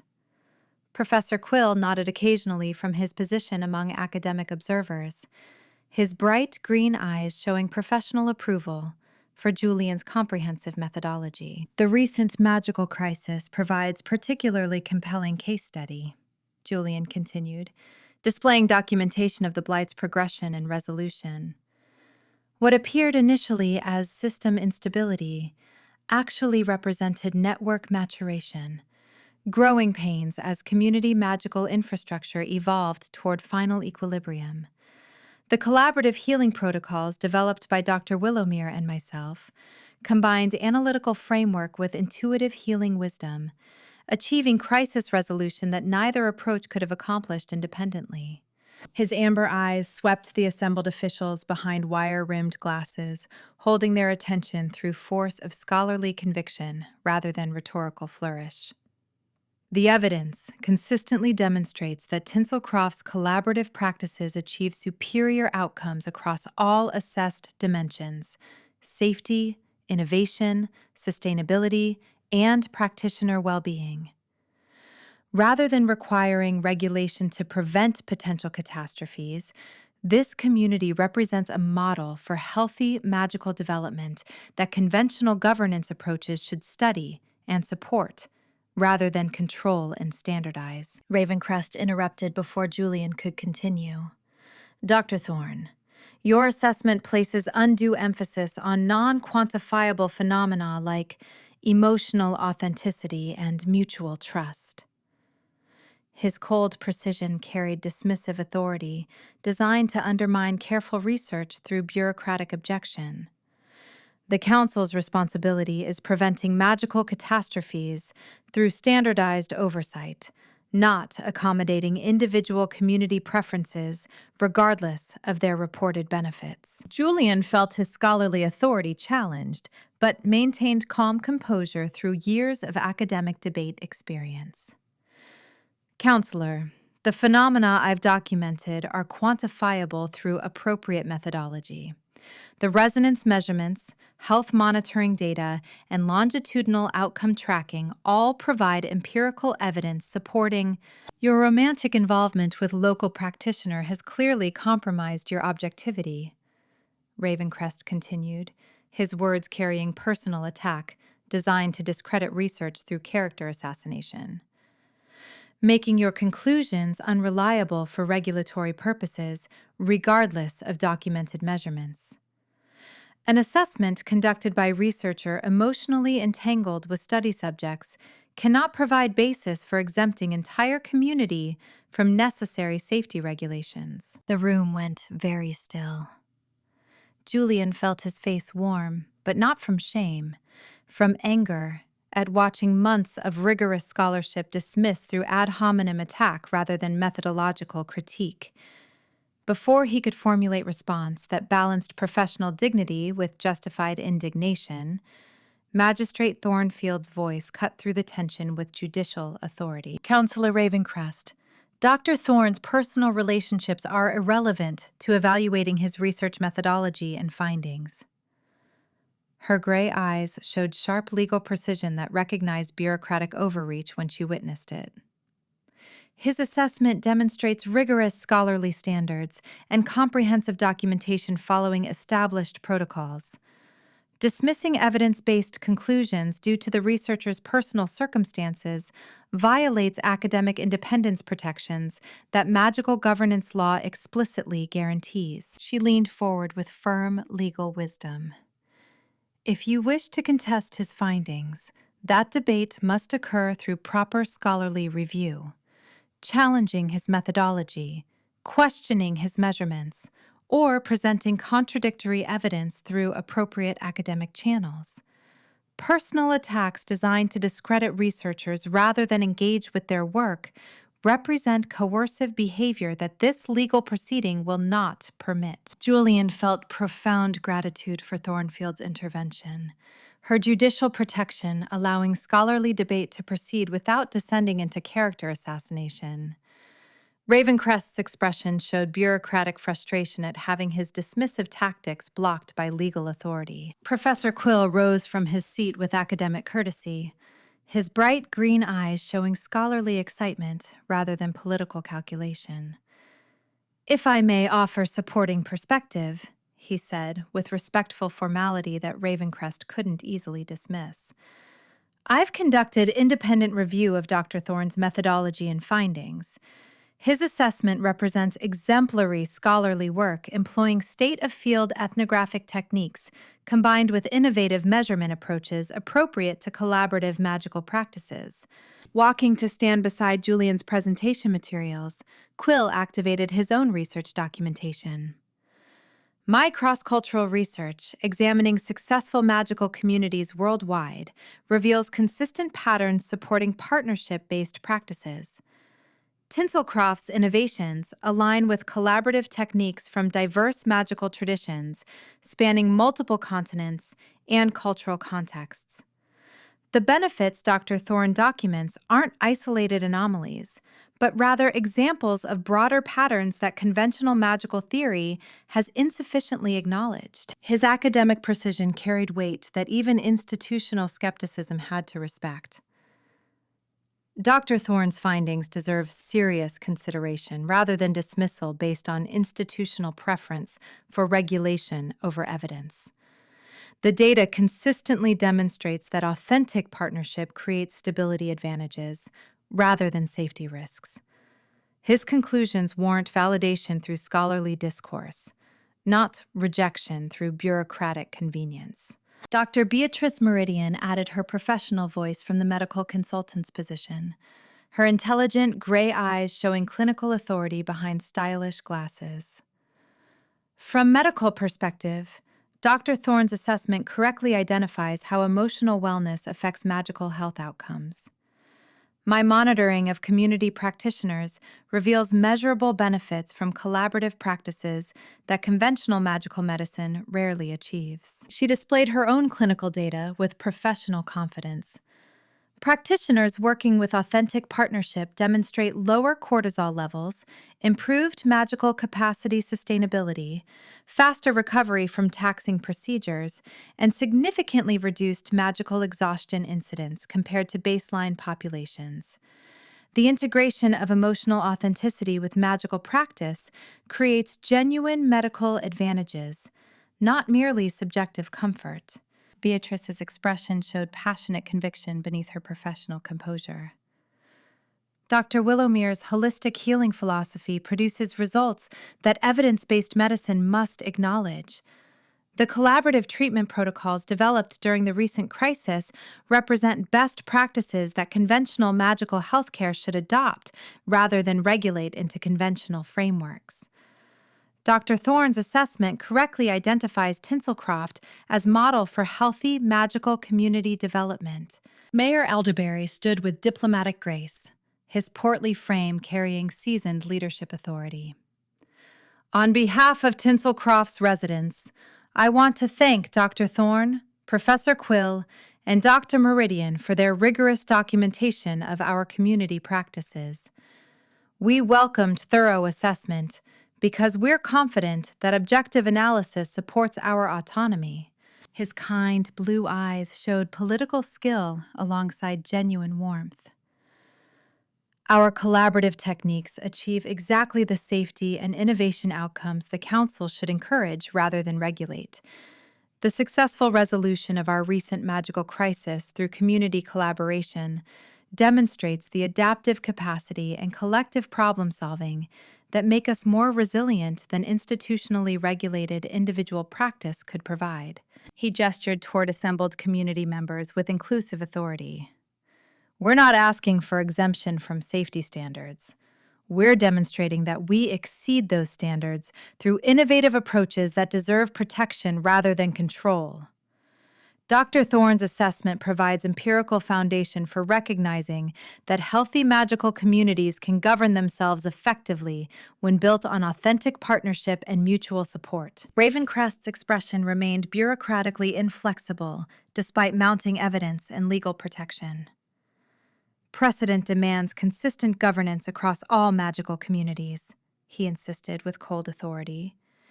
Granting Tinselcroft exemption from standard regulations creates dangerous precedent that could undermine institutional oversight authority. The Council's responsibility extends beyond evaluating individual community success to maintaining coherent governance frameworks. His argument revealed what Julian had suspected throughout the process: that maintaining Council power mattered more to Ravencrest than actual community safety or well-being. Regulations served bureaucratic control rather than genuine protective purpose. Magistrate Thornfield's expression showed judicial disapproval at Ravencrest's transparent prioritization of institutional authority over legal principles. Counselor, legal precedent establishes that magical communities demonstrating effective self-governance and practitioner safety deserve autonomy protection, she stated with firm legal precision. The law doesn't require uniform regulation regardless of outcomes. It prioritizes demonstrated capability over institutional convenience. She consulted her legal documentation with methodical authority. Dr. Thorne's assessment documents that Tinselcroft meets and exceeds safety standards while achieving innovation outcomes that regulation typically suppresses. The law requires that Council decisions serve community welfare rather than institutional preference.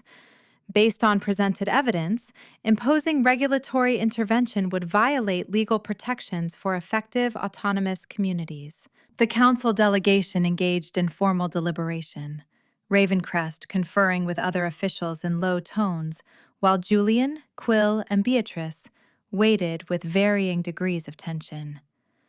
Professor Quill showed scholarly interest in the bureaucratic process, taking notes with academic curiosity. Dr. Meridian maintained professional composure, her capable hands resting calmly on her medical documentation. Julian felt surprisingly peaceful watching the deliberation unfold. He'd done everything possible to defend Tinselcroft with scholarly integrity and comprehensive evidence. His methodology was impeccable, his conclusions honest, his presentation thorough. Regardless of the outcome, he knew his assessment represented rigorous work, serving both academic truth and community welfare. Sage caught his eye from across the room, their gentle smile providing emotional support that reminded him what truly mattered beyond institutional approval. The love they shared, the community they'd both chosen, the collaborative partnership they'd built.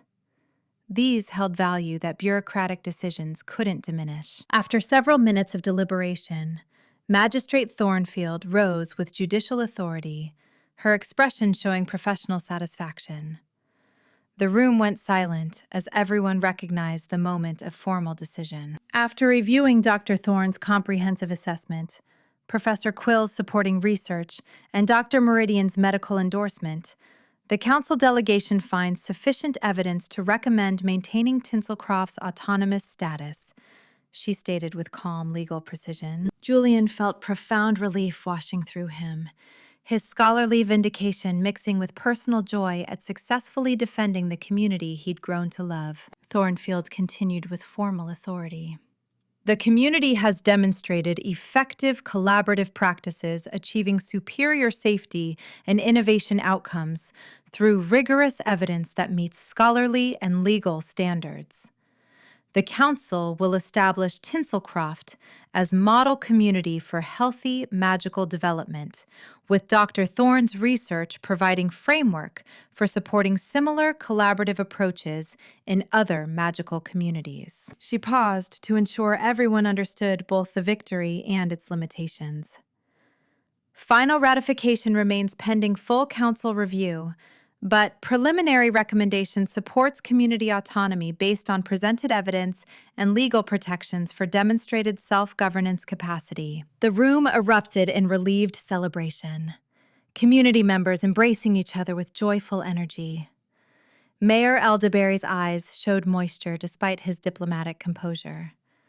Holly grabbed Rowan's hand with triumphant excitement. Stella and Niall shared looks of profound relief. Julian stood at the presenter's table, feeling mixture of professional vindication and personal satisfaction. His scholarly integrity had been validated, his evidence-based defense successful in providing foundation for community protection.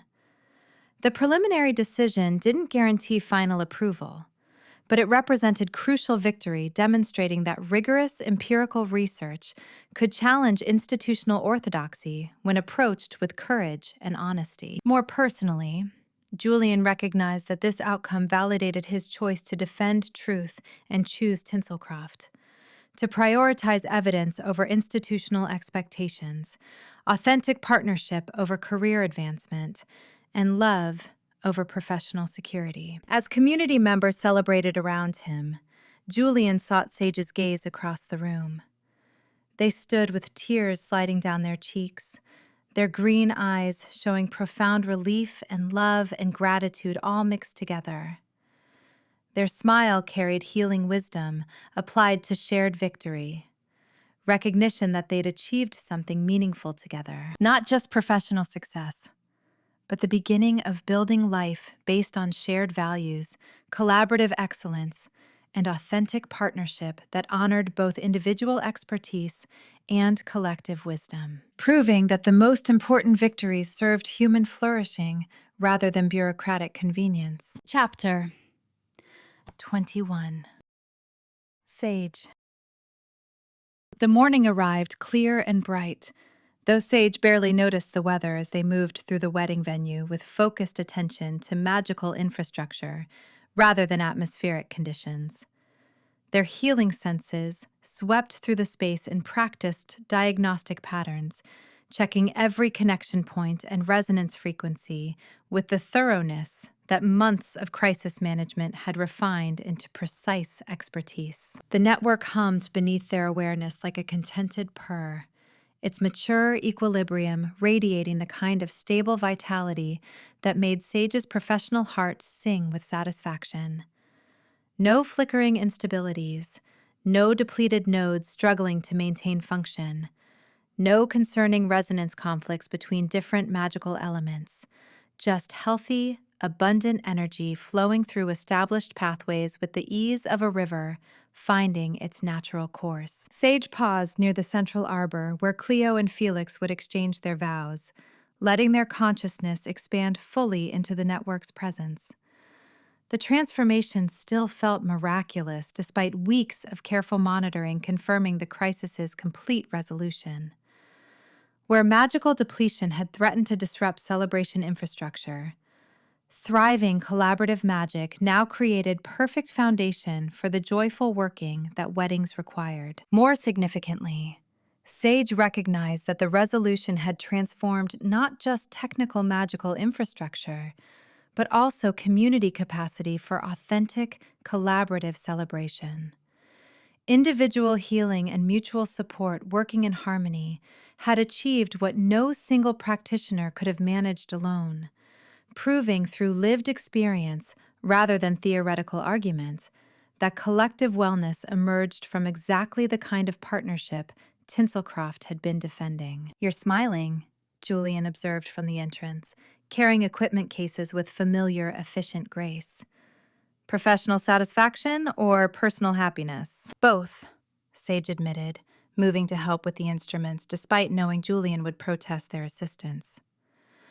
"The network feels perfect, stable, and abundant in ways that make this wedding feel less like stressful responsibility and more like joyful celebration. We did good work together." Julian set down the cases to pull Sage close briefly, pressing a kiss to their temple with tender affection that had become comfortable rather than tentative. "We did excellent work. Your healing expertise combined with my analytical framework created solutions neither of us could have achieved alone.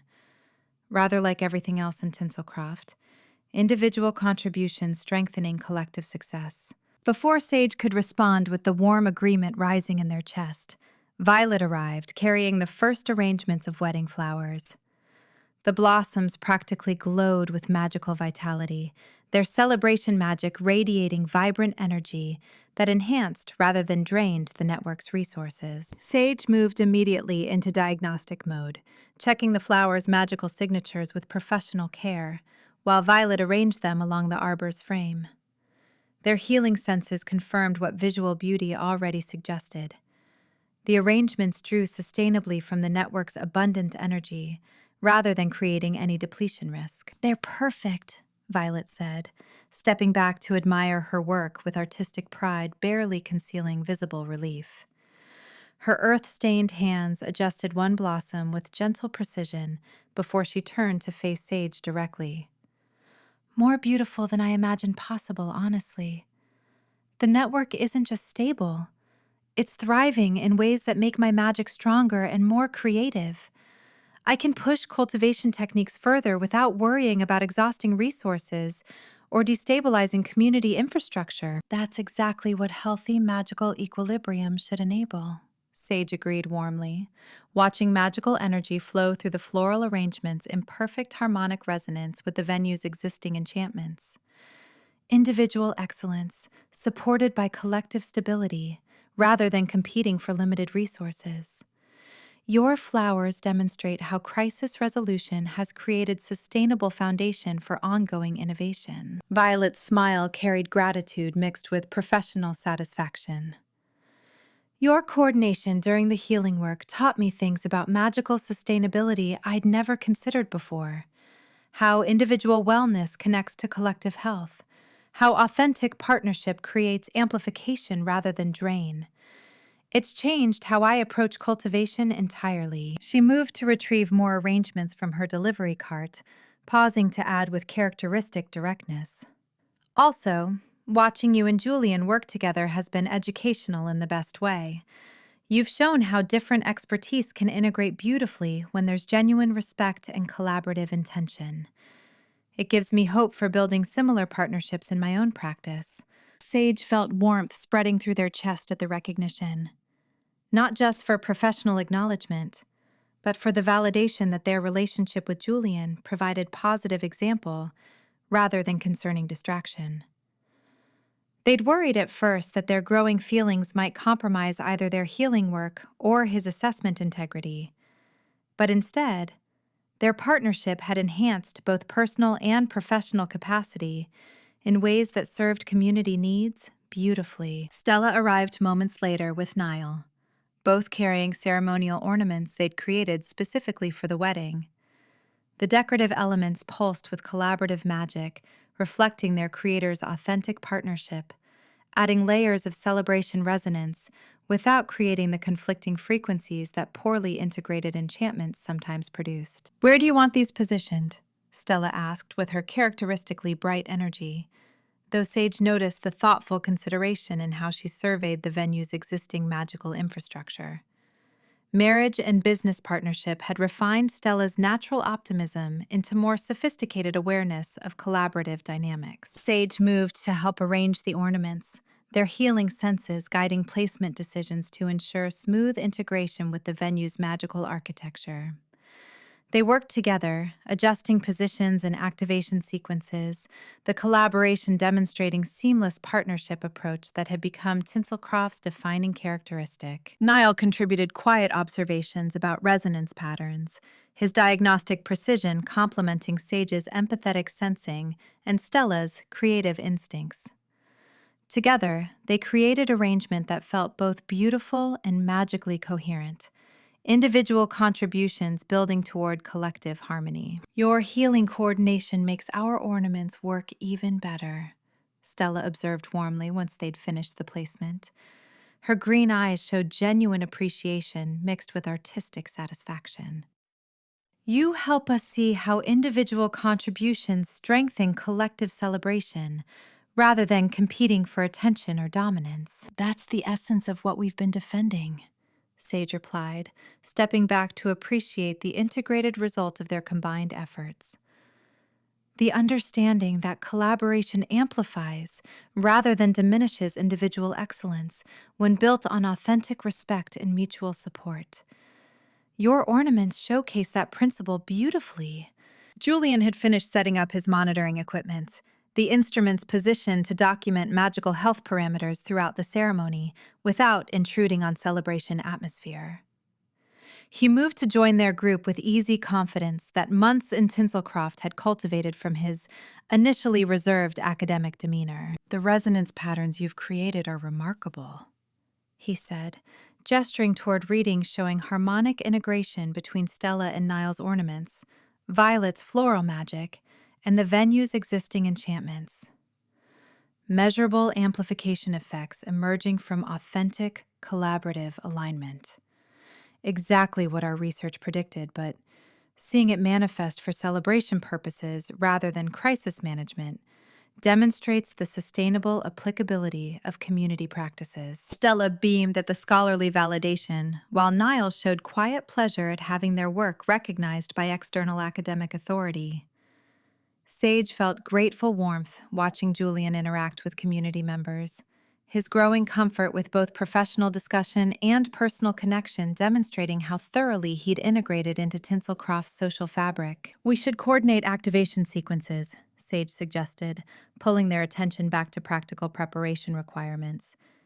"Ensuring everything comes online smoothly when the ceremony begins, rather than creating sudden magical surges that could feel overwhelming for sensitive practitioners." They spent the next hour working together, Sage, Julian, Stella, Niall, and Violet, forming efficient coordination team that adjusted timing and intensity parameters with practiced collaborative precision.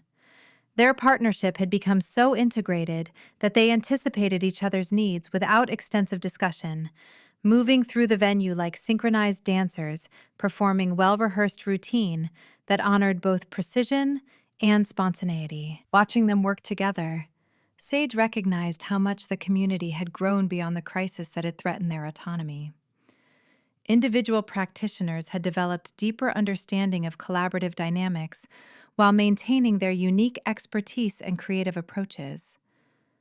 The network stabilization represented not just technical achievement, but also collective maturation towards sustainable magical practices that could weather future challenges with greater resilience. Dr. Willowmere?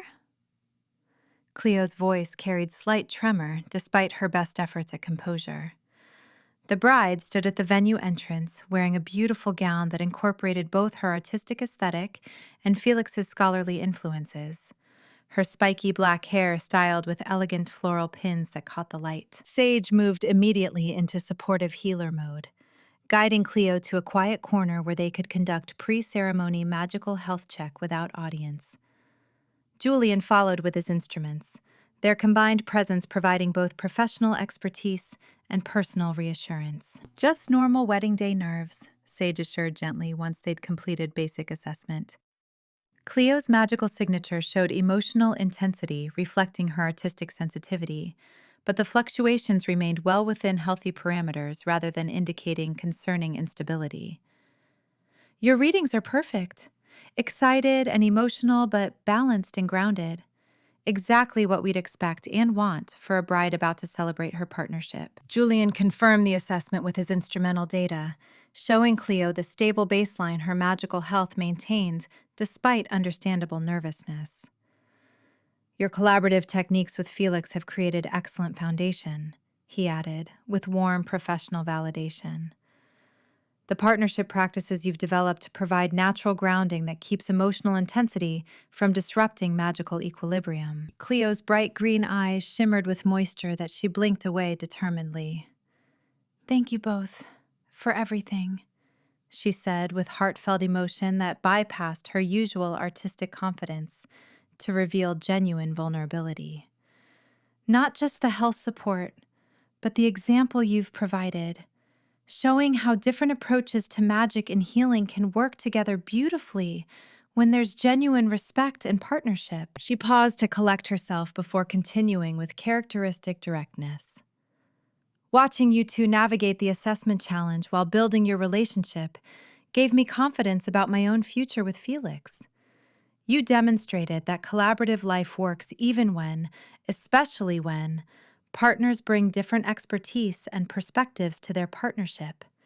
That authentic respect and mutual support create strength rather than requiring identical approaches. Sage felt their throat tighten with unexpected emotion at the recognition.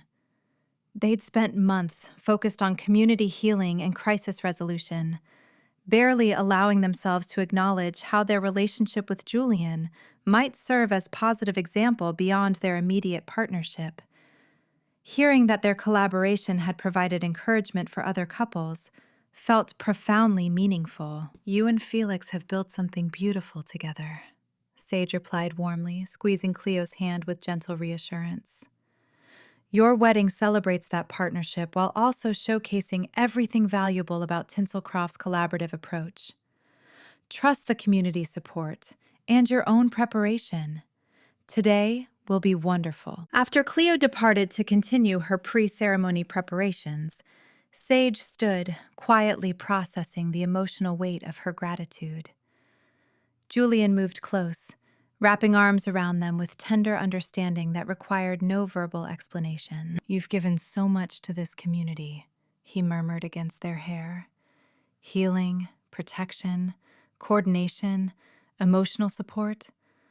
Watching you care for everyone with such grace, while also accepting care in return, has been one of the most beautiful transformations I've witnessed. Sage leaned into his embrace gratefully, allowing themselves a moment of vulnerability before returning to professional responsibilities.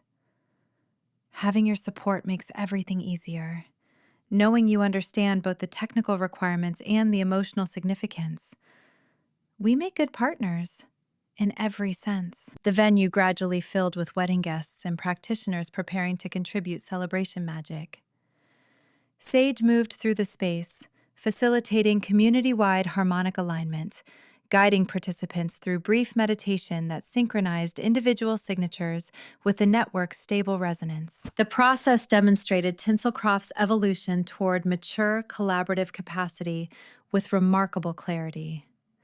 Practitioners achieved coherent harmony with minimal guidance, their months of crisis work having developed intuitive understanding of how to align personal magic with collective resonance.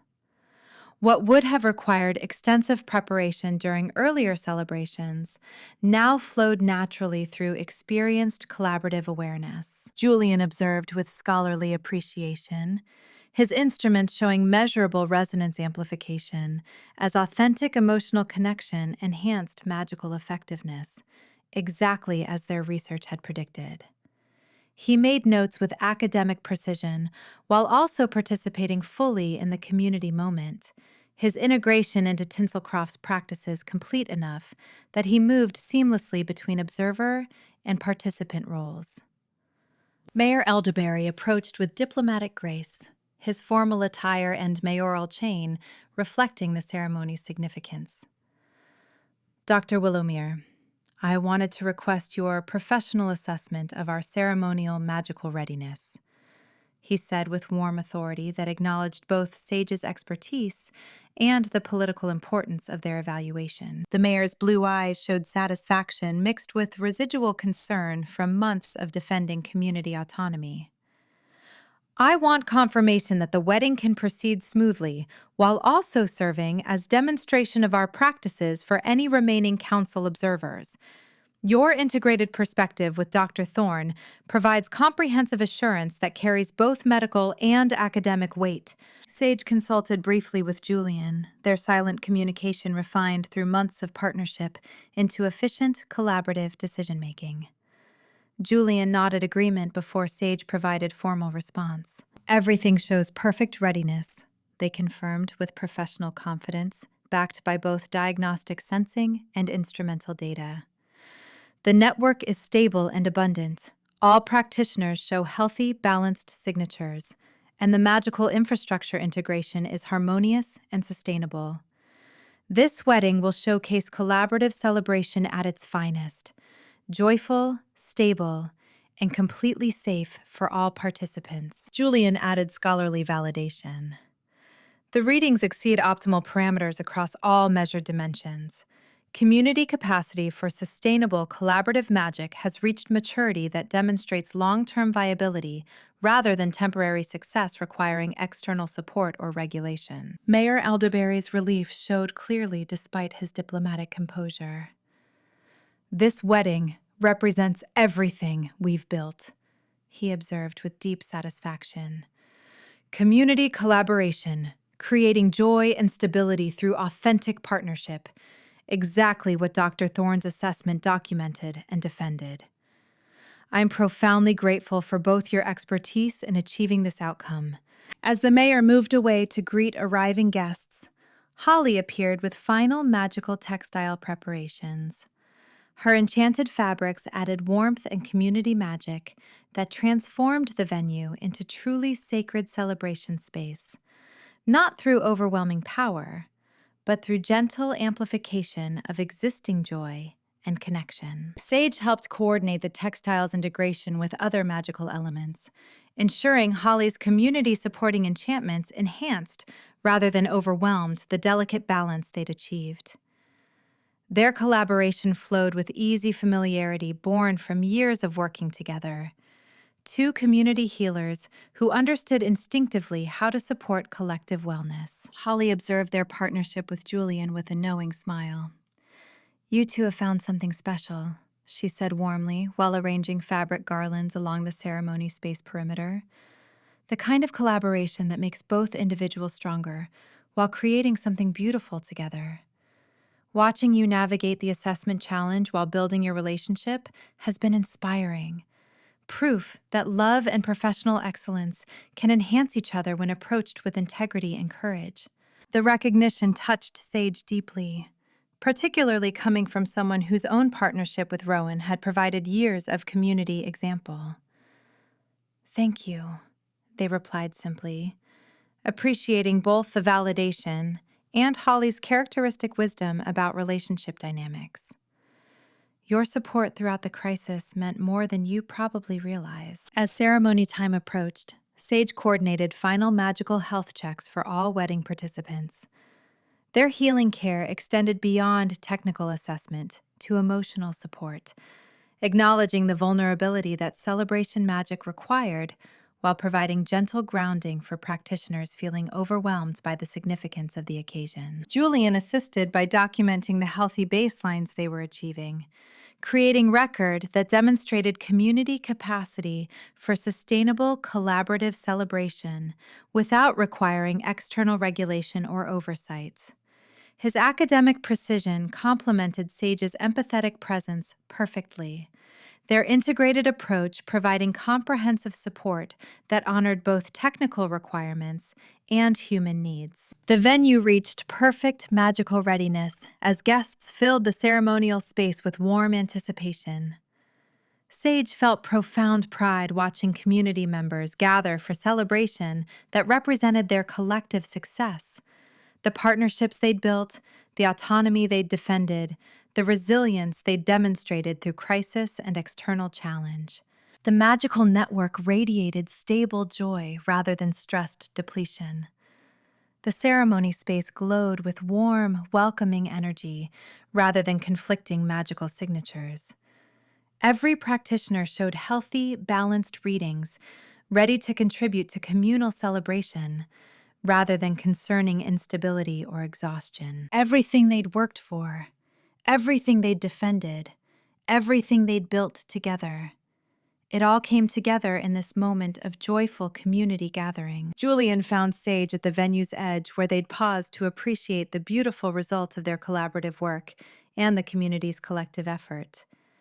He took their hand with tender familiarity, intertwining their fingers as they stood together, observing guests settling into their seats and practitioners making final adjustments to ceremonial elements. "This is what we've been defending," Sage said softly, their voice carrying emotion they no longer felt need to hide from the man who understood them so completely. Not just magical techniques or innovative practices, but the capacity for authentic human connection, creating beauty and joy through mutual support. The wedding showcases everything valuable about collaborative community: love, partnership, celebration, and resilience emerging from genuine care rather than institutional control. Julian squeezed their hand with tender agreement, his amber eyes showing depths of feeling that months ago he would never have allowed himself to express. "And our partnership has been essential for protecting it," he replied quietly.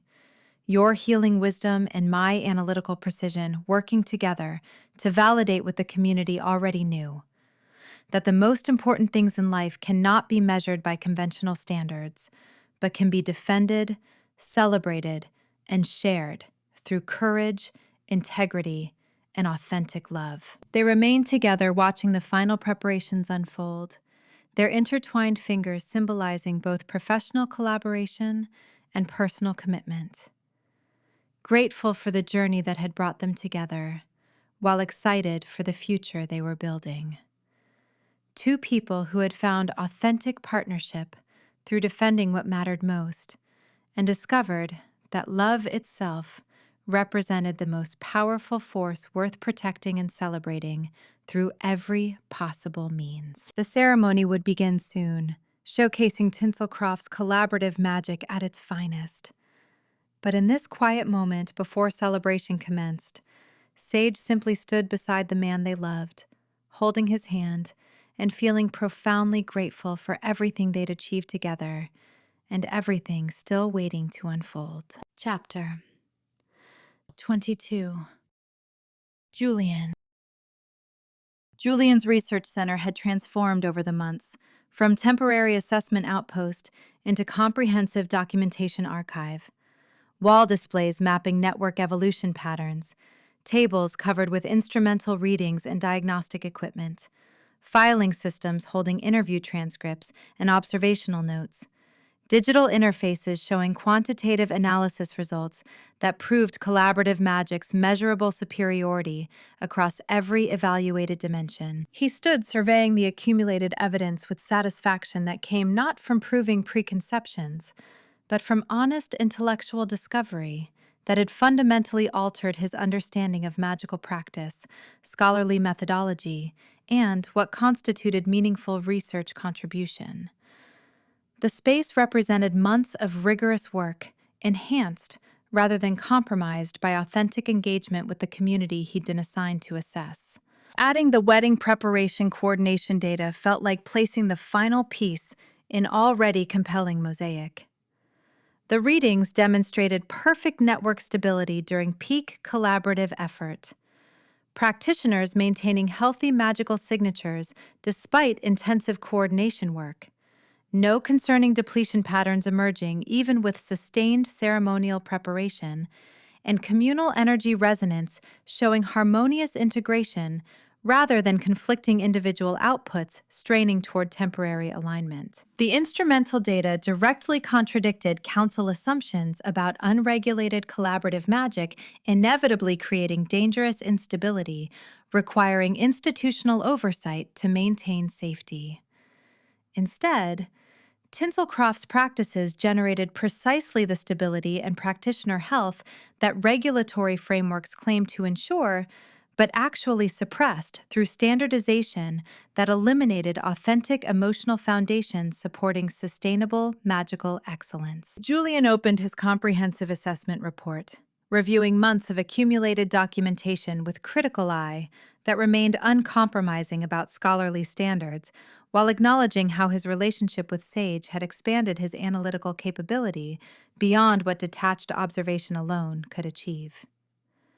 The executive summary required absolute clarity, conclusions that maintained academic precision while carrying passionate conviction about defending practices serving genuine human flourishing. He began drafting the recommendations with deliberate care, each phrase chosen to maximize evidential weight, whilst honoring the community wisdom he'd witnessed firsthand. Based on comprehensive systematic evaluation across 6 months of sustained observation, instrumental analysis, practitioner interviews, and participatory engagement with Tinselcroft's collaborative magical practices, this assessment concludes unambiguously that the community's approach to partnership-based magic represents model excellence, deserving continued autonomous development rather than external regulatory intervention. Quantitative data demonstrates measurable advantages across all evaluated safety and efficacy dimensions.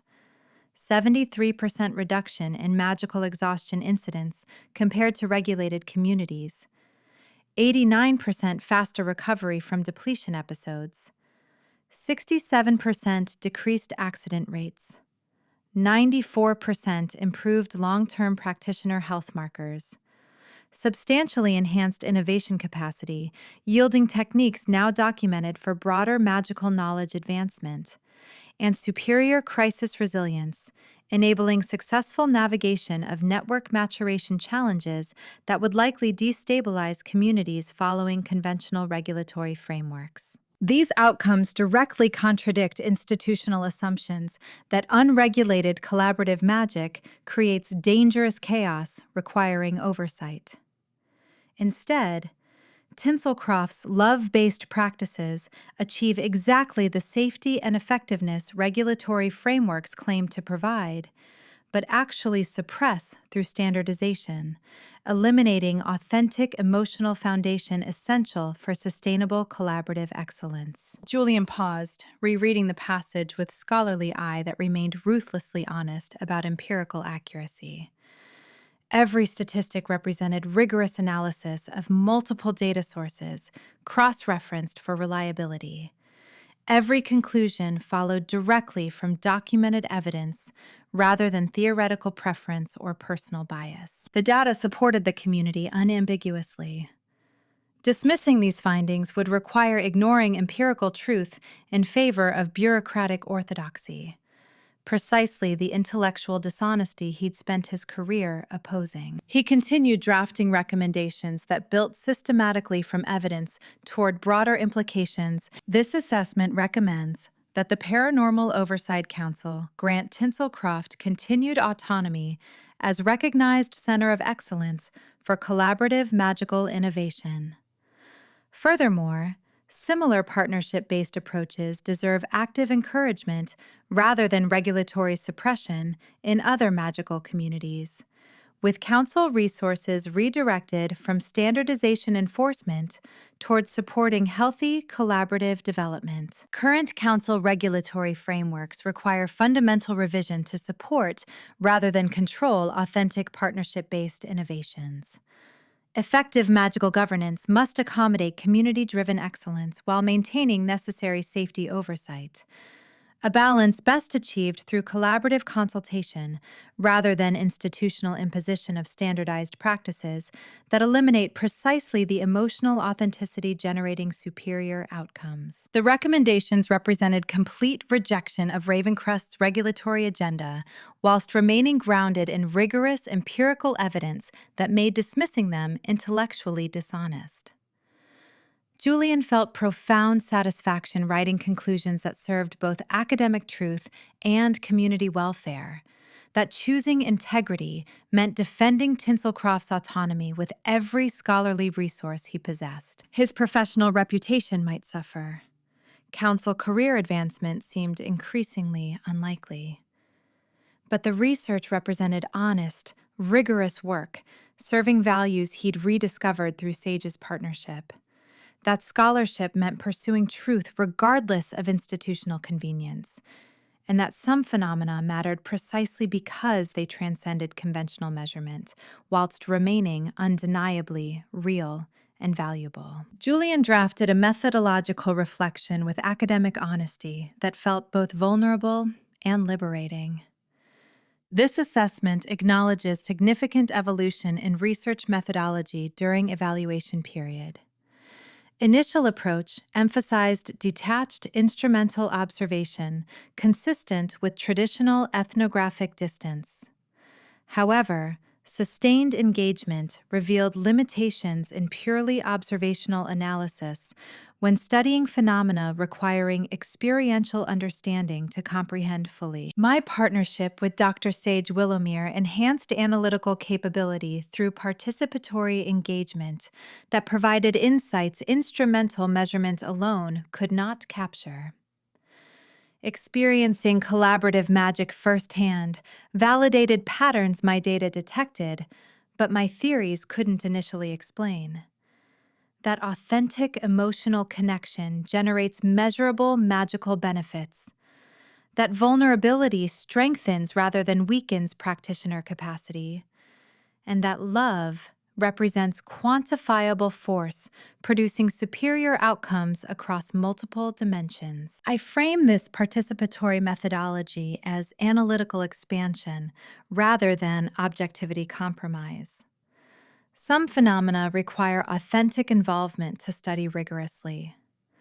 My relationship with Dr. Willowmere improved research quality by integrating experiential knowledge with empirical observation, demonstrating that complete scholarship requires acknowledging multiple ways of knowing, whilst maintaining rigorous evidential standards. This methodological evolution represents professional growth, serving more complete understanding rather than abandonment of scholarly principles.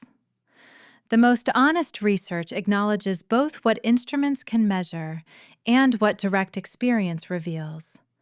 That the most important discoveries often require not just detached analysis, but courageous engagement with phenomena transcending conventional quantification. He reread the passage with critical attention, knowing it would draw professional criticism from colleagues valuing traditional ethnographic distance. But the reflection represented honest assessment of how his research methodology had evolved and improved through authentic engagement. That refusing to acknowledge Sage's contribution would itself constitute scholarly dishonesty, serving career protection over intellectual integrity. Julian added final section documenting his professional intentions. Following assessment completion, I will remain in Tinselcroft permanently to establish Collaborative Magical Studies Center in partnership with Dr. Willowmere. This facility will serve dual purpose, contributing to community wellness through continued healing innovation, whilst advancing broader magical knowledge through rigorous documentation of collaborative techniques deserving scholarly attention and replication. My professional future no longer depends on council institutional advancement, but rather on authentic partnership and meaningful contribution to community I've come to value deeply. This represents deliberate choice, prioritizing collaborative excellence over individual achievement measured by bureaucratic standards, belonging over career security, and meaningful purpose over institutional approval. The declaration felt profoundly liberating. Years spent pursuing professional recognition through council hierarchy seemed suddenly hollow compared to genuine belonging he'd found in Tinselcroft. That defending this community meant defending everything he valued about what made research meaningful, beyond academic credentials or institutional positions. He was formatting final submission materials when Sage arrived, their presence immediately filling the research center with healing calm that had become essential comfort rather than professional courtesy. They carried tea service with characteristic thoughtfulness, setting it down before pulling chair beside Julian's workspace to review the completed assessment. Julian watched their green eyes move across pages with careful attention, noting passages that made them pause with evident emotion. When Sage reached the methodological reflection acknowledging their partnership's contribution to research quality, their eyes glistened with tears they didn't attempt to hide. "This represents your best scholarly work," Sage said finally, their voice carrying healing wisdom that recognized authentic excellence. "Not despite your personal investment, but because of it. Your courage in acknowledging that love and authentic connection enhance rather than compromise intellectual rigor. You've proven that the most complete science requires integrating experiential understanding with empirical analysis, that genuine scholarship serves human flourishing, rather than abstract theory divorced from lived reality." Julian felt profound gratitude for their recognition, knowing Sage understood better than anyone how fundamentally his approach had evolved. "I couldn't have written this assessment without you," he replied with tender honesty. "Not just because you shared community knowledge or provided access to practitioners, but because our partnership taught me truths my instruments couldn't measure. That experiencing collaborative magic firsthand reveals patterns no amount of detached observation could capture.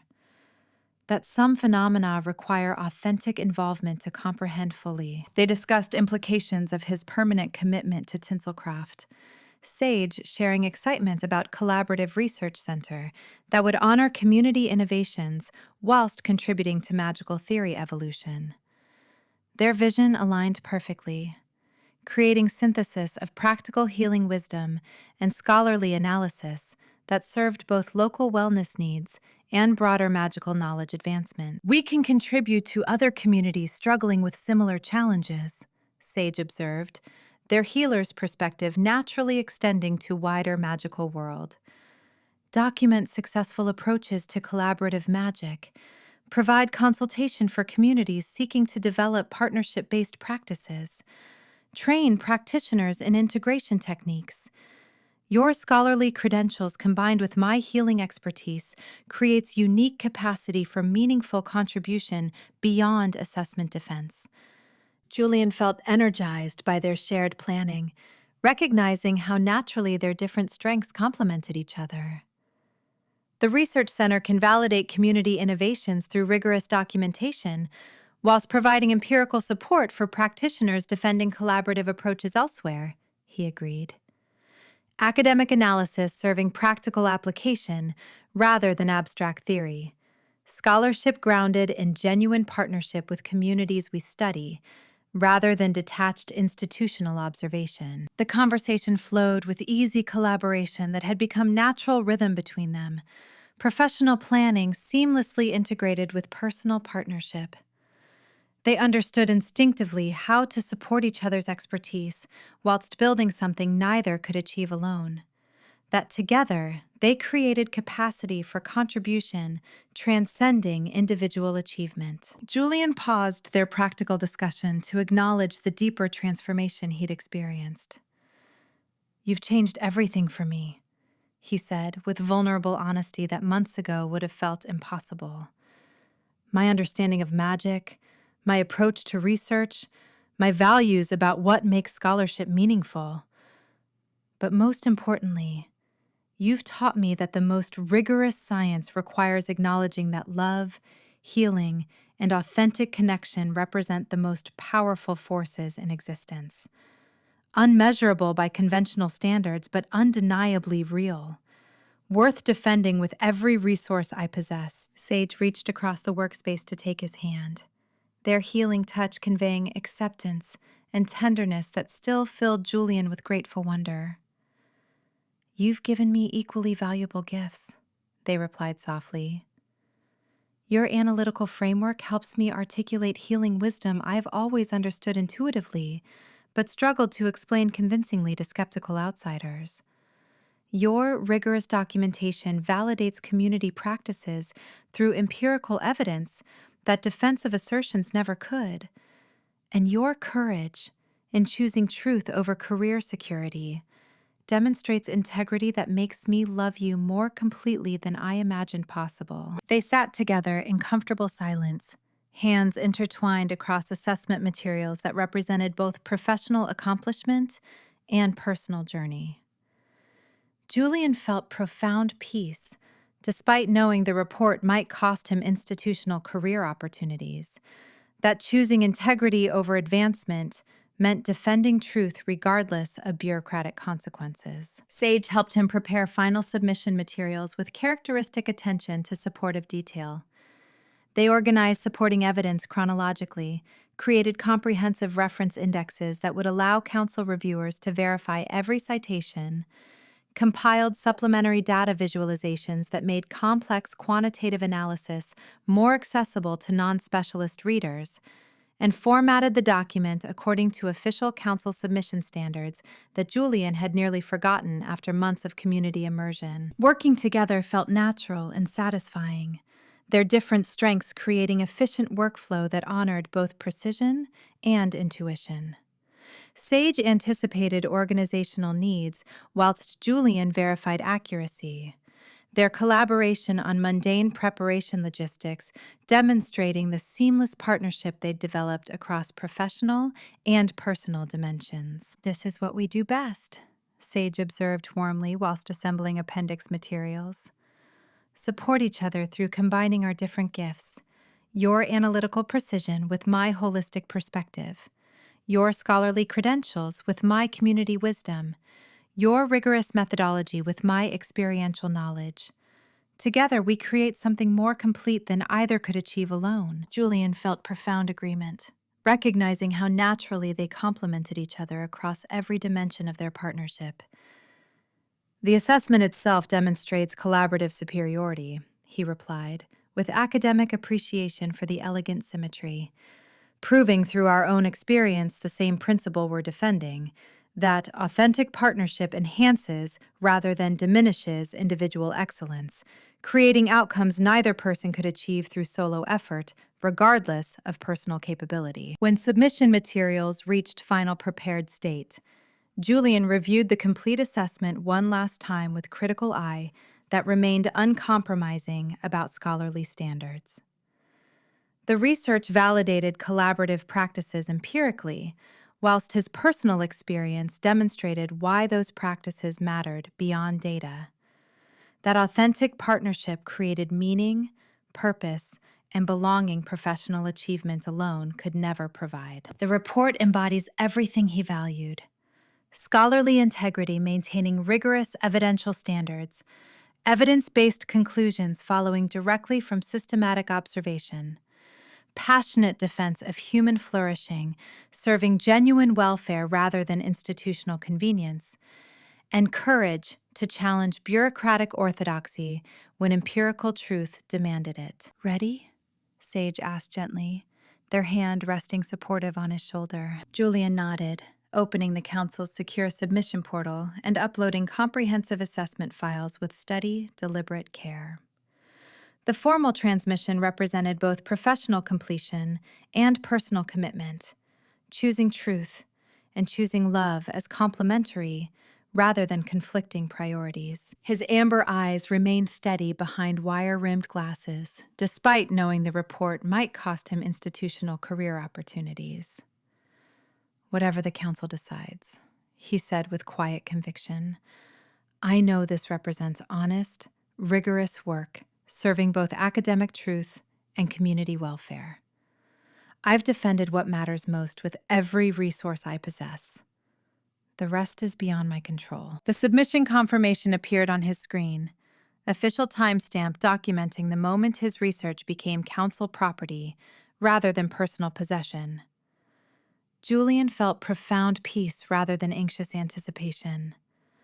That regardless of bureaucratic decisions, he'd chosen integrity over advancement, belonging over career security, and authentic partnership over solo achievement measured by institutional standards. Sage embraced him with healing care that acknowledged both professional accomplishment and personal courage. "You've done something remarkable," they murmured against his shoulder, their voice thick with emotion. "Not just documented our practices, but defended our right to exist as we choose, to build community based on authentic partnership rather than institutional control. Your scholarship has protected everything we've built, whilst proving that love and rigor can enhance each other beautifully." Julian held them close, breathing in familiar scent of healing herbs and honest care that had become essential comfort. His completed assessment sat transmitted to Council review, comprehensive evidence supporting community autonomy and collaborative magic's measurable superiority. But his true satisfaction came from knowing that, regardless of bureaucratic decisions, he'd found belonging, purpose, and partnership worth more than any career advancement. He'd become part of something beautiful and valuable precisely because he chose authentic engagement over detached observation, proving that the most important discoveries required not just rigorous analysis, but also courageous love willing to defend truth regardless of institutional consequences. Whatever the Council decided, Julian knew he'd already made the choice that mattered most. Chapter 23. Sage. The communication crystal's urgent glow woke Sage before dawn, its priority pulse patterns sending their heart racing with a confusing mixture of hope and anxiety that made sleep impossible to reclaim. They reached for the crystal with hands that trembled slightly, despite years of medical training and remaining calm during emergencies, activating the connection while simultaneously preparing themselves for whatever news Mayor Elderberry's early contact might bring. The mayor's face materialized in the crystal's glow, but instead of the diplomatic concern Sage expected, his expression showed uncharacteristic excitement that made his silver beard practically vibrate with barely contained joy. "Dr. Willowmere, forgive the early hour, but I couldn't wait. The Council's final decision arrived this morning through official channels. We've won, Sage. We've truly won." Sage sat up completely, their breath catching as the mayor continued with voice thick with emotion. "Julian's assessment has been accepted in full. Every recommendation, every conclusion, every defense of our collaborative practices. Tinselcroft maintains complete autonomy whilst being established as official model for collaborative magical community development. The Council is adopting our approaches as framework for supporting similar communities rather than regulating them. The victory is comprehensive and definitive." Tears streamed down Sage's face before they realized they were crying. profound relief and joy flooding through them as months of uncertainty lifted completely. The weight they'd carried, protecting their community whilst proving their practices deserved respect rather than control, defending collaborative magic whilst maintaining healing responsibilities, supporting residents through crisis whilst managing their own exhaustion, suddenly released, leaving space for pure celebration. Thank you for telling me. Sage managed through the tears, their voice breaking with grateful emotion. Thank you for trusting me to help defend us, for believing that our practices deserved protection, for... They couldn't finish, overwhelmed by the significance of what they'd achieved together. Mayor Elderberry's kind blue eyes showed matching tears.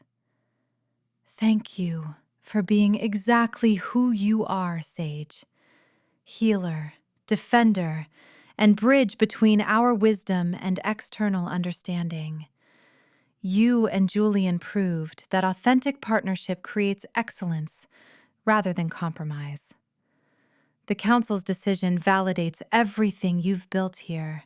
After the connection ended, Sage sat in the pre-dawn quiet, processing the triumphant news whilst watching spring sunlight begin painting their bedroom in shades of gold and rose. They'd protected something precious, not just through Julian's rigorous research, but through their collaborative defense, proving that different approaches enhanced rather than threatened each other when built on genuine respect and authentic partnership. Sage reached for their own communication device, needing to share this moment with Julian immediately despite the early hour. They found him already awake when the connection activated, his amber eyes showing the same emotional response behind wire-rimmed glasses as he held up his own council notification. We did it, Julian said with voice thick with feeling that his usual academic precision couldn't contain. Your healing wisdom, the community's courage, our collaborative defense, it all succeeded brilliantly. Tinselcroft is protected, and the Council is adopting our research as framework for supporting similar communities throughout the region. Everything we fought for has been validated empirically and officially. Sage felt fresh tears, that these carried pure joy rather than anxious relief. I can't believe it's real, they admitted with healing honesty about vulnerability. I kept preparing myself for disappointment, for having to find other ways to protect our autonomy, for... Their voice broke again with the emotion of no longer needing those contingency plans. I know, Julian said softly, his scholarly face showing tender understanding. I felt the same fear, despite my confidence in the evidence. But the Council's decision confirms what we discovered together, that authentic partnership and evidence-based integrity can triumph over institutional pressure when defended with courage and rigorous commitment to truth. They shared a moment of profound connection across the communication link, both recognizing that this victory represented more than bureaucratic approval. It confirmed that love-based, collaborative magic deserved protection, that different approaches to knowledge and healing could enhance rather than threaten each other, and that the most valuable things, authentic connection, mutual support, healing partnership, represented truths worth defending despite professional risks and institutional pressure. I need to prepare for the wedding, Sage said reluctantly, not wanting to end this shared celebration but knowing their responsibilities awaited. But Julian, thank you for your integrity, your brilliant defense, your willingness to risk everything for truth and for us. His amber eyes warmed with affection that transcended academic appreciation. And thank you, Sage, for your wisdom, your courage, your trust in our partnership despite my initial skepticism. We make each other stronger, personally and professionally. I'll see you at the ceremony. The morning became joyful chaos as news spread through Tinselcroft with the rapid efficiency of interconnected magical community celebrations. Sage's clinic filled with residents arriving to celebrate the council decision, whilst also preparing for Cleo's wedding. the dual festivities creating energy that rippled through the magical network with unprecedented brilliance. Holly arrived first, her dark eyes sparkling with happiness as she embraced Sage with genuine warmth. "We heard from the mayor. Oh, Sage, you and Julian did it. You protected everything we've built, whilst proving our practices deserve respect rather than regulation." Kat appeared moments later with Alistair, her organized precision somehow managing the celebratory chaos whilst maintaining wedding preparation timelines. "This is the perfect day for Cleo's ceremony," she declared with satisfied efficiency. "Community victory and individual partnership celebrated together, proving that collective triumph and personal joy enhance each other beautifully." Stella practically danced through the door with Niall, her radiant creativity making the clinic's enchantments sparkle extra bright. "The network feels amazing!" she exclaimed with artistic appreciation. "Everyone's happiness creating resonance amplification that makes every magical element shine with collaborative brilliance. This is what we've always said. Authentic connection creates power that isolation cannot achieve." Sage coordinated the excitement with healing care, ensuring celebration didn't overwhelm anyone, whilst acknowledging the profound significance of their achieved autonomy. The community's collective joy validated everything they'd believed about collaborative wellness, that accepting care and offering it created resilience that individual expertise alone could never provide. Between celebratory visits, Sage performed final pre-ceremony health assessments with renewed confidence, their diagnostic work no longer shadowed by external evaluation pressure, but rather celebrating community wellness achieved through authentic collaboration. Each practitioner they examined showed healthy magical signatures enhanced by collective joy, the network's stable resonance supporting rather than draining individual resources. Violet arrived for her assessment radiating artistic satisfaction. "My flowers have never held this much magical potency," she reported with wonder. "It's like the network wants to help create beauty rather than merely tolerating magical demands. Your healing work made this sustainable abundance possible, Dr. Willowmere." Sage accepted the compliment with grateful recognition that community wellness emerged from collective effort rather than individual expertise. "We all contributed," they replied with healing wisdom about interconnection. "Your cultivation magic, the Council Defense Team's courage, Julian's rigorous research, Cleo and Felix's patience during crisis. Everyone's authentic partnership created this thriving stability." The assessments confirmed what Sage's intuition had recognized, that Tinselcroft's collaborative magic created exactly the sustainable wellness their healing philosophy had always promoted. Proof that their fundamental beliefs about community care deserved protection through courage and integrity, rather than compromise through institutional convenience. Julian arrived at the ceremony venue carrying official council documentation, his academic formality softened by matching celebratory energy. Magistrate Thornfield's formal letter established Tinselcroft as autonomous model community, whilst commending Julian's scholarly integrity in defending evidence-based conclusions despite institutional pressure. He shared the documentation with Sage and Mayor Elderberry in the venue's preparation area, the legal language providing concrete protection for everything they'd built together. "The Council explicitly acknowledges that authentic partnership creates superior magical outcomes," Julian explained with scholarly satisfaction that couldn't quite hide his emotional pride. "Sage's healing approach and our collaborative techniques are now officially recognized as best practices that other communities should emulate, rather than practices requiring regulation or external oversight." Sage read through the formal decision, their healer's intuition recognizing the profound validation contained in bureaucratic language. The council hadn't merely granted grudging permission, but actively celebrated Tinselcroft's innovations as model for magical community development throughout the region. "This protects not just our current practices, but our future evolution," Mayor Elderberry observed with diplomatic appreciation for comprehensive victory. The Council has given us freedom to continue developing collaborative approaches whilst establishing precedent that other communities can reference when defending their own authentic practices. Sage felt gratitude flooding through them. For Julian's courageous defense, for the community's patient trust during crisis, for the collaborative partnership that made this triumph possible.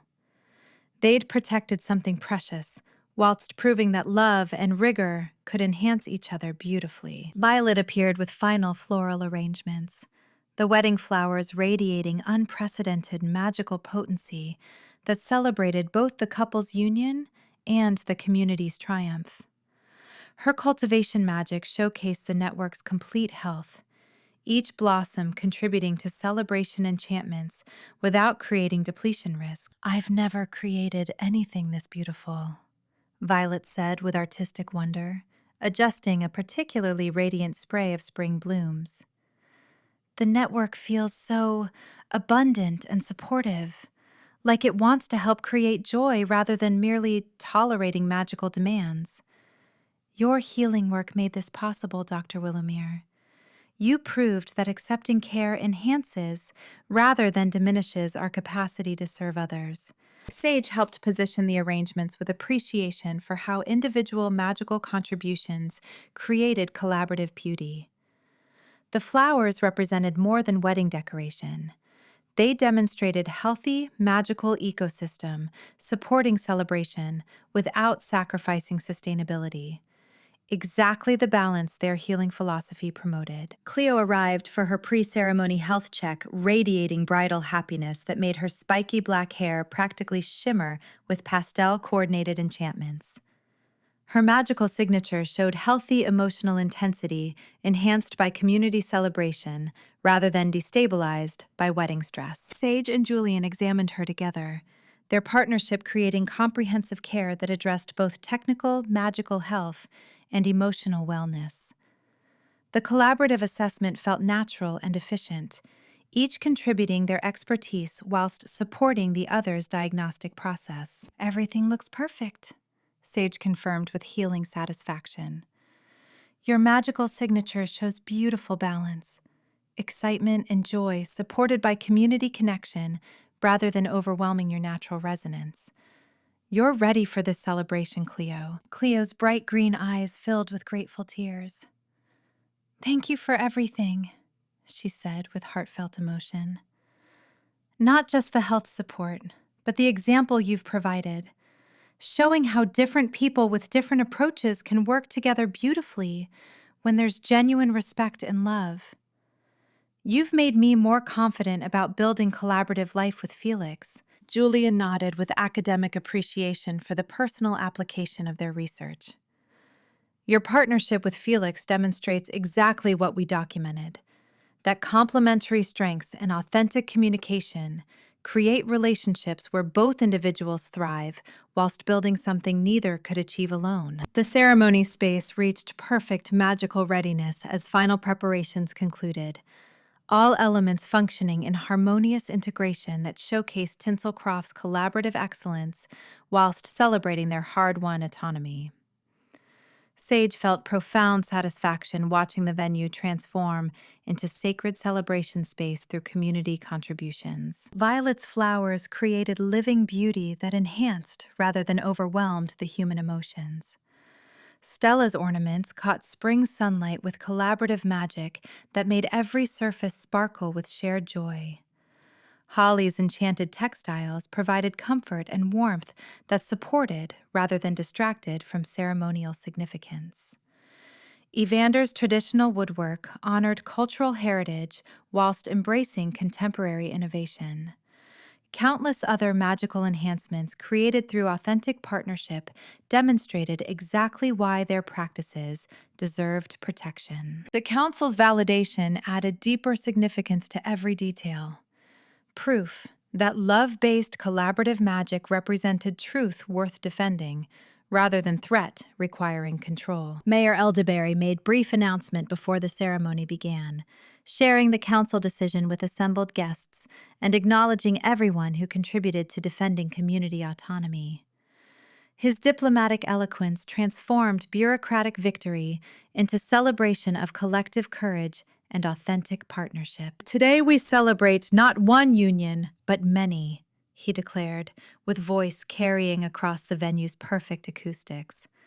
Cleo and Felix's marriage, our community's triumph over regulatory threat, and the partnerships, professional and personal, that made both achievements possible. Dr. Thorne and Dr. Willowmere deserve particular recognition for their collaborative defense that protected our way of life, whilst proving that authentic connection creates excellence rather than compromise. The community's applause felt like collective embrace, recognition and gratitude flowing through the magical network with resonance that made Sage's eyes sting with happy tears. They'd protected something precious whilst discovering partnership that enhanced rather than diminished their individual capabilities. Julian found Sage in a quiet alcove before the ceremony processional began, his amber eyes showing tender emotion behind wire-rimmed glasses. "May I steal you for a private moment?" he asked with scholarly courtesy that barely concealed personal urgency. They stepped into the preparation area's garden space, spring flowers surrounding them with natural beauty that complemented Violet's magical arrangements. Julian took their hands with reverent care that acknowledged both professional partnership and personal affection. "We protected something precious today," he said, with a voice thick with feeling. "Not just through my research, but through our partnership, proving that different approaches enhance rather than threaten each other when built on genuine respect and authentic love. I'm so grateful for you, Sage, for your wisdom, your courage, your willingness to trust me despite my initial skepticism about everything you represented." Sage responded with healing certainty about emotional truth, their intuitive knowledge recognizing profound connection that transcended professional collaboration. "And I'm grateful for you, for your integrity, your brilliant mind, your determination to defend what matters despite professional risks. We make each other stronger, personally and professionally.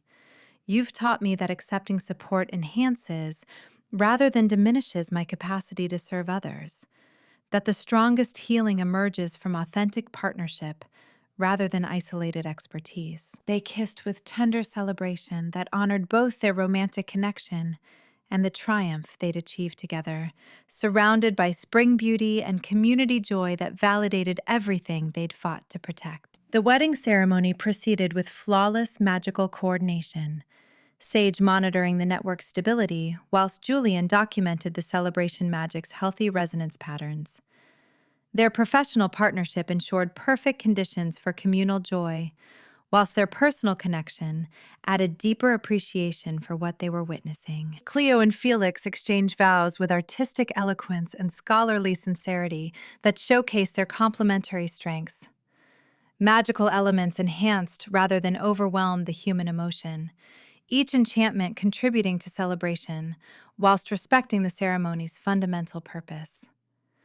The entire community supported the couple's union through authentic connection and shared joy, demonstrating exactly the collaborative magic that deserved protection. Sage felt tears of happiness watching two people commit to building life together based on mutual respect and complementary strengths.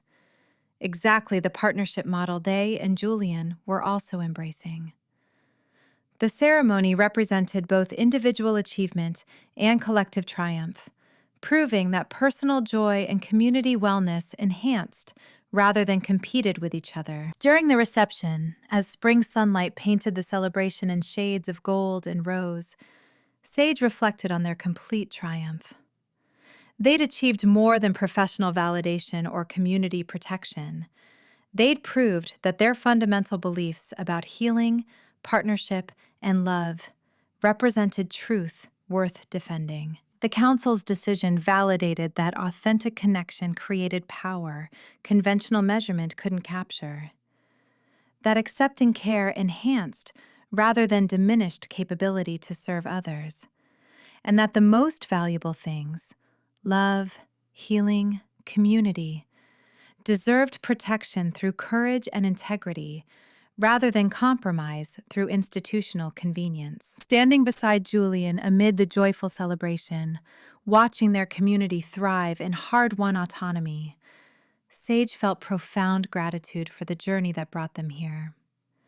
The magical crisis that forced them to confront their own needs, the external threat that required defending their values, and the partnership with Julian that taught them the strongest healing emerged not from isolated expertise, but from authentic collaboration built on mutual respect, complementary strengths, and courageous love that transformed both individuals whilst creating something more complete and beautiful than either could achieve alone. Chapter 24. Julian. Julian stood near the ceremony's edge, acutely aware that his position among the assembled guests represented something fundamental about how completely his identity had shifted over these past months.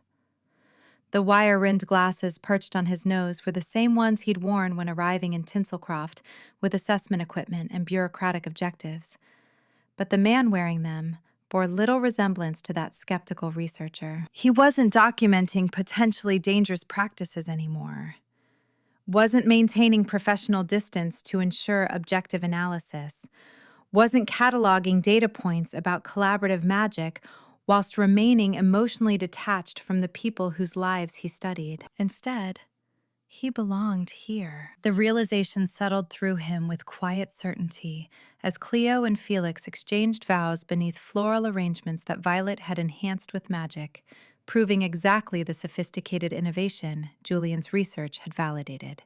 Cleo's artistic eloquence celebrated creative partnership through imagery rich with color and possibility, whilst Felix's scholarly sincerity honored intellectual collaboration with historical references that made Julian smile with recognition of shared academic sensibilities. Their complementary strengths demonstrated the partnership model his empirical analysis had documented. Two individuals whose distinct approaches enhanced rather than compromised each other through authentic connection and mutual respect.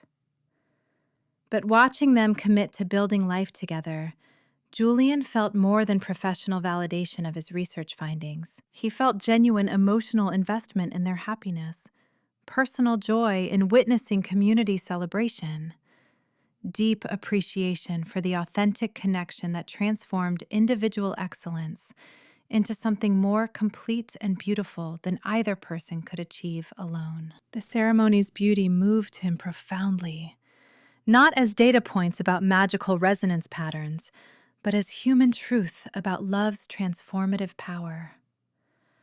When Cleo's voice caught with emotion whilst promising to honor Felix's scholarly needs alongside her artistic passions, Julian's own eyes stung with sympathetic tears.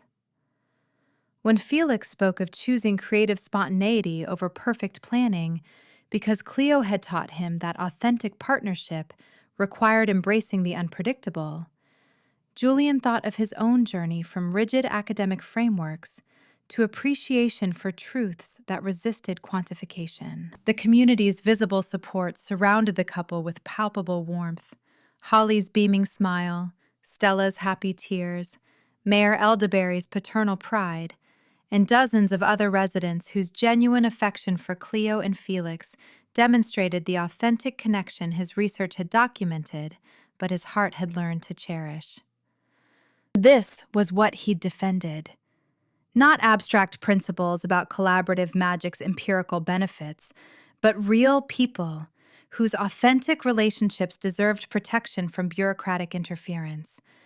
The Council's attempt to regulate Tinselcroft's practices hadn't threatened dangerous chaos, but rather this: joyful celebration, genuine community, and partnerships built on mutual respect rather than institutional oversight. Julian's chest tightened with fierce gratitude that his research had provided protection for something precious beyond conventional measurement. As the ceremony concluded and guests began moving toward the reception area, Mayor Elderberry approached Julian with diplomatic warmth softened by grandfatherly affection. "Dr. Thorne, might I request the honor of your making a formal announcement during the reception? The wedding celebration provides perfect occasion for sharing news that will delight our community. Julian adjusted his wire-rimmed glasses with characteristic, precise gesture that barely concealed the nervous excitement of what he was about to share. I would be honored, Mayor. The reception unfolded with magical enhancements that demonstrated Tinselcroft's collaborative excellence. Enchanted lights that Stella and Niall had created together, pulsing in rhythm with music. Holly's community-supporting textiles creating comfortable gathering spaces. And Kat's precision baking, showcased through desserts that achieved both artistic beauty and perfect flavor balance. When Mayor Elderberry gestured for attention and invited Julian to speak, he approached the front of the gathering with the measured bearing that had once protected him from emotional vulnerability, but now simply reflected thoughtful consideration of how to communicate important truths. I have the honor of announcing that the Paranormal Oversight Council has not only granted Tinselcroft complete autonomy, but also invited me to continue collaborative magic research through remote consultation. Julian began with scholarly formality that felt comfortable despite how much he'd changed.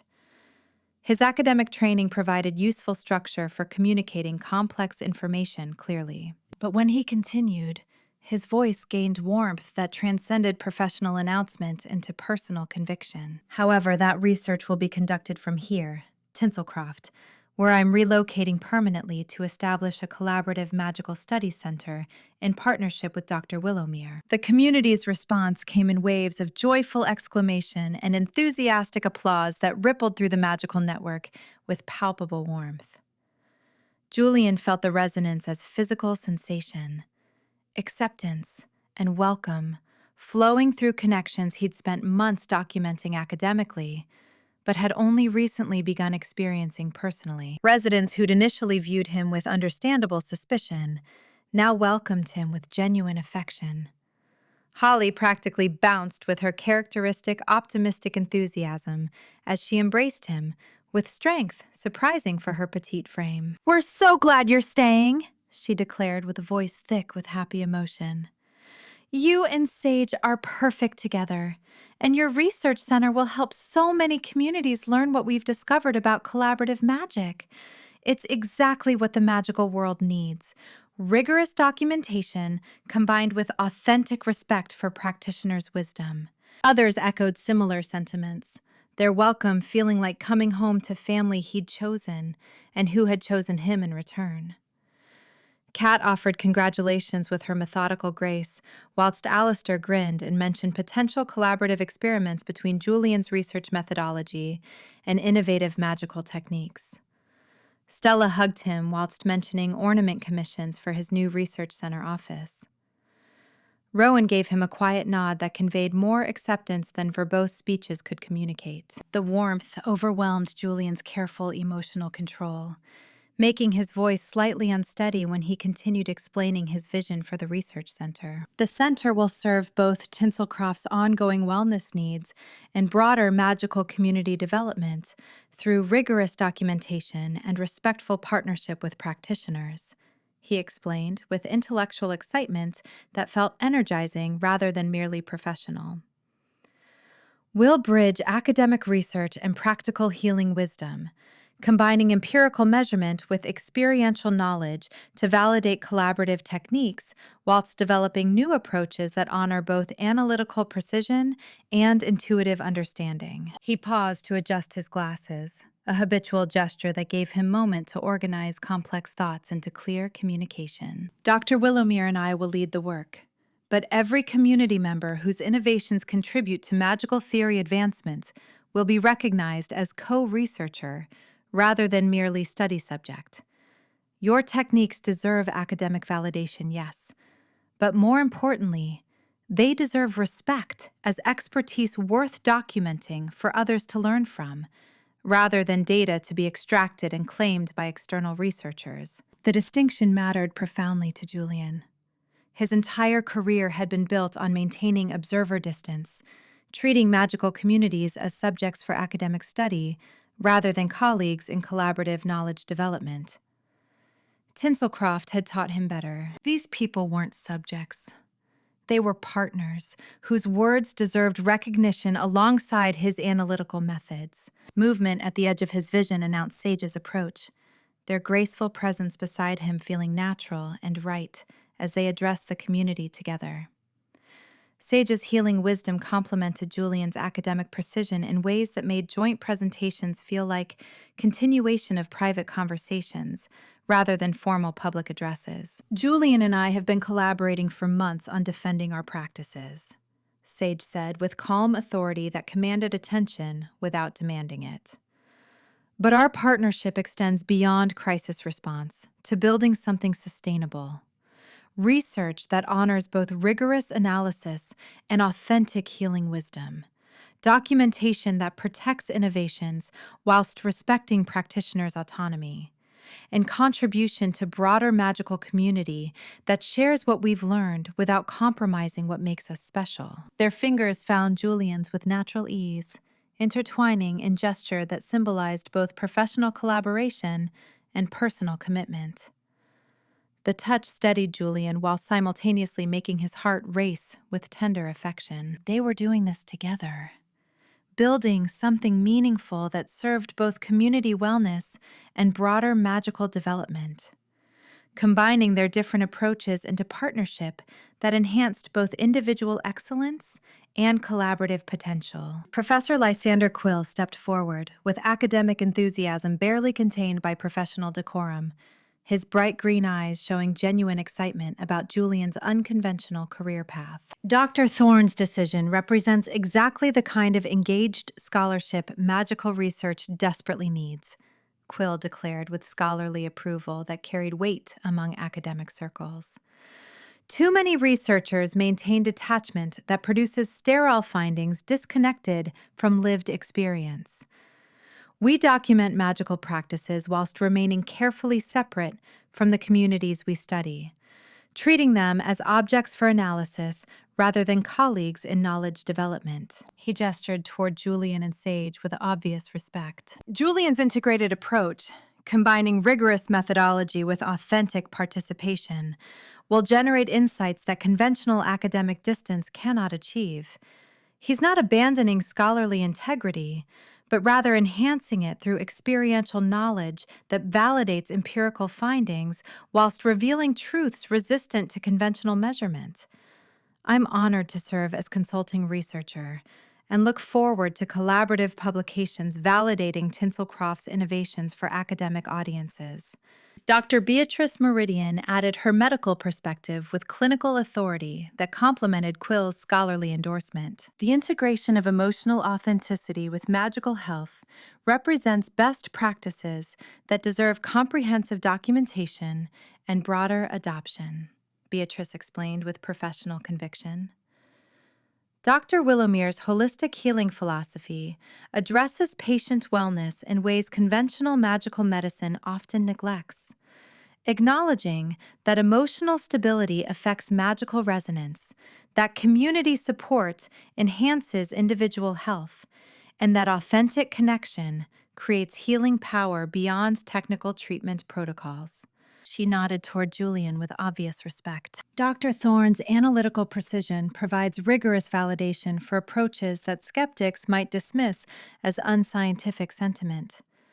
His empirical measurements demonstrate that collaborative magic achieves quantifiable benefits, whilst his experiential participation reveals why those benefits occur.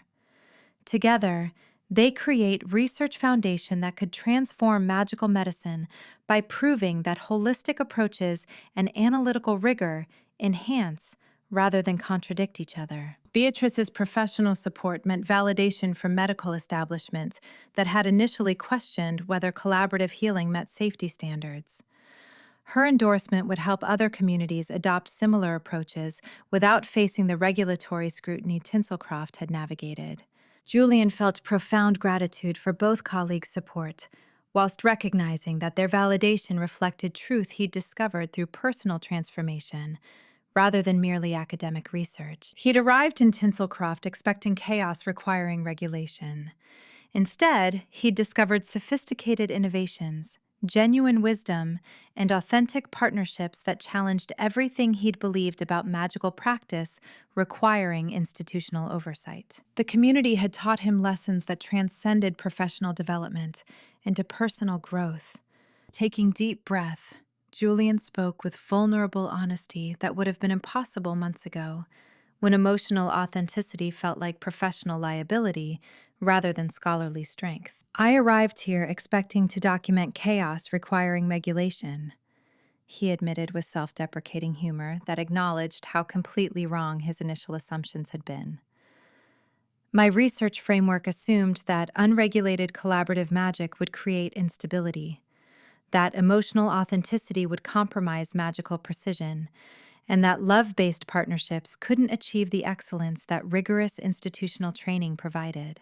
Scattered laughter rippled through the gathering, warm rather than mocking, as residents who'd witnessed his transformation recognized the journey he'd traveled. Instead, I discovered sophisticated innovations that exceeded academic expectations, genuine wisdom that my training had taught me to dismiss as anecdotal rather than empirical, and authentic partnerships proving that love enhances rather than compromises excellence when built on mutual respect and complementary strengths. Julian's voice gained passionate conviction as he continued. This community taught me that the most important truths resist conventional measurement, that belonging matters more than bureaucratic approval, that authentic connection creates power empirical analysis can validate but cannot fully explain, and that choosing partnership over isolated achievement represents strength rather than weakness. He squeezed Sage's hand gently whilst meeting their warm gaze. You've transformed my understanding of what scholarship means,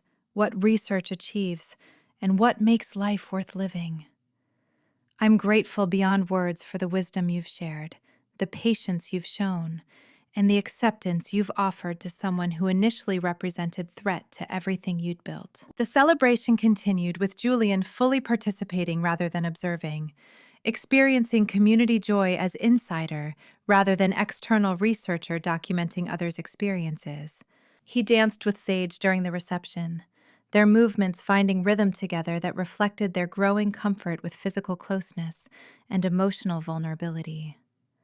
Sage's healing grace complemented Julian's careful precision, creating partnership on the dance floor that mirrored their professional collaboration, different approaches enhancing each other through authentic connection. Between dances, Julian engaged in genuine conversations with residents about their magical techniques and personal lives, asking questions from curiosity rather than academic documentation. Alistair explained experimental approaches that Julian mentally cataloged for collaborative research whilst genuinely enjoying the creative enthusiasm. Stella described ornament innovations whilst mentioning how partnership with Niall had enhanced her magical capabilities. Mayor Elderberry shared historical context about Tinselcroft's evolution, whilst expressing paternal pride in Julian's decision to join the community permanently. Each conversation felt natural rather than effortful, representing friendships Julian was developing within his chosen community rather than data collection for professional advancement. Watching established couples demonstrate partnership benefits his research had documented, Julian experienced profound contentment that transcended academic validation into personal satisfaction. Stella and Niall's creative collaboration, Kat and Alistair's precision chaos integration, Holly and Rowan's community wild magic synthesis. Each relationship represented both empirical evidence supporting his thesis and friendships enriching his daily life. These weren't just research subjects anymore. They were colleagues, mentors, friends, and chosen family whose continued flourishing mattered to Julian personally, rather than merely professionally. As twilight deepened into evening and magical lights created warm ambiance for continued celebration, Julian and Sage slipped away briefly to a quiet corner where spring flowers provided natural beauty complementing Violet's enchanted arrangements. The research center represents our collaborative vision, Julian said with tender conviction, whilst taking both Sage's hands in his own. Documentation that honors both analytical precision and healing wisdom. Partnership, serving community wellness whilst contributing to broader magical development. And professional collaboration that proves different approaches enhance rather than threaten each other. He paused, gathering courage for personal vulnerability that still felt challenging despite how much he'd grown. But I want to build more than professional partnership with you, Sage. I want to create life together. Home, daily rhythms, shared commitments that honor both our individual expertise and our collaborative potential. Waking up beside you, facing challenges together, celebrating victories large and small, proving through our own partnership that authentic love enhances everything else rather than competing with it. Sage's warm smile conveyed healing wisdom applied to emotional truth. Their gentle touch against Julian's cheek, making his breath catch with tender affection. I want that too, they said with calm certainty. To build life that honors both our professional vocations and our personal partnership. To demonstrate through lived example that accepting love and support enhances rather than diminishes our capacity to serve others.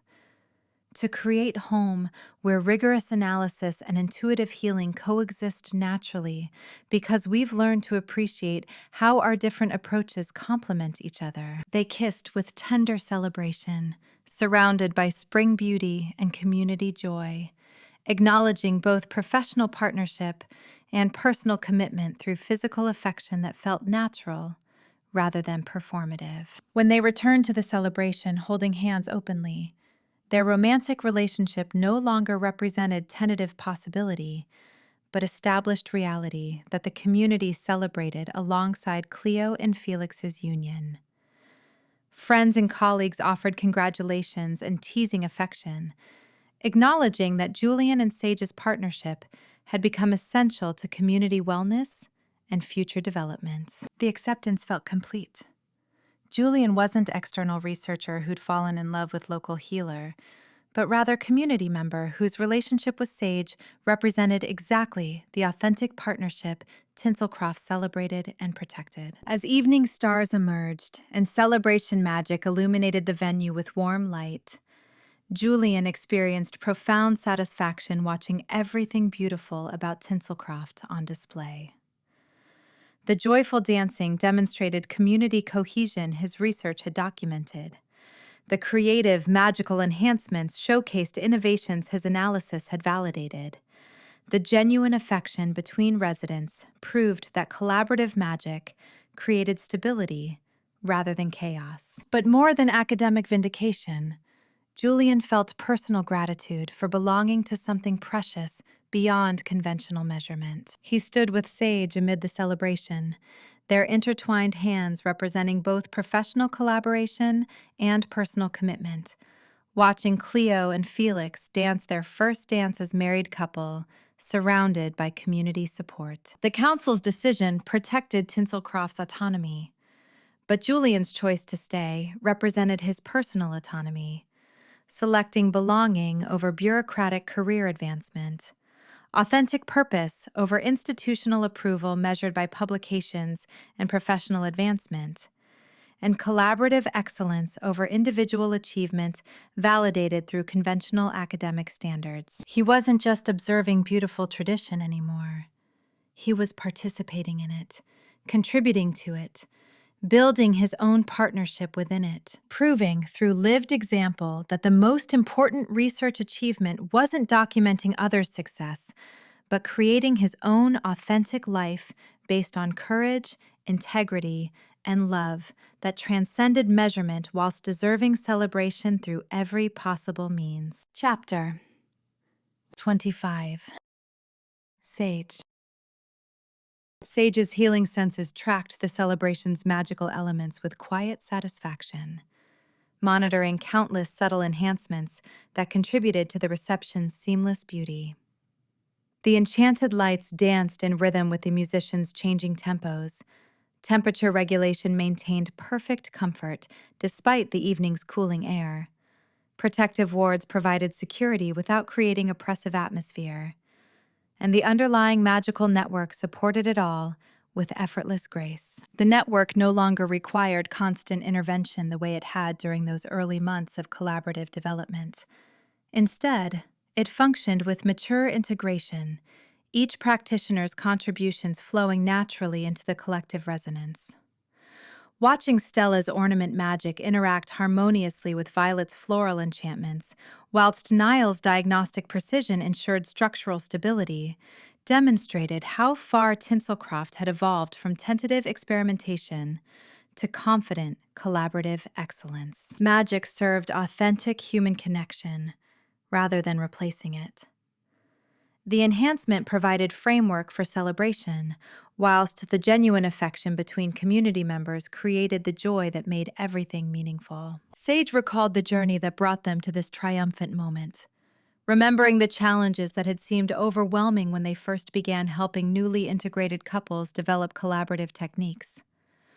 Holly and Rowan's initial struggles with balancing public community involvement and private wild magic practice, Kat and Alistair's friction between precision standards and creative chaos, Stella and Niall's discovery of how diagnostic observation and artistic innovation could enhance rather than constrain each other. Each relationship had contributed to community evolution, adding another layer of wisdom to their collective understanding of how authentic partnerships strengthened individual magic, whilst creating something more beautiful than either practitioner could achieve alone. The magical blight crisis and council assessment had tested everything they'd built, threatening to overwhelm the system Sage had devoted years to developing and defending.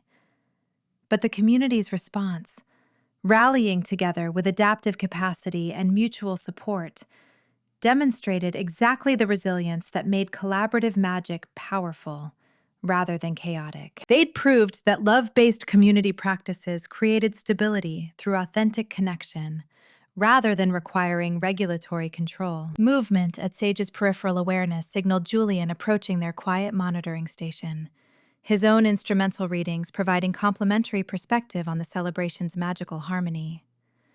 He smiled with scholarly appreciation and personal wonder as he reviewed his data displays. "The resonance patterns are beautiful," he said, his amber eyes reflecting both analytical precision and genuine warmth. Every practitioner contributing authentically, the network amplifying rather than merely channeling their efforts, and the whole system achieving emergent capabilities that individual practice cannot replicate. He gestured toward his readings, showing harmonic frequencies that transcended simple magical measurement. This celebration provides definitive proof that collaborative magic creates sustainable excellence when built on genuine emotional foundation. The stability metrics exceed anything conventional magical practice achieved through institutional standardization. You were right all along, Sage. Authentic connection generates more powerful results than regulatory frameworks can mandate. Sage appreciated the validation, whilst recognizing that Julian's evolved understanding represented something more significant than academic vindication. He'd transformed from skeptical observer to passionate advocate through experiential learning rather than theoretical conversion, proving that the most important discoveries required personal engagement with phenomena that resisted conventional measurement. "The Council's preliminary acceptance creates opportunity," Sage observed, their healer's wisdom considering broader implications beyond immediate victory. Other magical communities could benefit from understanding how partnership-based practice enhances both individual excellence and collective stability. "We've learned so much through trial and error that visiting practitioners could apply to their own communities." Julian nodded thoughtfully, his scholarly instincts already considering research frameworks and knowledge dissemination strategies. "The wedding showcases innovations worthy of broader sharing.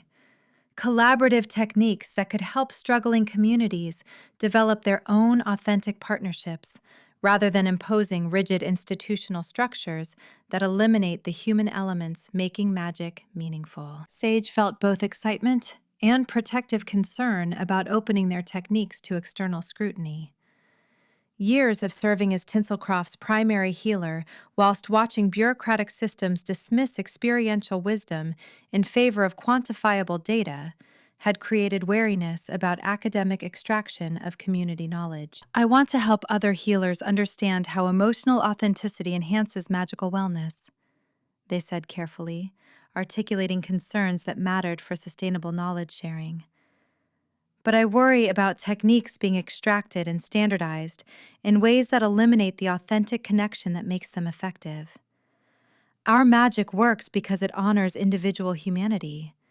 It cannot be reduced to procedural checklists for bureaucratic implementation. Their voice carried healers' protective instinct toward vulnerable wisdom that required respectful handling rather than clinical dissection. Julian's expression showed immediate understanding of the ethical complications involved in transforming lived experience into academic documentation.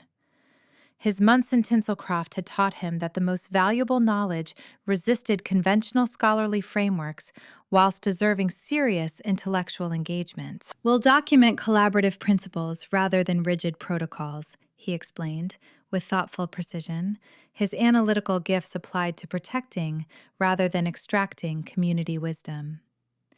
Teaching other communities how to develop their own authentic partnerships instead of imposing Tinselcroft-specific techniques as universal standards. The Research Center will facilitate learning exchanges, visiting practitioners experiencing collaborative magic directly rather than merely reading about it academically. He paused, meeting Sage's gaze with tender conviction. We'll honor the experiential knowledge that cannot be fully captured in written documentation. Your healing wisdom deserves scholarly respect, not academic colonization that strips techniques from the relational context, making them powerful. Relief and gratitude warmed Sage's chest. Julian understood the difference between sharing wisdom and extracting data, between facilitating mutual learning and imposing external frameworks.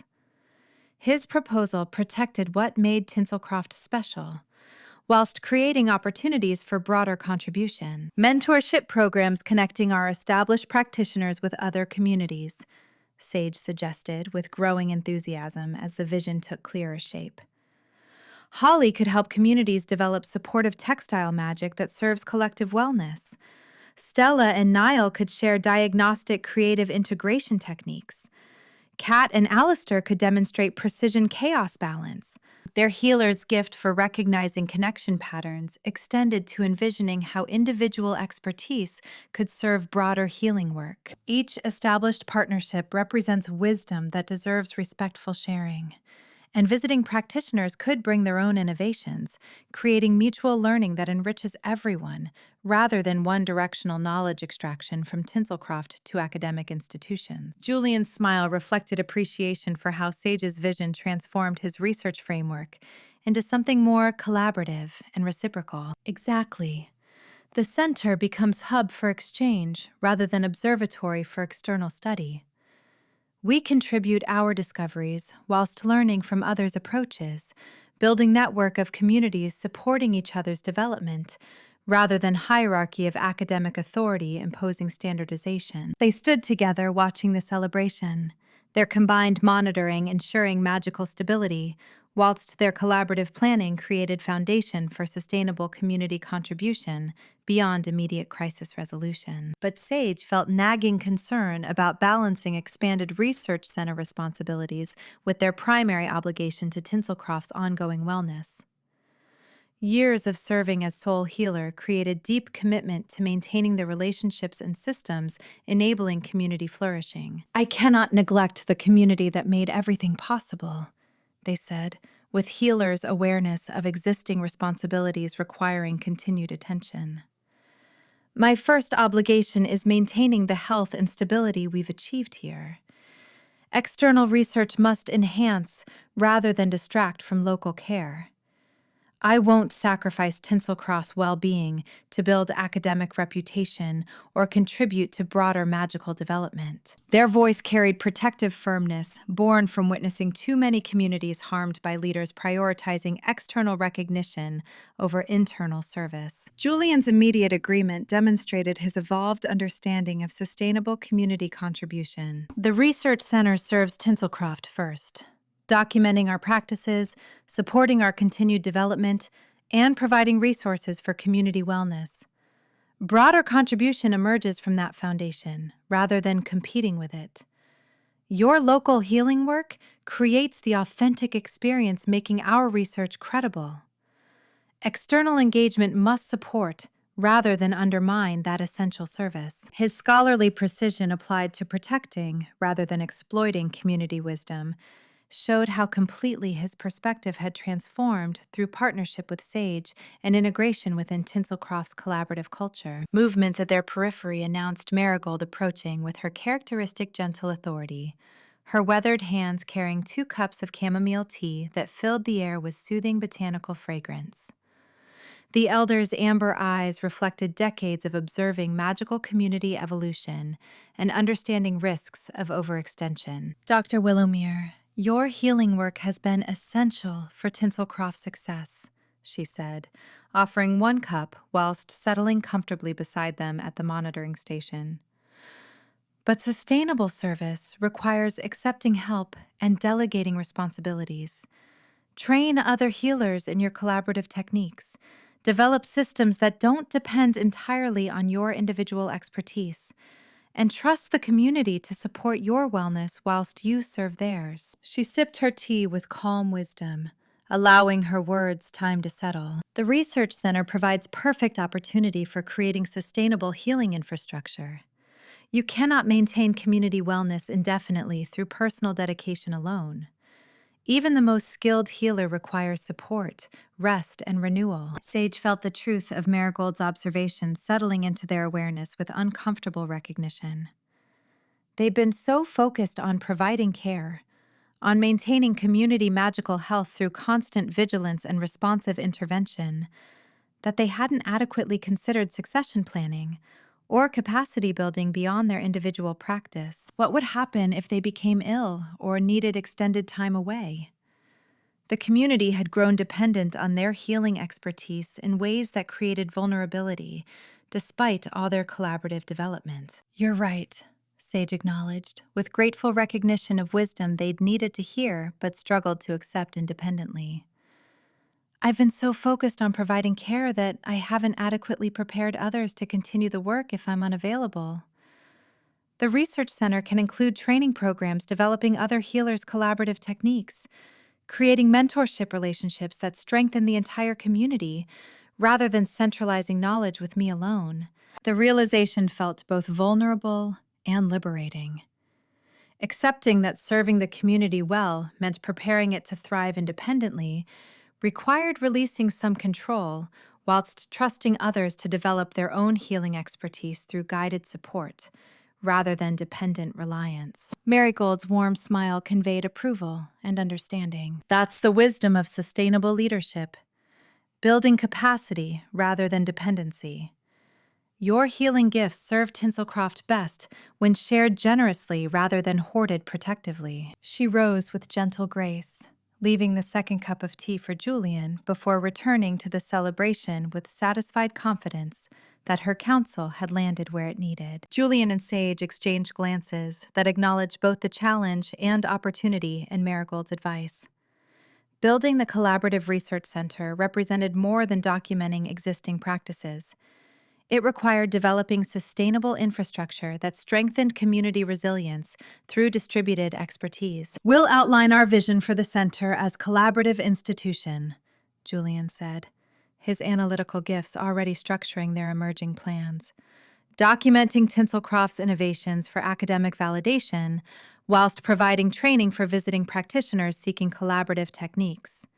Supporting ongoing community magical health through expanded healing services, developing new approaches through experimental partnerships, contributing to broader magical theory evolution through publications and conferences. His amber eyes met Sage's with tender recognition. Our partnership ensures the center maintains both scholarly credibility and practical applicability.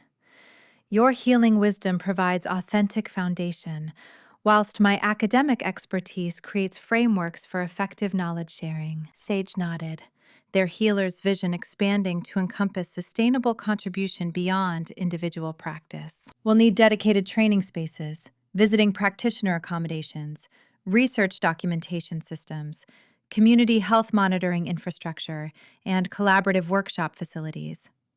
The center becomes more than academic research institution. It serves as a living demonstration of how collaborative magic enhances both individual excellence and collective wellness. Their enthusiasm built as the vision took clearer shape. But underlying excitement remained awareness of deeper implications, requiring honest acknowledgement. This is long-term work, requiring sustained collaboration and mutual trust. Sage observed with healing honesty about relationship dynamics that extended beyond temporary crisis response partnership. Building this center together represents deeper commitment than coordinating emergency blight treatment or defending community practices against council assessment. Are you certain you want to intertwine your professional future with mine so completely? Your academic career could thrive independently without being tied to my local healing practice. Julian responded with tender conviction that made Sage's breath catch with grateful recognition. My career only matters if it serves meaningful purpose. Building this center with you, contributing to community I love whilst advancing magical knowledge through authentic partnership, that's more valuable than any independent academic achievement measured through conventional scholarly standards. He took Sage's hand with gentle certainty. I'm not sacrificing career advancement by staying in Tinselcroft. I'm choosing the work that makes my expertise meaningful and the relationship that makes my life complete. That's not compromise. It's wisdom about what truly matters. As celebration continued around them with joyful music and dancing figures illuminated by Stella's enchanted lights, Sage felt profound fulfillment settling into their awareness. They'd achieved something more significant than defending existing practices against external threat. They'd created foundation for sharing Tinselcroft's wisdom with broader magical world, whilst maintaining the authentic character that made their community special. Established sustainable infrastructure for continued innovation and development. Built personal partnership with Julian that honored both their individual expertise and their collaborative potential. Watching community members dance and celebrate their hard-won autonomy, Sage experienced healer's deepest satisfaction. Witnessing collective wellness emerging from authentic connection, mutual support, and courageous commitment to values that resisted measurement but demanded protection. Their journey from isolated expert to collaborative partner mirrored the community's evolution, proving that the strongest magic, whether healing or love, emerged not from isolated excellence, but from authentic partnership that made both individuals and communities more complete, resilient, and beautiful than either could achieve alone. Chapter 26. Julian. Julian noticed the subtle shift in Sage's energy before most others would have. The careful way they excused themselves from a conversation with Holly and Rowan. The gentle retreat toward the venue's quieter edges whilst maintaining their professional smile. His healer's instincts sought brief respite from the emotional intensity of celebration magic and communal happiness, and Julian understood that need with the observer's recognition of when analysis required stepping back from immediate participation. He gave them several minutes of solitude before following, wanting to respect their need for space, whilst also ensuring they didn't feel alone in their brief withdrawal. The garden terrace offered peaceful sanctuary from the reception's joyful chaos, string lights casting gentle glow across flowering vines and comfortable seating areas, whilst distant music created pleasant backdrop rather than overwhelming presence. Sage stood at the stone railing, gazing at Tinselcroft's twinkling lights spread below like constellations settled into gentle valley embrace. The spring breeze lifted their silver-streaked auburn hair, and moonlight caught the peaceful contemplation in their profile. They'd removed their jacket, their flowing sage-green shirt rippling softly as they leaned against the railing with natural grace that spoke of someone completely comfortable in their own body and emotional landscape. Julian's heart swelled with love, recognizing this was the person he wanted to find in quiet moments for the rest of his life. Not just the competent healer managing community wellness, or the passionate defender articulating collaborative magic's benefits, but this private version of Sage, who needed silence to process everything their empathetic gifts absorbed during intense communal experiences. He joined them at the railing with comfortable intimacy, sliding his arm around their waist. Sage leaned into his embrace with natural ease born from months of growing partnership, their body fitting against his side with satisfying rightness that required no adjustment or conscious negotiation. "Needed a moment away from being the healer monitoring everyone's wellness?" Julian asked with understanding affection, pressing gentle kiss to their temple. Sage laughed softly, the sound carrying genuine amusement rather than defensive dismissal. "You know me too well already." Their green eyes showed grateful recognition that Julian understood the paradox of loving community, whilst occasionally requiring distance from its emotional intensity. "I'm happy for Cleo and Felix, thrilled about the council decision, grateful for the community celebration. But sometimes I need quiet to process everything, without everyone's emotions flowing through my empathetic senses. The wedding magic is beautiful, but it carries such powerful emotional resonance that my healing awareness picks up every joy, every worry, every moment of nostalgic reflection about other marriages or lost loves or hopes for future partnerships." They turned slightly in his arms, their expression showing vulnerability they rarely displayed during public moments. "Does that make me a terrible person? Needing breaks from celebrating with people I genuinely care about?" Julian tightened his embrace with tender reassurance. "It makes you a human person with legitimate needs requiring respect and accommodation. I understand completely. The observer who occasionally needs to stop observing, whose professional gifts create constant awareness that sometimes becomes overwhelming, despite genuine affection for the subjects of observation." His analytical nature recognized the parallel between their experiences, even as their specific sensitivities differed in manifestation and intensity. They stood together in companionable silence, watching the celebration from peaceful distance, both feeling the paradoxical satisfaction of belonging to vibrant community whilst cherishing private connection that existed apart from public roles. Through the terrace doors, Julian could see Cleo and Felix dancing with radiant happiness, their friends and family creating joyful circle around them. The reception continued beautifully, without requiring constant attention from either himself or Sage, evidence that Tinselcroft's collaborative magic had achieved genuine sustainability rather than depending on individual expertise. Julian recognized the moment's significance with scholars' appreciation for meaningful transitions. "We've built something remarkable together," he said quietly, his voice carrying wonder that months of community integration hadn't diminished. "Not just defended existing practices, but created foundation for continued evolution and broader contribution. The research center, the mentorship programs, the documentation that protects while sharing. It's more than I imagined possible when I arrived here expecting chaos requiring institutional control." His amber eyes tracked the celebration's gentle rhythms, visible through the windows. "I expected to find dangerous magical instability requiring regulatory intervention. Instead, I discovered sophisticated collaborative infrastructure, creating outcomes that exceed traditional practice standards through authentic emotional connection and mutual support. My entire theoretical framework proved fundamentally incomplete because it couldn't account for love as measurable force affecting magical efficacy. Sage turned to face him fully, their hands resting gently on his chest, whilst green eyes showed vulnerability and hope combined. The movement created subtle shift in their embrace's character, from comfortable companionship to focused intimacy requiring complete attention and emotional presence. Julian, we've talked about professional collaboration and research center plans, about defending the community and sharing innovations.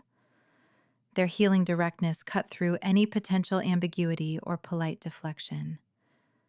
But we haven't explicitly discussed what we mean to each other beyond partnership and attraction.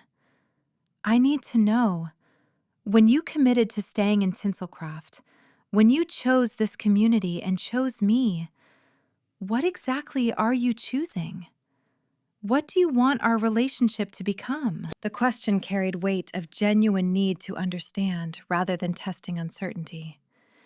Sage's empathetic wisdom recognized difference between seeking reassurance about existing commitment and requiring clarity about future intentions before allowing themselves complete emotional vulnerability. Julian removed his wire-rimmed glasses with characteristic gesture that Sage had learned to recognize as signal he was setting aside analytical defenses to speak from his heart. He carefully folded them and slipped them into his jacket pocket before meeting Sage's eyes with complete directness. "I want everything with you, Sage," he said, with scholarly precision, serving emotional honesty rather than intellectual deflection. "I want to wake up beside you and share morning tea whilst discussing research plans and patient care. I want to build home together that honors both our needs, your healing garden and my research library coexisting in peaceful integration, where neither dominates, but both enhance the other." His hands came up to frame Sage's face with tender reverence. "I want to face challenges as partners and celebrate victories as lovers. I want to prove through our daily choices that authentic love enhances rather than competes with professional excellence, that the best scholarship emerges from emotional engagement, and the strongest healing includes accepting care alongside providing it." His amber eyes showed complete vulnerability that months ago would have felt impossible to express. "I want to marry you, build life together, and demonstrate that the most rigorous scholarship and the deepest healing both require love that cannot be measured but deserves celebration. I want to create partnership that serves as living example of everything we've defended about Tinselcroft's collaborative approach, showing that apparent opposites enhance rather than threaten each other when approached with mutual respect and genuine commitment." Julian felt his heart pounding whilst waiting for Sage's response. Academic confidence momentarily overwhelmed by emotional vulnerability that came from offering complete honesty about desires and needs without certainty of reciprocation. Sage's eyes filled with tears that caught moonlight as they began falling, healing certainty dissolving their professional composure into authentic emotional expression as they processed Julian's declaration. "I want that too," they said, with voice thick with feeling, their hands coming up to cover his where they still framed their face. "I spent so many years convinced that being the healer meant never needing healing myself, that accepting love would somehow diminish my capability to serve others, that maintaining professional boundaries required emotional distance, and that vulnerability represented weakness rather than strength." Their tears continued falling whilst their voice gained passionate conviction. "But you've taught me that's fundamentally wrong, that the strongest healing emerges from partnership, that accepting care enhances rather than threatens my ability to provide it, and that loving you makes me more complete as both healer and human. You've shown me that sustainable service requires reciprocal support, and that isolated expertise eventually burns out, whilst collaborative strength sustains and renews through mutual care." Sage cupped his face with tender hands, their touch carrying both healing power and profound affection. "Yes, Julian, I want to marry you, build life together, and create partnership that serves both our individual growth and our collective contribution. I want to demonstrate that the healer who accepts healing and the scholar who embraces experiential wisdom both become more effective through authentic vulnerability and mutual support. Their kiss celebrated both romantic commitment and professional partnership, Julian pulling Sage close with reverent passion, whilst they responded with matching intensity and tender care.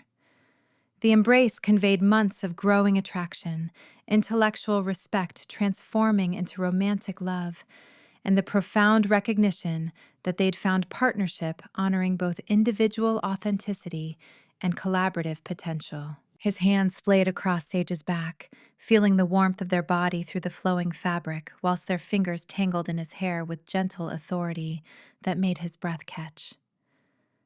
The kiss deepened naturally, neither of them rushing toward conclusion, but rather exploring this new dimension of their relationship with careful attention and mutual pleasure. When they finally parted, slightly breathless and smiling with wonder, Julian rested his forehead against Sage's, their proximity allowing him to see nothing but green eyes, showing complete emotional openness and joyful commitment. "I love you with analytical precision and emotional totality," he murmured, his voice rough with feeling.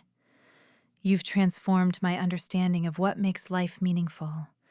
Shown me that the most important research isn't documenting others' partnerships, but building my own authentic relationship based on mutual respect, complementary strengths, and courageous vulnerability that allows genuine intimacy rather than professional distance." Sage's hands framed his face with healing gentleness, their touch somehow conveying both tender care and passionate commitment. "I love you too," with healing certainty and complete emotional commitment. Their words carried therapeutic power directed at any lingering doubts about worthiness and belonging. "You've challenged my protective independence whilst respecting my expertise, provided analytical framework that made my intuitive wisdom defensible to external scrutiny, and demonstrated through your own courage that defending what matters requires both rigorous evidence and authentic passion." Their thumb traced his cheekbone with exquisite tenderness. "You've made me stronger by helping me accept support, made our community safer by validating our practices, and made my life infinitely richer by offering partnership I never imagined deserving. You've taught me that receiving love graciously represents healing gift I offer myself and you, that vulnerability creates strength rather than threatening competence, and that the best version of myself emerges through authentic partnership rather than isolated excellence." They kissed again, briefer but no less meaningful, before settling back into a comfortable embrace that allowed conversation whilst maintaining physical closeness. "We should probably discuss practical details," Julian said, with affectionate amusement at his own tendency toward logistical planning even during romantic moments. "Not to diminish the emotional significance, but because I genuinely want to start building our life together, and that requires some coordination." Sage laughed with warm understanding. "Your analytical nature applied to relationship logistics. I love that about you. Tell me what you're thinking." Julian felt grateful warmth that Sage appreciated rather than resented his methodical approach to important decisions. "I've been researching properties where we could build home with integrated spaces for your healing practice and my research center," he admitted. "There's beautiful location on the eastern edge of town, with mature gardens perfect for medicinal herb cultivation, and quiet settings suitable for research, whilst remaining accessible to community members seeking care. Large enough for separate professional areas, but designed around shared living spaces that encourage daily connection rather than parallel existence." His enthusiasm built as he described his vision. "Your healing rooms with southern exposure for natural light and direct garden access. My research library and analysis laboratory providing quiet workspace without isolation from household rhythms. Shared kitchen and living areas where we can prepare meals together, discuss our work, and simply enjoy each other's company without constant professional demands." Sage's eyes sparkled with matching excitement. "That sounds perfect. I love the idea of integrated professional and personal spaces, showing that our work and our relationship enhance rather than compete with each other. Their healer's wisdom considered practical rhythms. We'll need to honor both our needs for structured work time and emotional processing space. Your preference for analytical focus periods, and my requirement for meditation and garden work to clear empathetic accumulation, balanced with shared meals, collaborative projects, and intimate connection that sustains rather than depletes us both.